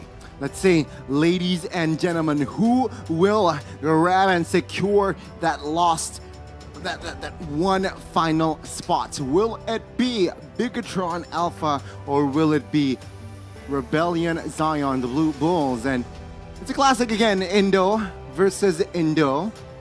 And what do you have in mind? It's Indo versus Indo, and it's also a matchup that has a lot of history. Okay, Rebellion Zion, 2 times they qualified to the playoffs, I believe, and those 2 times they are eliminated with Bigetron Alpha with a same score of 3-0. So, you know, there's still a lot of bad blood between them, especially Audi TZ and his idol Vin. A lot of trash talks, a lot of, chirping between them. I think it's mostly Audi TZ. Vin is still a bit of a low-key guy, but yeah, the fire in Audi TZ needs to be, used or utilized by Rebellion Zion. And of course, the robots will try to make sure that that fire will be shut down. Such a young squad indeed. But ladies and gentlemen, before we dive deeper, check out Omni by FWD. Want to learn what it takes to play MLBB at the pro level, inspire communities through gaming content? Check out Omni by FWD. Download it exclusively on Google Play and as well as Apple App Stores to watch Una, to watch Vin. Those journeys through esports, and then you can also, inspire you guys, because esports is not only about the players, the brand ambassadors, but also the one who's going in the background, like the event organizers or anything. But we're a bit hungry right now, and we need something of a snack to kind of shut those down. This is the perfect snack for you guys. Hello Panda. Hello Panda, check it out. Thank you Meiji, thank you Hello Panda, of course.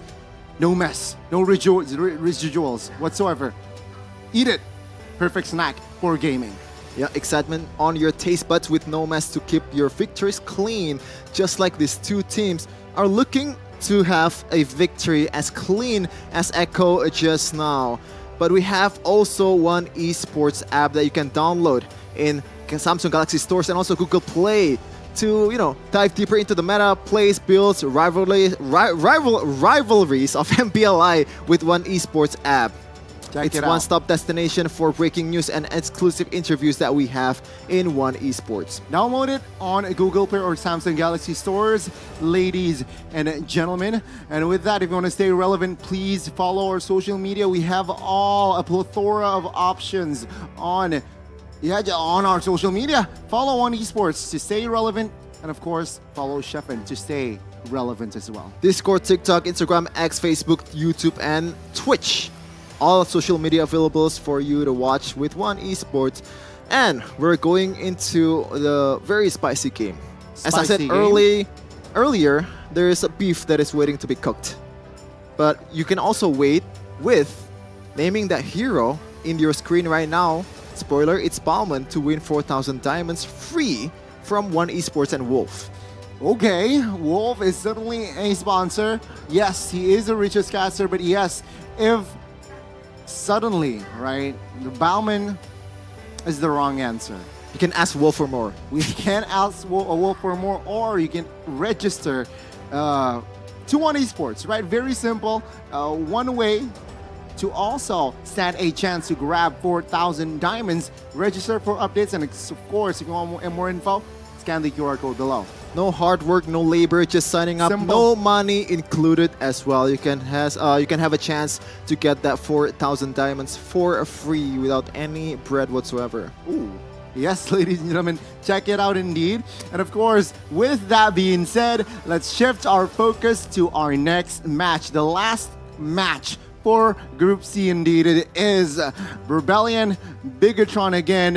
Who will play for Rebellion? Is it going to be Moai or Highs? Will Highs see the light of day today? I mean, the main lineup in the playoffs was High some more, but they're still trying out that Moai lineup for more MDL experience. But we're going to see the lineup for the Red Robots in a second. Will it be the same? Will it be different? Let's see.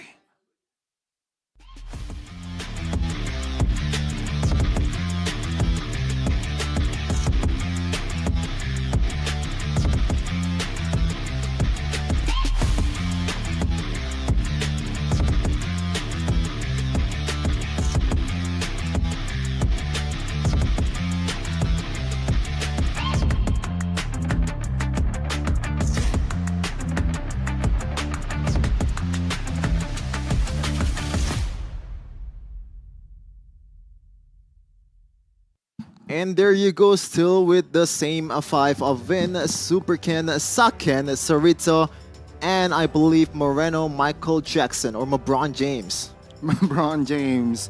So, man, yeah, let's see here. Again, it seems like after that L that they got earlier, all smiles. But let's see the Blue Bulls. How will they perform? Who will they bring to the lineup? Let's see.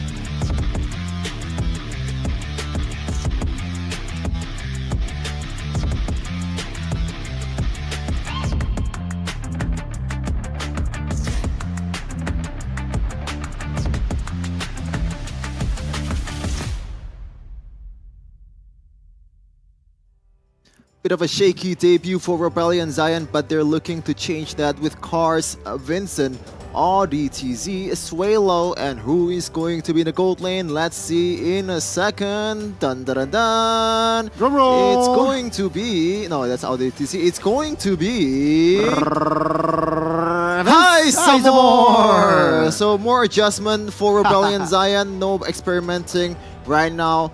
The main goal is to get through the group stage for the knockout stage to get a chance for glory in MPLI 2023 Rise Above. Yes, let's see here, ladies and gentlemen, what type of gameplay will Heiss Amor bring to the table today?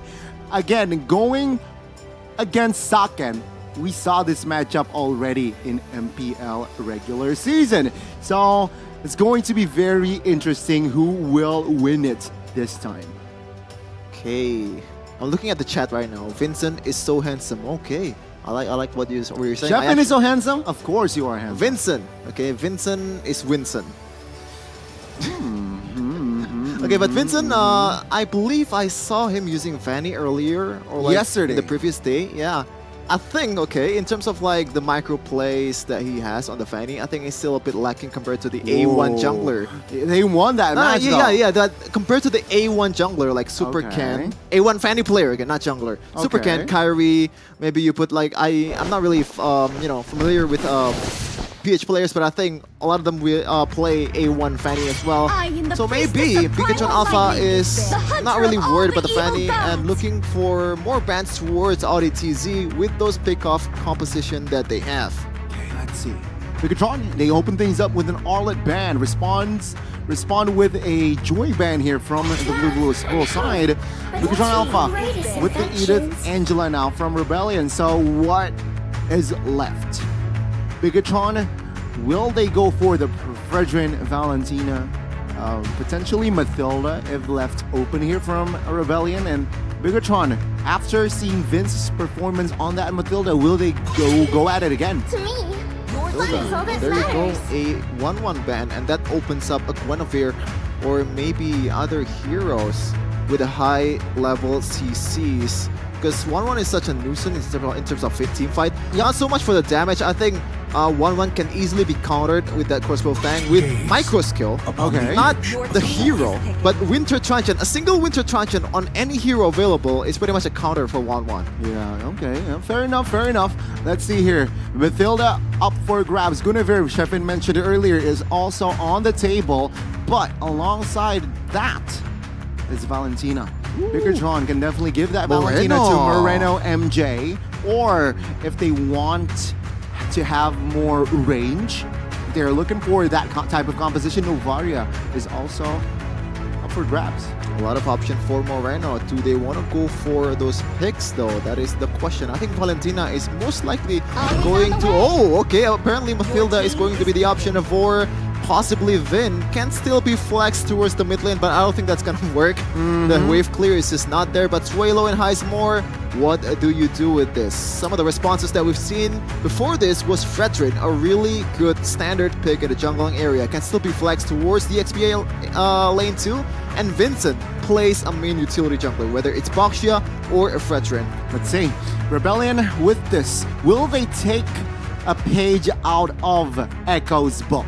Right, earlier it was Novaria and Fredrin picked up by the side of Echo, but no, Rebellion, they shake things up and instead they leave the Novaria and Fredrin for perhaps potentially Bigetron, and they pick up the Bruno and Paquito. I'm wondering how conditional Benedetta is, because so far, Paquito against Benedetta, as we've seen earlier, in terms of like the far lane pressure, it is a bit of a Indonesia we call it a blast 12, 11 and 12, which means it's pretty similar. But in terms of team fight potential, with that Petrify, with that Electro final blow, that AoE stun, I think it does way more than a Paquito. And against a Bruno, it does well too. We've seen Sanford play it against a Bruno, but the question, but the answer is going to be Fredrin and that Novaria. As expected. Yep. Right. Those two heroes was the heroes that were picked up by Echo and defeated Bigetron earlier. And Bigetron, they, well, you know what? Let's take both, added it with the Mathilda, and now take a look at the lineup. It's so mobile, this type of composition here from Bigetron, right? They have the Novaria, they have the Mathilda, very mobile, yet very...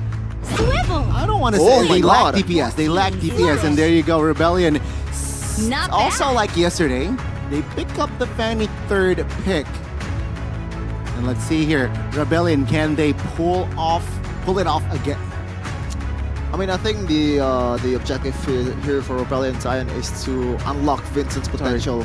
And one of the ways to do that is Brody ban. That is a bit obvious for a lot of people out there, or maybe Vincent is confident enough to evade those kisses from Brody to be able to deal damage towards the back line of BTR Alpha. Not necessarily always the back line.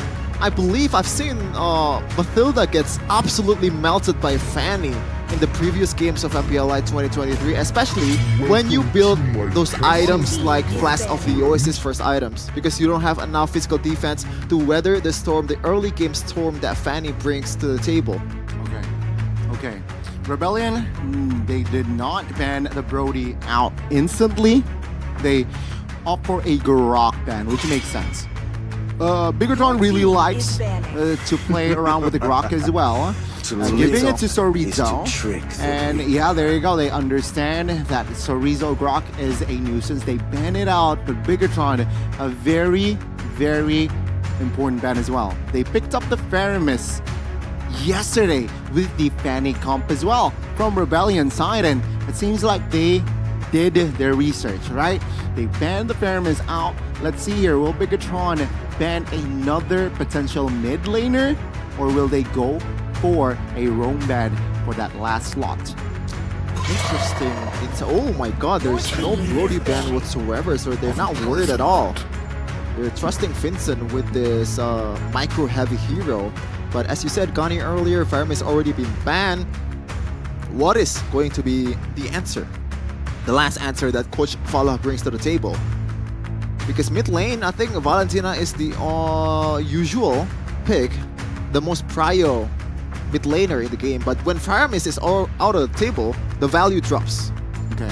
The only ultimate that is close to being like the highest value ultimate that BTR has is probably Novaria's ultimate, which limited to just potting people from afar. And it's not really synergized with built-in Valentina skill as well, because Novaria can hit you from afar, but Valentina cannot. And there you go, they did not ban the Valentina out, they banned out the Kadira instead. Rebellion here, what approach will they go for here? Yeah, you're right, the Brody is an option, and yeah, they will still go for the Valentina here. A solid option for, of course, Sway Low. Now, Bigetron, they need DPS, and that's why I feel like Rebellion is not really they're not really concerned with the Brody pick, because what they lack is DPS. Brody is a burst type of marksman, and Bigetron, I believe they can pick up the Claude if they want to go crazy here. Do they want to bait out the Brody and pick something along the lines of Franco and Kaja? Because Brody it's a possibility. Pretty bad against those pick-off heroes that suppress ability. I mean, Audi can rock the Cho as well. Oh, it's not going to be the Claude. It's going to be the Brody still. And they have, it's a burst-heavy composition here. Brody, Novaria, and as well as Dyroth. Peep and shout out the armor penetration here coming from Dyroth. So that's the combination that they're looking for here, perhaps with the Brody. Take a look at the win rate for Brody. 20%. Definitely not looking good for Brody, but when you have an enabler like a Mathilda, like a Dyroth as well, Boomer CC from Fredrin, and then what you said, Gani, that armor penetration, that shredding from Sorizo, I think you can pop off with this match. And Saken, I believe the only match that he won against AP Bren in ISF was when he used that Brody, so maybe he's more familiar with this hero. And it's going to be the Guinevere roam, presumably for Audi TZ. Interesting. Okay, you're right. Audi will rock the Gwen roam here in this match. And let's see here, Gwen also a very low percentage. Win-wise, let's see here. Will Audi be able to increase the win rate for Gwen, or will it just plummet it more? I think it's also a counter to Brody, right? As I said earlier, Brody as a marksman that doesn't have a dash, unfortunately, he cannot take that Purify to counter that Guinevere. I'll be very surprised if he actually picked that. But yeah, like the only option that you have when you're against a Guinevere as a Brody is just to stay away until the Guinevere is spotted. And will they be able to somehow close the gap here, right? With Guinevere going up against a Brody. Brody cannot rock the Purify. So let's just jump into the Land of Dawn to witness the final match of Group C. Okay, Vin, I like the spells here. Purify to just evade the potential from AudiTZ. He is not the prime target, but in terms of like taking what's available, Vin is definitely up there as the frontliner of Bigetron Alpha Supercan, and Vincent will try to just take the buffs early in the game. Will there be no crazy invades? Meanwhile, Vin might be going to use his flicker here. Yeah, poked here, right? I mean, Vin still has the shielding there. Luckily, so he does not need it to burn the spell. But yeah, opposite buffs there started by Supercan and as well as Vincent. And perhaps rotation-wise, they might clash. Bottom lane though, Saken here bullied by two members of Rebellion, forced to recall early perhaps. But no, Saken will force to clear the wave minion in the bottom side of the map. Oh, good jump there. But Vin will provide some sort of a cover. I mean, that's a massive burn. I think Saken has to be a bit more careful next time, especially you're burning your flicker even when AudiTZ doesn't have the flicker just yet, as Vincent will try to take the crab to be able to enhance his EXP and damage even further. Meanwhile, good knockup on towards Vin. He will burn the Purify though, so no Purify for the first Newt take. And in the mid side, take a look at Suelo now, 2v1 situation, still holding on towards his spells, and good jukes there by Suelo. No first blood on the board just yet. I mean, good patience as well. I think if Arashi was playing that, he would have flickered right away.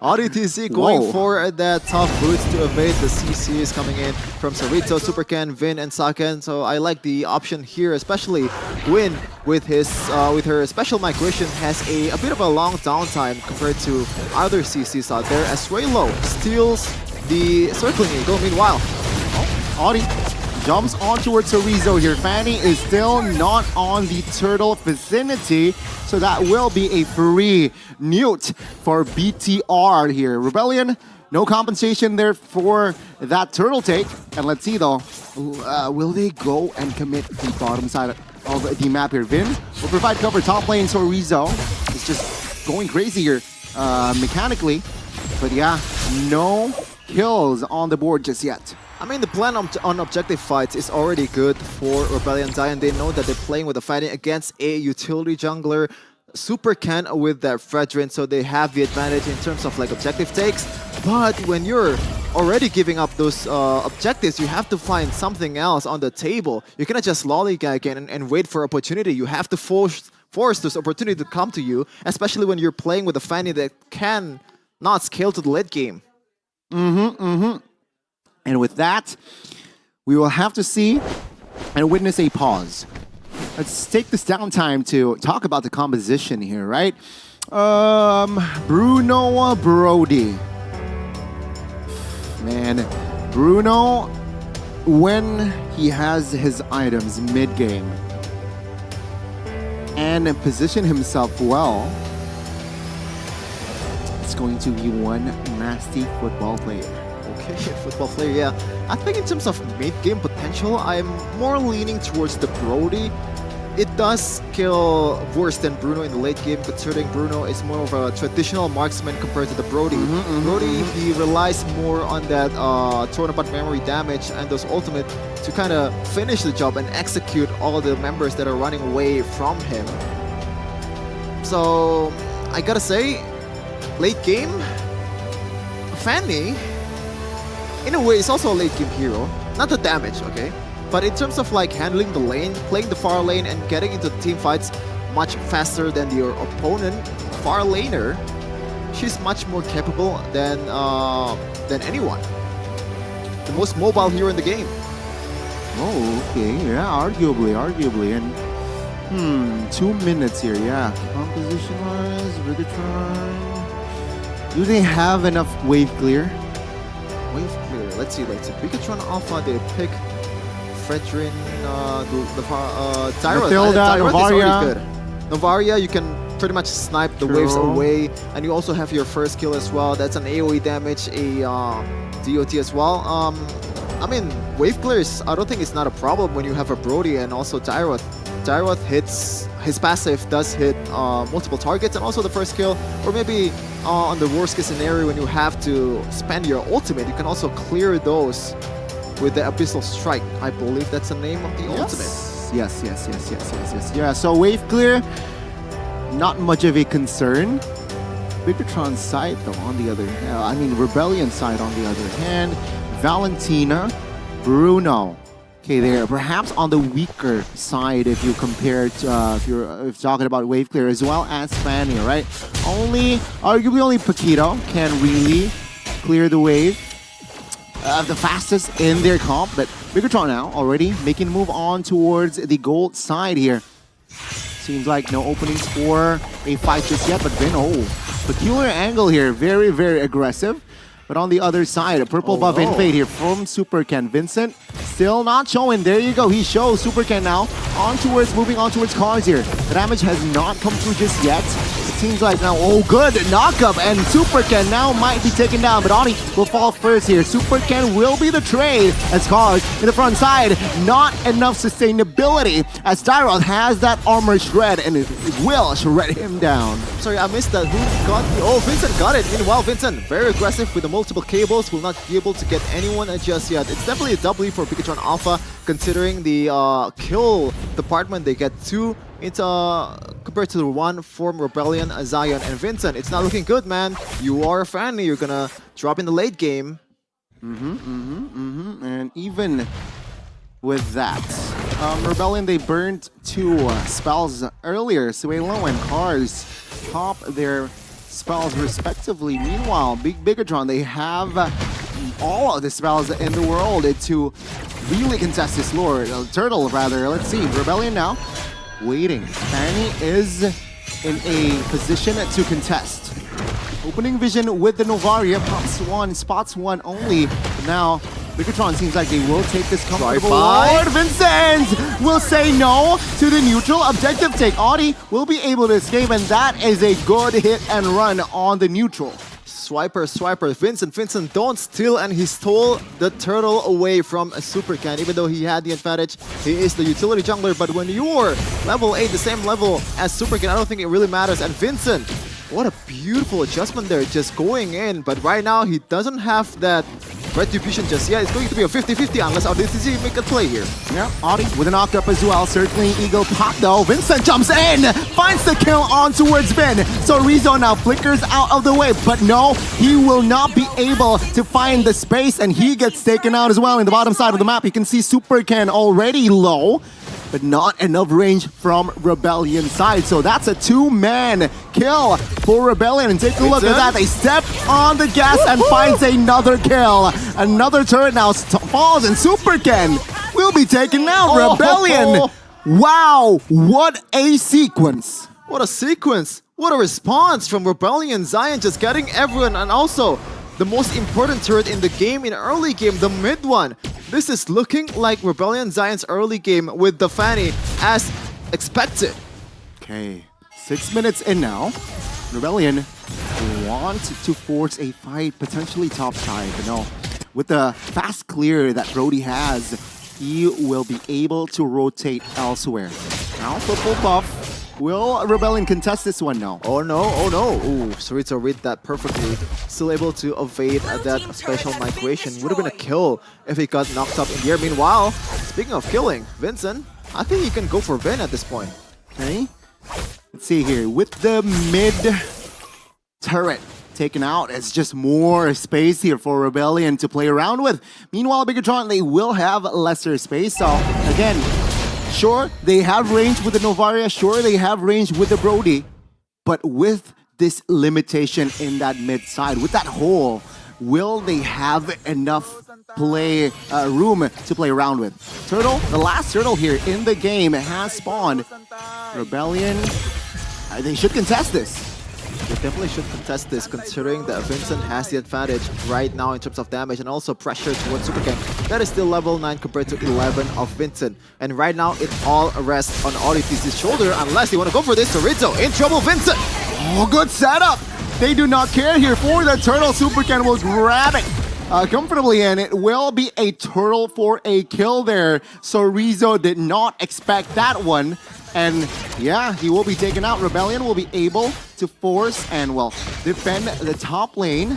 Here, it's a 3v3, practically. Let's see, Cars opening things up. Ooh. Naughty with a knockup as well. Heisenmore on the backside will find the free hit. Vincent will not commit just yet here with the conceal though. Oh, it's a futile conceal as Novaria will be able to spot all of the members from Rebellion out. A bit of missed opportunity there. Meanwhile, ODTC with the special migration. Just trying to bait out some purifies from Vin. Good decision to not pop it. Meanwhile, Vincent, another purple buff for the taking as he's going to clear the lane. Meanwhile, in top lane, Heisenmore just eating all the turrets away from Bigetron Alpha. Vincent maintaining the 2-level gap. Oh, wow. In between him and Super Ken. Good flicker as well there.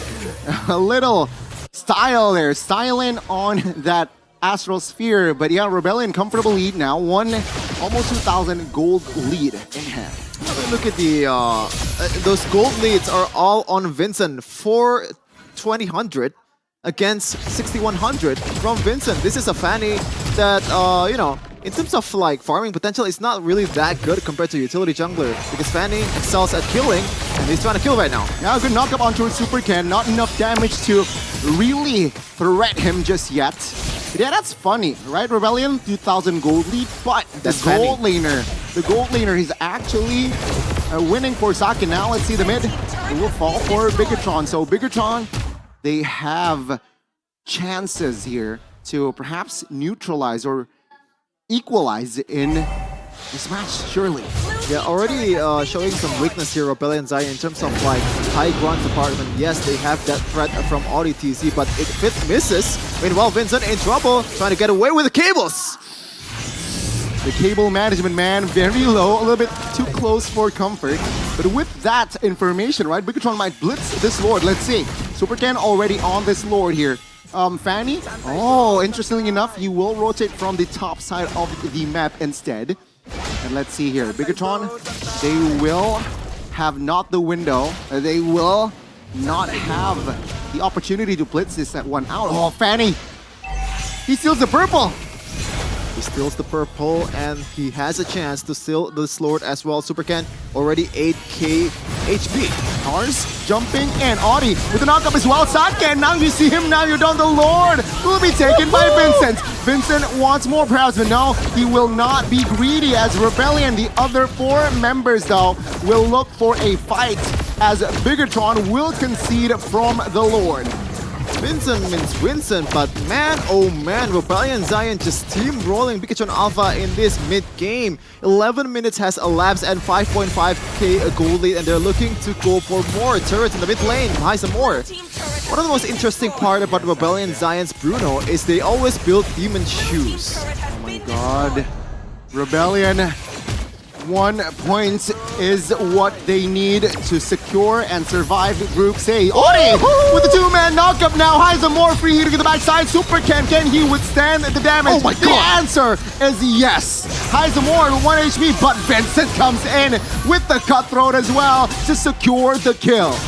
I mean, it's still a W. It's the first Lord. You're supposed to take all the turrets except the inhibitor turrets. If you get one, it's a bonus point, a big bonus point. But look at that.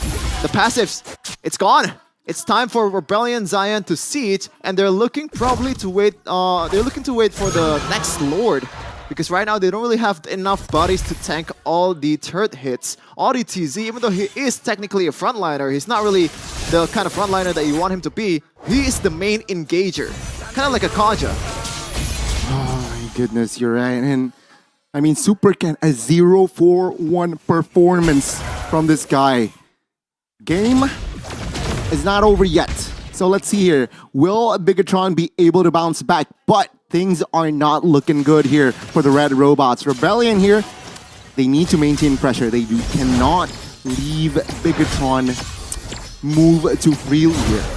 And how do you handle this weak side lane in the bottom lane? Because you're up against Cars. Yes, you win on 1v1 with a Dyroth against Paquito, but you have to consider Cars is very nimble with the skills, and also that pseudo threat of Fanny.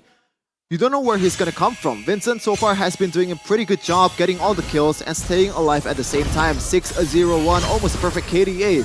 I mean, it is a perfect KDA for a jungler and assassin. Okay. Now, my guess is Rebellion, what they're waiting for is the spell from Heisemore to be up, right? It's still in the 15 seconds, but Vincent now, aggressive movements here with the cables. Chunking Sorizo. It will not take him down just yet. So yeah, Rebellion, they're playing it slow until Heisemore has his flicker, then perhaps they will find proactive moves here, led by Audi. Now, 10 seconds to the Enhanced Lord, and both teams, they're just baiting here for perhaps info and of course setups. Gotta say though, there's a silver lining here, especially with the composition that Rebellion Zion has. This is Guinevere as the main engager of Rebellion Zion. It is a very prone to mistakes. Once you go in, it's hard to get out. Yes, you have that extra dash after the second skill, but it doesn't really get you enough anywhere. And you have that chase potential with Vin. It is probably an easy picking for Bigetron Alpha if ODTZ misses. Meanwhile, Vincent very aggressive. Good taunt. Retribution still up for grabs from both junglers here. That purple has been taken for Super Ken. Now, seems like both teams now looking for info. Good knockup here from Audi as Vincent. It's just all a distraction. Rebellion will find the Lord comfortably. Good one. You're not looking for kill, you're looking for safety for Vincent to take the Lord without any contest whatsoever, considering Super Can is pretty good on his retribution. With Fredrin 2, combined with the first kill, it's going to be hard for you to contest that. Meanwhile, you have to know who it is. Is this a Balman? Or is this a Zilong? Or maybe it's the Farsa? You know what? It is a Balman. So Rebellion now, 10,000 gold lead in hand with the Lord here. The second Lord as well. Is this too much of a gap? Let's see. The wave are handled quite good, I would say. 3 waves crashing at the same time in a second. Meanwhile, Vincent is still taking that purple buff. Lord's gonna crash in the mid lane. And this is going to be a chance for Heisemore and ODTZ to make a play. Okay, Cars here, soaking, taking damage. Vincent looking for an angle, did not get it. Lord, is it in the mid? Neglected though. Oh, Vincent almost caught there. Good thing that he still has enough energy to get out. Yes, we talked about the wave clear from Bigetron. They can handle it, it seems like, right? Just sacrificing that mid. Sure, the bottom side of the lane here very low, so it will fall soon. But again, Bigetron can just take it slow, even though there's a huge gap economy-wise. I mean, it's pretty hard to crack open the base for Rebellion Zion, considering that you have that Brody and also Novaria in the backline. It's pretty much safe from any engage that you're trying to make. Cars cannot get there. Even Vincent, it is very dangerous for you to get there, especially with Brody. Is there to kiss you and stop you to get Novaria. Looking at the items though, it's going to be that enabler build for this direct Sarita, only using that Fury Hammer to enhance a bit of a damage, and the rest of them is just tank items to make sure that he's durable enough in the team fight and enable this Brody from Saken. And also note that 3 Malefic Roars already in the comp of Rebellion. That's a lot of physical penetration here. Bigetron will retreat. Has the space to do so as well. And in 30 seconds, we will definitely see more action from both teams here as, I don't know, firepower? Does Bigetron have enough firepower to contest the next Lord? I don't know, man. I think they do, even though they're down 10k when you have a utility jungler. And also, as I said earlier, this composition is prone to big mistakes. When you're playing a Fanny, pretty risky here. And also, Guinevere, if you cannot land those special migrations towards the preferred target, it's going to be hard for you. But in this case though, Isamore bit in trouble, but looks like no threat just yet. Audi dizzy. The knockup. Audi here will reposition. Take a look at the bottom side of the map here. Man. Vincent. Yeah, it was low. We talked about it as well, and he does not care. He will find another base turret here for Rebellion Zion. One left, one structure left standing, and that is the top base turret here for Bigetron.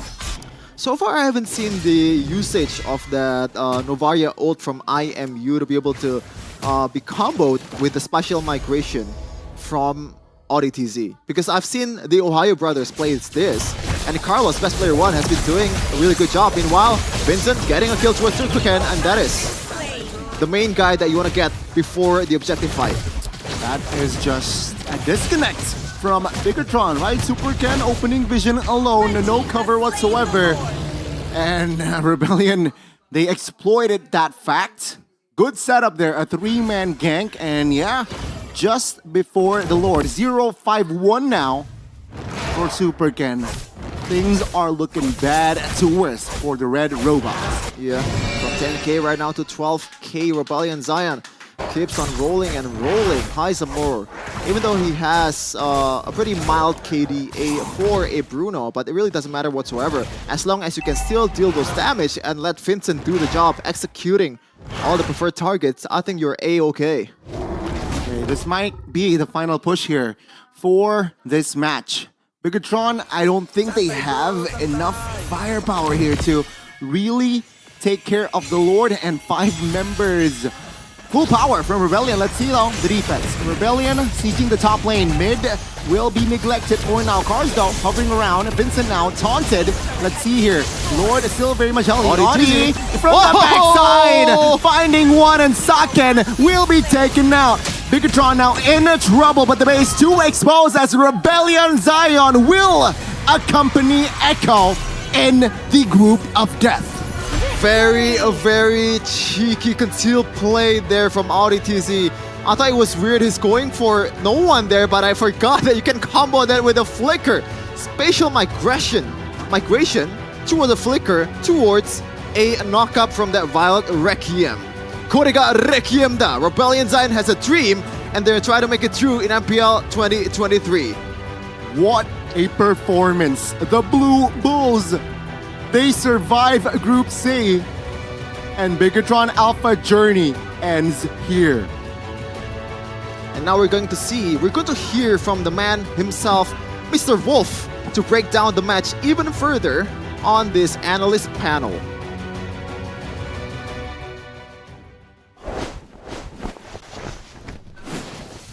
What was very clear to me is that Rebellion prepared against their opponents today, and at the same time, they controlled the tempo all throughout. They had several ways of controlling the tempo, be it with Vincent being very aggressive on this Fanny, be it them just splitting the map so that they will be the ones to force the reactions from BTR, and also the concealed plays that we saw all throughout this game. It was a well prepared Rebellion that we saw today, and there were so many plays that they did, and it's that that statement sounds very underwhelming, doesn't it? But what I'm trying to say here is that they have several type of plays so that they will use those techniques so that they'll be able to eventually take control of the tempo of the game. And what do I mean by taking control of the tempo of the game? It's pretty simple.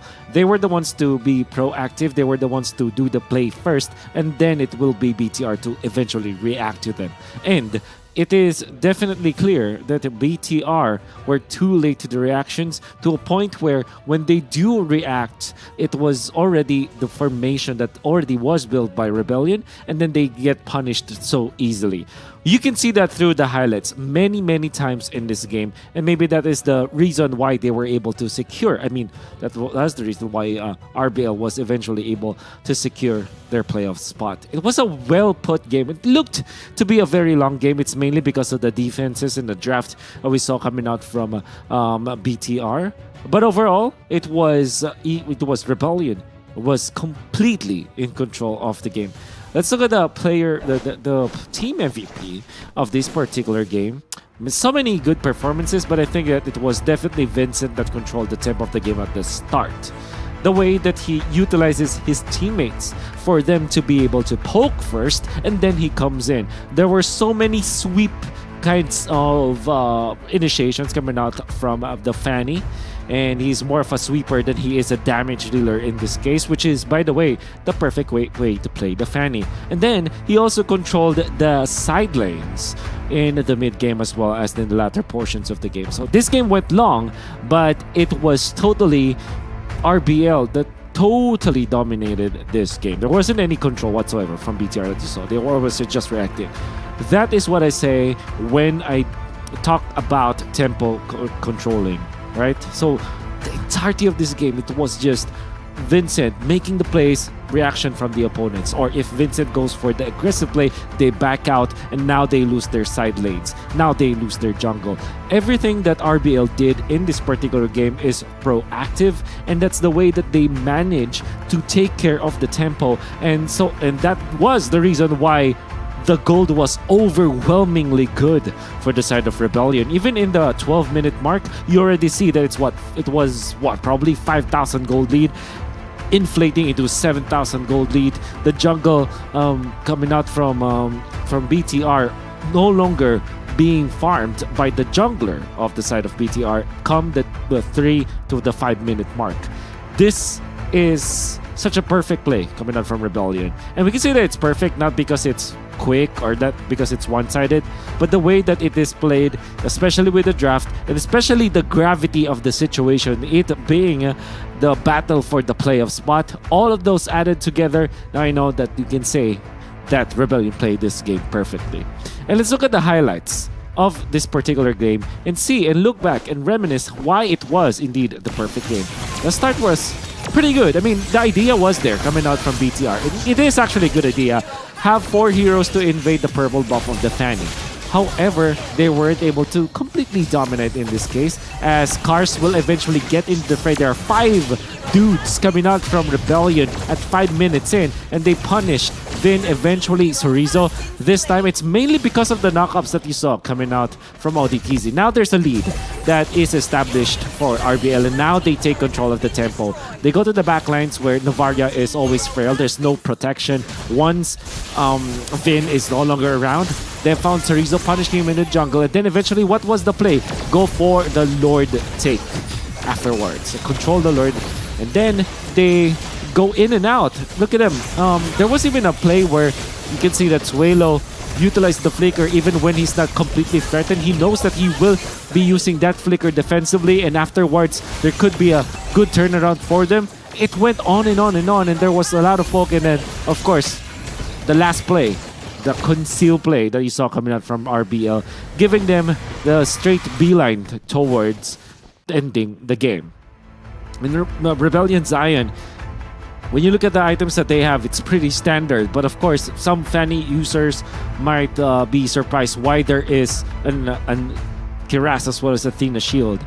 He wants to be going in and out. And you have to take note here. The Diroth plus the Brody combo is actually a very strong combo, a very underrated one, because you kind of supplement each other with the armor penetration that Chorizo can bring to the table in combination with the torn apart memory. There's a lot of damage that can be done there. And by the way, the Brody is typically the choice for teams when they are going up against the Fanny, because it is a marksman that can kind of hold himself together, does have the stun for the quick punish, and you do have the torn apart memory that once you get into range, when it is activated, the attack animation will reach the Fanny anyway, so it's the natural response. But RBL kind of doubled it down with the defensive items onto Vincent.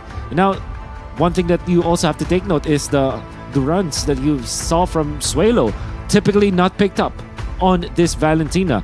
This also allowed them to nullify the sustained composition from BTR, because there is the Fredrin, there's the Diroth, there's the Matilda, 3 heroes that rely heavily on regen.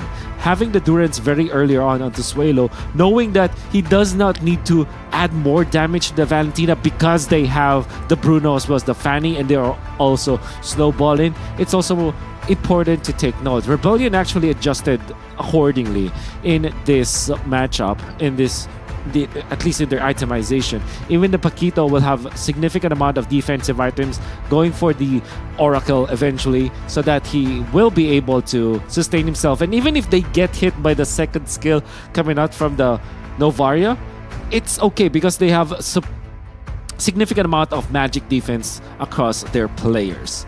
And there were only 2 kills that BTR were able to get, and this was even the result of the invasion that they did in the early stages of the game. It was a good idea. Their invasion against RBL at 5 minutes, it's actually pretty good, and they might have had good results if that continued properly. Unfortunately, Rebellion just found an opening. All they needed was 1 item for each of their members. They call in cars from the top lane to the purple buff, outnumbering BTR and eventually punishing that invasion that they did. And we know for sure that if you shut down the Diroth, if you shut down the Brody, they aren't necessarily the heroes that you are looking for when it comes to recovery. They are a snowball kind of team, and it really showed how RBL just needed that purple buff, just needed 1 item on their important course, and the damage was already enough.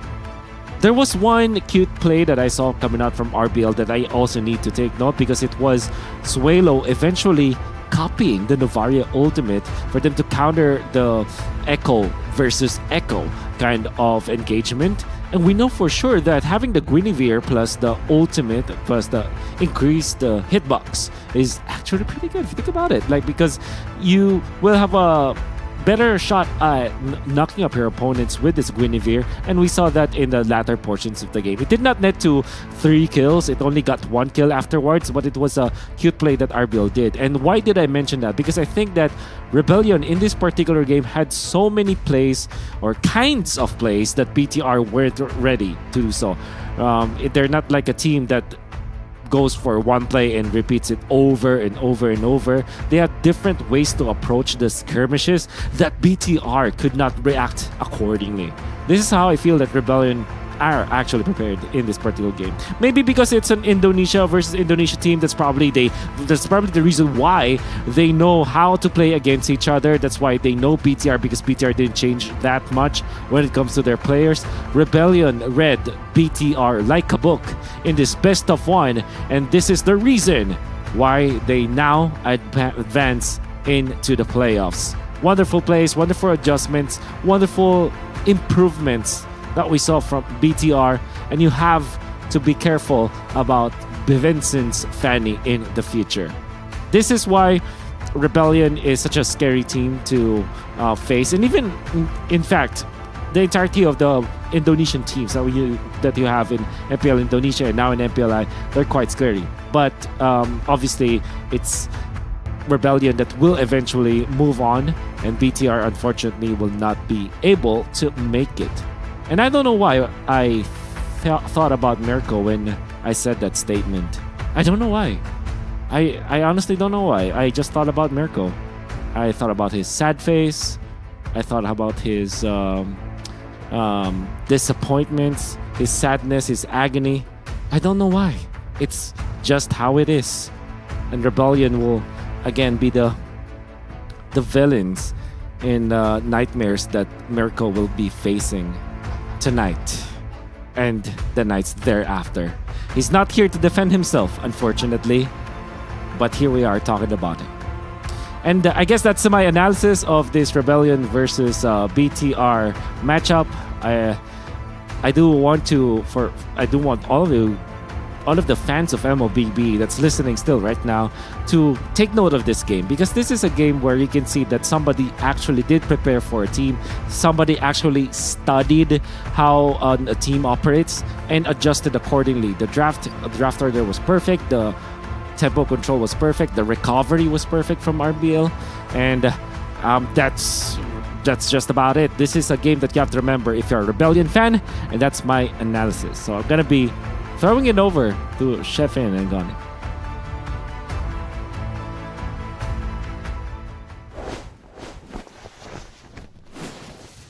Thank you so much, Mr. Wolf, and thank you so much for that miracle speech, because I do want to talk about that in this particular time. But Wolf already said my share of words, so it's just like the Echo game, right? 19 minutes, it does look like a competitive game, but so far from what we've seen, it has been quite one-sided throughout the whole match. But Rebellion Zion just taking the safe route and taking the available lords to be able to get through the base quite more safely. And Mirko will be sleeping early tonight.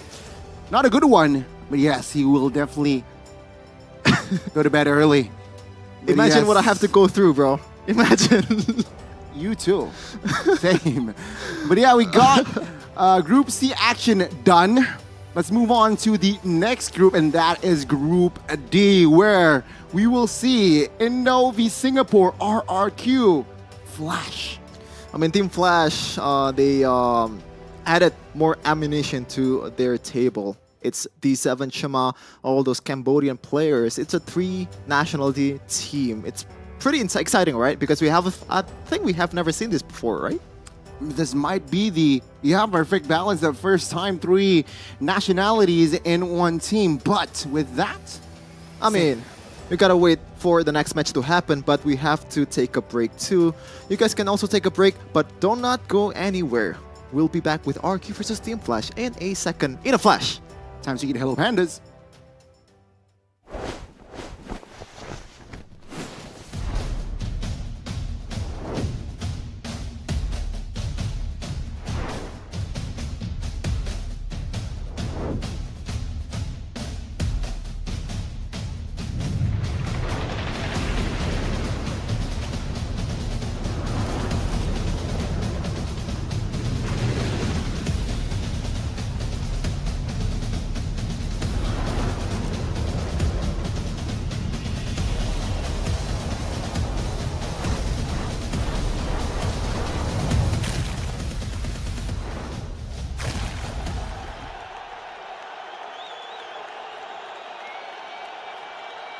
Sosok leader juga ada di dalam tubuh dia, yang mana di Bigetron kita susah cari sosok seperti Vin. Ya, ini kesempatan yang bagus buat Araki sama gue buat move on lah.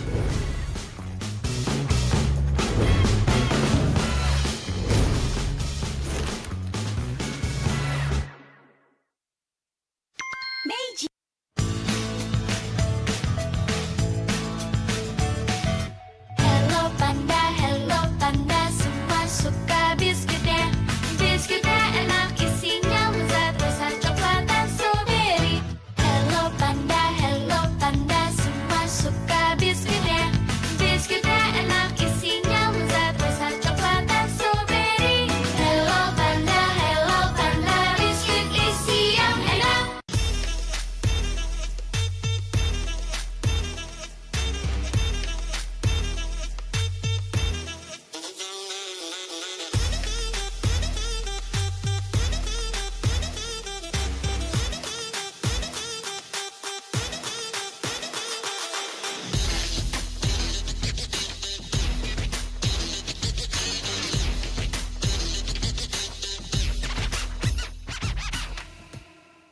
Sempet down karena kayak hal yang aku suka itu ternyata orang tua tuh kayak lebih khawatir kali ya. Aku sih lihat malah papa tuh nggak suka, ngapain sih, yang bener-bener aja lah.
Sosok leader juga ada di dalam tubuh dia, yang mana di Bigetron kita susah cari sosok seperti Vin. Ya ini kesempatan yang bagus buat Araki sama gue buat move on lah.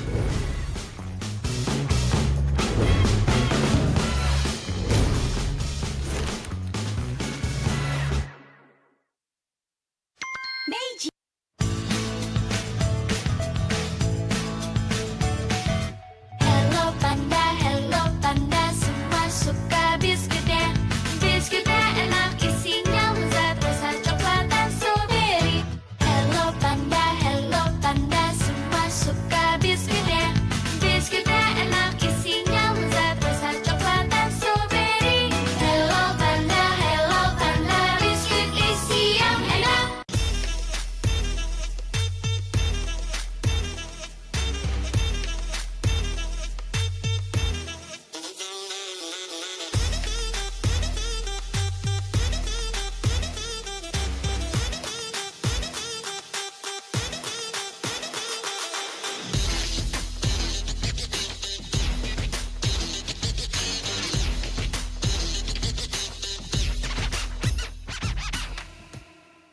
Sempet down karena kayak hal yang aku suka itu ternyata orang tua tuh kayak lebih khawatir kali ya. Aku sih lihat mau papa tuh nggak suka, ngapain sih, yang bener-bener aja lah.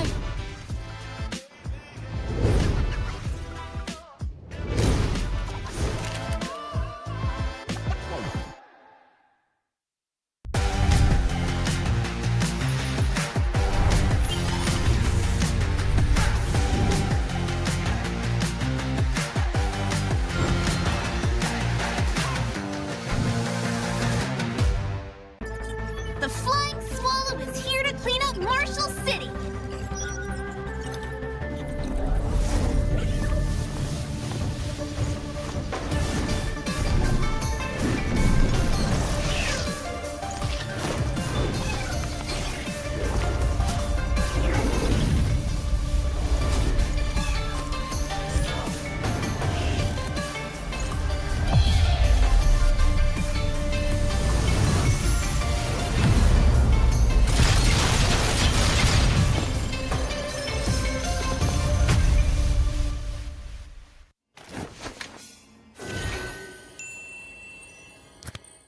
Sosok leader juga ada di dalam tubuh dia, yang mana di Bigetron kita susah cari sosok seperti Vin. Ya ini kesempatan yang bagus buat Araki sama gue buat move on lah.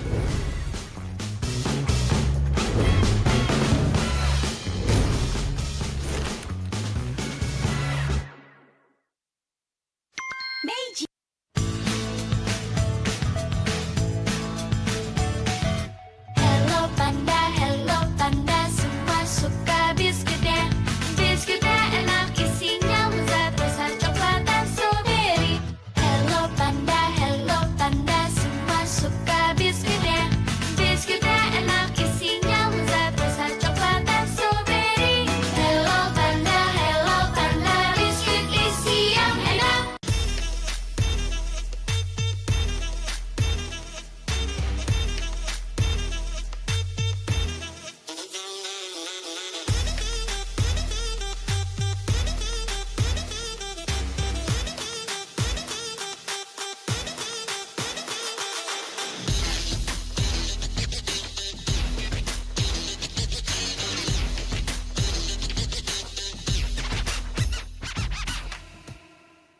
Sempet down karena kayak hal yang aku suka itu ternyata orang tua tuh kayak lebih khawatir kali ya. Aku sih lihat mau papa tuh nggak suka, ngapain sih, yang bener-bener aja lah.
Back again with MPLI 2023 presented by One Esports with Chefin and Goni and Wolf as our analyst. But right now, 10th match of the day. We're looking for a 10 out of 10 entertainment. Well, it's going to be RRQ versus Team Flash. RRQ, obviously, new lineups. They're trying new stuff from their MDL teams. Some new names, Matsurugi, Eons, and Toy. Will they be able to toy with Team Flash? That is the question. That is the big question. Based on their performance yesterday, they haven't really found their connection. So perhaps it's a new day, perhaps a new connection, perhaps a better one. Especially if you're a Kingdom, Arashi is sitting on the edge of his seat. But yes, going up against Team Flash. We talked about Team Flash, a team where they have 3 nationalities within their organization. Let's see, also a slight disconnect based on their performance yesterday. So let's see, 2 teams here, both teams needing a lot of adjustments. I mean, I believe Demon Kite got interviewed with RSGPH about like how do they feel going up against RRQ, the new look RRQ, and the response was pretty much as expected. He said that there's a lot of disconnection, and he got asked like, is RRQ, the current RRQ, the roster that they bring right now, is internationally ready? And the answer was no. That's not my words. That is Demon Kite's words. Yeah, a lot to prove. Such a young team. They're taking a huge risk here, sending young guns who lack experience. Perhaps with that first day, perhaps it's enough to readjust, to regroup. So, ladies and gentlemen, before we dive deeper, Chefin wants to talk about Omni. Omni is one of the ways to go if you want to learn what it takes to play MLBB at the pro level and inspire communities through gaming content. So get inspired with some of the mini documentary that we have with Una, the brand ambassador of EVOS, and also Bigetron Vin, exclusively on Omni by FWD, free to download on the Google Play and Apple App Stores. And while watching Una or Vin, you can grab a snack, right, from Meiji.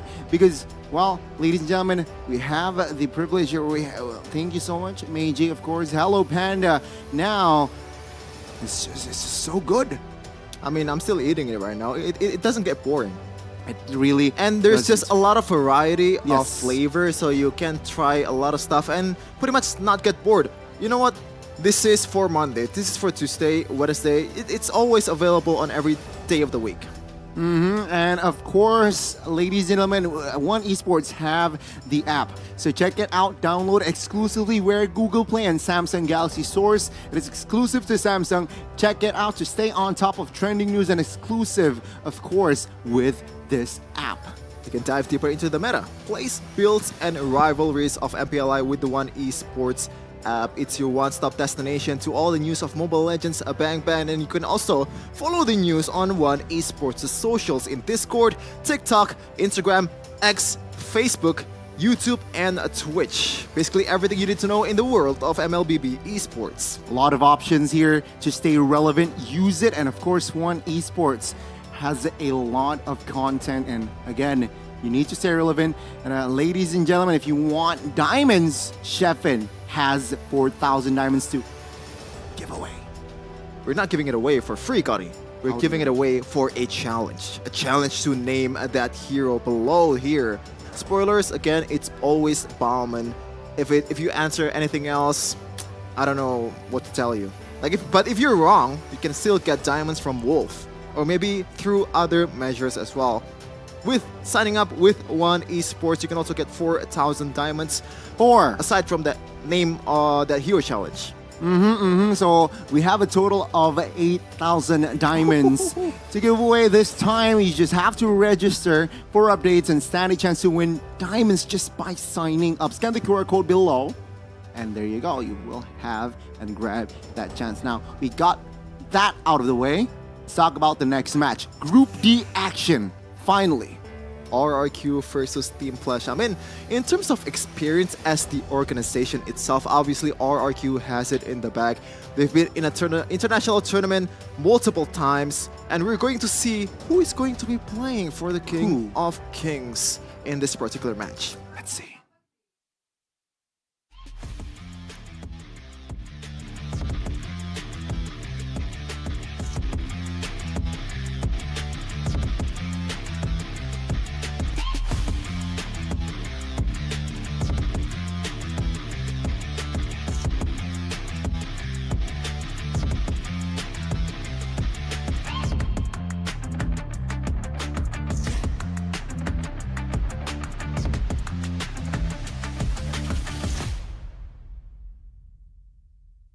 Experience at the internationals is RRQ's advantage against Team Flash, and they are, in fact, the winner of the first ever MPLI 4 Nations ever held, and that is going to be also the only international tournament that they won so far as the in Mobile Legends department.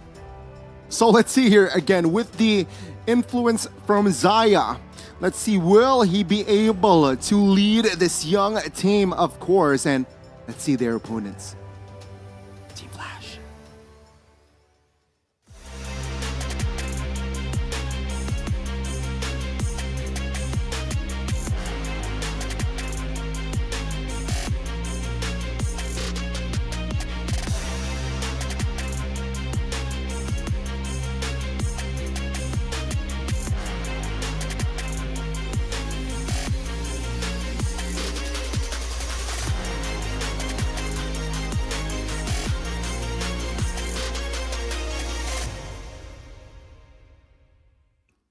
We've talked about MPLI 4 nations, but this time around, this team has 3 nations on their lineup. It's going to be D7, Choma, Innocent, Jay, and also Adamir with a lot of experience since MPL SGMY Season 4, I believe. Let's see what adjustments will they bring to the table this time, going up against a grand organization in RRQ. Of course, they will need to have changes. By the way, if you guys didn't remember, Team Flash has one of the most dramatic grand finals in MPL history, to be honest. True. It's pretty much looking like SG was going to represent Singapore in M5 and MPLI, but Team Flash, in a flash, took the chance and get it done in Game 7 series against RSG. Very dramatic win, and they're looking to continue with that momentum. They were one basic attack away from not sitting in this tournament. But yes, now let's talk about the drafts here. RRQ, Team Flash. Again, any last expectations here, Sheffin, before we really witness the draft for this game? I gotta be honest with you, for RRQ, I don't really have a lot of expectations, and I think that's also the case for a lot of RRQ fans out there. I think they know that they are in a rebuilding process, and the fact that they're bringing their MDL talents means that they might be looking to upgrade them for MPL the next season, and they have all the time in the world to prepare for the next season of MPL. Okay. RRQ will have the red side and Flash will have the blue. Joy Guinevere banned out here from the Singaporean rep. RRQ, they will offer an Arlet ban here instead. So what they're saying is they want to eliminate a hero that is so flexible in that roam or EXP, and with that, they will ban out the Angela. I mean, it's still a pretty much a standard ban, especially on the Arlet. Has been buffed on that vengeance damage, but for a roamer, we have seen Van Strong going strong on this hero, but cannot replicate it against Echo. So it all depends on how you play it and how you execute it. It's definitely not a auto-win hero, but look at this, Valentina already gone, but it's going to be the Bruno for the first pick. KZP going in strong for the gold lane pick. Yeah, not the 1-1. They will opt for the Bruno instead. Take a look at that. 15 times being picked up, 80% win rate. That's a very high number there. And RRQ, let's see what will they respond with here again. If you take a look at the board here, what is open? What is open? Okay, Novaria Fredrin is on the board. RRQ can definitely play around those two heroes. The Seahorse are one of the most standard picks available. But with Valentina already off the table, Varamis becomes much more valuable. Always on the way. It's going to be that Varamis and Mathilda. So they're showing their cars in the mid lane. Both the roamer and the mid lane has been picked by RRQ. This is very, very aggressive. The fact that they're refilling those combo in the mid lane means that maybe Team Flash can cook up some counterplay. A good balance of mobility and sustainability with the Netherrealm and again guiding wins from RRQ, but will it be enough to really close the gap for Bruno is going to be my question, right? Team Flash, they need to provide frontliners cover here for that Bruno to really free hit. So I expect a Fredrin pickup and potentially a Terizla. I don't mind a Terizla here early for Team Flash. Terizla seems like the most rational choice with the Baxia and Terizla. Two beefy frontliners. Do they want to go for early export pick here? Now, I gotta say, I'm not really a fan of an export pick, even though it is good against this kind of composition. You have two beefy frontliners, you want to slow them down, you want to poke them down a little bit, especially with that true damage. But it takes a while for export to be useful in a team fight. You have to have that Ice Queen 1, you have to have that damage item, and also some HP to work with that Viagra armor. Okay, so let's see here. Will RRQ take the export route, or will they listen to Shepin and not take the export? Team Flash here, what will they limit? Will it be the gold laner? I expect the gold laner here for them to limit. Yes, it's gonna be the Ixia here, considering that they do have enough dive, but going up against an Ixia, the DPS potentially might be too much there for Bruno to handle.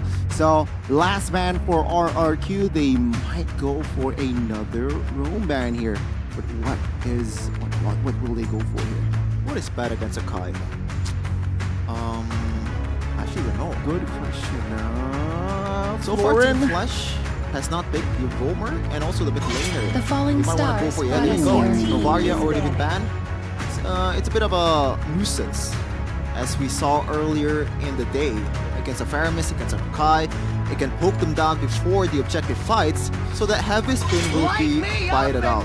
There you go, it's going to be the export ban for KZP, respecting that banana pick. Okay, so RRQ, they understand what they're lacking in their comp is range, so that's why they do not want to give more range for Flash, but potentially Dairoth is on the board here, leaving a marksman for that last slot. So yeah, Carry is an option. But is an option going up against the Baksha. Terizla is a good hero, but again, for the second part of this stream, Benedetta is such a hot pick, and there you go, 4 times picked up. Still flawless, 100%. I mean, you don't have to be stuck on just melting down the front line of Team Flash.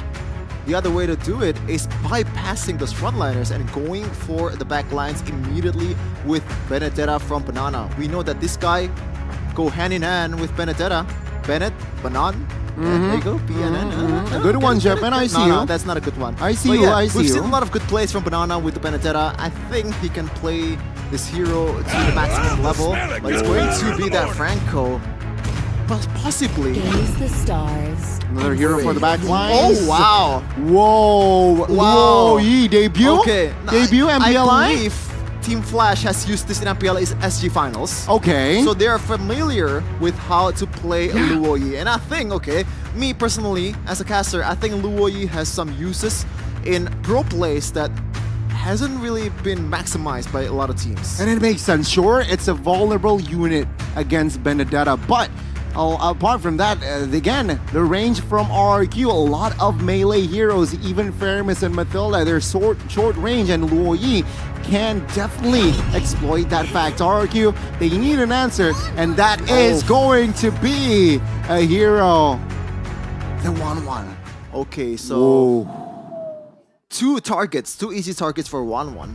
But the thing is, 1-1 has been nerfed so much that you have to wait for the opponent to be really, really low, especially Baksha and Taritsla, which has some damage reducing passive to be able to connect those crossbow tank towards the other enemy members. So it's a bit of a good and bad pros and cons. There's some pros and cons definitely, but looks like the prediction, we're going to go for Team Flash all the way. Unanimous. Yep. I'm sorry for all Indonesian fans out there, but you know, it's MDL players, like we've seen how they play, but let's see if they can prove us wrong with this match. Chima, Adamir, D7, Innocent, and Jay, Toy, Matsurugi, Banana, Ians, and Clay. Okay, the 10 heroes has been set. Let's see, with the additional of 1-1, will they have an answer for Bruno in the back side of the map? Again, ladies and gentlemen, let's welcome you to the Land of Dawn. Match 22, Game 1, Group D action. Who will get it? Okay, so I think the biggest burden on RRQ's team is definitely Banana. Because he's the only one that can bypass a lot of CCs to be able to get to Woyu, to be able to get to Bruno from Team Flash. The rest of the members has to just follow up on the aggression from Banana, and hopefully he can win out the 1v1s and maybe put on some pressure towards Adamir with the Taritsla. Okay. Here in the first minute, we can see some rotations, standard rotations here from both teams. Lethal though, who will get it? It will be... Oh, good hook! Matsurugi now caught, forced to use the flicker early, but Chima will not commit on towards a crash there just yet here. Ooh, intense opening game. I mean, you gotta check on his phone, man. Looks like the hook has some magnets on him.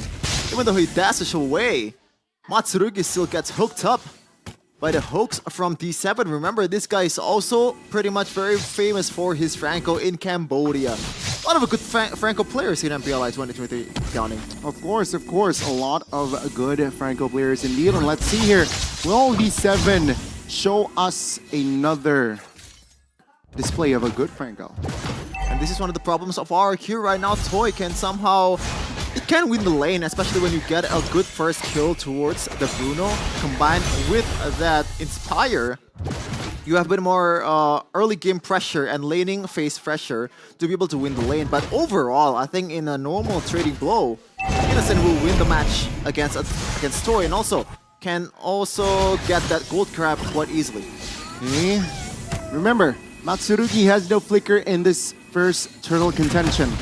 Flash, though, seems like they will somehow hover around the turtle. But RRQ now looking for an engage, looking for to buy time. The heavy spin connect onto it too. Oh, take a look at the AoE damage from Loy. Oh my goodness! Yanz misses the retribution. Netherrealm will not save Yan's alive now as Chima looks for an engage. Banana manages to retreat, but RRQ, they lost two trades, the turtle and they lost Yan's. Okay, some things to note on that team fight. I think the heavy spin is a bit too early. Yes, you are trying to respond to that penalty zone, but in terms of like securing the objectives, I think the timing was a bit off, just a bit off, but they had the chance. Unfortunately, it's just a missed time from Eons on that retribution. So it's a bit of a good play from RRQ, but the execution was just a bit off. Okay, already 1,000 goal lead earlier established from the Singaporean rep. Oh, Innocent already in the first 3 minutes has claws. So you can feel Toy here. Take a look at the EXP as well. There's a distinction, slight distinction. And RRQ now, they're looking to rotate on towards the bottom side of the map. Okay, I think D7 is looking for those flicker Bloody Hun combo right away towards Toy.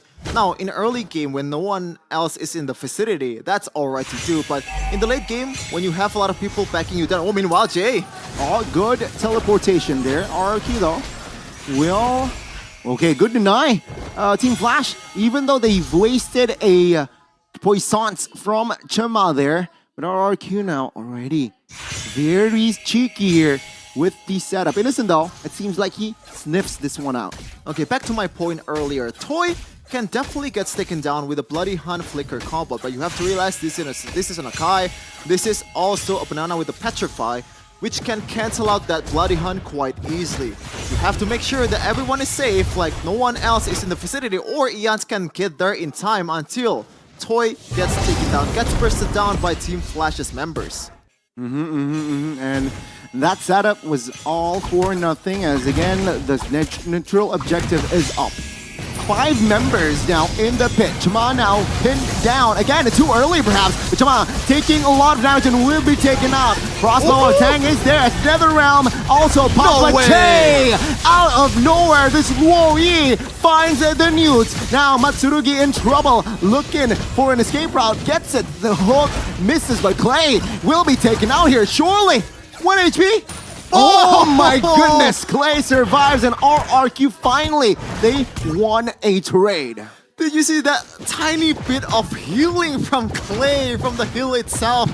What a clutch play, what a micro adjustment from Clay himself, but my oh my, who needs retribution when you have Jay on this Luoyi? Meanwhile, Innocent is probably trying to bait Toy out of that, knowing that T7 is there to back him up. Meanwhile, Jay... Careful here. Okay. Jay is playing okay. with fire.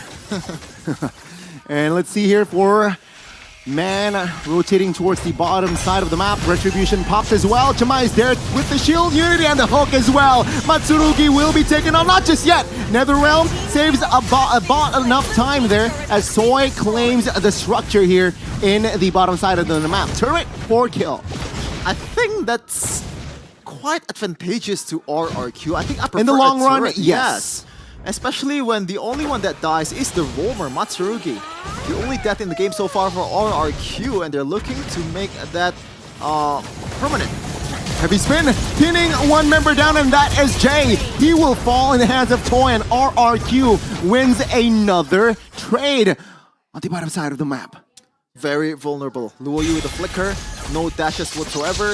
It's not the most meta mid laner in the game too. You have to be very, very creative on your approach. You can really just stand there just waiting to get CC'd by both D7 and Adamir and Chuma too. I mean, by RQ members. I'm sorry, I mixed that up. Okay, 6 minutes in, Innocent now. Vulnerable position, low mana, good pull by Mr. Clay, and he will fall as well as RRQ now looks to step on the gas here. Turtle is up, and without Innocent, I feel like Flash will concede the last turtle in this game. Clay just laying the plate for Toy to take the kill. And that is the perfect target so far for RRQ. No Innocent. I don't think there's enough DPS to in a team fight.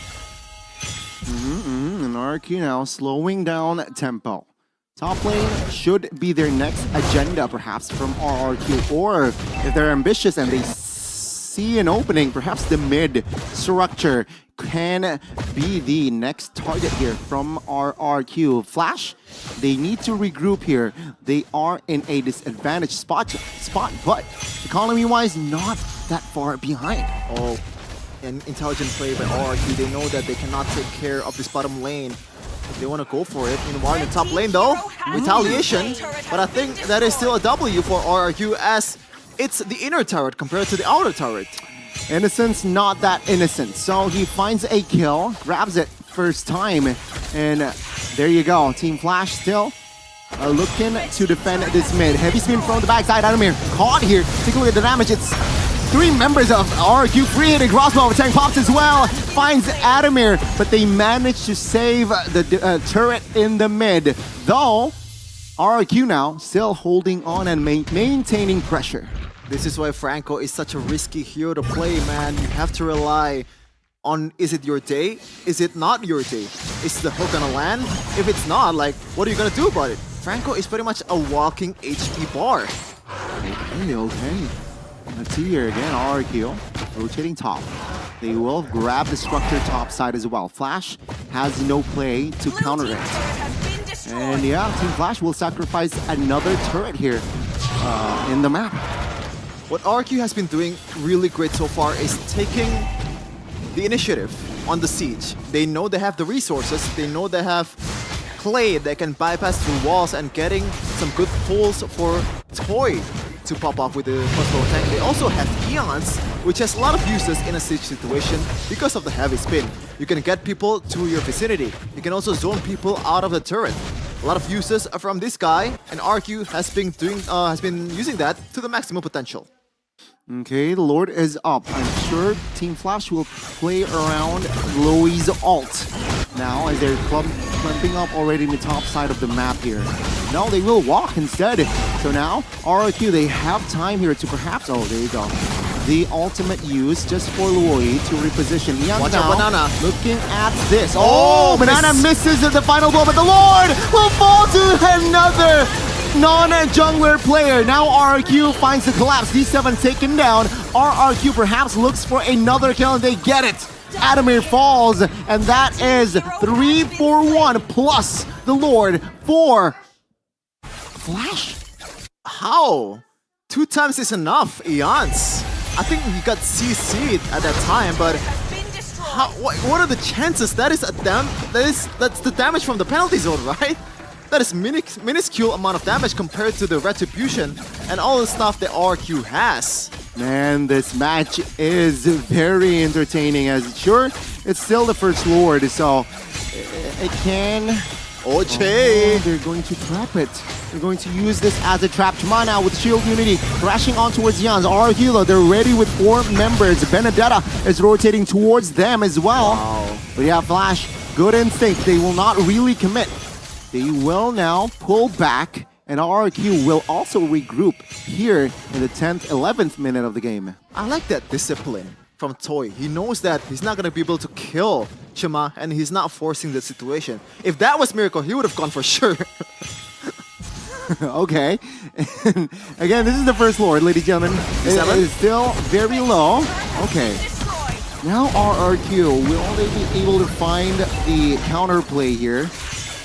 Again, Team Flash, with that first Lord, wasn't able to come up with anything. Perhaps the mid can be the saving grace. Good hook, and the hunt as well. Clay will be taken out. He has the passive, but it seems like a Toy will find the unstoppable as well. RRQ now will look to defend. Adamir, Flicker PZ, good. Cancel a Banana in the backside, finds the Petre. Looks to shift his focus on towards Adamir and gets it. Man, I think I remember that play. I believe Banana does that MPL ID as well. 3-man Electro final blow with the Petrify onto the perfect targets, just isolating them 1v3. Doesn't care, just going in with the damage. And that is the opportunity that RQ needs to be able to withstand all the damage coming in from Team Flash. But RQ just now, that was so unfortunate. Toy was prevented by the wall to chain the crossbow tank to other members of Team Flash. The God of Fortuna is definitely on Team Flash's side. And seeing the items now, okay, nothing too out of the ordinary though. Benedetta, okay. Blade armor, going for the hybrid build, perhaps will go to Athena next to somehow have some magic resist here against Jay, especially. And again, economy very balanced. This 10th game is so far 10 out of 10. There's some steals, there's some misplay, there's also some really good play, especially from Banana earlier. Now, Eons, you have one job, okay? You have one job. Just fade all the CCs away, save that heavy spin for the perfect time, and try to get the Lord for your team, not just for yourself. And looking at the setup here, okay, Flash will go and contest 20,000 HP on the Lord now.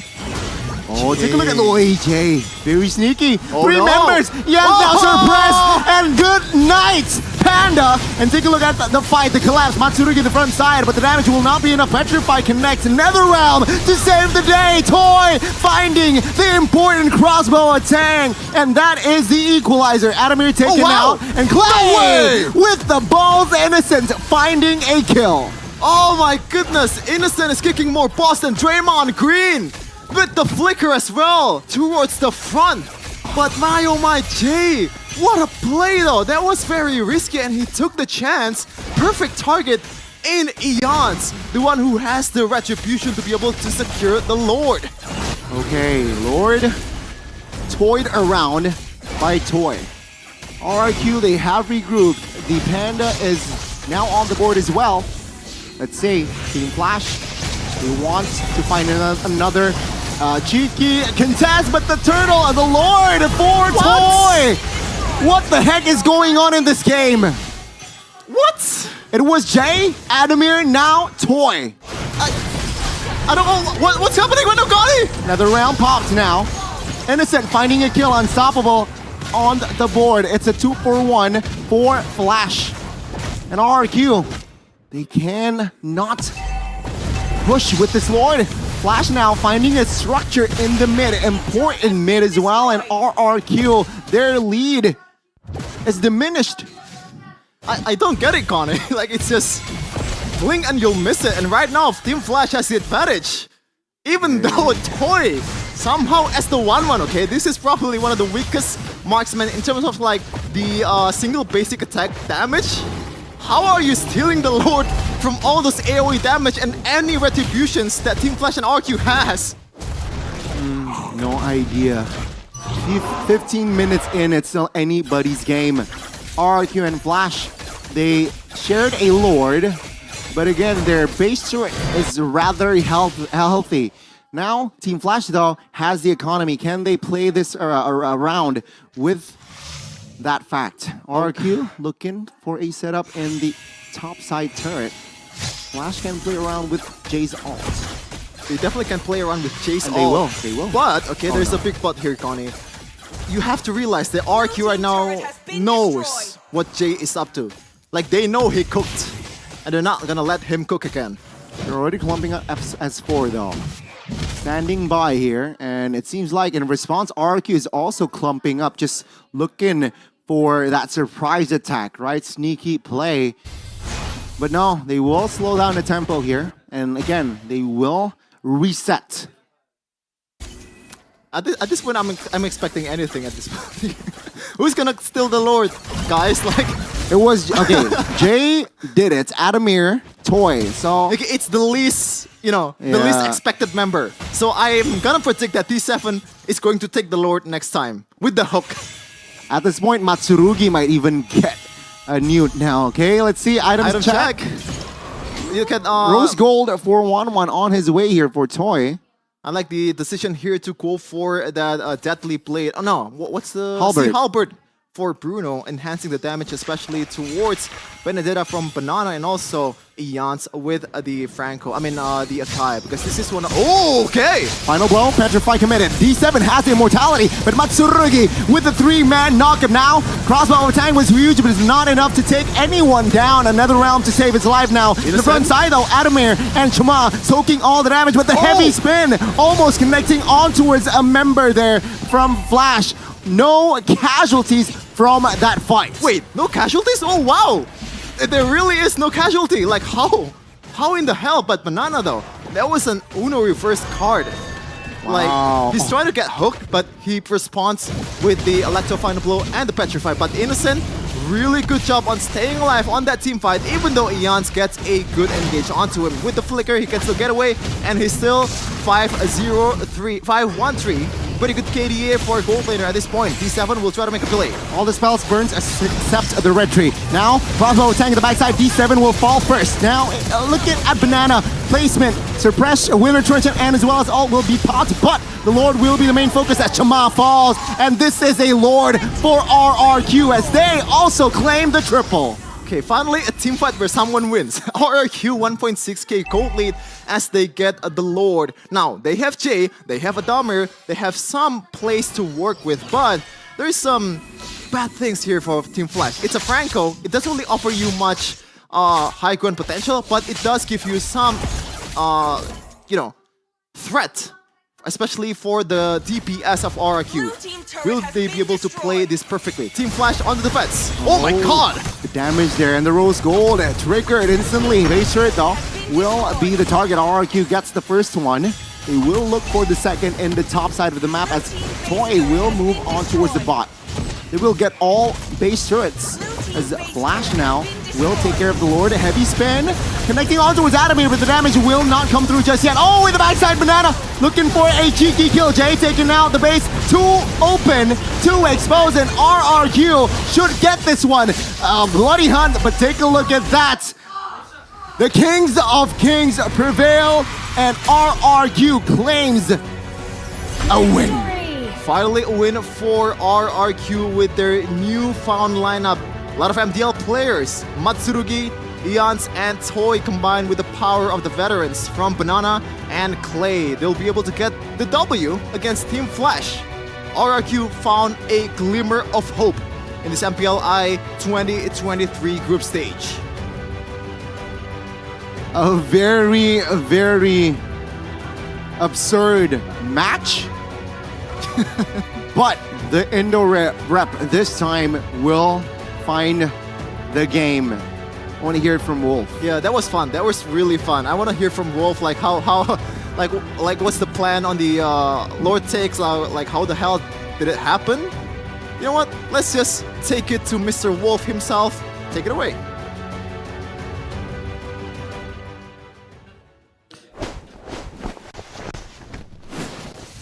Thanks so much, casters. Well, that was a fun game. We saw that the Louis was finally picked, and there's the Franco.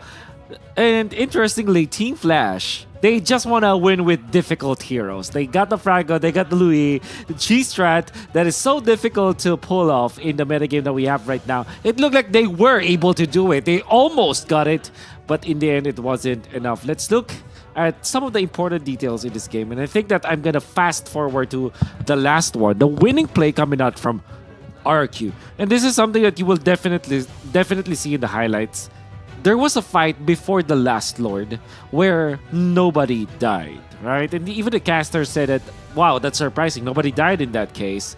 Well, unfortunately, it was the most unfavorable trade in the late game because literally all of the battle spells that are important for the side of Team Flash were out. They don't have the Flicker in the Bruno. They burned the Flicker in the Terizda. Even the Franco Immortality as well as the Flicker was also burned out. And well, literally, they didn't have any spells to fight with in the upcoming clash, which was more important because even after nobody died, when the fight broke out, when the fight is over, the Lord was spawning in 2 seconds. And you saw how easy it was for the entirety of RRQ to destroy Team Flash's formation just because of the lack of battle spells. Surely they didn't die in the clash prior to that, but they lost subsequent fights. They lost 2 fights consecutively just because of the fact that they didn't have any battle spells. Not having the Flicker, not having the Immortality, or even the Winter Truncheon means that you don't have an answer to the 1-1. And it was very clear in that last Lord dance that the battle spells were much needed by the side of Team Flash, and they couldn't find any kind of opening just because of that factor. But then again, that's just the last clash. There are so many important factors that we have to take note here, and the most important one that I also want to talk about is, man, 1-1 is such an OP hero right now. It's easy to activate the crossbow attack again. And if you do not know, there was an indirect buff onto 1-1 that actually allowed 1-1 to be back in the meta game again. It's particularly very easy. It's just the weakness finder that got buffed. And the cooldown can now go down to at least, I think, 3 seconds every time you get a hit, and you have increased attack speed and you slow your opponents so many times. And that means that you easily land your first kill, right? So it's a combination. You immediately activate your Swallow's Path and you can stun your opponents much easier compared to before because of how often and how strong the slows will be coming out from the weakness finder. This is mainly the reason why 1-1 is back. Of course, there are some modifications back to the Tiger Pace, which is also very important. But if you combine them together, again, 1-1 is an OP hero. And all you need to do is to make sure that the post-laning stage, during the post-laning stage, you guard the 1-1. So look back at the most successful 1-1 games. It was even the BTR series. It was seen in other of the matches that we've seen. What you need to do is to make sure that after the 5-minute mark heading into the 8 to 12-minute mark, make sure that the 1-1 is farmed, get 3 attack speed items, and now profit. Literally, all of the fights that didn't have the flicker or didn't have a good initiation coming out from the side of Team Flash, the 1-1 is able to activate the crossbow attack. And in the late game, you're gonna see it through the highlights.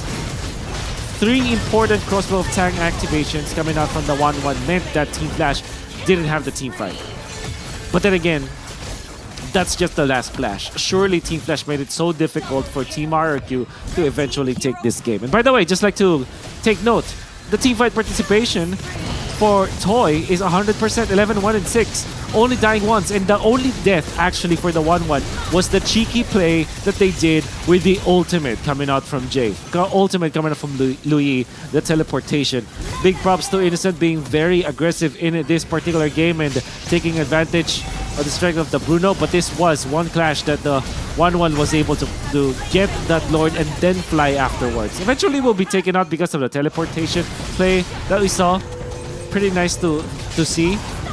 However, it will not be enough. So the fight afterwards, 17 minutes in, they didn't have any battle spell. Look at that. Only the Retribution available. And what does that mean? There's no way for you to guard yourself from the 1-1. Only 1 stun was needed. They don't even have Petrify at this point. But yeah, 1 heavy spin means that you will get the shot already. And of course, you have the Matilda to set up a Circling Eagle that will give the knockout, which eventually will be comboed with the Swallow's Path. And that's already trouble for you. I think this was a big showcase on how good the 1-1 is in the meta game right now. You only need 1 or 2 stunts and you're already okay.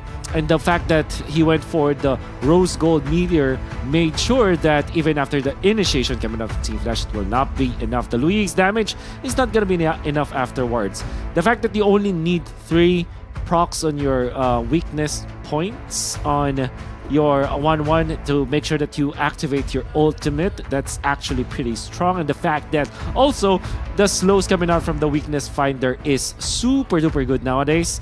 It means that you win almost all of your duels. And even Chima on this backshot did not last long against the damage output of the 1-1 in combination with RRQ's backliners coming out from Banana, a signature Benedetta, and of course the double sustain. So with the 1-1 as well as the Faramis being available for this 1-1, it kind of makes it so that you are guaranteed to activate your ultimate. Like we mentioned, the only time that Toy died in this game was because of when there was an initiation coming out from the Louis. And it's crazy to think that this was a last picked 1-1 from RRQ. The fact that there are so many good peel and so many good sustain from their side, it kind of makes you question what the Team Flash was thinking in this case. Surely they had their idea. They have the Louis, they have the Franco. If it becomes successful, it looks nice on paper. Unfortunately, it wasn't enough, and there was no legitimate way for them to stop the 1-1 in this case because they picked up the Louis instead of something like a Farsa that can immediately take out the 1-1, and RRQ just had a field day in the late game. Like I said, the first 17 minutes of the game, their first 15 minutes of the game, it was a tug of war. But around the 18-minute mark, where the battle spells were forced out against RRQ, that was when you can smell trouble already. One thing that I also wanted to add for RRQ is the fact that they utilized this Matilda so very well. That's the vision that he was able to provide. Matsurugi also stopped so many initiations, so many combos with the second activation of the Circling Eagle. And then eventually you see Banana not tilting. There was a time where you would have thought that he might not have enough in the tank, especially because he whiffed the ultimate plus the Petri combination, but he didn't tilt. He managed to regain his composure and eventually won the team fights for RQ just because of that additional sustain. Also, big props to the fact that he utilized his Petrify even on just one hero, the Franco. They know that the only reason why the 1-1 will die in a team fight is when there will be a Flicker plus the ultimate coming out from the Franco, the Flicker Bloody Hunt. They don't have a way to cancel it, so the fact that RQ identified that and Banana committed that Petrify just for one hero to be able to win the team fights, that's actually very much commendable from Banana. So RQ just really much on point in this one, and they have recovered. It will be a long road for them still in the MPLI, but that's it for the RRQ versus Team Flash match. The mixed culture coming out from Team Flash looks to be really interesting and looks to be really cool with all of the subs and all of the lone tier players that they have. But unfortunately, it will not be enough against RQ. That's it for my analysis. Gonna be throwing it over to Sheffin and Goni once again.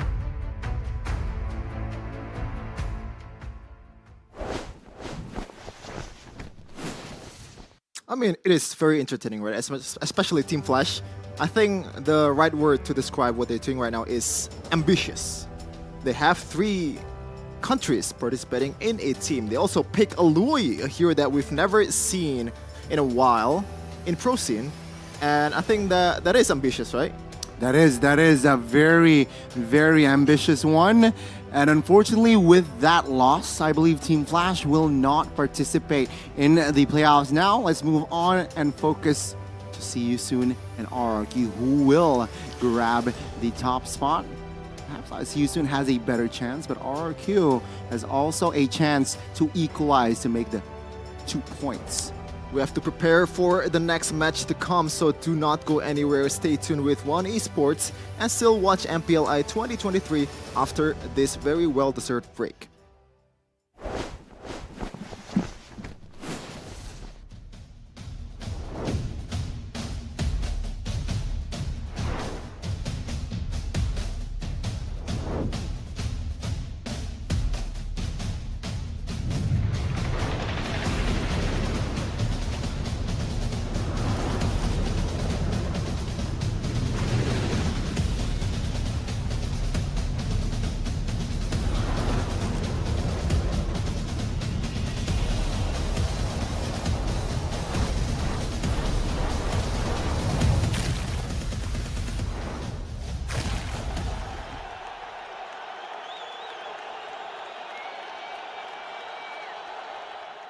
Sosok leader juga ada di dalam tubuh dia, yang mana di Bigetron kita susah cari sosok seperti Vin. Ya ini kesempatan yang bagus buat Araki sama gue buat move on lah.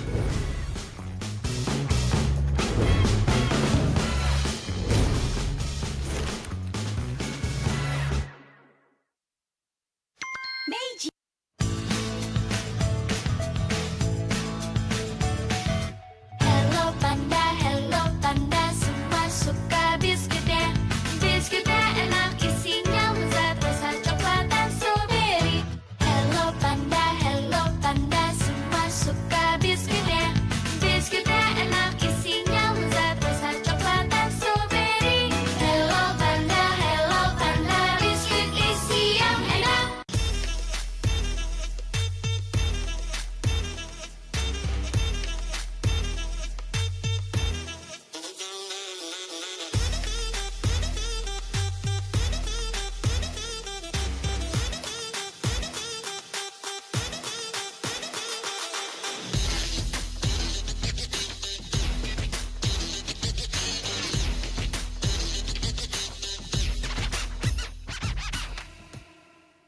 Sempet down karena kayak hal yang aku suka itu ternyata orang tua tuh kayak lebih khawatir kali ya. Aku sih lihat malah papa tuh nggak suka, ngapain sih, yang bener-bener aja lah.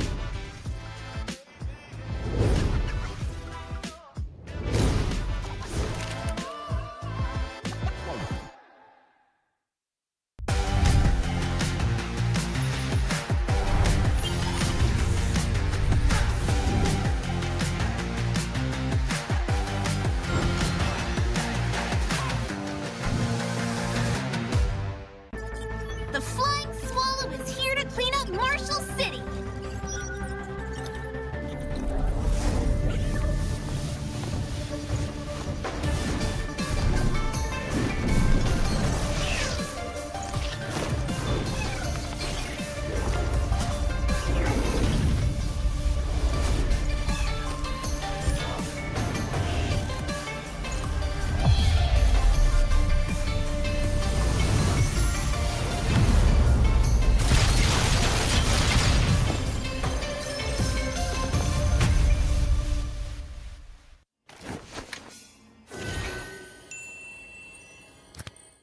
Sosok leader juga ada di dalam tubuh dia, yang mana di Bigetron kita susah cari sosok seperti Vin. Ya ini kesempatan yang bagus buat Araki sama gue buat move on lah.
sempet down karena kayak hal yang aku suka itu ternyata orang tua tuh kayak lebih khawatir kali ya. Aku sih lihat malah papa tuh nggak suka, ngapain sih yang bener-bener aja lah.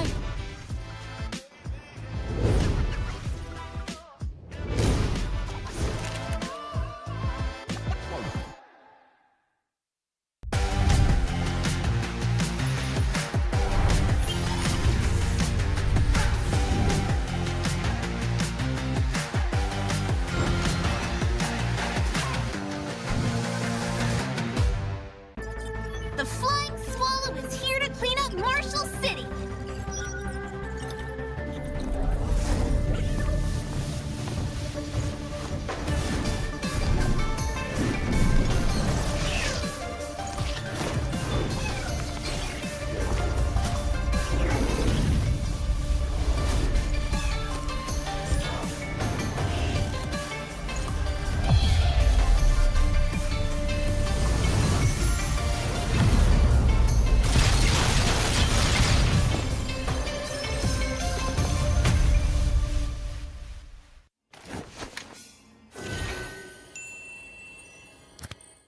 Sosok leader juga ada di dalam tubuh dia, yang mana di Bigetron kita susah cari sosok seperti Vin. Ya ini kesempatan yang bagus buat Araki sama gue buat move on lah.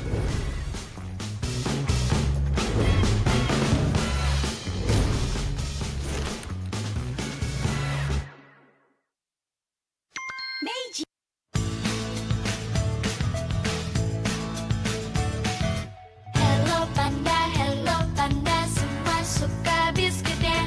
Biskuitnya enak, isinya lezat, rasa coklat dan strawberry. Hello panda, semua suka biskuitnya. Biskuitnya enak, isinya lezat, rasa coklat dan strawberry. Hello panda, biskuit isi yang enak.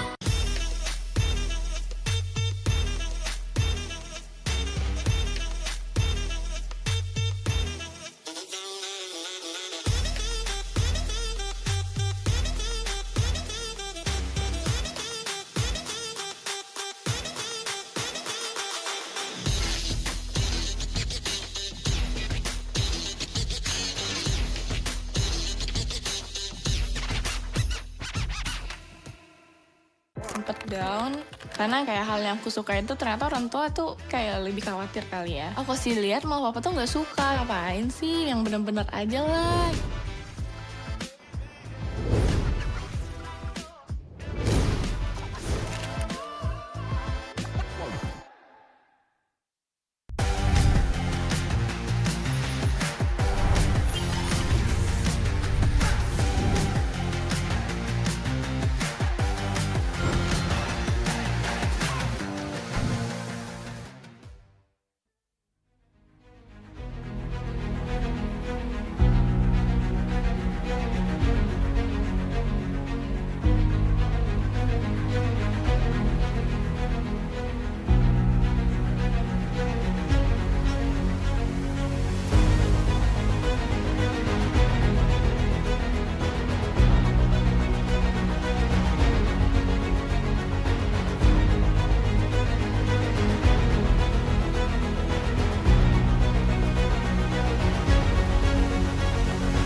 Ntar lihat bendera.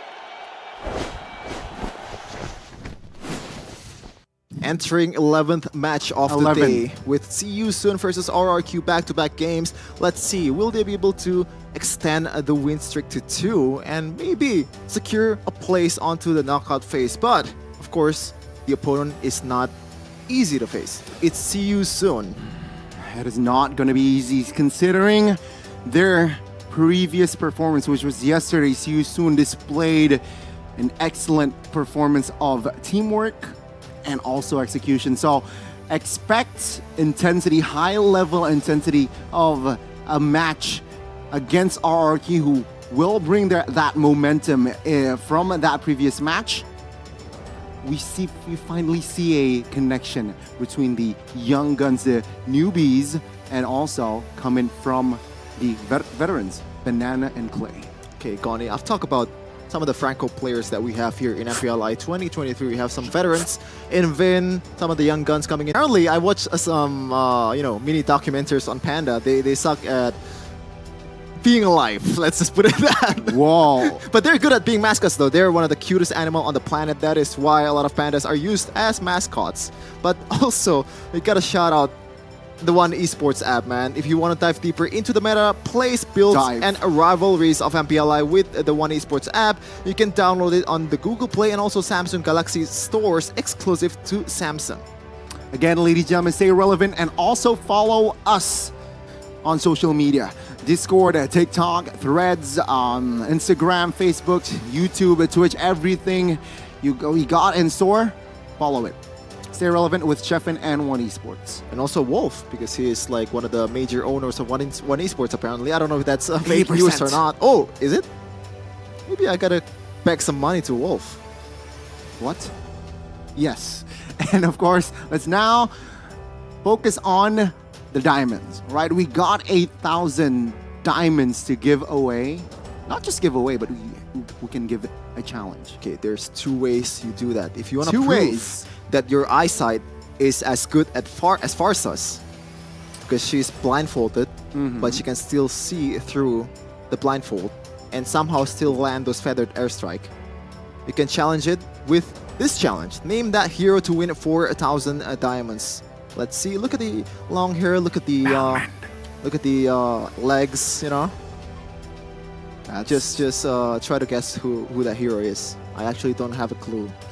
It's Balman. Win 4,000 diamonds. It's very, very easy. And in case that was wrong, we also have the second way. Tell them.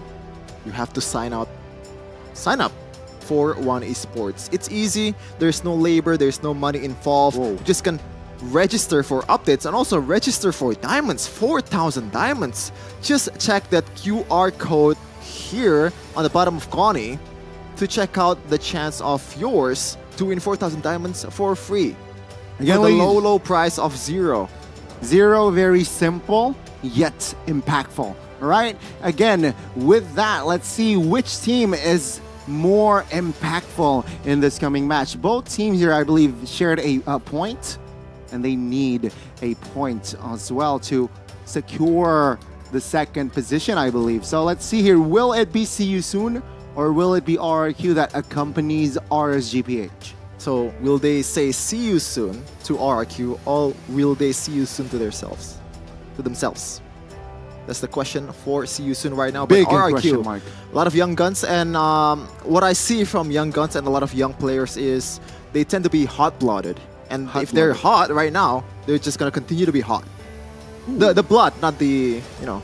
Okay, I see where you're going. They're very impulsive in a way, very aggressive as well. And let's see here, will they manage to stay composed is the question, right? Especially coming from a big win. They need to stay composed, but also bring some sort of a momentum from that match. Again, See You Soon is a very tough opponent, very dominant in the region, very strong. And I feel like, on paper, See You Soon is a more robust team if you compare it to RRQ. I mean, they have a lot of experience in internationals too. Yes, RRQ does have a lot of experience in international tournaments, but it's With this not, lineup? it's only limited to Clay and Banana. I mean, Mhm. even Banana, like I don't think he plays that much in international. It's only Clay, but the other guys are in MDL. But See You Soon, on the other hand, though, they played a lot of international games in MSC. I believe, did they qualify for any World Series? I believe they qualified for M5. And I think like you gotta, bet on that Franco ban for Boxy. And we are going to see who is going to play for See You Soon to take on RRQ in a second. Let's see.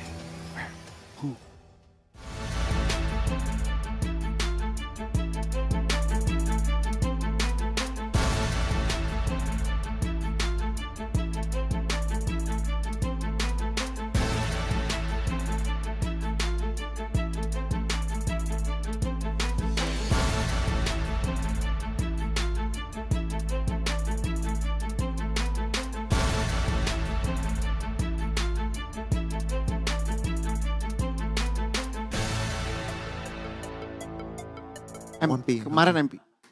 And there you go, See You Soon with the usual 5. A very nice looking jacket. I like the color though. That blue is very crisp. Oh, look at the jerseys. Look at the pattern. And look at the other jackets that they have. Oh wow, how many jackets do they have? They have varsity, they have the red ones, they have the blue ones. Oh man, the merch game is strong with See You Soon. They have a lot of variety, and of course, they will bring a lot of variety in this match as well. And yeah, let's see here. See You Soon. The highlight from yesterday was Boxy on that Franco. Today it was Maro, I believe. And let's see here what RRQ will bring to the table.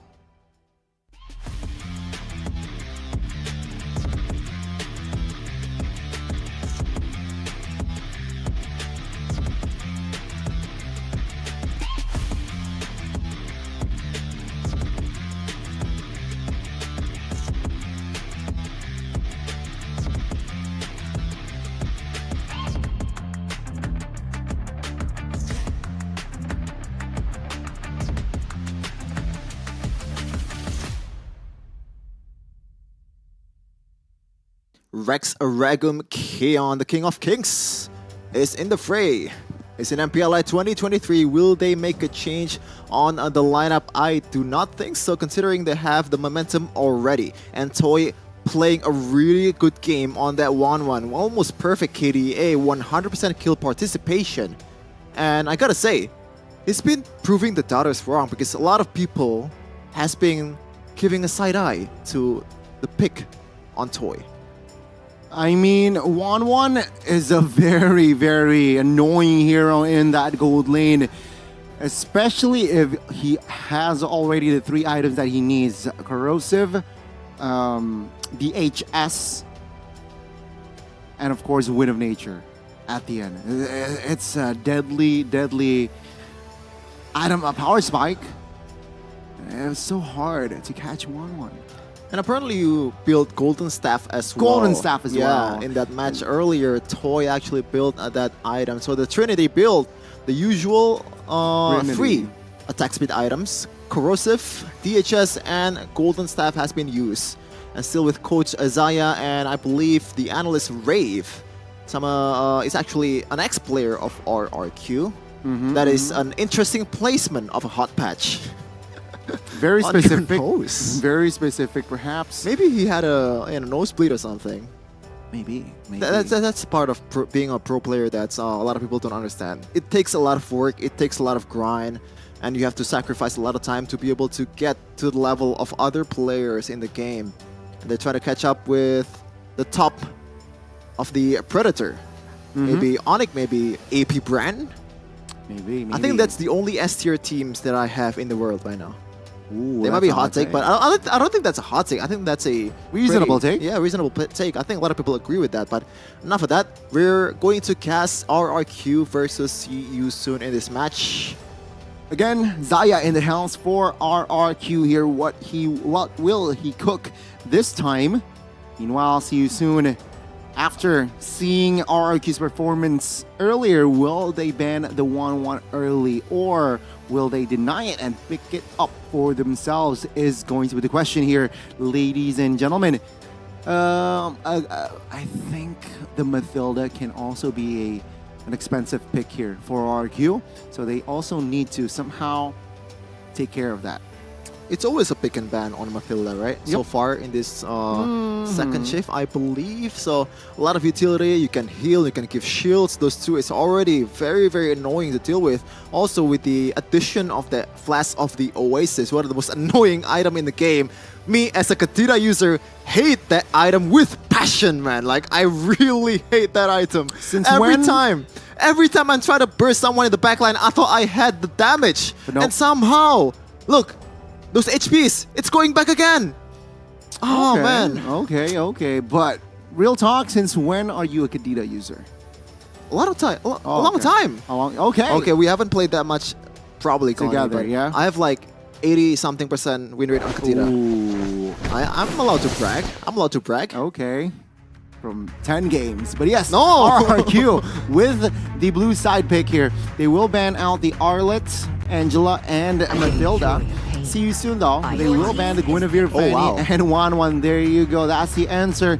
And it seems like Boxy has a chance to pick up the Franco. Will they pick it up this early though, is my question. Nah, I don't think Franco is that prio. Yes, it is a prio hero when you have a really capable user on your team, but it is a very prone to counterplay, especially we know that Franco is very weak to those very point and click engage. For example, like a Chao, like a Kajo, for example, an Atlas. We have seen a lot of times Franco gets absolutely wrecked by an Atlas, but that is a Joy and a Bruno for See You Soon. Oh yeah. This might be an opening to pick something along the lines of Kaja and Franco too, because that suppress will do you a lot against a Joy.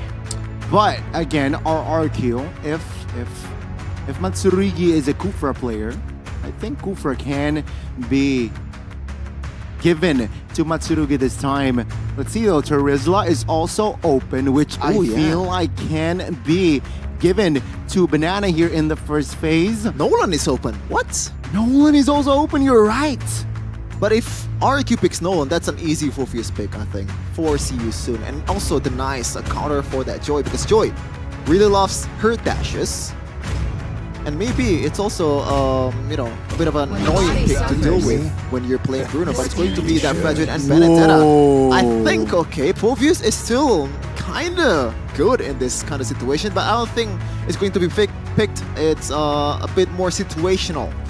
I believe if See You Soon wants to really go for a solid comp, they should pick up an EXP here. Going against Benedetta, I believe Terizla can withstand with his clear power, but let's see here, See You Soon, will they go and grab the Terizla, or will they instead prioritizes the Franco more? Right, it's sort of a deny pick, and also within their composition, which is somehow pick off-ish as well, the front to back, with a hint of front to back. Perhaps, yes, but no, they will go not for the Franco pick off, but they will go for the Kadita pick off. So there's some plays that 100%. Oh my god. Oh, okay. I thought it was 7 pick 100%. It turns out it's 7 bans 100%. Still, 100% is 100%. So it means the hero is still pretty much in the meta. And Kadita, even though, you know, Clock of Destiny has been nerfed, I think Kadita is still pretty much a decent hero to play. There is some flex potential, but I think in pro play, Kadita is much more usable in the mid lane, because when you're trying to roam on your own, it is dangerous. And even though you have that healing from the breath of the ocean, I believe it is still a squishy hero, easy for the picking if you have a good CC on the other end. And See You Soon bans another gold laner in that Brody. And as it stands, no big ultimates can be really taken here from that IMU, right? We have the Worldy, Freedom of Beats, and of course that perhaps Kadita. But then again, without the rotations or the mobility that Valentina has, can he pull off this? Let's see though. RQOK Kanja, perhaps Franco can be the next man here. See You Soon might go for another gold laner ban. Claude? I think Claude is a decent ban, considering you have Kadita and Claude is as a Kadira user, probably Hard to catch. one of the least marksmen that I want to deal with because. Fight for the ultimate answer. Oh, okay, so it's confirmed it's going to be the Joy jungle. Yeah, I mean, it is to be expected, but we have seen how hard you play as an assassin against a Hilda, so this makes sense. I mean, even Onyx, one of the main heroes that they usually ban if Kyrie plays that assassin is that Hilda. And we know Kyrie had the worst game of his career against Key Hilda versus Bigetron. 5-level difference, I believe, at that time. And even though like he is, I think, the best player in the world, but against a Hilda and against a very big counter pick, you can't really do anything. Yeah, so a very good spot there. They were able to locate that Hilda ban. And RQ, yeah, the Franco ban, it's Very just natural. straightforward. Yeah, just natural here, limiting. Take a look at the bans from RQ. 4 heroes are focused on the roamer position, though this Kadira can be in the roamer position as well, so that's a flex. So the one that's going to set for Kadira is gone. Maybe something along the lines, I want to say Atlas or Tigreal, but that's hoping too much. I'm just hoping for a potential wombo combo with the knockout from Kadira and also a big CC that they have, or it's going to be a Tyreth to counter the aggression in the XP lane. In terms of like lane cutting, I think he's a bit late compared to Banana on the Benedetta, but in terms of 1v1, I think it's pretty much winnable. Now, what is the final? Like, what's the tortilla to this already good feelings for the burrito that Yusun has? Feel like Claude is an option here for RQ. It's a good option. Sure, laning phase perhaps struggles in that early game against Bruno, but coming to the mid game, late game, he will have an impact. Clint! The sheriff is in town. Now, I don't know. Like, I think Clint is much more prone to getting picked off by a Kadira and also an easy picking target for a Joy. But maybe as a Joy jungler, you can't really outdamage the burst damage that Clint has, and combined with a Kufra on the other side, that might be an answer that RQ is looking for, but it's going to be the Chao. It's much harder hero to play with, especially against a Fredrin, against a Valentina, which has a lot of dashes as well. It's a bit harder to set compared to when you have a Kaja or Franco, but prediction, RRQM, the lone wolf here. He's the wolf. Or maybe lone Chefin, yeah. He's wolf and you're a lone wolf. Gotcha. And yeah, 2 See You Soons and 1 RRQ here. I decided with See You Soon based on their performance yesterday. And let's see here, the 10 heroes that will be going to the Land of Dawn. I really like the Kufra pick because now with the bouncing ball, it can hinder the movement from Joy. And I think that can be the game changer here from Matsurugi. But I'm always biased to Kadira pick, man. Like, Kadira is like, oh, the love of my life. My favorite hero in the game. But we're going to see whether it's going to perform or not in this game for RRQ versus See You Soon for match 23 of MPLI 2023. Okay, spell check. Clay is going for the safety route and went for the Purify. And Boxy, okay. You can see Matsurugi already looking to, again, just hinder the movement from Chao. And again, an opposite start. No, never mind. Going for the purple, but MP, man, clears way faster. Meanwhile, Boxy is still trading blows with Matsurugi. Of course, Matsurugi probably has the advantage right now, considering he has some healing with that passive, with that basic attack that he has. Boxy, meanwhile, doesn't have that second skill that just yet, so no CC of Fate from him. Who's gonna get it? It's going to be Ron. No, it's actually Clay who got it. Interestingly enough, good timing from Clay. Yeah, precise timing there. And looking at the top lane of the map, it's actually Clip here struggling. He is just under the turret here. And take a look at MP. Has ult. After this camp clear, perhaps he will rotate top side, but Matsurugi is there to somehow provide info that Toy needs to be careful. Now, in terms of objective fights, there's some pros, there's some cons from RRQ and See You Soon. Yes, they do have that Fredrin on their side, but in terms of like setting for objectives, I think their mid laner has an advantage in Ra with the Petrify. Like, if he can lock down Eons with that Petrify and also combo it with the ultimate, I think it's going to be trouble for Eons. Now, will they be able to execute it? Let's just wait for the first turtle fight. Felix able to sniff the presence of a member from RRQ. Perhaps he plays more safely. Now, Bren and Joy already in the vicinity of the turtle, but it seems like MP will clear the purple first. Banana is there to somehow provide cover and also buying time there. Good Petrify, but Banana stuck. Good stun from the side of RRQ. Felix though, jumping towards Banana, and the Abysmal Strike will claim first blood. Take a look at the turtle, secured by RRQ. See you soon. Will trade that turtle for a kill. I think it's a bit of an equal trade, even though See You Soon does have the advantage in the economy, but we're going to have a pause just for a second to fix the problem that we have currently so far. In terms of setting up for the turtle, I think Ra missed a big opportunity earlier. I think he had the level 4 a bit late, so he's kind of forced to, I don't know, maybe just forced to use the ultimate when it's kinda useful in a way, but it doesn't really get a lot of HP bars from Eons and other members of RRQ, so that's a missed opportunity. Thankfully though, they have the first blood and some extra gold for the first blood, obviously. We are still troubleshooting the problem. We are going to need to wait here, ladies and gentlemen, and please be patient. But yes, see you soon here. Such a long way. They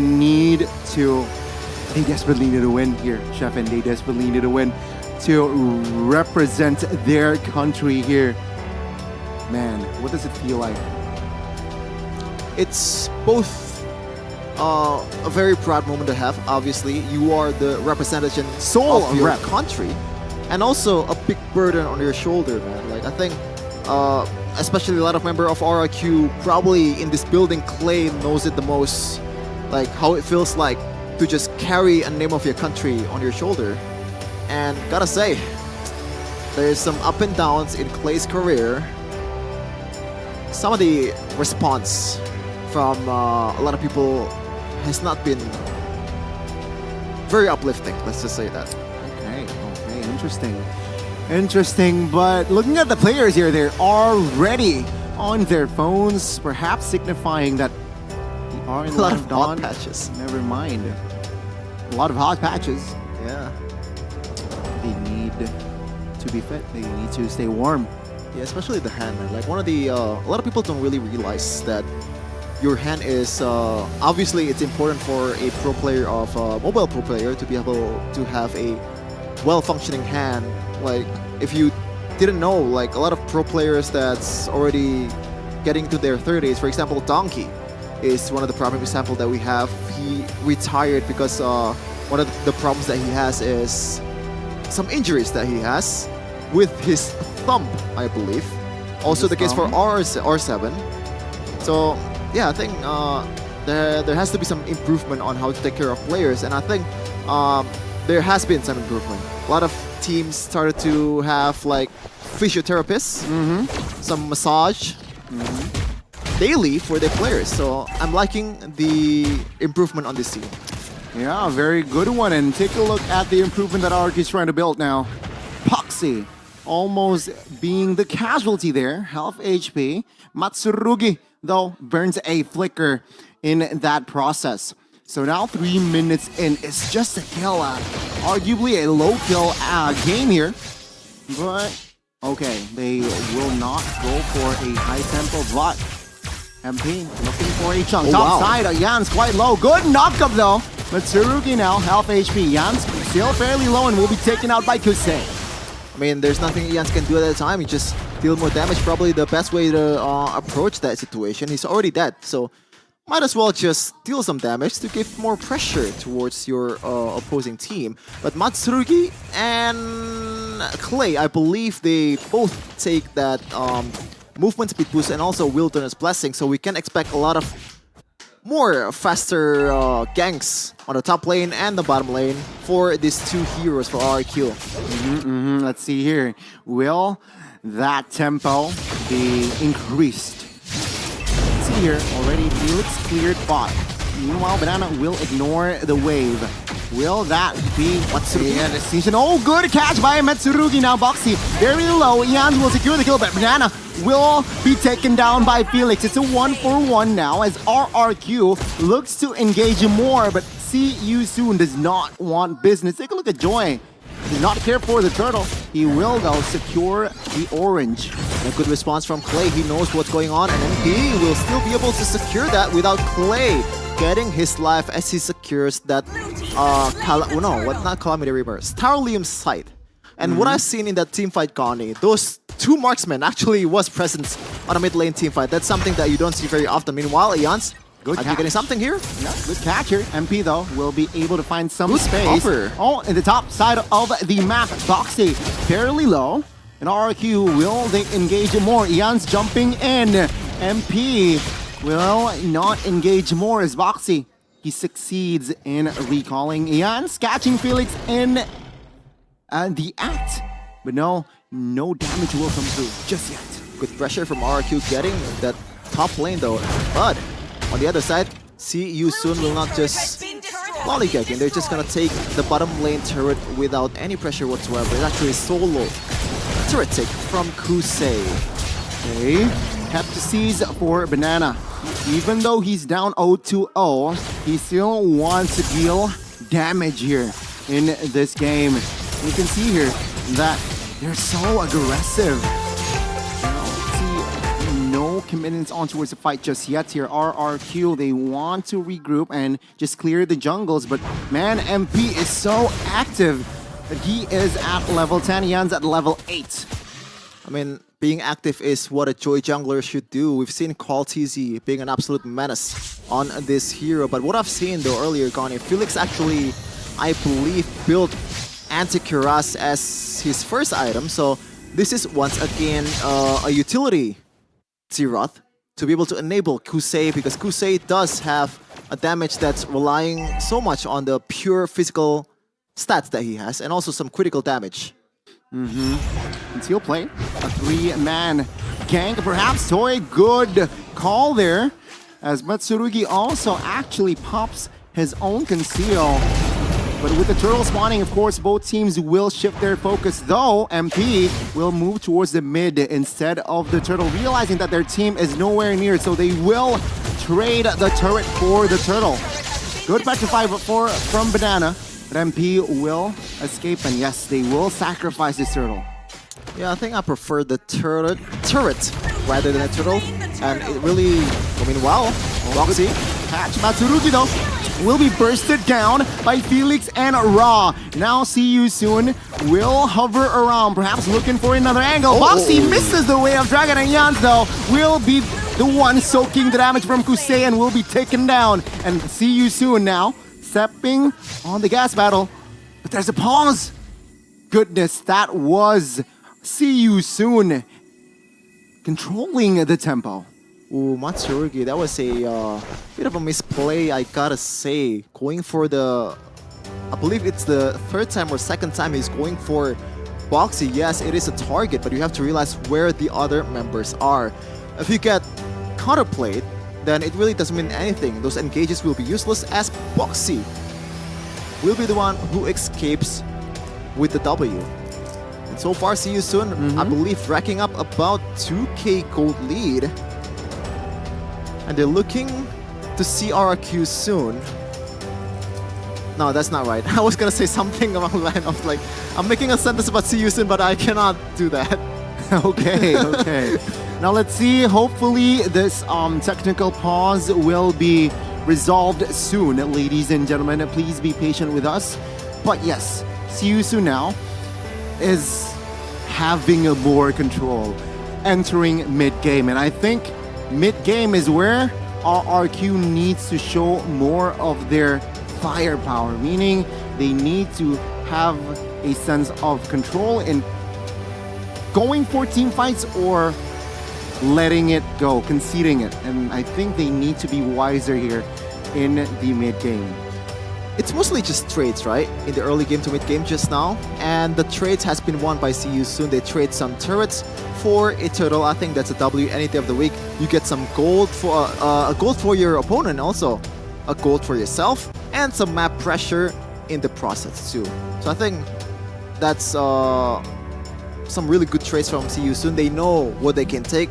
They know when to concede. Even back then when I believe MP didn't have a chance to get the turtle, he went to go for the orange buff in the bottom lane, even though Clay responded beautifully, but still a really good play, a very intelligent play from MP. Yeah, I feel like rotation-wise, CU Soon has that advantage. It seems like they have researched RRQ's rotation, and they read RRQ like a book for the 6 minutes of game time, I believe.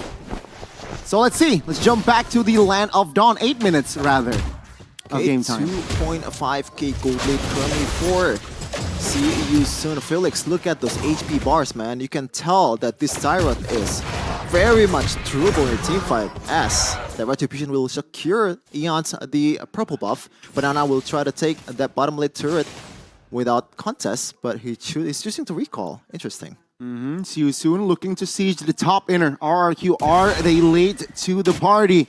No, CU Soon will not commit on towards that siege, and instead they will back away. And it's because of the lack of information of the whereabouts of RRQ. They do not want to risk it. It's a wise approach. And now, it's a reset.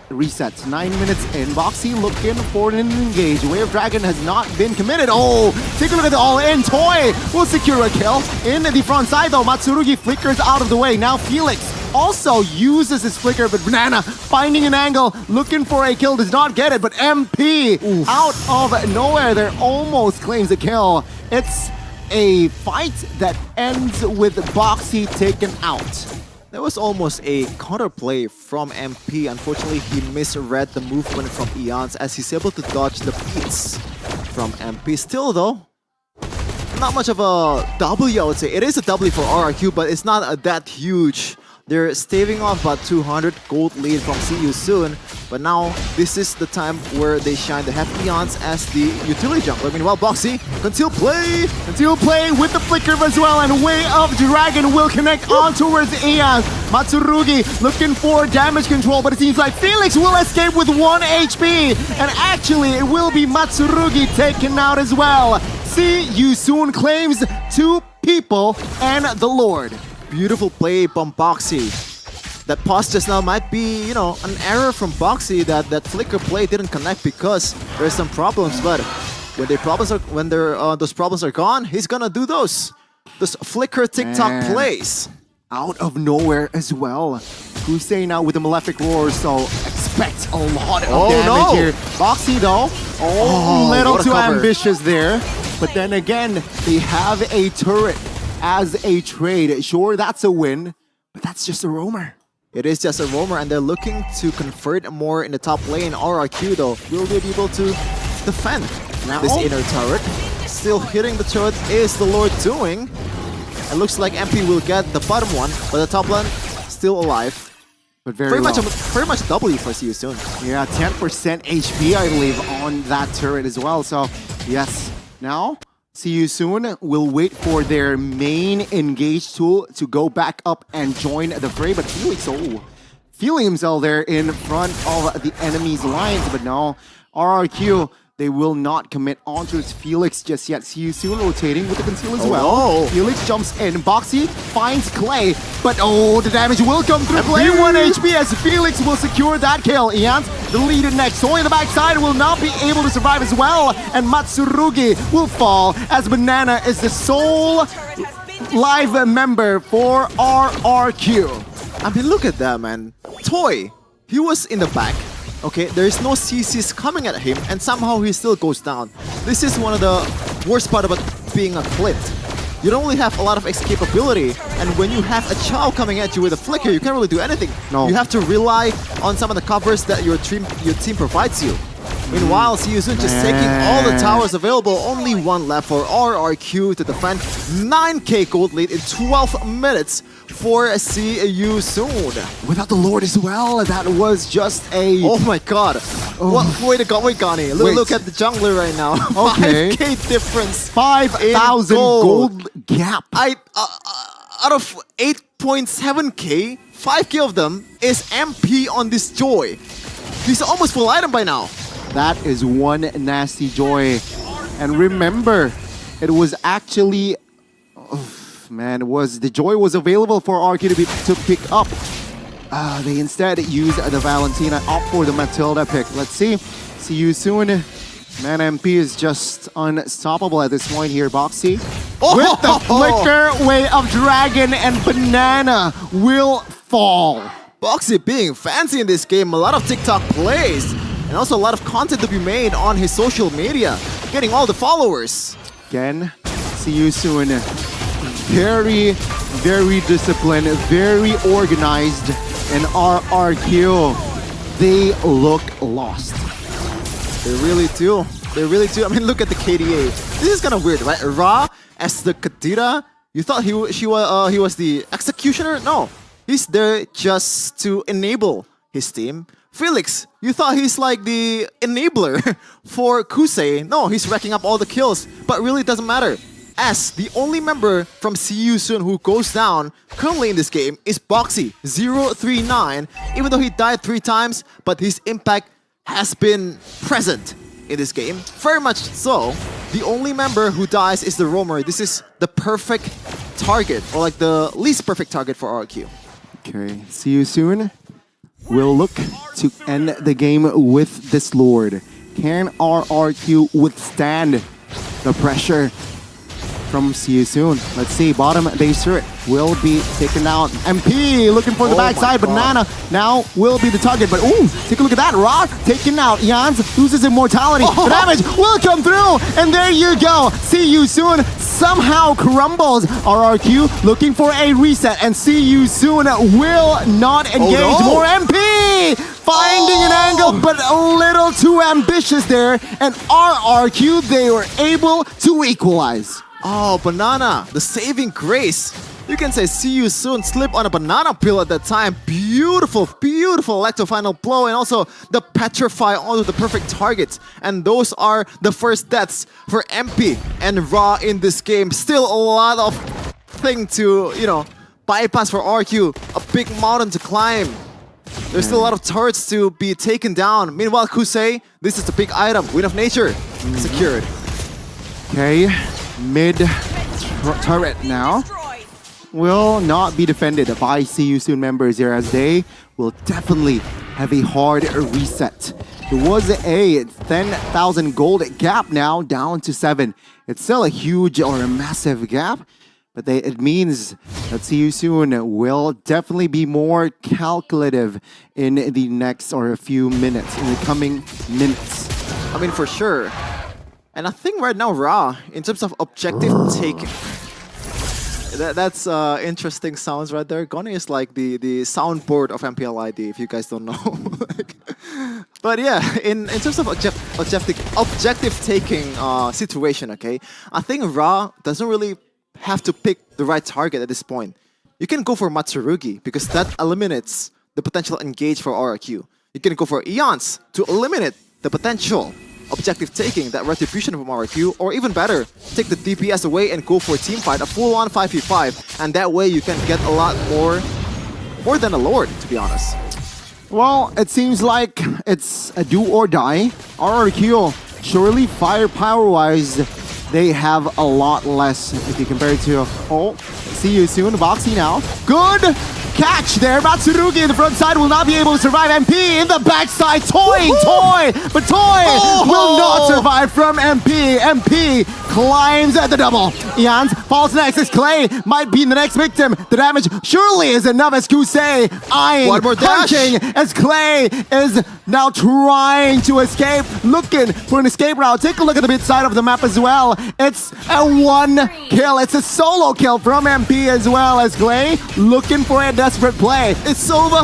It's a solo, Boxy. It's over. With a Trinchen and the mid open exposed. See You Soon will claim the win. See You Soon, RRQ on MPL Indonesia Season 13. Wait, is it 12 or 13? I forgot. But yeah, See You Soon claimed the victory very, very convincingly. But Boxy though on this, Chow, oh my god. Doesn't really matter if the Franco is banned, if the Kaja is banned. I have another method to take you down, to pick you off with the way of the Boxy. And now, we're going to hear from the man, the myth, the legend himself. Wolf, lurking in the shadow, will break the game down for us. See you soon versus RQ. What happened at that game, Wolf?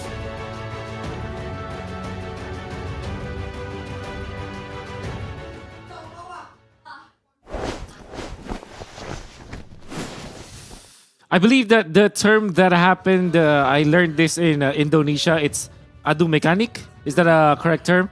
Because the mechanical duels that we saw from both teams are so good. Unfortunately, RQ is on the losing end. Well, I do say that it's mainly because of the fact that Season always tempted RQ to be in their spots. Kind of like they're always attracting RQ to fight alongside them. When in fact their composition or RQ's composition should be built to, they have to build a box around it. The box kind of approach is something that I've been talking about since yesterday. It's mainly just establishing your formation with your marksman in the middle so that whoever comes in, you will punish them, right? But they weren't able to establish that box. They weren't able to establish their position, mainly because of them losing those mechanical duels. So if you think about that game, it's just the entirety of See You Soon utilizing their dashes, going in and out. It's more Echo-esque kind of gameplay wherein they utilize their marksman in the middle, the Bruno going in there to be like more of a trap for them to set up the stuff, set up stuff. They have the Kadita, they have the Joy, they have so many jumps into the backlines, and I gotta say, Boxy was phenomenal in this game, just like he was when they first played yesterday, and that allowed them to get so many wins. It's going to be Kusei with the Bruno. There will always be the flicker confidence play coming up from Kusei when he plays the Bruno, just because of the fact that he knows that it's already over. It looks very aggressive when he goes for the flicker onto a Valentina, but in the late game where the Valentina is the only hero alive with, the Benedetta being cross map, he knows that he can flicker in. And the fact that he forced out the flicker means that the Valentina will not be able to get back into the base. There's an additional benefit out of it, and they literally just steamrolled over RRQ. So the mechanical duels, it happens so many times in this game. It's very non-systematic for RRQ to fight in that kind of zone where they haven't set up their box yet. They haven't set up their own frontliners in the front line where somebody can reach whoever goes into the Fredrin, and then they cannot defend Toy on their Clint. So many times in this particular match that Clint was compromised when it comes to his positioning because of the dives that you saw coming out from side of See You Soon. And there is always a way for you to punish the dive kind of composition. And like I said, you need to establish your box first. Unfortunately, RRQ weren't able to do so because they tried to go for the mechanical duels instead of going for the systematic gameplay.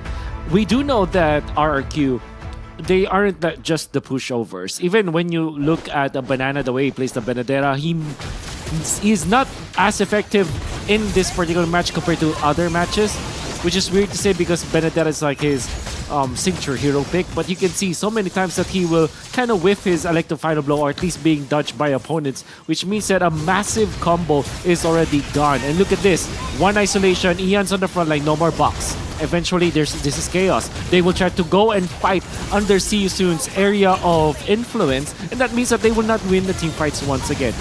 In this case, Banana is not here. They still fought against the brunt of Team See You Soon, and See You Soon just went in, out with the amount of dashes that they have and punish RRQ for not having that good zone. This is a good box. This particular play is what you're looking for if you're RRQ, but then again, it's a little too late.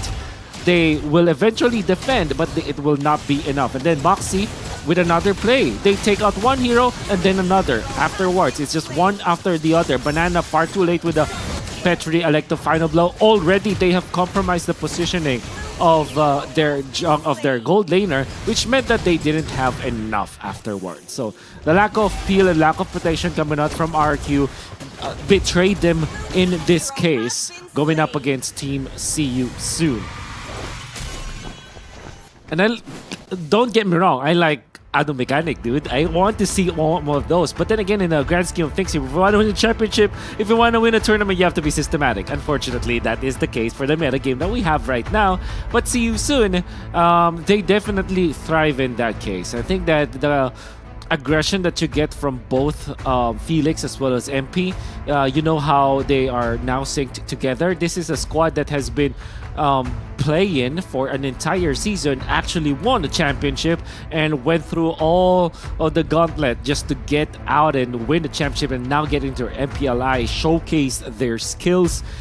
Not the most perfect when it comes to execution, but you saw in that particular game that they do rely on their mechanics. Boxy, with the initiation plays, it wasn't the first time that he's being very flashy like this. It's even Ra with his Kadita, very much on point when it comes to eliminating the members of RQ or being a threat in the front lines. And then of course Kusei with the timed flicker once again. He knows how to play all of these heroes that rely heavily on the flicker and can farm so well, and See You Soon are just very comfortable in this 17-minute game. Stats-wise, this looks very, very close. But if you think about it, See You Soon just always won the matches, and RQ just tried to defend and prevent the storm and try to just prolong the game as long as possible. But it wasn't enough because See You Soon have already amassed enough gold that if you're looking at the gold-to-gold matchup, it will not be enough. Only 4 main items for Toy, while Kusei already essentially locked him in this particular game, and then he has to still think about MP the King or M with what, 4 Ps this time with the Blood Wings, knowing full well that a Joy at the late game is one of the strongest assassin junglers out there. Because of the continuous nerfs on the Joy, we can now categorize Joy as a very scaling hero or a late game hero, where in the early stages he will struggle, but come the late game with Blood Wings and enough magic damage, does already enough damage. However, in this particular game, because of the fact that they have a combo, they have the Dearth to kind of go in, just diminish the HP of the members of RQ, then he comes in to finish up. And then of course you have the Kadita also. There's so much dashes, so much initiations that you can get in and out of the fights, and the early game weakness of the Joy didn't matter as much. Team See You Soon, this is probably one of their signature pickups, and then you can expect that coming into the playoffs, if they do eventually get in, and I believe that they have a strong case for it because of the wins that they were able to get.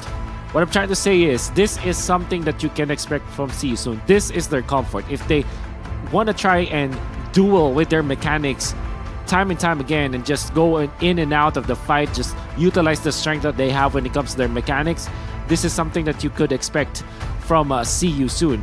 RQ, unfortunately, will not be able to win this match despite them going for the niche pick on this Clint.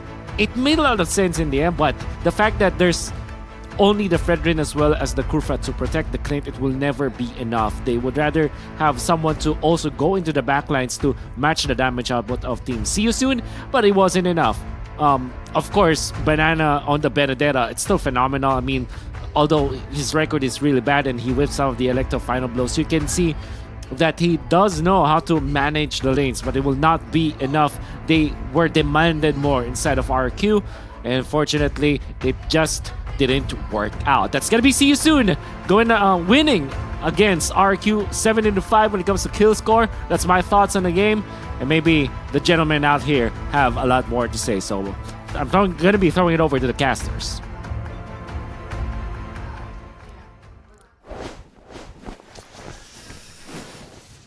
And another one bites the dust for Indonesian representatives. Now, you know, it was me first, then Mirko joins, then now Arashi joins. Maybe, Connie, you have a better chance to win tournaments if you don't qualify for the playoffs.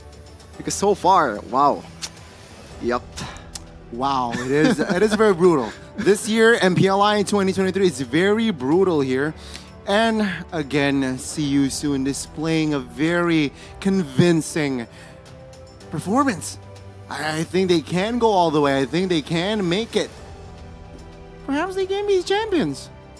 It's just a game. It's just a game, but this is going to be the last match of the of the group stage, rather. Officially, Group D. Flash RCBH.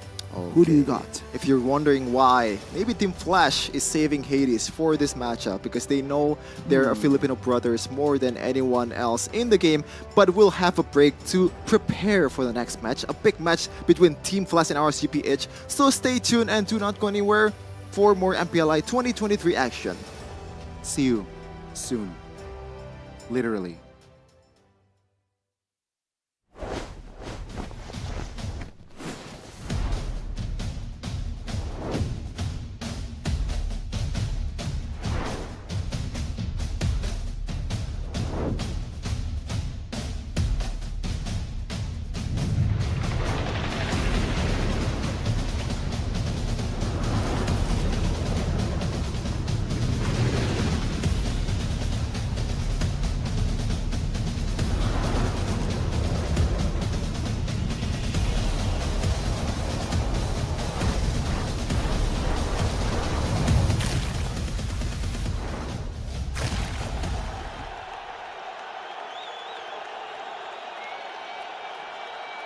Sosok leader juga ada di dalam tubuh dia, yang mana di Bigetron kita susah cari sosok seperti Vin. Ya ini kesempatan yang bagus buat Araki sama gue buat move on lah.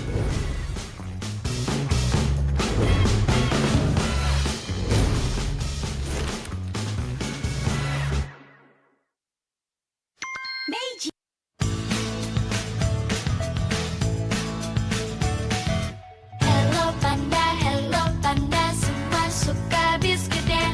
Biskuitnya enak, isinya lezat, rasa coklat dan strawberry. Hello panda, semua suka biskuitnya. Biskuitnya enak, isinya lezat, rasa coklat dan strawberry. Hello panda, biskuit isi yang enak.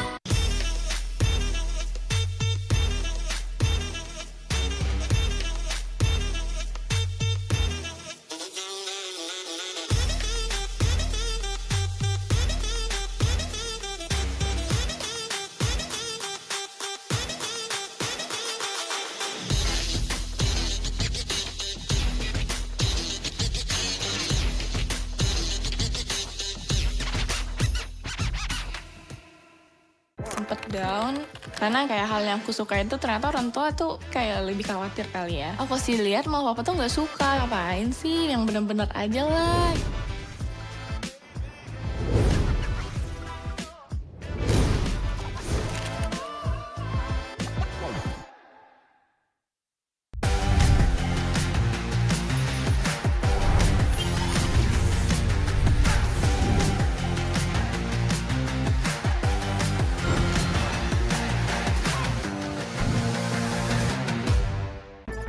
The Flying Swallow is here to clean up Marshall City.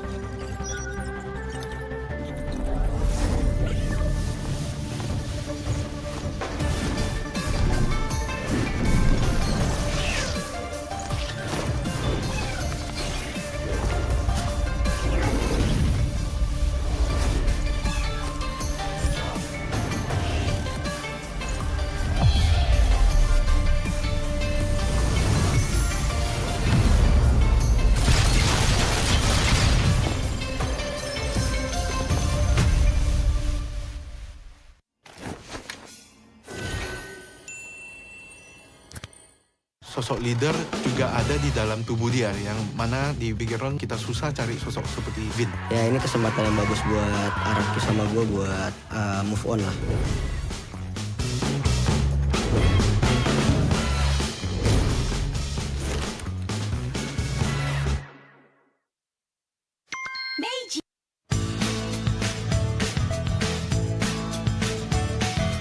Hello panda, semua suka biskuitnya.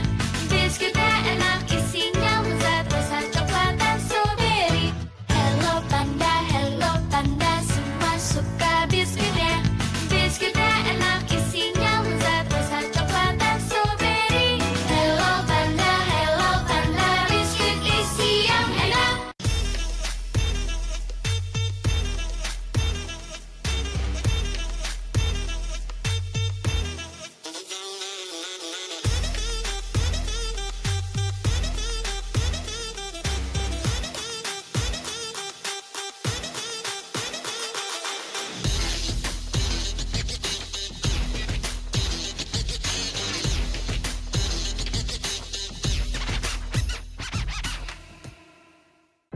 down karena kayak hal yang aku suka itu ternyata orang tua tuh kayak lebih khawatir kali ya. Aku sih lihat malah papa tuh nggak suka, ngapain sih, yang bener-bener aja lah.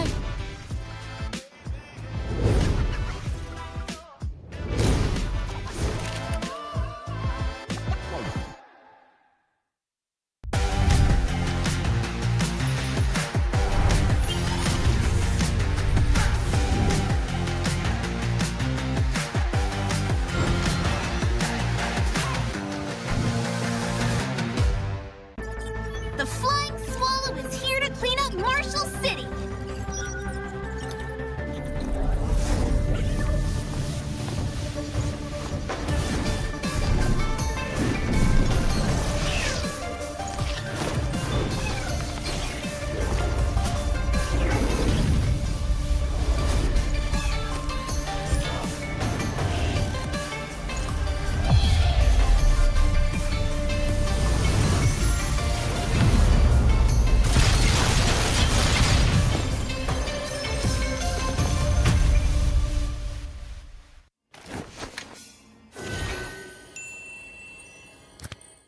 Sosok leader juga ada di dalam tubuh dia, yang mana di Bigetron kita susah cari sosok seperti Vin. Ya ini kesempatan yang bagus buat Araki sama gue buat move on lah.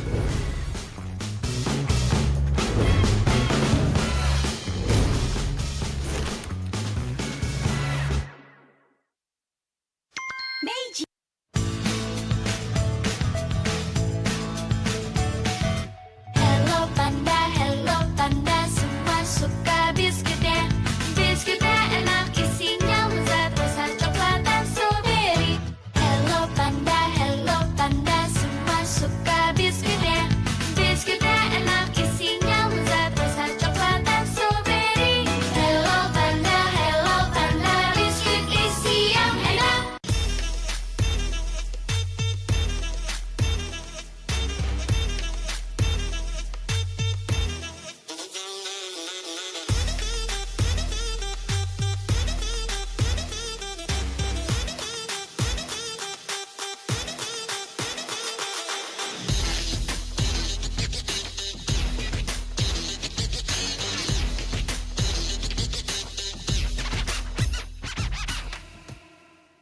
Sempet down karena kayak hal yang aku suka itu ternyata orang tua tuh kayak lebih khawatir kali ya. Aku sih lihat malah papa tuh nggak suka, ngapain sih, yang bener-bener aja lah.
The last match of the group stages, match number 24 in MPLI 23 between RSGPH versus Team Flash. There's some Filipino battles going on here. Hades, Innocent, and Team Flash, and also RSGPH. I mean, the whole team is Philippine, so I don't really have to say that, but yeah. It's going to be an interesting match indeed. Let's see what's in the table for both of these teams. Let's see indeed again which team will rise above. Right, RSGPH, they're practically safe. They need to beat Team Flash to have a spotless record in Group D. So let's see, will they be able to find that, or will that spotless record be? There's a bit of a ink in the milk there. Exactly. Yeah, I think you have to go for it, man. Like for style points, for like assert dominance, just 3-0, it sounds better than 2-1. It's always like that. It is. So again, ladies and gentlemen, welcome back to MPLI. This is officially going to be the last match of the group stage. We'll have more tomorrow. I mean, this is where the caffeine starts to hit. The pre-workout, the coffee that you take earlier, this is what it's for. It's already about 12 p.m. here in Indonesia. Is it 12 a.m. or 12 p.m.? 12 p.m., right? 12 a.m. No, wait, what? We say 12 a.m. Okay. Yes, 12 in the night for us in Indonesia, but we're still in high spirits, and that is also because of Omni by FW. If you want to learn what it takes to play MLBB at the pro level and inspire communities through gaming content, get inspired by the process, and you can watch some of the mini documentary that we have with EVOS Esports Ambassador Una and also Bigetron's own Vin. Exactly, check it out. Free to download on the Google Play and Apple App Stores. And while you're watching MPLI 2023, I have a recommendation regarding the snacks. Meiji, of course, Chef Vin, please do the honors. You want to say a trick shot? Go. Oh, that was a bad one, ladies and gentlemen. But yes, Hello Panda is here for you. Meiji, thank you so much. We love it. And of course, it leaves no mess, except if you're a chefin. But again, let's focus on this coming match later, as perhaps we will look for the app.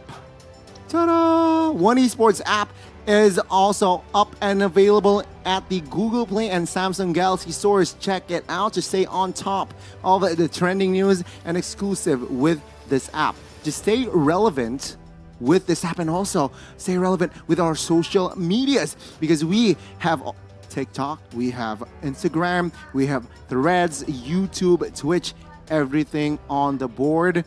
Check it out. Follow us to just be and stay relevant. If you follow One Esports, if you follow Wolf, you have to follow One Esports, because he is one of the biggest part owner of One Esports. He is our boss and he pays us here. Please don't fire us, Wolf.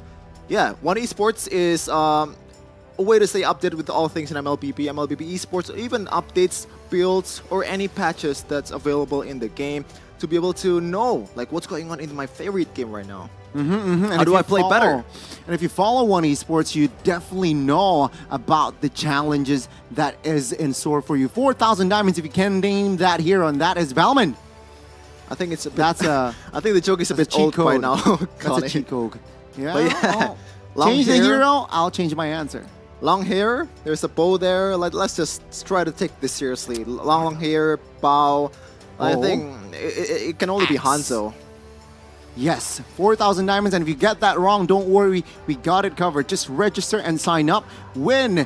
Stand a chance to win also 4,000 diamonds. Scan the QR code below if you want more information. And again, ladies and gentlemen, now we can definitely shift our focus to the last match of group stage, being Flash, Team Flash, going up against RSGPH. You mentioned it earlier about it. Perhaps Hades now will join the fray against his brethrens. I mean, I think we gotta admit at this point, man, those Filipinos are built different. And then they've been on top of the game for so long, and a lot of people has been saying, oh, PHR is over. No, man, like, you have to realize, in terms of like the average, I believe the average skill, or like if you can You know what? Let's just see what's in store for Team Flash before we discuss it even further. For Team Flash's lineup in a second.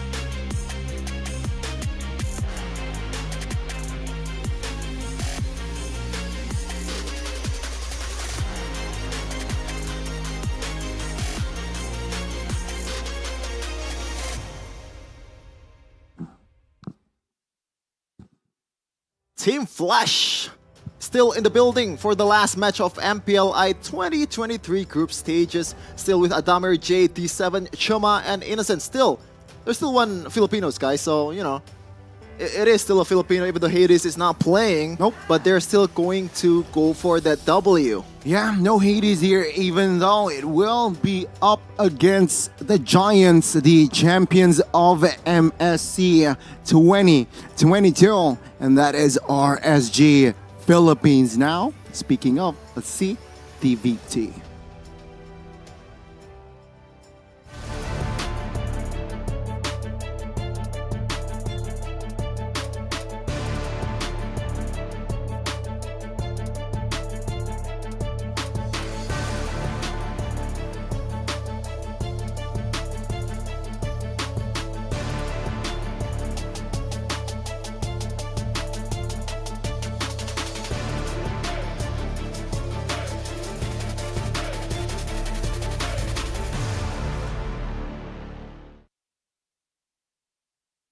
The MSC champion of 2022, the King of Southeast Asia of 2022, back again with Demonkind on the jungler. Yes, it will be the same roster that won MSC 2022. The grand final was against RRQ. Now they will have to meet Flash. Who will take it? Well, again, RSG have a spotless record in Group D. Or will Team Flash break the party? It's the battle between the light and the flash. Okay, that's pretty bad, but yeah. That's a good one. No, it's pretty bad. I'm gonna own that. But we're gonna see the draft take in about 40 seconds. What are your expectations, Connie? You know what? Do you think there's gonna be some experimental picks? Why not from Team Flash? But RSG, I feel like they want to end their series here group stage-wise. Really? I think they will have a clean, organized game. I mean, if there's a time to experiment something, I think this is the perfect time for RSG. Sure, but they will surely still maintain that discipline structure that they have. Okay, discipline is definitely something that most players should have. I mean, not discipline means like even a fraction of a second can get you from number 1 to number 2. But we're going to see the draft in a second. We've seen some pretty surprising picks from Team Flash earlier, especially from Jay. He has been using some weird heroes in mid lane. Even MPL SG in general. Some of them has been using Nana. Ooh. Cyclops. Ooh. What's your command? And now Luoyi for Jay. It does work on certain occasions, but on a lot of times against a Benedetta, I think you're just asking for it. It is very hard, right? You need to definitely build the winner's function rather early. But yes, let's focus now on this draft. Joy, Fanny, banned out. They're really respecting Demonkind's potential here, limiting his options early. RSGBH responds with also a jungler ban towards that Nolan and Guinevere. I mean, it's still a pretty standard ban, but interestingly enough, all of them are junglers, as you said, Gani. And also, some of them are very micro-heavy junglers, Fanny, Joy, and Nolan. These three heroes can deal a lot of damage. The difference is Joy, as Wolf said earlier, is a bit more of a scaly type of heroes at this point, after numerous nerfs on her. Meanwhile, Nolan and Fanny can carry you pretty much in the early game. It's lethal. It's very lethal now. The ball's on Flash's court. Your team There you is go. banning. Either support bans or the mages, right? And it seems like Flash will go for the Valentina ban. Signifies perhaps they want the Angela or the Matilda here for their first pick. It's going to be the Angela again. Inventions. Constantly banned in every matches for today. I don't think we've seen an Angela pick so far, right? In the second shift at least. But we have seen this guy though. Arlott can still be flexed towards the EXP lane or roaming area. Or if you're, you know, some teams in MPLI, you want to play him in the mid lane. Doesn't really have a good record, but that is something that Jay could try because this guy is quite adventurous. Very much so. RSGPH, what will they respond with here? Fredrin seems like a sensible pick. And alongside with that, they will pick up the Novaria as well. A hero that is just so good. Providing burst, providing cover, and also it adds more range in their comp.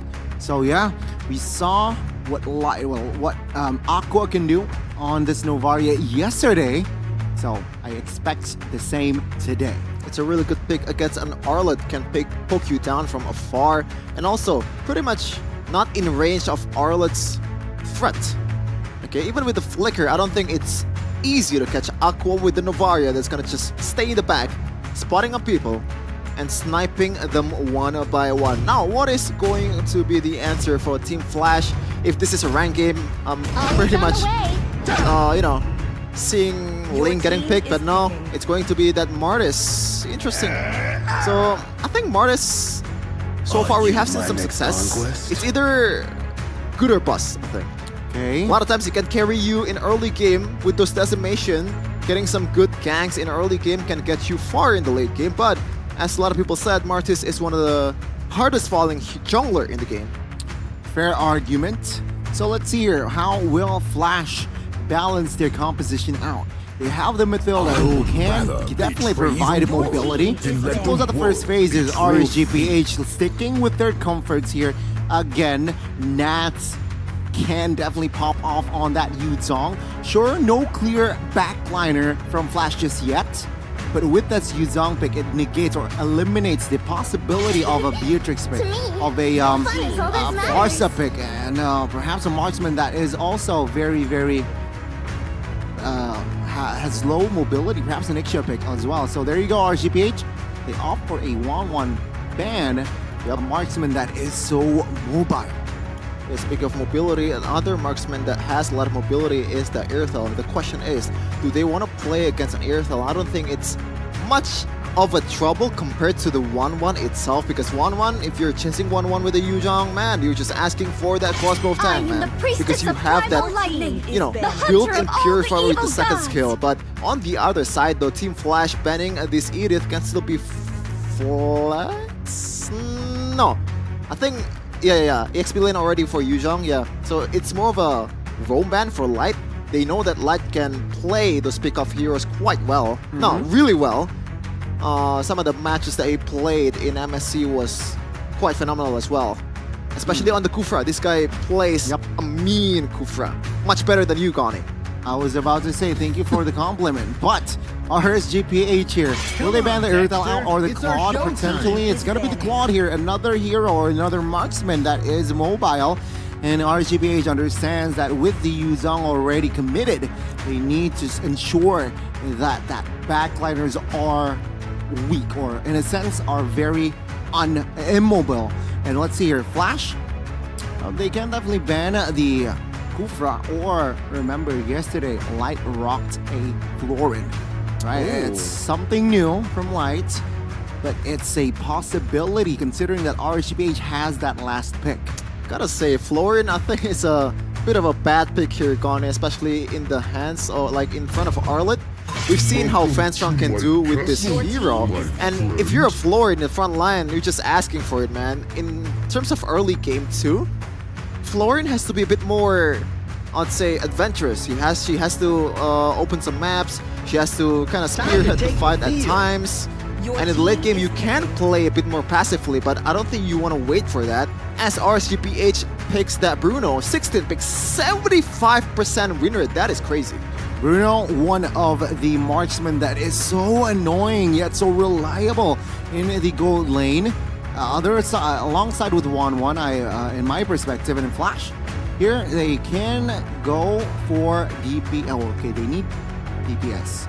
So, what will they go for here? Against the Yuzong, Irithel is the only viable option, I believe. I think so too, but you know, if there is a time to be adventurous, this is the time. Innocent, he's a PH junk.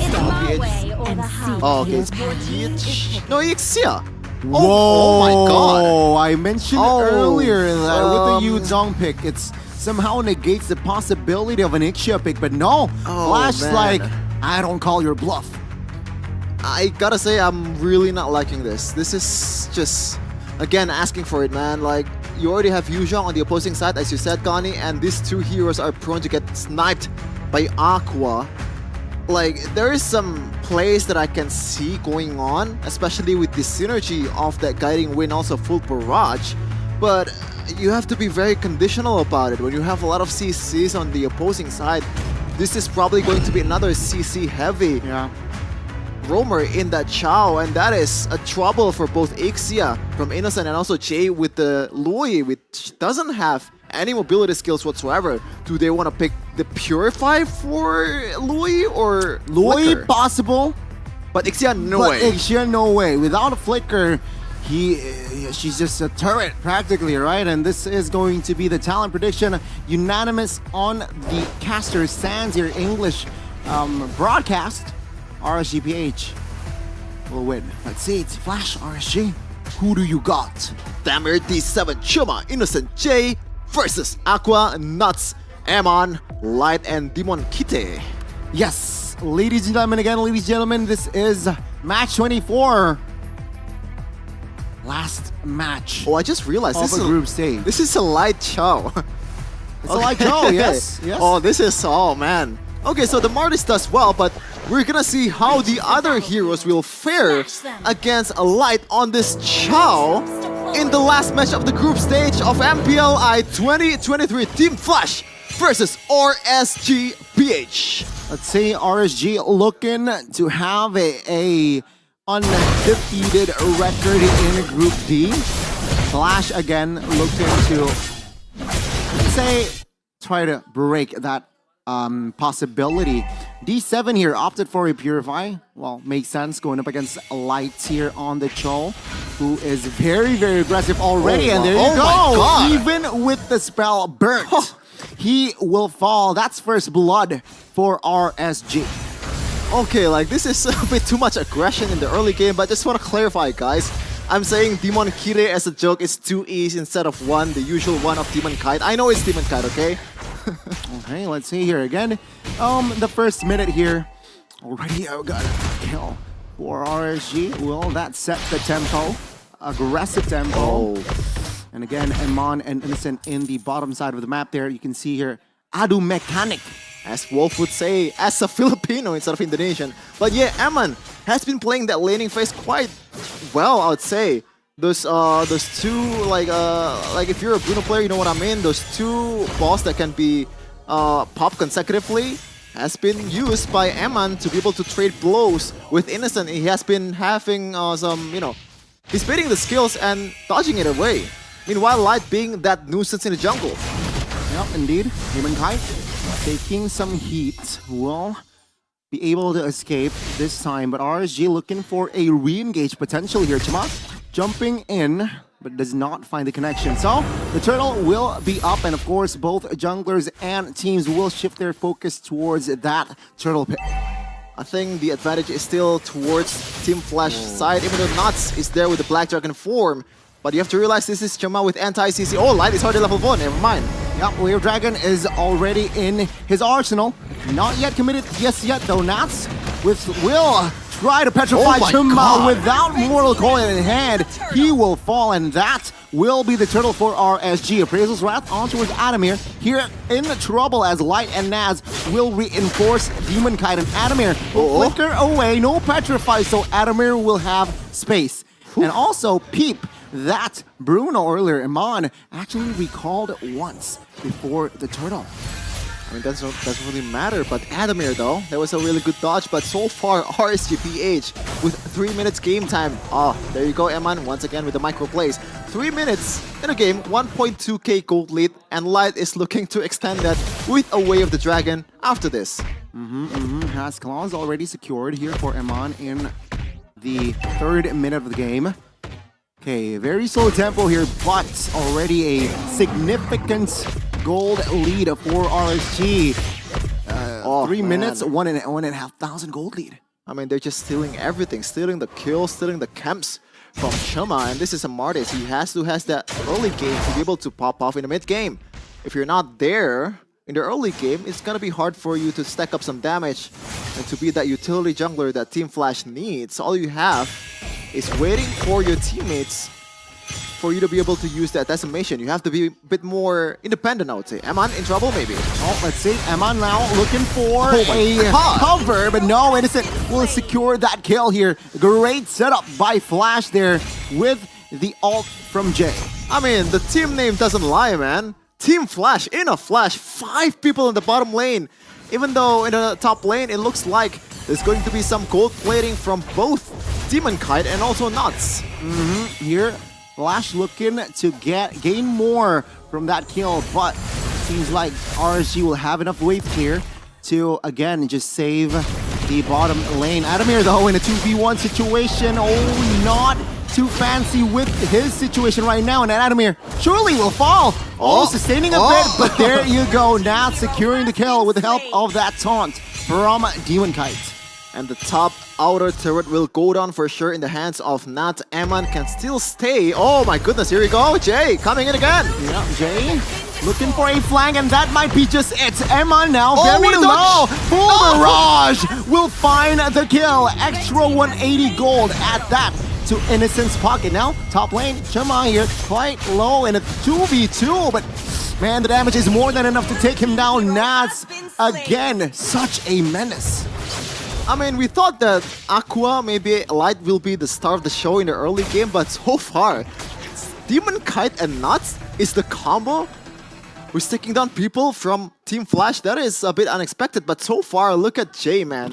2 assists. This Luoi has been utilized much better in this game compared to the RQ. Was it RQ? Which team did they play when they used Luoi? I forgot. It was RQ. It was Already been utilized better in this game. That's my point. Yeah, the diversion play here, very active, right? Not wasting it seems like. And RSG though, man, they are so invasive, right? 5 minutes, 6 minutes in, 3,000 gold lead already established. And things are not looking good already here for the Singaporean rep. Now they look for the mid. Take a look at the pin down here. Jay and Adamir isolated in the mid, and Jay will be the sole casualty. Perhaps Light might be caught here. Circling Eagle, full barrage as well as Chuma secures the kill. Not now with the Black Dragon form looking for the kill. Demon Kite now will have enough resources to provide support as well. As not under the turret will fall, but Innocent for now will survive. I mean, a bit of an overextension from Knots, but still, a W for RSG any day of the week. It's a 3-2, and that is another kill to Chuma, which is now at 1-3-0 as a Marty to the early game. Okay, Team Flash, they need to farm, they need to take things slow now. They need to be careful of the control from RSG, not to be fully driven by their structured gameplay. 7-4 is the kill count for both of these teams. Looks pretty competitive, but if you look at the economy, 3.2k gold lead, and the fight will be going on with Light.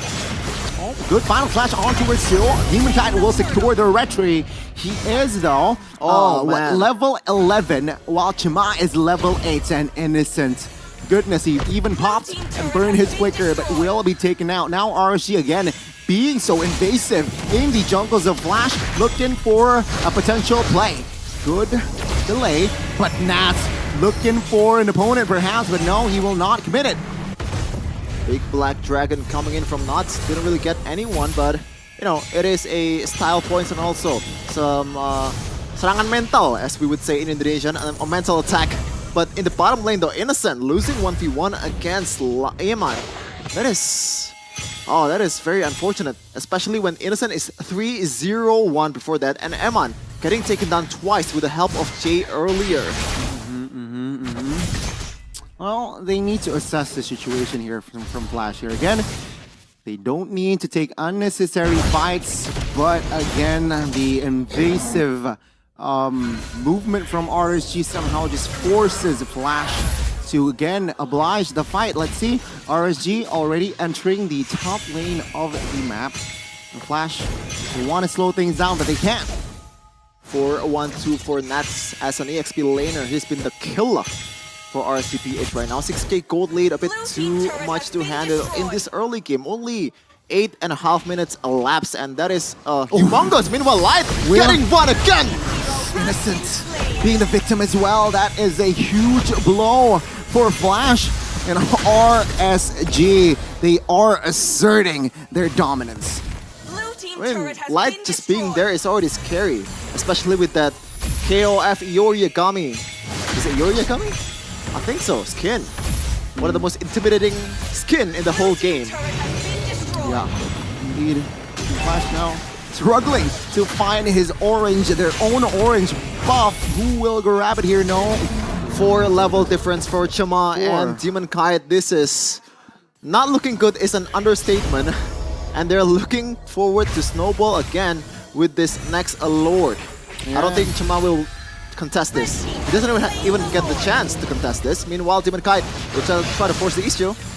Yeah, let's see. Nats now trying and finding the Petrify. Purify now triggered from D7. RSG will wait things out. The window to potentially open a fight there closed, and they will again calm their control.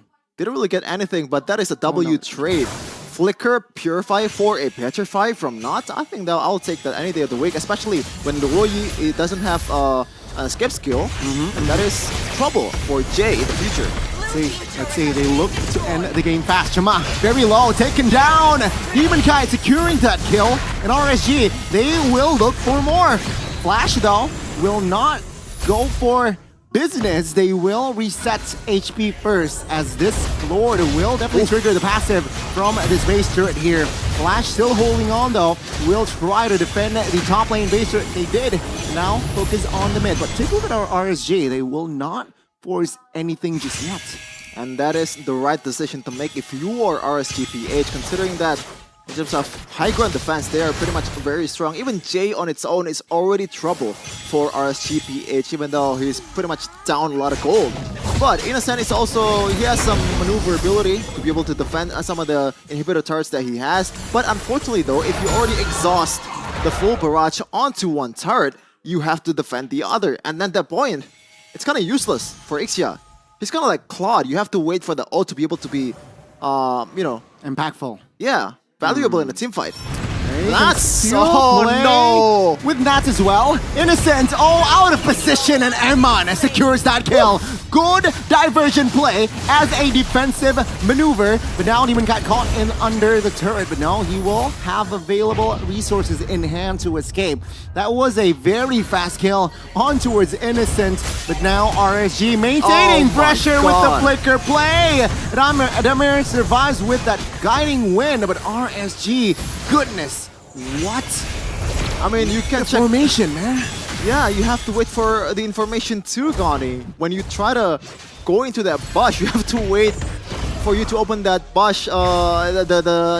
This one, Aqua nearest to. Meanwhile, this is a Hail Mary play, look like. Oh my god. Oh my god, oh no, oh no. Eman has enough space to escape. Demon Kai now looking for a play. Innocent quite low, needs to retreat, but not Take a look at Nats, looking for another angle, gets stunned, luckily for Flash, but Adamir in the front side of the map will be the sacrificial lamb as RSG claims another life pre-Lord. Again, a bit too ambitious with the plays, but at this point you have to be ambitious to be able to climb this 11k gold lead. You have to take the risk, because if you're just gonna wait for it, Aqua will snap you down with some of the items that he already has, which at this point, I think one hit from Aqua can pretty much, you know, put Jay into like 25% HP? I don't know.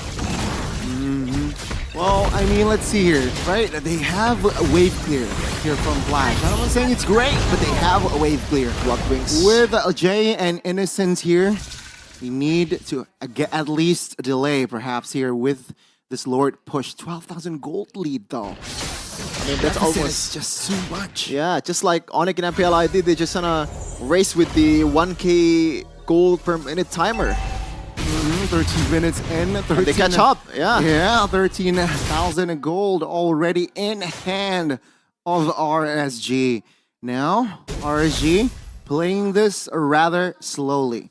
They want to end this cleanly as possible. Yep, surgical is the name of the game for RSGPH, and one of the most surgical roamer in the game, Light, is looking to make a play, getting someone in the back line. Well, not Black Dragon 4. Potentially the final push of this stage. Let's see, RSG. They will secure the bottom lane turret here. No base turret for Flash. That's being a nuisance in the bottom side of the map, but oh my goodness, good catch there by Luoi. Light and Demon Guy repositions as Iman is low-key free hitting in the backside, but no damage here. Adamir flickers out of the way, but Iman with his balls will be able to take him down. Good full barrage placement, but not enough to take any members of RSG. Nats now, good pressure fire as well as Innocence will be taken down. Naz will be the trade, but it will be a 4-4-3. Now let's see, Chama looking to survive, but Iman, his balls is too much as RSGPH will win and have a flawless record. Oh man, I think RSG's Nats is too much to handle for Chema and crew, and Team Flash concede to the mighty RSGPH. Topping the group without any losses whatsoever, a 3-0, a spotless record for the King of Southeast Asia in 2022. And we're going to hear how the game was going on with our beloved analyst, Mr. Wolf.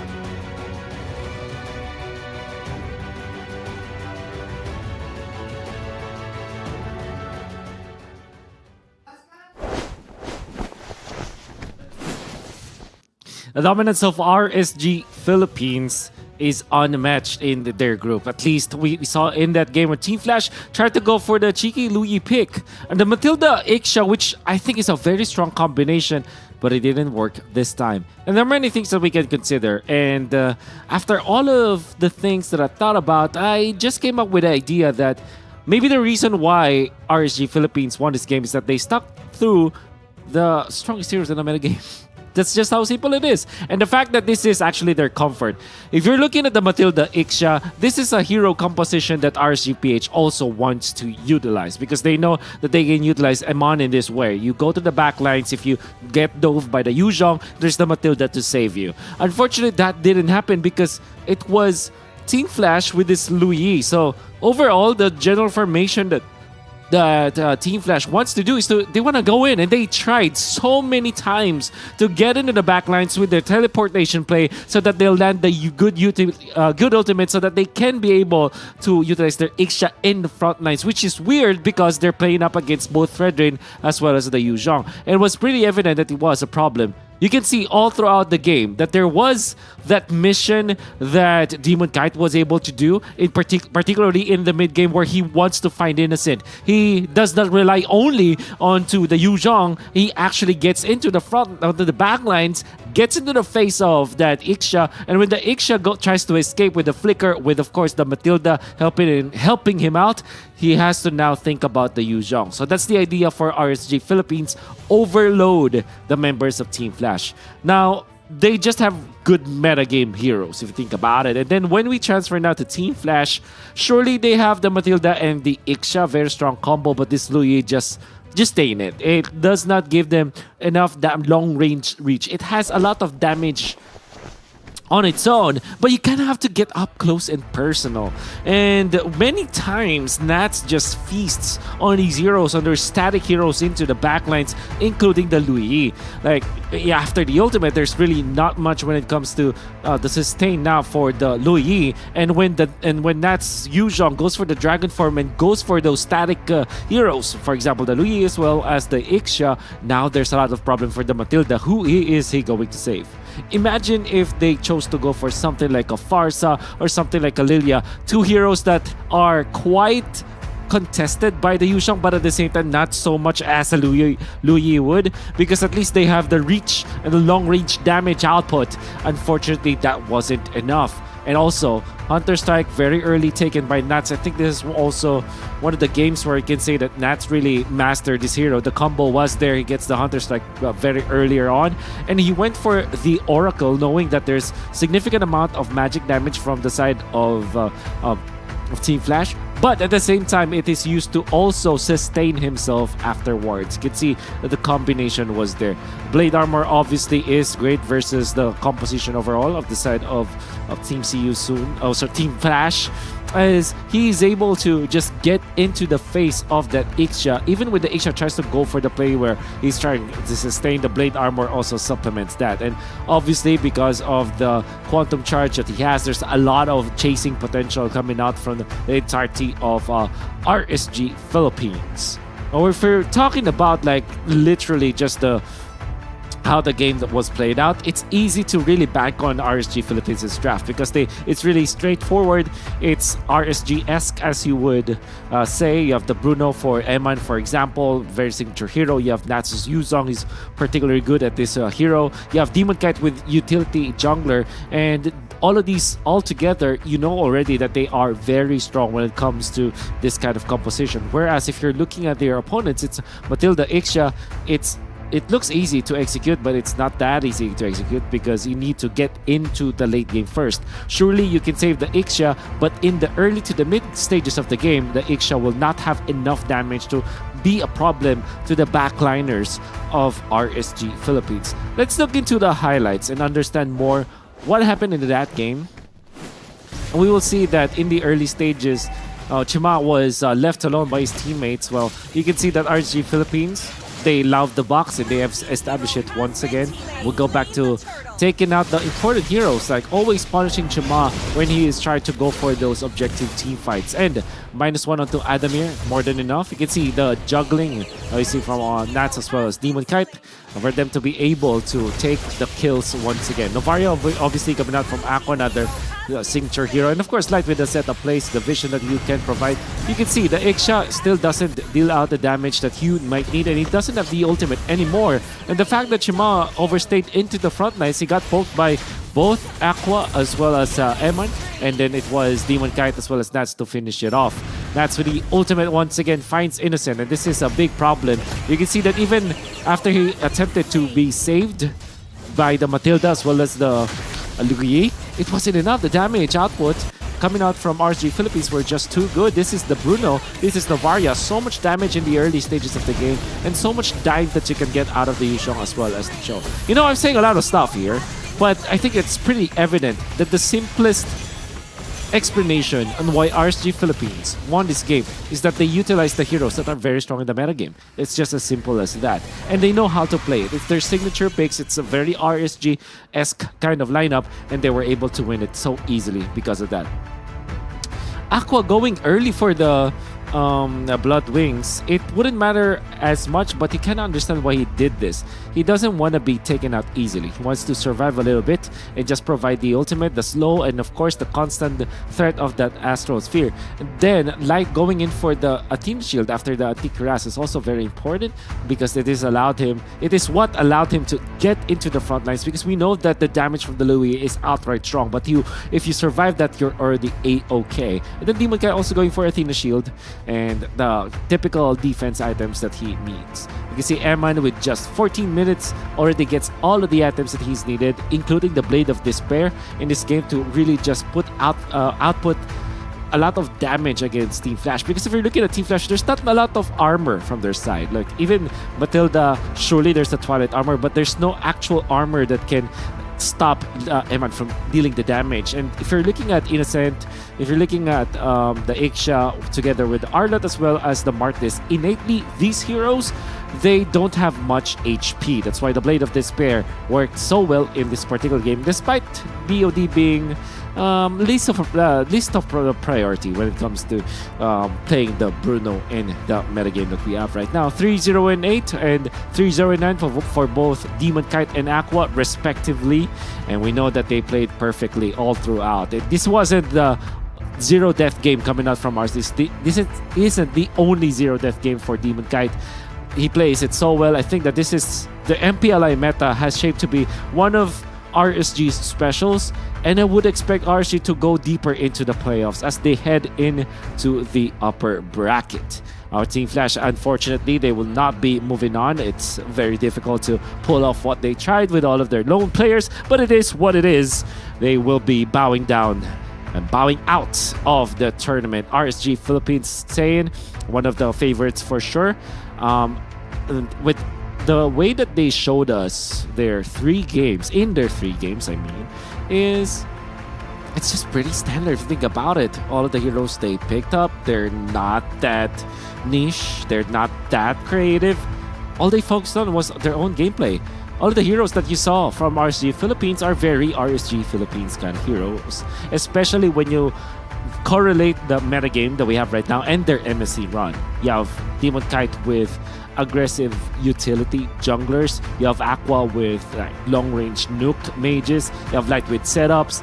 Eman with now faster scaling kind of heroes. And of course, that's going for the backline plays, go set up heroes.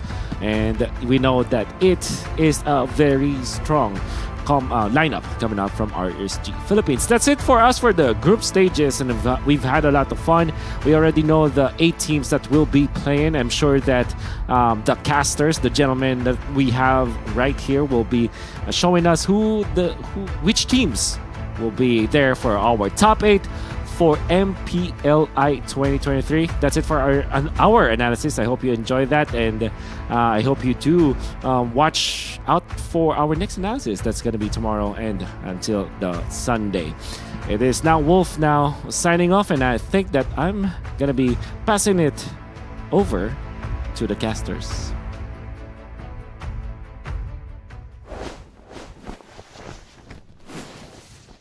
Thank you so much, Uncle Wolf, for breaking down the game for us. And that is the last game of the group stages. We have our final 8 in the knockout phase. And to be honest with you, that game just now was strictly for vibes. Come again? Was strictly for vibes. Well, I mean, again, RSG, they have an opportunity to have a spotless record, which they displayed their qualities. 3-0 in the Group D, so there you go. Team Flash, unfortunately, yes, with the cheese pick does not work. But ladies and gentlemen, in a bit, we will show you the official standings of MPLI 2023. 2 teams who will enter the upper or lower, right? So let's see here. Dun, dun, dun, dun. Drum roll. Who is going to be in the knockout phase? It is going to be... There you go. AP Bren topping Group A with the Ohio Brothers. In second place, Homebois and a Blacklist in Group B. Group C, Echo and Rebellion Zion. Same score, but I believe this is head-to-head matchup advantage for Echo. So they are the first placer of Group C. And also Group D, RSGPH and a See You Soon. And for all the Indonesians out there, Rebellion is your only hope. All in Rebellion. We have to say goodbye to Dewa, Nova, Falcons, Geek, EVOS, Bigetron, RRQ, and Flash. And it's been a ride. It's been a short ride, but man, I can't wait for tomorrow, the knockouts, man. Obviously, getting knocked out in MPLI doesn't really mean the end of your career in Mobile Legends. There's still a lot of tournaments out there to be participated, especially China. This is their debut, Nova Esports, taking the first taste of international tournaments in Mobile Legends, and they're definitely making use out of it. It's kind of like watching Victor Wembanyama gets drafted. You know that he's gonna be good. The question is When? when. I mean, sky's the limit. Like literally, the guy's like 15 feet tall. But ladies and gentlemen, this is going to be the official playoffs of bracket and the head-to-head. We kick off with AP Bren, RSG, man, PHVPH. And again, the upper brackets, if they lost that match, will go down. Of course, match number 2, Echo Homebois. Match 3, TOB, SYS. Match 4, RBL, BLCK. Are you trying to rap, Connie? I'm just reading the abbreviations, bro. But yeah, oh my god, 3 Philippines team on the upper bracket. Oh, this is a statement, alright. So yeah, For sure. it's definitely not the end of their era, as a lot of people might say. I certainly don't think so. Obviously, as I said earlier, in terms of like the overall skill of the league, Philippines is still on the top. Now, I would argue, in terms of like the cream of the crop, Onyx is there with AP Bren. Yes, No, again. I'm just salty. For match 3 and 4, though, we have to say goodbye to 2 teams in that lower bracket. If they lose, they will not continue their journey in MPLI 2023. There's been a lot of surprises. A lot. In this MPLI 2023, especially Homebois too. A lot of people are not counting the Malaysian champion too much, man. Like they have a good team. They have a solid team. Like we can talk all the Filipino teams all we want, because there's just too much Filipino teams on the table. So we can't really pick one. Like I'm just gonna say, like you guys. Oh my god. Like as I said, build different. Build different, and again, maintaining that level. Consistency. Is also, maintaining that consistency is also another quality that I feel like a lot of regions need to look towards the Philippines region, right? I mean, man, hats off to them, but let's see here, MPLI, job is not done for all the 8 teams that survived the group stage. They still have the same odds, low-key, to win MPLI. And lower bracket, it does matter, but it really doesn't matter. It doesn't matter that much, I think, okay? Because in the past M3, M4, a lot of tournaments of Mobile Legends, we've seen a lot of teams coming out from lower bracket to went on to win the championship, to claim the glory of that championship itself. A lot of occasions indeed where that situation occurred. But yes, ladies and gentlemen, it's been a ride. A group stage MPLI 2023 here the past 2 days. Impeccable plays, impeccable environment as well. And boy, I can't wait for the knockouts. The knockout phase will be held on a different place than this place. It's going to be even more grand in Senayan Basketball Hall, Gelora Bung Karno, I believe. And we're going to prepare a lot of things for you guys. And we hope to surprise you guys to a lot better tournament than MPLI 2022. Of course, this is the first offline MPLI. We're gonna make sure we do our best to prepare for the grand stage. Cheers, man. Cheers indeed. As Sheffin, please close the group stage. We, Sheffin, Goni and Wolf, is gonna sign out. See you in the knockout phase in Senayan, Jakarta. Thank you for watching.